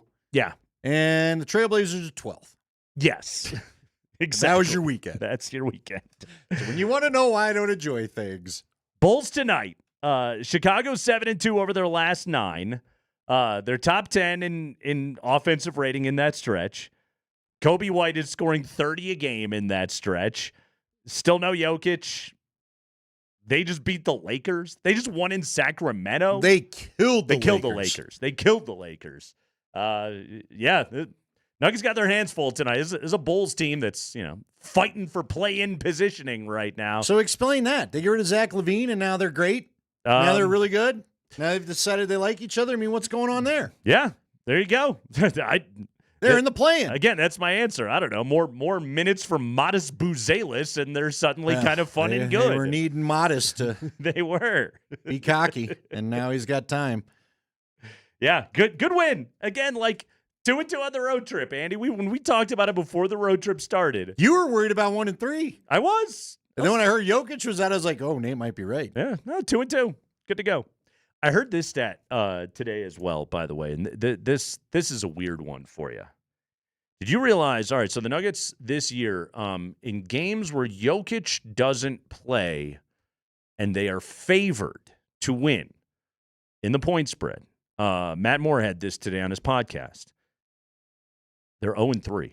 They're winless. Really? Yeah. Without Jokic and they're the dog, they're over 500 this year. Which is good news for tonight. Are they the dog tonight? No, they're favorite. They're 3.5-point favorites at home. Yeah, so the betting trends would suggest take Chicago tonight. Vegas isn't buying Modest Vuvuzela or whatever? Buzelis. Yeah. Or Nikola Vucevic, or the great Kobe White, or Maryland Terrapins legend Kevin Herter. Sorry, CSU. There you go. Mm-hmm. Bad loss. For the Lakers the other night, but the Bulls kicked their ass, and now the Nuggets and the Bulls will do battle this evening over there at Ball Arena. Second night of a back-to-back, by the way, so that's usually good for the Nuggets, right? Yeah, it was, but then you got to remember that went the other way for us last week. Mm-hmm. What was the game? There was one of the games where I thought the back-to-back was not good for them. So, what games did they play? God, they played a million last week. Did they have every other? They broke the back-to-back trend. That's all I know. It's yes. Okay, hold on. Let me pull up the schedule. It was Washington. That was what it was. They lost to Washington. Yeah, that's what it was. After barely getting past the Lakers. Puke. God. Lost to. How about that? With Nikola Jokic. They lost to Washington. Your last 5. Actually, hell, let's look at the last. Well, all right. It was the Lakers with nobody, but still, you beat the Lakers. You lose to Washington. You win in Golden State. And again, Steph and Jimmy and Draymond and everybody played. They were the hottest team in basketball. They had won 7 in a row. Then you go to L.A., you lose to the Lakers. None of your dudes. Doncic goes nuclear, whatever. You lose in Portland. Because why not? And then you go beat the Rockets, who had won 9 in a row, who are Houston's a legitimately good NBA team. Second seed in the West. Yeah. And you go in and you get those guys because Jamal just a fearless performance out of Jamal Murray. I don't know. That's the answer to it. Is any of this playing to the level of your competition, or are we past that? Because that's basically what Nikola Jokic hinted at. Yeah, that Saturday after the Wizards. They always do. The whole time that I'm here, we just take about as seriously as the team's ranking in the standings. Yeah, they always do. They have the entire time. Chicago tonight, Milwaukee on a Wednesday, Utah on Friday, and then they actually get a few days off before playing Minnesota on Tuesday, and then a back-to-back against the Spurs on that following Wednesday. So a long homestand here. Jokic will return at some point on the homestand. Make sure you tune in tomorrow for our next Nuggets Playoff Push Ticket Tuesday. 20 minutes after every hour, starting at 6:20 a.m. tomorrow morning, we'll give out a keyword for your chance to win a pair of tickets to see the Nuggets Wednesday night as they take on Giannis and the Bucks. $10. Don't want to take the chance of missing out? Buy tickets to every Nuggets game at nuggets.com/tickets. We'll see you tomorrow for Nuggets Playoff Push Ticket Tuesday on Altitude Sports Radio 92.5.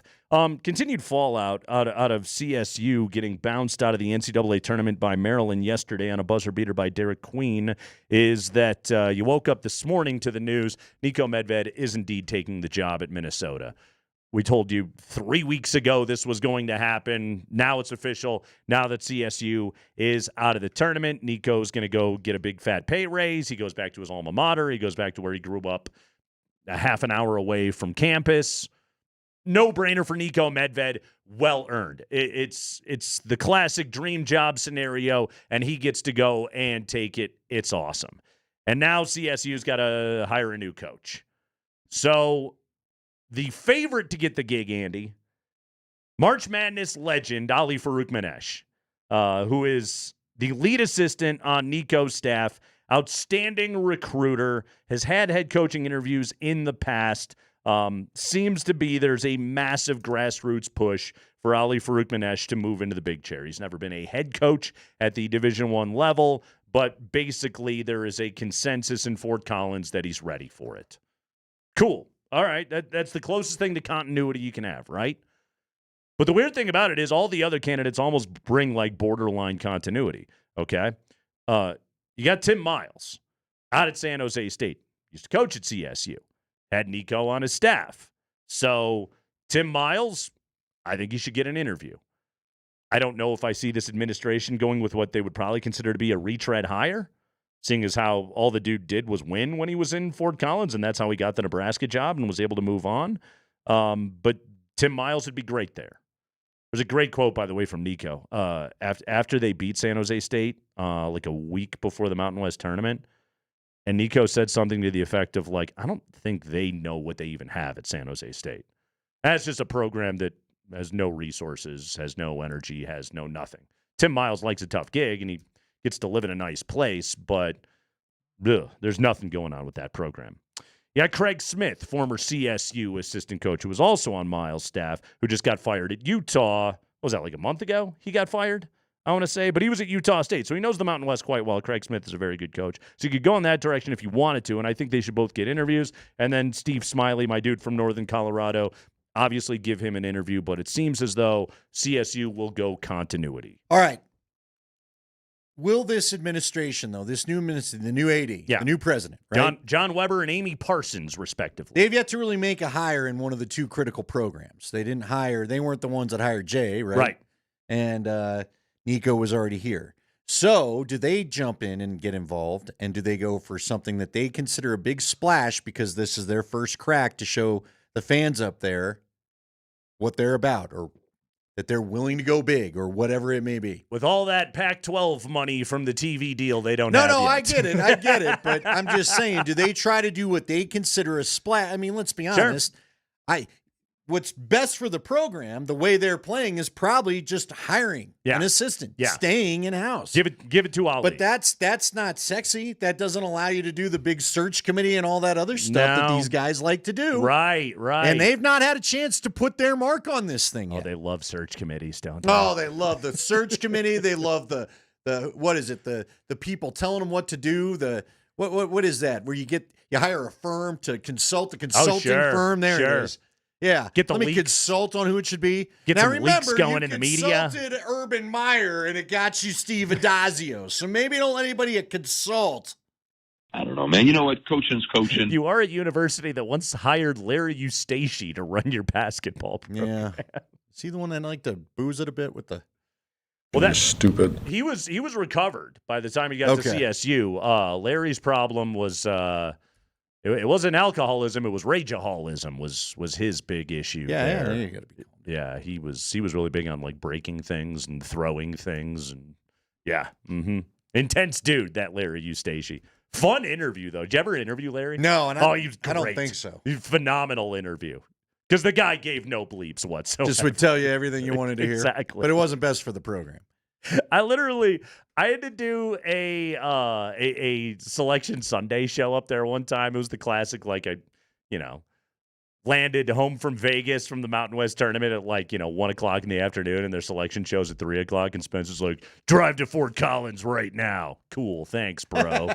So I literally land, go directly there. I sit down with Eustace to do a live on-air interview. We were the flagship with CSU at the time. And I'm just like, hey, you're freshly back from Vegas. How you doing, man? And the first thing he goes in on ripping his trainer live on the air because he was pissed off that he didn't know that his point guard had an ankle injury and that the kid hadn't had treatment that morning. I don't know what the hell my trainer's doing. All right, man. Well, you're going to get a bid to the NCAA tournament today. Did they get it at least? They did did, get snubbed? No, they got in. You'd have had some great radio if they got snubbed. Well, that happened to poor Chad Anderson, CJ. Oh, I remember that. Yeah, trust me. Johnson was there, too. At Tad Boyle's house. Yeah. Everybody was waiting for the good news and never showed up. That was an all-timer. Those guys were live on air. Yeah. They were hosting a live radio show when suddenly it turned to stone silence in that home. And you're doing radio. Anybody wants to know how loud it would have been in that home? Come see us at a King Supers one time, exactly. where people are just trying to quietly shop and we're doing a radio show. Heartbreak to Maryland yesterday for CSU in a strong performance for the Rammies. It really was, Andy. They played well, man. They played well. They hit big shots. The moment wasn't too big. You could tell Maryland had issues with all of the offensive sets that Nico calls, that his veteran team is so good at being able to run. Kyan Evans turned into a star, probably a star for the Minnesota Golden Gophers next year. But, man, Kyan Evans turned into an absolute star this season for CSU. And then Nick made his bid to be a lottery pick. I don't know if he's going to be or not. You don't see a lot of 22-year-old lottery picks, but some team is going to be way better off for having gotten that kid. Yeah. To give you a good NBA player. By the way, happy transfer portal day today, too, as you bring that up. Scottie Pippen's kid has already left Michigan. They're on to the Sweet 16, and he's on to a bigger paycheck. Don't they have a game this week? Aren't they playing? He didn't know, apparently. Hit the portal. Sure. Free agency. They've got to change. I think we barked about this last week, but seriously, can we change this? Don't open a portal until it's done. Can we make it a little later? The season needs to be over. Yeah. Can we make it just a little bit later if you don't mind? Whole bunch of coaches hired today, too. Yep. That's also happening. Congratulations to Nico. He gets the Minnesota job. Well done right there. Andy, let's take a break. When we come back, I got a story you got to hear, okay? It was a nervous moment for the fine baseball fans of Philadelphia this weekend, and a tragic story turned hilarious. I'll tell you exactly what I'm talking about when we come back.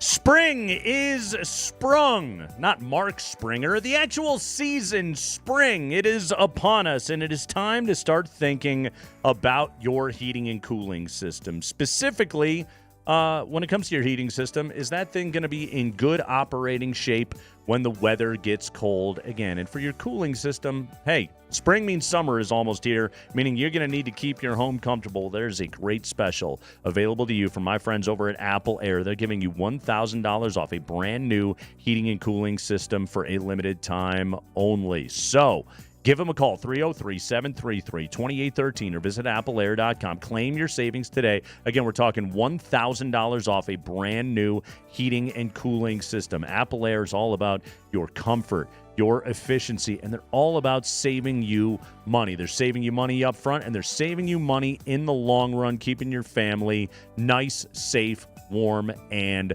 cozy. Give them a call, 303-733-2813. That's 303-733-2813. or AppleAir.com.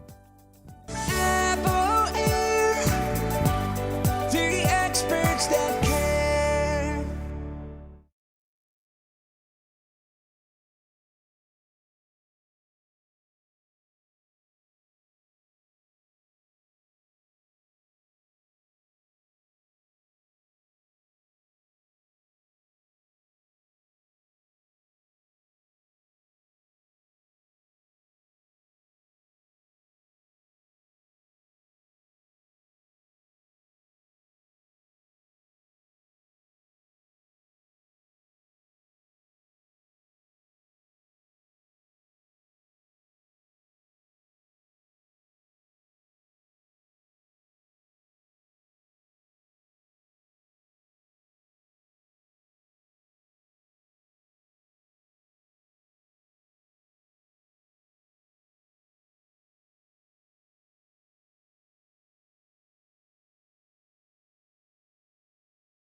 All right, it's the Kreckman and Lindahl show. Andy, some sad news out of San Diego here to share on the show. Bryce Miller was a longtime San Diego Union Tribune sports columnist, and he sadly passed away at the age of 56, an untimely death suffered by Bryce Miller. Wrote about San Diego sports. Long time, beloved in that market. The way sports columnists typically are, okay? Bryce Miller, San Diego Union Tribune sports columnist, passes away. Bob Nightingale is a baseball reporter for USA Today. We've had Bob on the show before. Bob Nightingale is known to write interesting things on the internet. So Bryce Miller has passed away. Obviously, Bob Nightingale is a fellow colleague, member of the sports writer fraternity. Bob Nightingale would like to inform his followers on Twitter. He wants to let people know of the sad passing of Bryce Miller there in San Diego. Therefore, Bob Nightingale tweets, and I quote, "Awful news. Bryce Harper, the talented and sharp-witted columnist for the San Diego Union-Tribune, has passed away at the age of 56 from bladder cancer." Yeah. I knew when you gave us the Philly tease. And then you told me Bryce. Scary moment I had there. a feeling that we maybe got the wrong last name attached. Yes. As far as we know, Bryce Harper is still alive, not 56, and currently playing baseball for the Philadelphia Phillies. As far as we know, double-checking this, that Bryce Harper is still alive. It's what the bio says. Nervous moment, I think, for a few Phillies fans when they found out that Bryce Harper had passed away at the age of 56. When you attach that name in the tweet mistakenly, that thing is going around the world like a house of fire, is it not? Bob Nightingale quickly edited the tweet for accuracy. This is a guy he's had some interesting tweets over the years. Bob Nightingale was the one, remember, that tweeted Trevor Bauer and the Mets have a deal, which then led to every other baseball insider tweeting within the next 90 seconds or so, Trevor Bauer and the Mets do not have a deal. And then, I don't know, about an hour later, Trevor Bauer, it became official that he had signed with the Dodgers, and then Bob Nightingale had to let the world know about that. Also, Bob Nightingale of USA Today is the guy that once tweeted this after Freddie Freeman had left Atlanta to go to the Dodgers. Freddie Freeman with a classy farewell to Atlanta and its passionate fan base. He may be gone, but he'll be forgotten. So, wow. Who then had to go back and again tweet it. May be gone, but he will never be forgotten in Atlanta. Nice job, Bob. But at least he didn't kill Freddie Freeman that day. He just believed that Freddie Freeman would completely forget or be forgotten that he ever played for the Atlanta Braves. How many years are we talking about all these tweets coming together? This is all within like the last 3, I would say, roughly 3 or 4. Yeah, this is just this is greatest hits right here. Hey, you know what? We've been known to mess up a name a time or two on this radio show. I'm not trying to throw stones because I do live in a glass house, but I don't think I've killed anybody on Twitter. You haven't killed Bryce Harper? Yeah, that ilk. In the midst of his baseball and he's career. a national baseball guy, which doesn't do it. He's not just like, the local dude. No. He's a national guy for USA Today, so quite a few people follow him. Andy, we got a big Rockies trade over the weekend. Yeah, you want to explain this to me? Go ahead. So Yeah! No, I don't think so. So Tyro Estrada, we reported on Friday, broken wrist. Going to start the season on the IL. No Tyro Estrada. So the Rocks needed a middle infielder. The Guardians had Tyler Freeman. And so the Rockies swung a trade. And they shipped out Nolan Jones for utility infielder Tyler Freeman. Nolan Jones was a 2020 guy 2 years ago. Absolute. He was a fun player. Fun player 2 years ago. He had a terrible year last year. Dealt with a back issue. Was not good. Didn't have a great spring training. And the Rockies decided we give up on Nolan Jones. I guess they think too highly of their current stock of outfield prospects and Zach Veen starting the year at the minor leagues that they were willing to move on from Nolan Jones 2 years removed from a 2020 season. Interestingly enough, listen to this story. So Tyler Freeman is with the Guardians organization, and Nolan Jones is with the Rockies organization. And apparently Tyler Freeman and Nolan Jones, they're old buddies. Yeah. They go way back. Here's Tyler Freeman telling the story of how he learned about this trade. Crazy story. So me and Nolan are really close, and he FaceTimed me that kind of when he was pulled from the game. Right. We're pretty close. So we're talking, and he goes, "Hey, I was pulled. I think I'm traded." And I was like, "Brother, I think I'm traded too." And so we kind of put 2 and 2 together. Obviously, nothing was official and nothing. We're like, "Hey, if you hear anything, let me know." And once we both found out, we called each other again. We're like, dude, we just got traded for each other, which was insane. So, yeah. Got traded for each other. I wonder if there was a half minute where they thought they were going to get to be teammates. Right. Only to figure out, no. We're doing the flip-flop. No. So switching places. So no more Nolan Jones. Andy, you're not allowed to be excited about him anymore. All right. You did say they might like their coffer of outfielders. So I pulled up the Rockies website. Okay. By the way, Tyler Freeman listed as under the outfielders section, even though he's got about 5 positions assigned to him. I believe he should be starting at second base to begin the year. Center field, second base, right field, shortstop, third base are his possible positions. Yeah. Yeah. So here's your coffer of outfielders. Okay. Jordan Beck.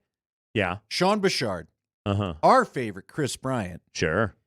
Britton Doyle, who's a fun player. Yeah. Tyler Freeman.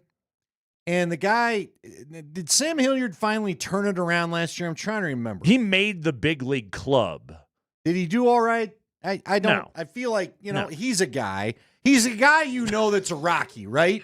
I know Sam Hilliard. I've heard the name plenty. He's a guy that has been I know you're a Rocky. By the Rockies. I can't necessarily point out, Rocky's glory for you. Oh, but I know that they like you. Don't forget Nick Martini, too. They've got Nick Martini. He's not listed on the official Rockies. Yeah, I believe they selected his contract. He's going to start the year with the big club because they sent Zach Veen to AAA. Yeah, okay. They named Zach Veen That's right. their spring training MVP, and then they sent him to AAA. All right. I've got this. Nick Martini's listed in the infielders here on this little deal. I believe Nick Martini should be starting in the outfield to begin the year. I believe. Again, first base, left field, right field, and designated hitter are the possible positions there. Yeah. So, yeah. Mm-hmm. Yeah, I don't know. So what are we doing? What would you say we're doing? What are we doing? Well, you know what we're doing? With Zach Veen, we're doing some good old-fashioned service time manipulation. Yeah, we're going to go ahead and extend his stay. So sorry, dude, you don't get to get paid any sooner. How long before he can come up? 2-3 weeks. You a said few then weeks he'll or so. be there. And I think they're acting like it needs more seasoning in triple. No, this guy's the future of your organization. Like if somebody on the Rockies is going to make an all-star team, I think it's going to be this guy. Like, I mean, obviously somebody has to make it, but I think this guy, like Zach Veen, has like some star potential to him. I think Zeke Tovar and Brenton Doyle they're like plus starters. They're good everyday players. They're borderline sub all-star kind of talents, but I think Zach Veen's the guy that like one day people might actually want to go like purchase a jersey and be excited about, and now they're going to send him back to AAA. Who were the outfielders last year? I remember Brenton Doyle being really good. Yeah, he was out there. He was fun. Uh-huh. Who else? Bryant didn't play a lot. He was hurt. No, he was mostly hurt. Jordan was Beck out there? Beck was at the major league level. What about Bouchard? Sean Bouchard was at the major league level. Yeah. Mm-hmm. They had some guys. The Hunter Goodmans of the world. They had dudes. Hunter Goodman, there's another good one. See, Nolan Jones to me was a fun story. He had a couple years 20 years. Mashing homers. Right. I thought he had a pretty good arm. I also get concerned when I see a savvy organization like the Cleveland Guardians trading with decide they want their guy back. The Colorado Rockies. That's one of those where it's like, ooh, okay. All right. Go get him Bill Schmidt, I suppose. Your projected opening day outfit will be Bouchard. Well, I don't know. Beck and Where'd Doyle. you go? Bouchard? No. Bryant? He'll be a DH. No, you can't let him touch a glove. His back will explode if he does that. Okay. Yeah. Anyway, they open up on Friday in Tampa against the Rays. Where are the Rays playing? Wait. They're playing at the Yankees spring training complex. Facility. Yeah, so they're not even really. So will the game be well attended? Probably. How many? What does that hold? Great question. Don't know. Do they need to move the Rays out of Tampa? Which is funny to say about a team that's, I don't know, good. They were going to start building a new stadium, and then the hurricane ripped the roof off of this one, and then it's turned the entire thing into a boondoggle. I don't know. They got a mess on their hands. The Rockies, they play 3 against the Rays in wherever that spring training facility is, and then they go to Philadelphia where they will see what we believe is a still alive Bryce Harper. Boy, you're really tempting fate. I know, right? I hope something. Sorry, it doesn't happen. Home opener coming up on Friday, April 4th against the Sacramento Athletics, everybody. So. Oh, my gosh, I forgot about that, too. Uh-huh. What bizarro world are we living in? Tampa doesn't even play in Tampa. They got to be in Jupiter, right? Isn't that Jupiter? Probably. That sounds right. Yeah, they're playing in Jupiter. Uh-huh. Philly will be normal. And then you're dealing with the Sacramento Athletics. And then the Sacramento A's. Mm-hmm. The A's and the Brew Crew coming in on the opening homestand for the Rocks starting Friday, April 4th. So Rockies fever, everybody. Catch it. Mm-hmm. It's fantastic. You'd like that, wouldn't you? I'd like to. I truly would. I'd like to enjoy baseball. Yes, I would like to enjoy the baseball. I'm going to try to enjoy the baseball. I'll give it a chance, and then I'll hate the baseball, and I'll stop enjoying the baseball. Mm-hmm. All right. Nuggets. I just, Yeah, I saw the trade, and I was like, what is going on? I thought Nolan Jones was good. Who is this guy? I guess he's not good. He wasn't good last year, but I thought he was hurt. He was injured, wasn't he? Right. I thought he was hurt. Nuggets tonight. Take it on the Bulls. It's a big game. It's an important game against a good Chicago team. How does Michael Malone play this after 38 minutes of DeAndre Jordan on the floor last night? We'll talk about that next.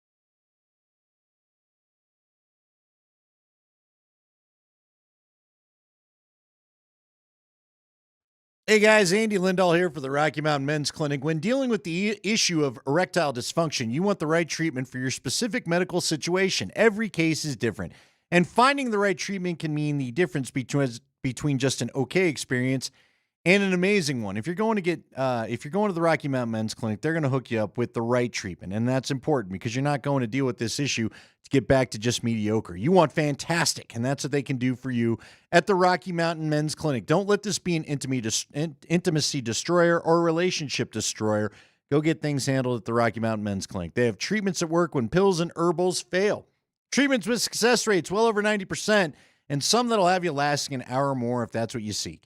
The Rocky Mountain Men's Clinic has served the Front Range of Colorado for nearly a decade, and they've successfully treated tens of thousands of men. Schedule a consult with the Rocky Mountain Men's Clinic today. Your initial visit's only $99, includes a medical consult with a Colorado licensed medical provider, a T and a PSA test, and if medically advised, you'll get a test dose. And if the test dose isn't working in the office, the visit is free. They have an expert staff, and if you're like a lot of men, you may be back to feeling like your old self the next day. 5 locations to serve you throughout Colorado, including up north in Fort Collins and south in the Springs. Call them today, 720-440-7900, or go to the RockyMountainMen'sClinic.com.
Nuggets tonight, second night of a back-to-back. They got Chicago after winning in Houston.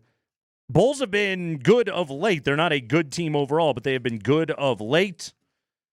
And the Nuggets continue the no Nikola Jokic portion of the schedule, trying to get him as healthy as they possibly can. Probably back Wednesday for Milwaukee. If I'm just looking at reading the tea leaves of it all, they typically play well when they get the Bucks at home. It'd be a good opportunity to go out and play Giannis. He's back Wednesday, right? Got to feel good. Yeah. Health over seeding. That's what Michael Malone is going with. Tonight, got to imagine they don't have the services of DeAndre Jordan available after he went for 39 minutes last night. God, he was good, too. He really played well. How about that alley-oop, my favorite one of the night? The lob, which, Jamal got so high that he threw it at a downward trajectory, and then DJ snagged it and just threw it behind his head. That was awesome. Hey, he's a fun player. They could use him in full bore, and I'm glad they didn't go small ball. Yeah. They needed to get back to what they are. Again, it allowed Aaron Gordon to go back to the 4, MPJ to the 3. Mm-hmm. Felt like everybody was a lot more comfortable last night. Yeah, it was well deployed, that strategy by Michael Malone last night. Can't imagine that he sees the floor this evening or that he's walking all that well today. How old is DJ, by the way? 30, That's a great question. I don't know. 35, 36? A lot of mileage on those legs. Hey, man. Get a couple of dunks, couple of rebounds in the playoff game. Like you said. He hadn't played. Yeah, it was since March 2nd was the last time that he saw the floor. So tonight, going against a Chicago team featuring Nikola Vucevic as their big man, and a team that is playing better here of late. Is this one of those games where you go back to AG at the 5 and you look at it and you just say, all right, well, defensively, we're probably not going to get enough stops because, number one, Chicago's kind of clicking offensively here of late, and also just in general, the Nuggets don't get that many stops. Is tonight's game plan just simply like, hey, Jamal, go do again what you did last night? Yeah, I mean, you'd like to see it. Now, if DeAndre can give me anything, I'm going to try to get something out of him, quite honestly. I'm looking at Vic's Twitter. I see nothing about any updates, so we'll see if, in fact, DeAndre is not going to be able to go, but we'll wait and we'll see. Mm-hmm. I don't know. I hate how big are the Bulls? The Bulls are a bigger team. You need some size in there. Problem is the next guy, it would seem from the rotation, that would have to come in and play is going to be Zeke Naji. And sure. Zeke Naji, we've all learned, is really more comfortable as a 4 as well. Do you dig deep into your bag and just let old man Sarge have a chance? I mean, look. Get him some minutes. You threw out DeAndre yesterday, and it worked in your favor. Yeah. It was also a matchup thing. I get it. It's also because you're playing a team that's got Şengün. And by the way, how about Houston putting Şengün and Steven Adams on the floor together? That's an interesting little combination last night. But the Nuggets were able to counter it quite well last night. It was impressive. You play Sarge tonight? I think you need a little bit of size out there. Mm-hmm. They were getting out-rebounded You're a real terribly. size queen today. I am, because I feel like you got out-rebounded outside of the Portland or the Golden State game. Mm-hmm. You know, the Lakers did it to you. Portland did it to you. And it was just kind of nice to see a guy in there tall enough to, I don't know, jump over other tall guys and grab a basketball from them. Do they also just not play as hard, like as a baseline when Jokic isn't out there? I hope not. I don't know. I don't know what to make of what we're seeing, Nate. I really don't. It's been a wacky week. It's been a wacky month. Yeah. They didn't play hard in the Portland game. No, the second half. And they played really hard last night. They did. Well, I'm sure they got ripped. Michael Malone was not in. He was not there for the giggles the other night. He got into that presser on Friday night and has a 2-question deal. The weird thing about it, too, is like when Jokic is out there, there's probably you get lulled into a false sense of security because he's so good. You know, because you just know, they'll take care of it. He'll get us open. We don't have to go as hard necessarily. So you would think the nights where he's out, it would just be balls to the wall from everybody, but then that's even hit or miss. I don't know. I don't know. Look, at one point after the Friday game, I was ready to come in here and tell you, had we done a show Saturday, I'd have been like, was last night Nikola Jokic's greatest MVP argument of the season? Seriously. Because they look like they got nobody that could play. Right. As Portland just ran down their throats, drove on the key whenever they wanted to. Everybody was slapping down and getting and one fouls. And then you see last night and you're like, oh, hold on. Like, Jamal Murray is a freaking star. Yeah. And MPJ is capable of playing like that. And Aaron Gordon is the reason why he is so beloved in this town. It goes back to something that I said last week of just get the playoffs here. Season is too long and the players are over. Yes. And the results around the league speak to it. Not the Nuggets. We're not just talking about the Nuggets situation. It's not just them. There's just a whole bunch of scores that don't make sense when you watch some of these games. The Not Another Bracket contest continues, and you can check out the full standings at altitudesportsradio.com/notanotherbracket. Yes, we got some great prizes available to you. Thanks to Evan Williams Bourbon, from tip-off traditions to buzzer-beater celebrations. Adding this award-winning bourbon to your game day lineup is a slam dunk. Also, Brothers Barbecue. Enjoy during the games, or let Brothers Barbecue take your event to the next level with their award-winning catering service. How about this? My dude Andy Lindahl is in second right now amongst the staff here. Yeah. With 60. Lost the Rammies, though. The Yeah. Rammies were my little meal ticket. You had Arkansas. I was so close there. I got Arkansas, too, Sweet but 16. the Rammies were 12, getting 2 extra points for that. How about that as an SEC team? Is your Cinderella in this tournament? The only Who would've double-digit thought? seed still available. But isn't that what you do? You went and found a big seed because the scoring increases by round, right? So second round times the 10th seed gets you 20 points or whatever it is. So yeah, I had to find an 8 or 9, but then I saw Arkansas, Cal, right? Yeah. So peace out. By the way, I'm in last place. What happened there? Other than you didn't care and you just got it done, and then what did you have going on last week? When did you finally make these picks? I took Montana to beat Wisconsin. I was riding with the Grizzlies out of the Big Sky. Okay, did you really do this, or were you being snarky? No, I really did. So snarky Nate didn't pick these picks? I was taking swings at higher seeds. You were in here. You and Kevin had a long discussion about the math that would be involved. You're a guy that wanted to opt. You wanted premium return for your picks. I was. I took big swings, and with big swings come big misses, Andy, and that's what I did here. You went full Todd Hollandsworth. Yeah, I think I might have taken High Point to beat Purdue. Didn't work out for me. Okay. Yeah, that one wasn't there. Naturally, I took Illinois. We got bounced by Kentucky yesterday. So no dice there for me. But you took Florida to at least keep you in the tournament all the way through. I do have Florida only because I think Florida is going to win the tournament. Right. So I still have Florida available. So I will be eventually passing Brett Kane, Steve Nelson, and Birdo. Yeah, tip of the cap. I give a tip of the cap to Kevin or whoever came up with this idea because I think it is fun. Yeah. Because I started picking some teams originally, and if you missed it, join us next year. Mm-hmm. And then I had to go back and figure out, well, now hold on. I can't be picking too many teams in the same bracket, right? Same part of the region. You got to be smart about who you're taking. You got to spread it out around the Can't brackets. have all your dudes in the same region. Hey, Kevin Young and BYU. Nice victory over Wisconsin. Got a little squeaky late, but our dudes, the BYU Cougars, still alive. That's the K&L bump. Sweet 16 for BYU. We nearly did it twice. I know. Again, I thought we'd be talking to Nick Clifford today. We were so close. So close. Are you bummed there's no Cinderellas? I'm asking the wrong guy, I feel like. But are you disappointed without the true underdog story to watch? Yes, and it's, there's a really easy explanation of just like, well, this is the NIL era of college basketball, and the haves have all the good players, and the have-nots don't have them, and so as such, you don't get any fun Cinderellas happening. There's, without a doubt, I'm sure there's a degree of truth to all of that. Also, CSU was almost the Cinderella in this tournament, but McNeese was almost the Cinderella in this tournament. Now Will Wade's going to go to NC State and coach those guys. It's kind of lame. Like, there's only 4 conferences that are still represented in the tournament. I mean, there's a conference game coming up in the Sweet 16 between Kentucky and Tennessee. That's kind of lame. I'm not disagreeing. Yeah. What's with the guy Aura? Hmm? Aura.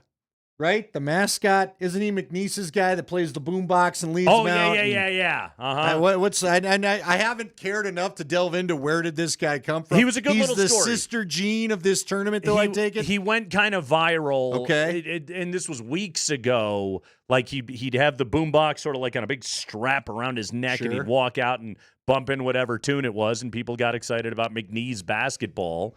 And, and then they won their opener. They beat Clemson, and the kid got a little bit more pub, and then, they got bounced because they're McNeese, and that's how it goes. So we don't have anything like that. We don't have in a this super tournament. fan left to follow then. I guess not. The kid with the ram horns. Yeah, Ram guy. He showed up. Did he was up there. his game? I thought we went with an even bigger Ram suit yesterday. He was there Barstool last night. fell in love with him. Yeah, that kid was there a couple of years ago too. This kid's not new, but he doesn't get to go to the Sweet 16, unfortunately. So We just have powerhouses and huge NIL budgets. pretty That'll much. be fun. That'll be great. It's college basketball, but hopefully the games will be good. Let's hope that results in better basketball, because there just haven't been that many tight games in this tournament. Well, seriously, the CSU Maryland game is the game of the tournament right now, isn't it? Pretty much. Other than the opening night with the long heave. Alabama State play-in game was the other one, I suppose. So, yeah. Too bad with the Rammies. Too bad. They didn't call travel. Sorry, everybody. Complain about it on Twitter. Jeff Legwold, we are 1 month away from the NFL draft. Jeff Legwold gives us all the latest next.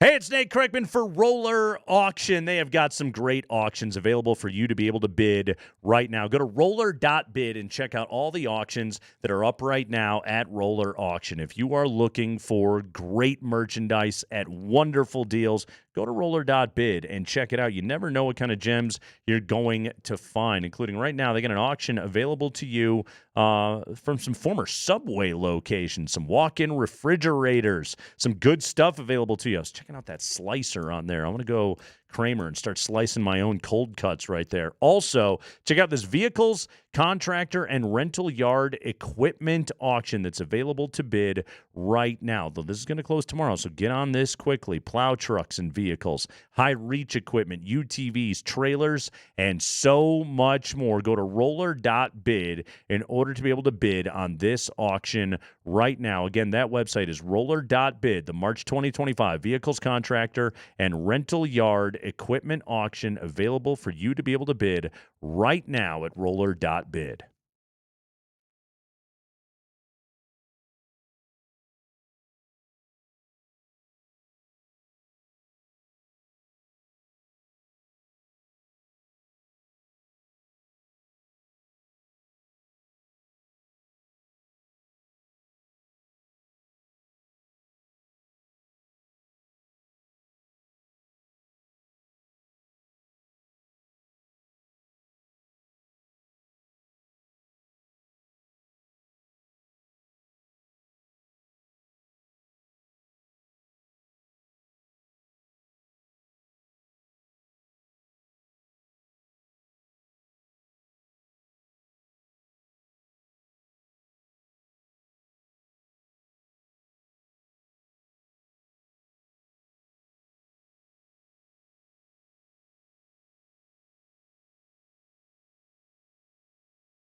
Yeah, Jeff Legwold time here on a lovely Monday afternoon. Jeff Legwold, as always, his appearances are must-listen radio. He informs us of what is going on with the Broncos and around the NFL. Brought to you by the International Brotherhood of Electrical Workers, IBEW, Local 68. Start with a job and end with a career. Leggy, we are 1 month out officially today from the NFL Draft. It's April 24th is round one. Today is the 24th of March.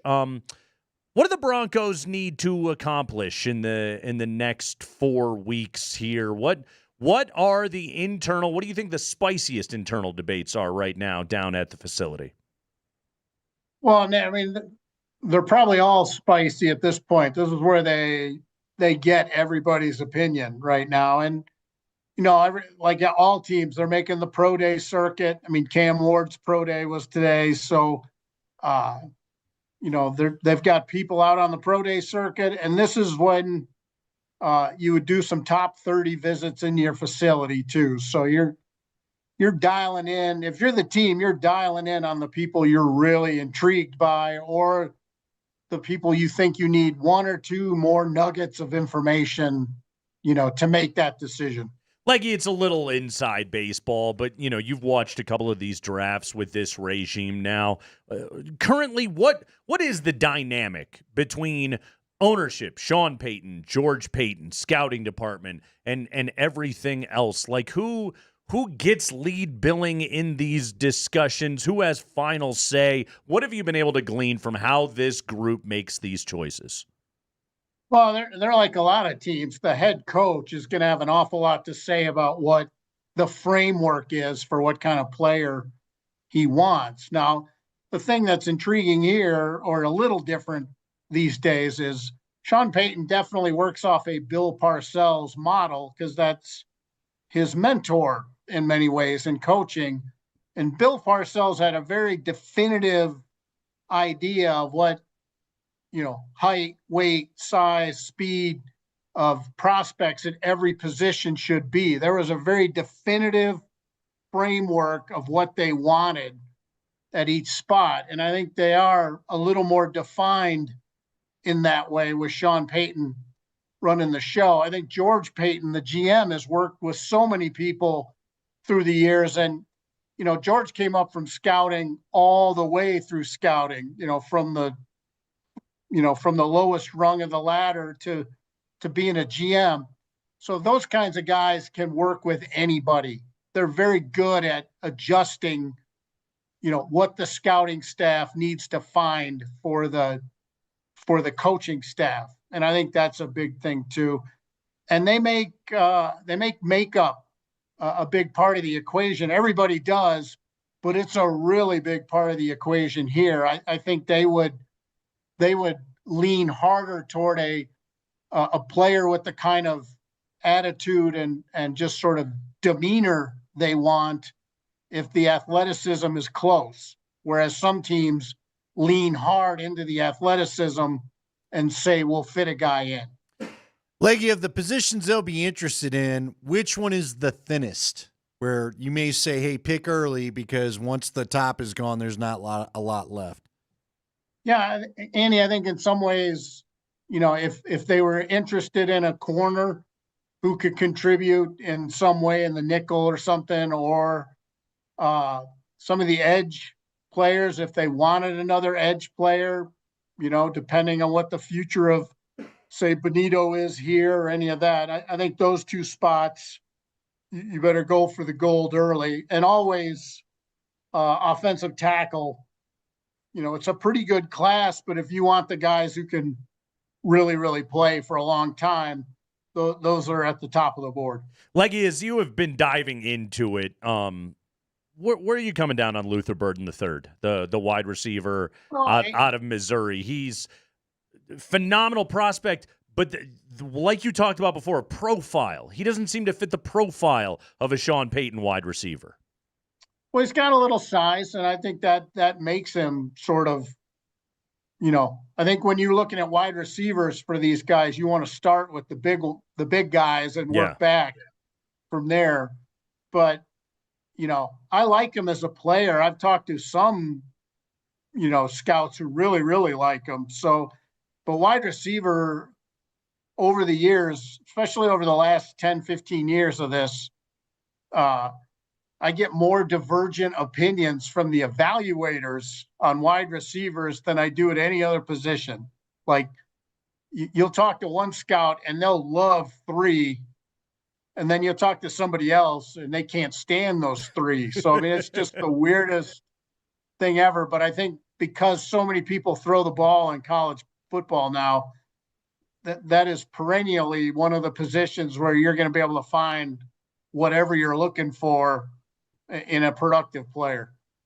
What do you think of the tight end position again? You've talked about how deep it is, but now as you start to do the top 100, how many guys are you stacking in the middle rounds? What would be – give me a couple guys that might be good targets for the Broncos if they don't want to use their first or second round pick on a tight end. Yeah, the Broncos spend an awful lot of time talking about that.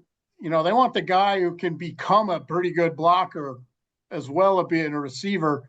And I think the Ingram signing, at least in the next couple years, would point them toward sort of a pretty good receiver who could be, a quality blocker in the run game as well. And to me, that's sort of like a guy like Mason Taylor from LSU is a player I'd look at. I think the local young guy, Terrence Ferguson, I really like as a prospect. I think those are 2 names I'd keep an eye on, and day two especially probably.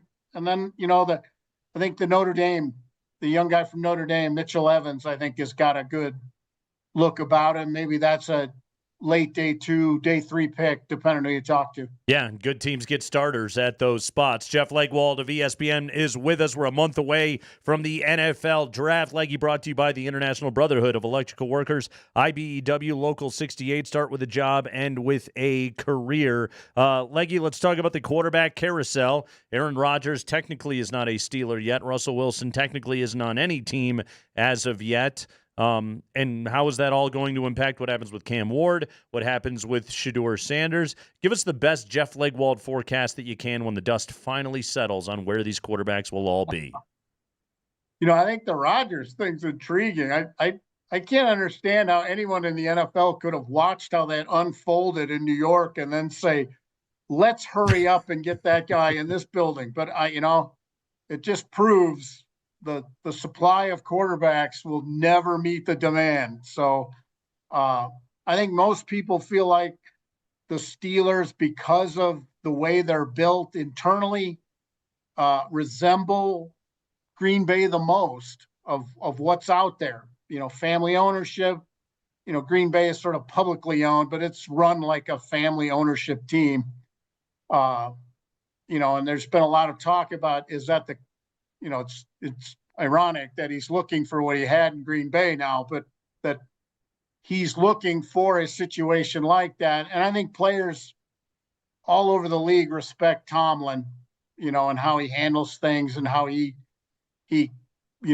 provides this umbrella for players that, he never makes a public mistake really with players. And I think players respect that. And I think people in the league think that's the fit for Rodgers, even in the short term, because it is short term. So you don't want to give up too much to do it. But I think most people feel like he will end up in Pittsburgh. I don't think they see, a lot of folks I know in the league don't see a Brian Daboll and Aaron Rodgers really gelling. Daboll runs really hot. He's fiery. So maybe a Giants, that isn't what's going to happen. But again, I think most people think Pittsburgh is where he'll land. And then I think everyone else just falls in after that.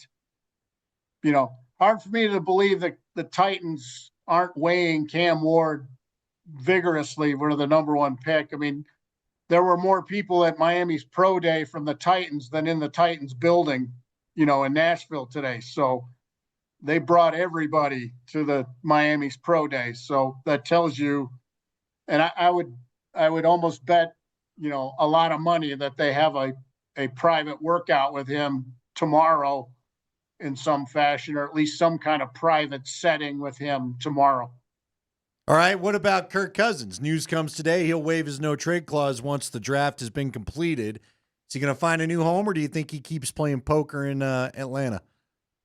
Well, I mean, that's such a crazy, messed up thing, with Atlanta giving him the deal last year and then drafting Penix and now deciding Penix is the guy. The only thing in Atlanta's favor in all of this is that Penix is on a rookie deal. So they do have a little minor flexibility. But again, Aaron Rodgers, Kirk Cousins, these are short-term solutions for teams, almost stopgaps at this point. And I think, if you're the player, you're just trying to find the best playing situation because you're not getting some, or at least I wouldn't think you're getting some long-term commitment from somebody. But, again, I think Rodgers and Cousins both, when I talk to personnel people, it comes with some baggage. What are you really getting? They're going to play as they've played, but, are they going to lead your team and they're going to be good for your franchise? And I think ultimately they don't have as many choices as they've probably had hoped they would.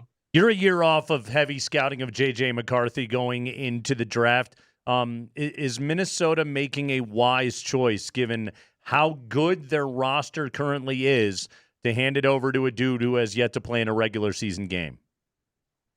Nate, I think that's exactly when you hand it over to a guy like him, when your roster is really good. I think quarterback prospects regress when they're asked to do more than they can. And look at how Caleb Williams played for a franchise that wasn't ready for him to play in Chicago last year. That offensive line, no rookie quarterback should have been put behind that, line. That doesn't help you. If you're going to play a rookie, you should be able to play him when you have a really good team. And I think what helps J.J. McCarthy in the scouting world is he played for an NFL-like coach at Michigan and fully understands the sort of playing within the framework of things, not trying to do too much. Don't be the hero when you don't need to be. And I think everyone respects what Kevin O'Connell can do with quarterbacks. And I think what he did with Sam Darnold only helped that reputation immensely. So I think they'll do right by him, and I think that could work because of that. And he's a much better athlete than people have talked about since he's been out, with the injury. But athletically, he was one of the best quarterback, athlete prospects coming out. All right, Leggy, was it a travel? Which one? Wow. Wow. Look at that. So Nate says he doesn't want it called. A lot of my CSU friends didn't want it called. We had a lot of people text in saying they didn't want that call. What do you think? Yeah, I don't think you want it called. You want it called there. It's just okay, and here's where I come down on this, Leggy. I'm a little surprised by Leggy's answer because usually he's the stickler for the rules. I don't want that travel ever called, though. You should be able to gather and take two steps and take a shot. Like, letter of the law. How often would we be stopping play to call that travel? I would hate that. You'd never play. Yeah, and I hate that became the narrative. By the way, Leggy, of the teams you saw last week of Michigan and BYU who came out of Denver that are off to the Sweet 16, who you giving the best shot to go to an Elite Eight? You got Michigan, who's got to play Auburn now, and BYU is going to have their hands full with Nate Oates and Alabama. Yeah, I will say that BYU Alabama team is going to be about the most damn entertaining game you might see anywhere. But I don't know if it's next year or 2 years from now, but BYU is going to be a problem for people. Yeah. The way they're built, the way I came away, or I spoke to a lot of people that think that coach was a great find. Like, they thought outside the box a little bit, and they may have beaten everybody around the curve as to, I think 10 years from now, a lot more teams are going to be structured like how BYU does things. And, maybe people outside this region don't realize how deep their pockets are, but I liked them as a team. I like how they're put together. I like how he coaches it. I think they're tough in end game situations. Michigan, it was odd to me because Dusty May is such a tactician that people respect. But when things get tight, they sort of go away from all the things they do well to get leads or to be in games. So that'd be the only reason I would sort of pick at them moving forward. And they turn the ball over way too much. Michigan does. So I guess of the teams I saw, I thought BYU was the sturdiest. Yeah, love that team. Love Kevin Young, friend of the program. And, Michigan's going to have their hands full with Janai Broom and Auburn. He's Jeff Legwold, everybody. He was a college hoops reporter last week. Now he's back on NFL draft duty. We know that he never actually left, though. Leggy, good work, man. Thanks, buddy. Thanks, fellas. We'll see you. All right, Jeff Legwold with us right there. Hey, tomorrow here on the Kreckman and Lindahl show, it's a Nuggets playoff push ticket Tuesday. That's right, all day long, 20 minutes after every hour, starting at 6:20 a.m. tomorrow morning. We'll give out a keyword for your chance to win a pair of tickets to see the Nuggets Wednesday night as they will take on Giannis and the Bucks. If you don't want to take the chance of missing out, buy tickets to every Nuggets game at nuggets.com/tickets. We'll see you tomorrow. Or you'll listen to us tomorrow. We won't actually see you for a Nuggets playoff push ticket Tuesday on Altitude Sports Radio 92.5.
Nate Kreckman, Andy Lindahl, Altitude Sports Radio 92.5. Nuggets tonight against Chicago over there at Ball Arena. The Bulls a little bit better of late, though they're not an especially good team. Obviously, the Nuggets will not have the services of Nikola Jokic this evening as they begin the homestand tonight.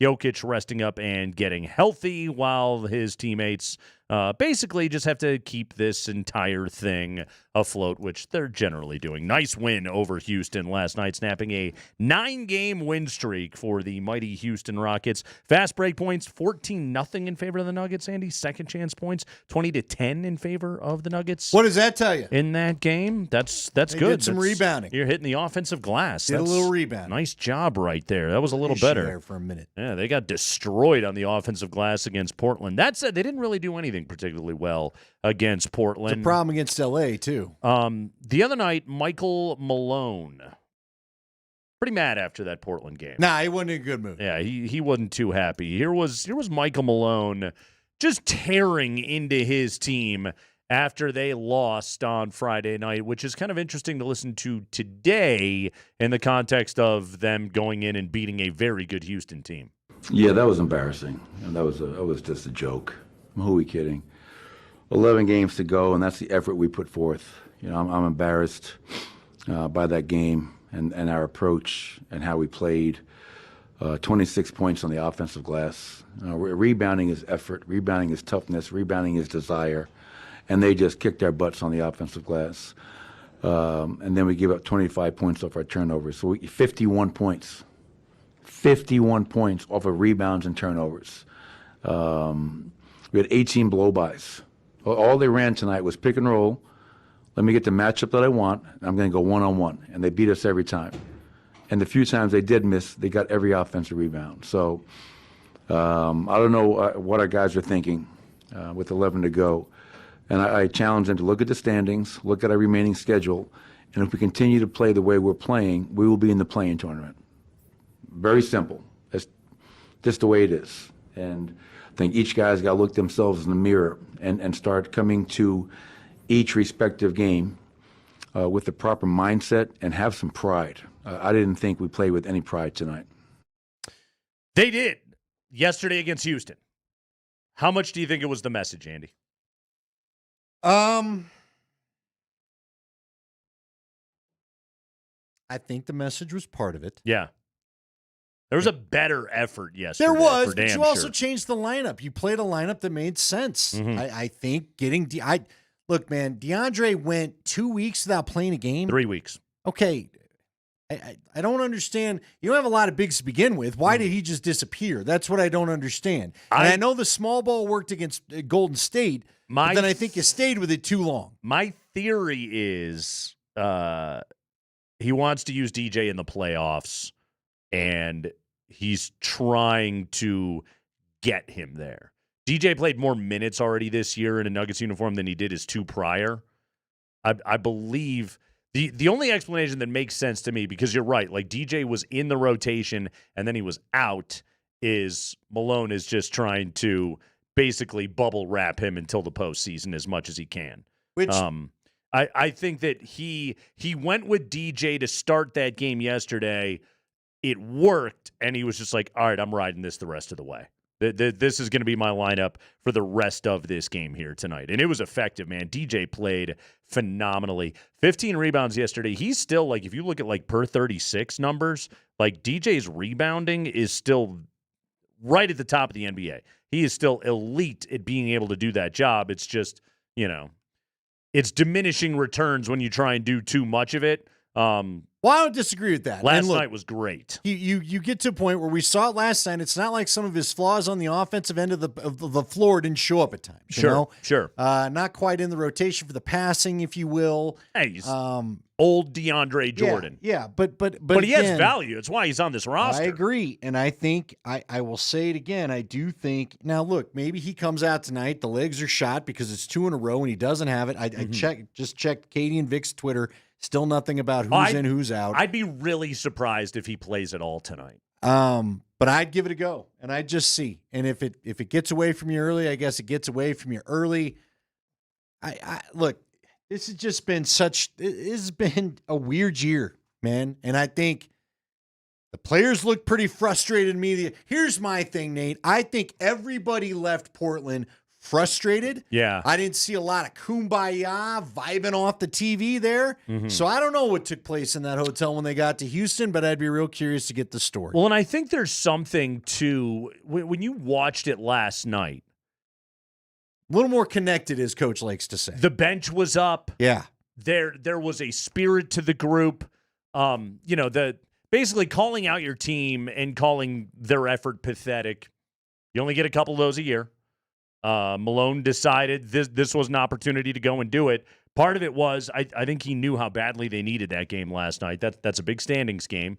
I think they still have one more with Houston. They do. Yeah. I think it might be the last game of the year, they were saying last night. You needed that game. And he wanted to get that effort, and he got a response out of it. And I also do think there is a degree of okay. Number one, Malone he's sitting Jokic at the moment. So the team is just trying to sort of, tread water while they can. And hey, 2-2 road trip, which is great. But also, I do think how many games do we got remaining in the regular season? 10? 10 to go. Yeah. It's go time. And I think he wants to see a ramp up. If not necessarily in result every single night, I think he wants to see a better process, and he wants to see this team ready to go. My biggest concern with this team right now is they're going to lose every game one. Is they're going to get into the playoffs and they're just going to drop game one. And they're not going to wake up quickly enough. I think they'll respond because they always do. This team generally does. Losing to L.A. and Portland, that was their first back-to-back losses in a really long time. I'm just worried they're going to come out and they're going to poop the bed in game ones, then come out and play better in a game two, but they will have already given away a game in a series. I really worry about them there. Yeah, I'm with you. And again, that's why they do end, by the way, with the Rockets. There are no gimmies left on the schedule. That's why I think Nuggets Malone had to do what he had to do. The gimmies are technically, I shouldn't say that. They've got the Jazz and they've got the Spurs, but the Spurs are right after you play in Minnesota. You talked about that. At least you're home for both of those. That's working in your favor. It is a home-laden schedule on the way. I believe it looks like you got about 7 home, 3 away, something like that. Maybe it's 6 and 4. But the bottom line is, Nate, this is. I hope Nikola comes back soon enough that it all feels coalesced again. Sure. Okay? Because that's been what's been weird. Go back to the Washington game when he played. What was going on there when they lost to Washington? Mm-hmm. They had all their guys against the Lakers. What was going on there? It just still looks like, and we saw some of it last night, and I think it's still important to pay attention to it amongst the supporting staff, where the cuts aren't there, the passes aren't right, the spacing isn't the same. Yeah. How this is the same group that won the championship for the most part. What is going on? What happened to some of that chemistry? I think the biggest thing right now is offensively, when they're healthy, they're awesome. Defensively, that's going to flat out come down to effort. Rebounding-wise, not getting killed on the offensive glass like they did in Portland. Like he talked about, there is an effort issue that's going on right there. They went with more size in the Houston game, but there is an effort issue that is going on right there. Is that right now, I think that this is a team, and it's so funny, like Jamal Murray, who goes for 39 last night and is just marvelous. He bristles at the notion that this team can't find it when they need to, that he personally can't find it when they need to. I think Jamal Murray, who has supreme confidence, is fully under the impression that, hey, playoff Jamal's going to show up when it's playoff time. And he looked like playoff Jamal last night. He did. He carried him. Yeah, he was amazing in that game, and he generally has been. Again, he played poorly in the Portland game. I think he was rusty coming off the injury. Bounces back, and he kicks ass in Houston. Really, since December, Jamal Murray has been marvelous this season. I think he's fully confident that that version of him is going to be there. My biggest concerns with this team are simply going to be how well are you going to defend the three-point line and what does the back of the rotation look like. But once we get there, I firmly believe that this group sort of looks at it almost the same way that I feel watching this team, which is just get me to the damn playoffs so I can play some games of consequence. Oh, it's palpable. Yeah. You're not wrong there. And I think a lot of NBA teams are in the same boat right now. No, it feels like the whole league is sick of this season. Yeah. to be honest with you, because the results are just so up and down and so They're weird every night. So And weird. For those that don't know what we're talking about, the Bulls absolutely boat raced the Lakers as they got whole the other night in LA. Yeah. It was ridiculous. Anyway, I will also say this, though. We need to be hyper-focused on Jamal Murray. I agree with you. You know what's crazy, though? It's sometimes just a simple thing like a good Russ night where there's not a lot of turnovers. And Peyton Watson. In Portland. Watson has got to help you out, too. Watson cannot be invisible offensively. Invisible offensively or just a net negative where I can't trust giving you the ball. Right. You know? So, and look, when Strother comes back, does that cut down some of the Watson minutes? I don't know. You need his defense. That's what's so tricky about it, man. He's athletic and he can get up there. Yeah. I don't know if I fully trust him to develop into a reliable NBA scorer. I'm sort of starting to get to that point with him. Yeah, well, and maybe that's unfair because he's been banged up this year. I don't know. Yeah, but I don't know that it is, Nate. I mean, at some point we got to even some of this out. NFL news, 5 biggest stories of the day coming up next, including a potential destination for Russell Wilson, Kirk Cousins on the trade market, and a tight end to watch for the Broncos. We'll tell you all about that next.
Oh, we got football news all over the place, Mark Springer. What do you got for us here today? Hey, let's find out in the High Five, brought to you by Bet365. Whatever the moment, it is never ordinary at Bet365. The Broncos have hosted a tight end for a local visit. This will not count against one of their top 30 visits. They hosted former Texas and Cherry Creek High School tight end Gunnar Helm for a pre-draft visit. He is from Inglewood, Colorado. Hell yeah, Gunnar Helm out of Texas, Andy. Not a great 40 at 4.84 for Gunnar Helm.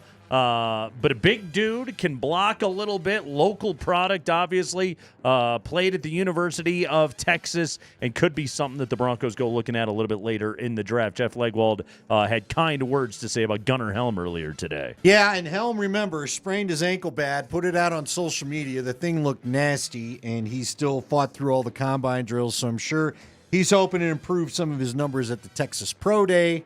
We'll wait and see. It's Pro Day season. Hey, look, this is a guy I'd be very intrigued by. We asked Jeff Legwold where might they be thinking about picking on another tight end. Now, what is interesting about this is Leggy said they might be looking for more a blocking prototype with Ingram in the fold that can also catch, but maybe a block-first kind of guy. I don't know. Are they trying to get out of the Adam Troutman business just like they did a Lil Jordan Humphrey a week ago, or what do you think is going on there?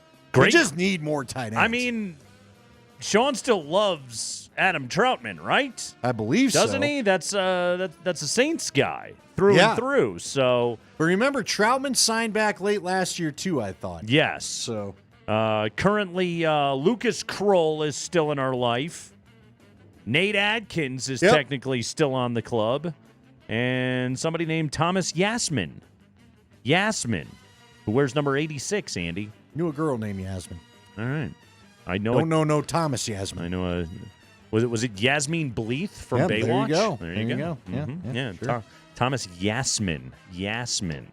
Anyway, that's your tight end room right now, led by Evan Engram. They're probably going to draft a tight end. I could see that. It's got to be one of those positions that's in play, and Gunnar Helm could be going anywhere between, the 3rd and the 6th round. Who knows when you get to that point of the draft. Local kid would be a fun story. Go ahead, Spring. High five. So Cam Ward he's a heavy favorite to be the first overall pick now, favored to be drafted. Number 1 overall, probably by the Tennessee Titans, who currently hold the first overall pick, where Cam Ward is having his pro day today at the University of Miami. Saw a highlight. He's got a big arm on social media. Last night, the Titans took Cam Ward out to dinner. Nice. That's a visit. It's a little get-together. They sent their social media team to the workout today. Their president of football ops, their GM, their assistant GM, their VP, their head coach, their offensive coordinator. They were all there, and apparently they took Cam Ward to dinner. And Andy, I can't imagine a world in which Tennessee wouldn't just take the best quarterback available and move on from the Will Levis experience and try and figure out what the hell they're doing and get Brian Callahan an actual quarterback to go ahead and coach. That's what he's supposed to be here to do right now. They could trade out, I suppose, but Giants are waiting to take that pick if they want to do it. To what end? You need a I'm quarterback. With you. I don't know. I don't know why it doesn't make any sense to me. Yeah. Well, let's talk about the Giants, by the way. High five. Yeah, when we last left you, Jameis Winston had signed with the New York Giants. Did that fill their veteran quarterback need entirely? Well, according to Mike Florio of Pro Football Talk, he says that according to multiple sources, Russell Wilson still remains on the Giants' radar screen. All right, Andy, what is the word now on a potential asking price for Russell Wilson? Saw a tweet out of so it was a Cleveland insider. Okay. That a Pittsburgh writer retweeted. Did you follow that, Pat? I gotcha. And why, a lot of AFC North action going on there on Twitter. Allegedly. Okay. Allegedly, Russ thinks $20 to $30 million for the year. Which is lower level money for a QB. Yeah. But I would say, Russ, I would tell Russ, you should be happy if you get the $10 million bump that Sam Darnold got a year ago. I also think I should get $20 to $30 million to be an NFL quarterback. Yeah. I feel like what I do today is worth $20 million. I don't know if the market would agree with me, but that is what My market doesn't, but I believe I should get it. So He ain't getting it. Aaron Rodgers is going to be a Steeler, and then the Giants are going to have to sign Russ just because. I don't think they're signing Russ for $20 or $30 million. I can't imagine they Come do. on now. And if you're the Giants, why would you? Why would you? Let's just say Cleveland shocks the world and it goes Cam and Shador. If you're the Giants, what are you doing at that point? You're not paying Russ to come and pair with Jameis, are you? No. They're kind of the same guy in different forms, aren't they? In the manner of both guys thinking, are good sure. for a 5 or 6 game run every year, then it breaks down and you're not a playoff team. Yeah. They got their moments. They'll lead SportsCenter a few nights. They'll even get you probably on national TV. Well, also, like, when you're the last guy, like, if we're assuming that Rodgers is going to be a Steeler, which I assume that he's going to be whenever he makes up his mind. So and I suppose Kirk Cousins is still technically out there in some form or fashion. But if you're Russ, you're the last guy. Yes. Meaning they're going to lowball you as hard as they possibly can. Nobody is paying $20 to $30 million if that is in fact the asking price for you to come in. Because the market has told you, like, nobody really wants you that much. No, Pittsburgh kept you around at the $1 million mark. Yeah. They said they would renegotiate, and they even got cold feet about that. The other guy that blew a franchise up, they apparently prefer new problems over your problem. Do you remember at this time 3 years ago when when the Broncos acquired Russell Wilson, when we were like, we were talking about like 2025 as being like the time, like, okay, like the Broncos will still very much be in their Super Bowl window with Russell Wilson at that time. Those are things that we thought on that day. I just want to reiterate, like, I know we're over here talking about how Russell Wilson can't even barely get a gig in the NFL, but we were excited about it one time. You don't have to remind us of it. We were excited. Well, remember, the other hot item was Aaron Rodgers. We were also very in on Aaron Rodgers. We can't seem to escape them in the news cycle now. And yet they're still floating around out there. What is going on with Kirk Cousins, Spring? High five. Well, it appears he does want to be traded, but he wants to wait until after the draft, according to Albert Breer of SI.com, because Kirk Cousins wants to avoid the situation he found himself in last year when he was blindsided by the Falcons' decision to take Michael Penix Jr. with the 8th overall pick. So he wants to wait and make sure that a team he goes to doesn't draft his replacement. Okay. Ooh, Carl. So if you're trading for Kirk Cousins, you're trading for his contract, right? Yep. And you're trading for Kirk Cousins to be your starting quarterback. Yes, sir. You're keeping money, though. Who's going to do that? Well, and here's the other problem. The Falcons, let's add to your scenario because it's a great question. Yeah. The Falcons would probably eat some of that money to make a trade happen if it meant they were buying a good pick. Yes. Like, okay, we're buying a second-round pick in this draft. So, sure, we'll eat some money. What would that cost them? Right. A second? Well, remember, wasn't it Cleveland that traded for Brock Osweiler so they could get a second out of Houston and ate that contract? Yeah. So, yeah, something like that. But once you get past the draft, as Kurt has stated, then I don't know what I'm picking from. What would be the motivation for the Falcons to eat any money? The money's gone. Maybe they're waiting for, like, some quarterback to, like, just tear an Achilles, like, walking out of a sand trap somewhere. Sure. Maybe that's or what someone Kirk goes down next year, J.J. McCarthy, and has another unfortunate preseason thing happen or something. Is Kirk Cousins going to pull a full Jeff Galooly and go smack some quarterback in the knee? Go take somebody out? In order to be able to have their starting Well, gig. but again, Nate, what if you're Atlanta, I want this year. I want the now. I want to know what the pick is. Yeah. If you even wait and trade next year, I don't know if you're going to be good or bad. That's a good point. That's a good point. And finally, Spring. High five. Well, it appears that Derek Carr will be the Saints quarterback week 1. I mean, he could get traded before the season. He won't. His contract's terrible. There is that. Well, Derek Carr has a new weapon. Former Saints receiver. He's back with the Saints. Brandon Cooks has signed with New Orleans. He talked to the media today, and Brandon Cooks was asked about Derek Carr. They both played high school football in California. Here's Cooks on Carr. Oh, I mean, Derek, we same class. You know, I've known Derek for a long time from Northern California as well. He can throw any ball, tough cat, and a great leader. You talk about a guy who does so much, you know, for his team and off the field and in the community. Another believer, you know, just a great human being, but also a guy that can, you know, play at the highest level and has been doing that throughout his career.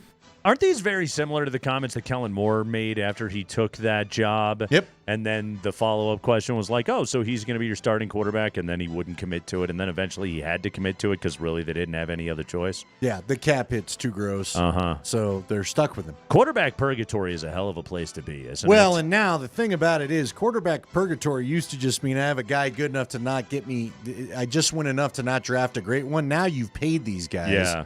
And it's killing your cap as well. Oof. And your fans aren't psyched.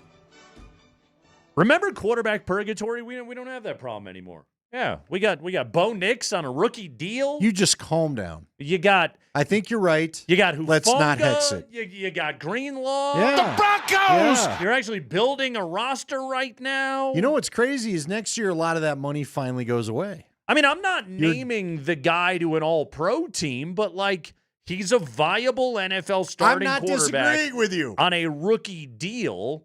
This is gold. I also heard Jason Kosmiski exclaim that the 18-point lead was safe, and same with Mark Rycroft. We don't need to say things. Yes, Oh, the Avs Broncos, got their it's so 2 much points better for to have a Montreal. rookie quarterback deal and a guy you got faith in. Yes. Yes, it's all good. Things are good. The Nuggets won. The Avalanche won. They won. They got the 2 eventually. Yeah, it's all about how you get there. Those guys, you can give away a point to the East. Who gives a crap? They can go ahead and have it. Yeah, all is good. Bo Nix on his rookie deal, Andy.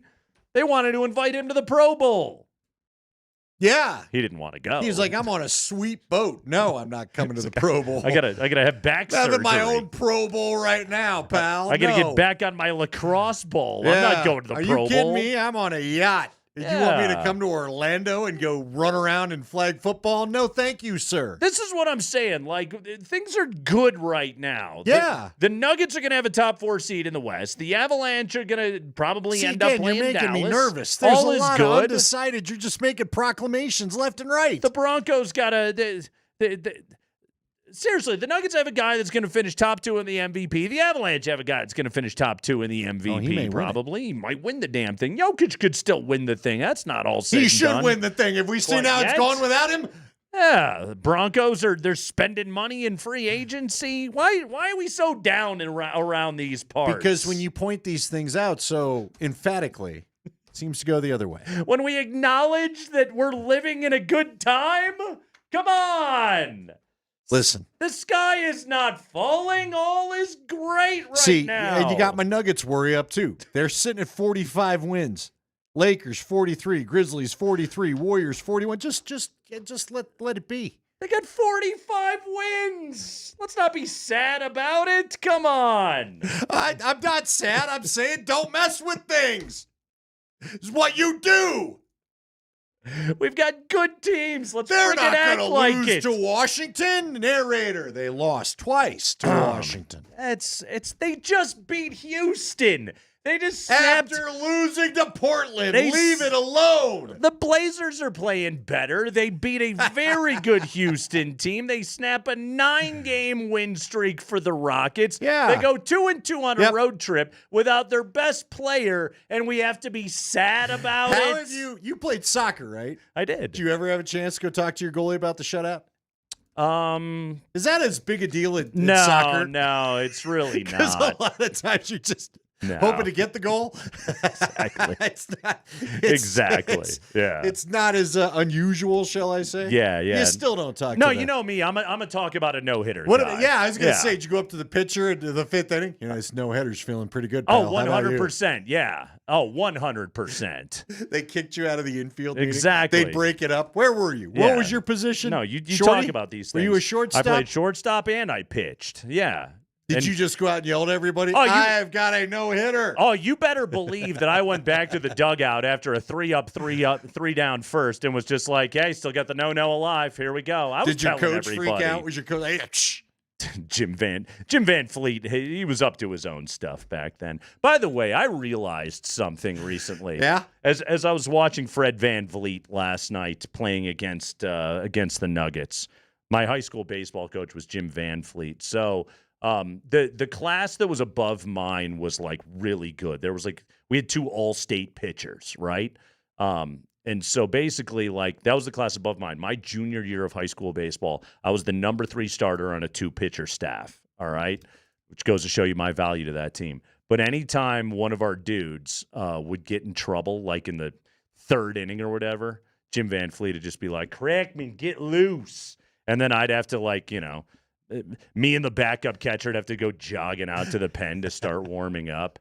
And as I'm watching Fred Van Vliet last night and thinking about Jim Van Fleet, I was just like, he was just straight up using me as motivation, right? It was just so that no matter what, Jeff Gertz or Chris Gertman could look over and they would see me warming up and they'd be like, oh, I'm not going to let Kreckman go into this game. So you were just there. That's all I was. You were a threat. That's it.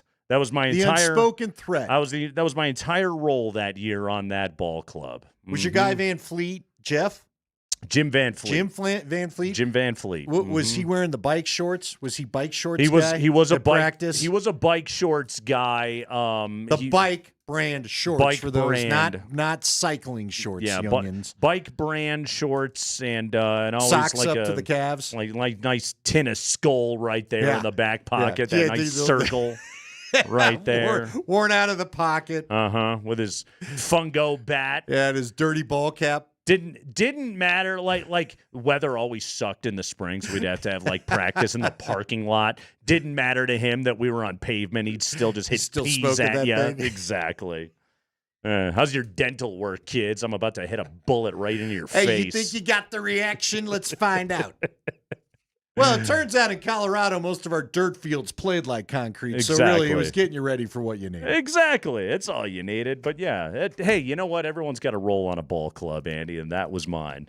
Just go motivate this guy to come out of his funk. Exactly.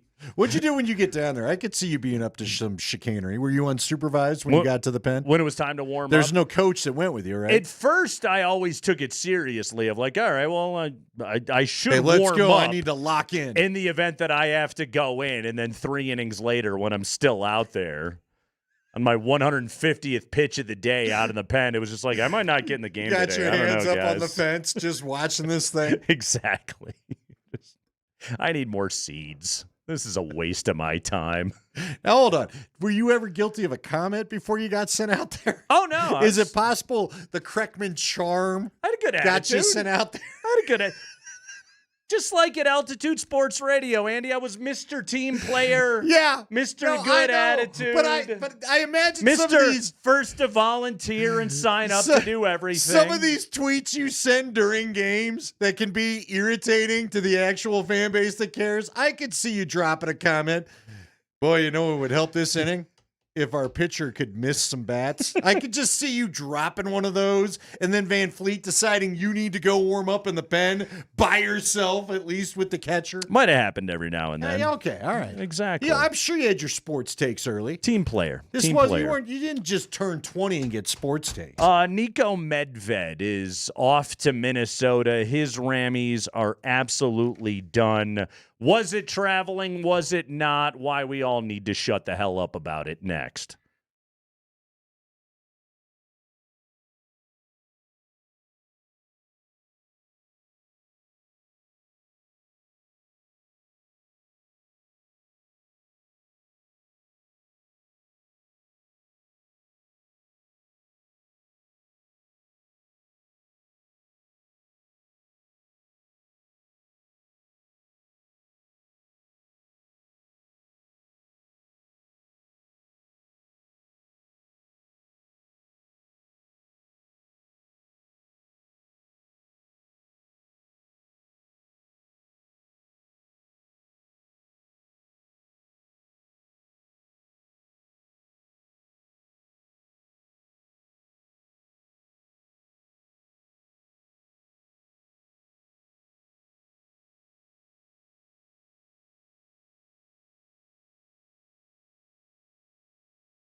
It's Clifford and Lake. Those are the 5 for Colorado State. They get it into the hands of Clifford, trying to back down Miguel. Blake, that's for the lead. Gets it. Colorado State up 1. Here comes Maryland. 5 seconds, 4 seconds. Calls the final timeout. Clutch for the Rams. That's what I'm calling clutch. 1 bucket to keep its season alive. Gillespie from the out of bounds to the freshman Queen, who's driving. Floats it. Oh! Maryland on the right side of a buzzer beater with life into the Sweet 16. Why? You. Heartbreak in Seattle. CSU done. Now their coach is gone. It's a rough 24 Happy hours Monday, everybody. for the CSU Rams. Ugh, yeah. Nico's going to Minnesota. Yes, Nico Medved, if you had not seen the reporting today, and nobody should be stunned by this, going to return to his alma mater to be the next head coach of the Golden Gophers. Meanwhile, Colorado State begins the search to probably promote Ali Farouk-Manesh to be their next head coach. Northern Iowa legend. By the way, our dude Bowen Bourne, speaking of Northern Iowa legends, he played really well yesterday for CSU, a team that generally played well across the board. Bemba got banged up in that game. Final possession, they went with Ethan Morton to defend Derek Queen, who catches, takes 2 dribbles, picks up on his right foot, goes left, right, shoots, scores, game over. By letter of the college basketball law, Andy, the gather step, they could have called it a travel. They could have. They didn't. I am glad they didn't call it. But also, there's one other aspect to this that I talk about all the time, and yesterday was a perfect example of it, all right? I watch a lot of college basketball. The end of college basketball games are interminably long. They take forever. They do. Everything is a freaking review, okay? The other night in Denver, the end of the BYU-Wisconsin game, and a clear out of bounds. Good screen time for DMac on the replay, sitting there, right there in that corner, but it's okay, we gotta go to the monitor. And we got to make our determination. And once they go to the monitor, they have to watch every single angle, and then they got to get the clock right, and then everything. And it's another stoppage, and it takes for friggin' ever. Okay, and it's frustrating. Last night, a borderline. Don't act like it was definitive. It was a borderline travel. Derek Queen and Maryland get away with it. Okay, and the game ends, and the immediate reaction was it was everybody complaining about the travel, and every college basketball reporter is trying to find out, let me find an insider to be able to ask about this, and let me go ask some ref, and ref say, yeah, by letter of the law it's travel, but they're more, they give leeway to the gather step and blah blah blah. This was all over it, and slowed down videos and every complaint you can imagine in the world, and it's like, okay, you want to complain about the call, fine. Like, you're mad that your team lost. You're mad that the team that you bet on the money line lost the game, whatever it may be. Have at it, but also, like, all of that complaint and all of that constant posting and all of that diagramming of how many steps the kid took and everything else, this is why the end of games are so unwatchable. This is why they cannot stop with the replays, because we have now made it such a science between the examination and then the post-mortem whining that we do afterwards that the officials are so scared into a slowed-down version of it being blasted out onto the internet, 10 million times, that they feel the need to go back and make sure and review it, and it takes forever. And it's a killer, and it kills momentum, and it makes the in-stadium experience awful. It makes the viewing experience awful. The broadcasters are trying to tap dance through the 13th viewing of the thing, and it's like, but that's why they do it. That's why sports have become this, because we as a society can't stop whining about every little thing that may go against our team. And that's what sports fandom, unfortunately, has become too much. And Andy, I firmly believe it has made the viewing experience of sports in general worse. and it drives me freaking nuts. Yeah, I get it. I do. And I asked you earlier in the show, we started the show with what do you want called as a sports fan then? Mm-hmm. Because I told you all my CSU friends that I talked about simply said that's a travel and we know we're not getting the call. Yeah. It is what it is. Yeah. Right? And there are a lot of CSU fans. We had one that said, a matter of fact, I would rather we talk about how great the game was and less about the travel. It's a great game. And that was from a guy that said they were a CSU fan that went to the game. Yep. Put their money where their mouth was. Great game. But see, it's interesting what you said right there. And I agree with you. But look, traveling's not even something they can review. Nope. Not reviewable. So I get to the point where I'm like, all right, why do we go through all of this, though, that you just described? I should also shut add, it off at the very end. Had they reviewed it, there's no way they'd overturn it. There's no way they would have overturned that call. They would have simply said 2 dribbles, gather 2 steps, bucket. They would not have overturned but it. see, I think it could have fallen into the neighborhood rule of baseball. Remember when we were trying to Sure, do that? sure. And then they figured out, well, we better be more defined We about gotta this get rid of because it. he's not in the neighborhood. And Right. then Right. No, you're right. Look, it's what we do as sports fans. I'm not going to argue this. We want everything judiciated. Well, look, we want it judiciated to our side. But then we also want a snappy viewing experience, No, you're and right. you can't have well, both. because those of us that don't, let's be honest about it, most people that don't care, most people that were outside the country that didn't root for either Maryland or CSU, I don't think, unless they had them in their brackets, and I'm not sure how many brackets either one of those teams would go be crushing, right? I don't think a lot of people had either of those teams running to the Final Four with Florida as the next game up for Maryland, isn't it? Where is my bracket? Who does Maryland have next? Yeah, Florida. Yes. It's Florida. Yes. So Texas Tech and Arkansas at the bottom of the West. Yep. Right. So anyway, point is, if you're just a casual viewer, Mm-hmm.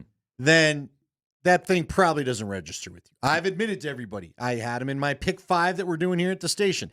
And I, frankly, just wanted to see a Colorado team in the Sweet Damn 16 for the first time in my lifetime. Of course. It's not happened in my lifetime. Yes. So I thought that would have been cool. So yes, I would have liked to have seen the travel call there. No, it's not a call you're going to see at the end of the game. But to your point, why we get so involved with these replays. It happened in the Nuggets game last night too. Didn't they have third quarter, they had those 2 real quick back-to-back? And it took like 10 minutes. But see, I guess I just want us all to acknowledge there's a hypocrisy that we want it all right, and then we got to let it all go in the last 30 seconds or whatever the deciding moments of a game is. That's what kind of makes me chuckle, and I'm as guilty as anybody. I'm not saying that I am better than anybody else. I'm not. I just think it's funny that we go through all this headache, and then we all demand that you don't call anything at the end of a game. Nico Medved was asked about it after the game. This is last night, and Nico Medved took the high road, as is going to be expected out of him. I haven't seen the video yet. It's going to be hard for me to watch. I'm sure I will at some point. I don't know. I don't know. Maybe it was, maybe it wasn't. But it doesn't matter. They didn't call one. So, whether it was or wasn't, they didn't call one, and they never go back and change the call. But again, he made a really difficult shot, guys. I mean, he made a really, really difficult shot, and they just made one more play than we did. Was a tough shot. And good on Ethan Morton for forcing him away from the bucket. Kid hit a fall away, man. Kissed it off the window, touch and everything. Good player. Gene Steratore. Remember him, former NFL ref? Yeah. He's CBS's I'm still wondering how he got a basketball gig because now he's there. rules expert. Here you go. Here's Gene Steratore talking about the non-travel call on the Derek Queen game winner for Maryland over CSU yesterday. Look, by rule, the dribble doesn't end until there's firm possession with one hand locked or more times than not with 2 hands. So we've got to look to see when the dribble ends. Derek Queen makes the turn around the loop. At that point, when he brings it back up, we don't know if that's fully possessed. If he bobbles that at that point, he could continue to bobble that basketball all the way to the hoop without a travel. So you've got to wait until you can define firm possession. Now the dribble has ended. As I said, most times than not, it's when both hands come together. You can see when Derek Queen has both hands together, 1 foot hits, next foot, great shot, great ending. To me, it just really doesn't jump off the screen as anything big. I've got to be honest with you. I don't know that it jumped off the screen. No, it in didn't any jump of us. off. No, exactly. And it wasn't just the text Chuck was getting. It was just looking at the internet was like, hey, how about the travel? How many? It would not have been overturned on review. No, I don't disagree with you. I don't think they would have. I mean, again, we call for all this stuff, and yet the review can ruin a great ending. By the way, Steratore was a D1 ref, 97 to 2018. Well, good for him. Yeah, so good for him. Yeah, he did that and the NFL. Pretty good career right there. Now he's got the CBS gig. Man, Gene Steratore, he's probably got boat money out there. Good for him. Nice job. Yeah, the amount of complaint that went into that non-call versus what actually happened, I didn't think it rose to that level. Honestly, it really wasn't until people started complaining about it on Twitter, and I went back and looked at it, and I was like, all right, I can kind of see it, but I don't know if it's worthy of this level of outrage. And yet that seemed to be the overwhelming reaction to it. But then there's just an internet hive mind that exists, and everybody's got to get mad about something in the moment. Well, and I'll give you this also to your point. If we were to see that called consistently, everybody would lose their mind. Right. They'd get tired of it. Because it would take away the dunks and the. And it comes back to what I said to start the show when you asked me, do you want it called in that moment? And I don't want that travel ever called. I do not want that travel called. I don't get worked up over traveling. I don't get worked up over carrying. I want to watch the awesome basketball players just go out there and kick ass and entertain me. And if that means occasional fudging of the rules that were, so valued in the Peach Basket era, I'm okay with that. My question in the beginning of the show, if anybody wants to weigh in that maybe didn't hear it, 303-504-0925, text it in. I am curious what should be called. Where are the things that should be called? Mm-hmm. Because we did get a lot of people that do say it doesn't make sense that we have all these rules if they're going to go away at the end. But I don't remember a text of anyone giving me an example of something that needs to be called. That is the must. You got to call it no matter what. Also, because PI gets let go on Hail Marys all the time. I promise you, if that was Neek making that bucket, same play, and traveling got called, we'd be doing a very different show today. No, I don't disagree with you. I promise you that. I'm not here to argue that it does not get called. Mm-hmm. I was like, felt like a travel to me again, but I was rooting for CSU, and I was not shocked it wasn't whistled. I also, like you, couldn't believe it became a thing last night, but apparently we were bored, and some people did. Who knows? And the lamest thing about it is that Jalen Lake should be a hero today. I know, man. He should be. Is that Jalen Lake, and that was a great feed from Neek, and Jalen Lake catches that thing, and just a beautiful high-arcing triple, nothing but bottoms, and that should be the conversation today. But unfortunately, they left too much time on the clock, and Maryland hit the game winner, and like we said, they will go to take on Florida in the Sweet 16, nothing but Power 4 leagues. Moving into the Sweet 16. No mid-major Cinderella. CSU out of the Mountain West didn't exactly happen. Huge, huge bummer. How about this? How about UConn going full mafia threat after Dan Hurley and company got eliminated yesterday by Florida? We gotta talk about that when we come back on Altitude Sports Radio 92.5.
Andy, you've spent your fair share of time around college athletics coaches, as have I. These are some of the more psychotic human beings on the planet, and I think you would absolutely have to be to sign up to be a Division I football or basketball coach. It's not an easy gig. You're very well compensated. You are under insane pressure. You are dealing with a constituency as vast as can possibly be imagined.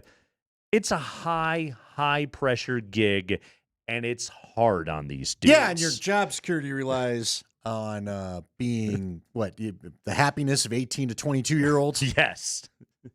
And also making sure that they have money and that their family has money. Yeah, now you got to make sure that they're paid. All on top of it. Parents are paid. Which brings us to Dan Hurley, the coach of the UConn Huskies, who has won back-to-back national championships. And you would think that Dan Hurley would be a contented human being, but that's not the case. So yesterday, UConn loses in Raleigh, North Carolina to Florida. Florida's the 1 seed. UConn is the 8. That game was tight late. And then Dan Hurley had some issues with the officiating. Well, after Florida got the win and Dan Hurley and UConn were leaving the floor, Baylor and Duke were waiting to come out to play next. And so Dan Hurley is walking past the Baylor Bears, and he made some comments about the officiating to the folks from Baylor as he's leaving the floor, having just lost to Florida. It was picked up by a reporter who was taking video of Hurley leaving the floor and then tweeted it, and this is a dude from Charlotte Sports Live. Apparently, they were in North Carolina. Well, apparently the fine people from UConn did not care for this getting out. This is the report last night on Charlotte Sports Live. The reporter was Joey Ellis that took the video, and apparently UConn was big mad at him, and they resorted to mafia threats. I hope they don't do that to you, man. That's the video that's gone viral online of UConn head coach Dan Hurley voicing his displeasure with the referees and the Huskies' loss to the number 1 ranked Florida Gators. Charlotte Sports Live's own Joey Ellis took that video and then was confronted by UConn Director of Communications Bobby Mullen. Mullen asked for that video that had gone viral to be removed. He then threatened Joey, saying he would, quote, ruin his life if he didn't. This was heard by multiple other reporters and staff on hand. Our management asked Mullen for a statement on the incident, and here's what he said. The lasting image of Coach Hurley leaving the court should have been his walking off the court arm in arm with the seniors, overwhelmed with emotion. Instead, a reporter who was in an area he should not have been recorded on his cell phone a private comment made to members of another coaching staff, end quote. Charlotte Sports Live and Queen City News stand by Joey Ellis's reporting. And good on you guys. Yeah, you should. He's got the video. Yeah, as well you should. And also, if the lasting image should have been of him with his arms around his seniors leaving the floor in an emotional moment, that would be great, but that's not what happened. What happened was he decided he wanted to complain about the officiating and for some reason involve Baylor in the conversation, as well as they're just like waiting to go out and play their game. But instead, he's big mad and wants to yell about it. Somebody wrote that night, he's become the most hateable person in college sports. Would you agree with that? God, Has he moved to the top? He is pretty high with on his the stuff list. about telling refs about I'm the greatest coach of college basketball and you're not giving me that call and all the other things that have gone on this year. For those that don't know, the anecdote that Andy just referred to earlier this year, Dan Hurley was caught yelling at an official, "Don't turn your back on me. I'm the best coach in the bleeping sport." It was in the first half of a game where UConn led, by the way.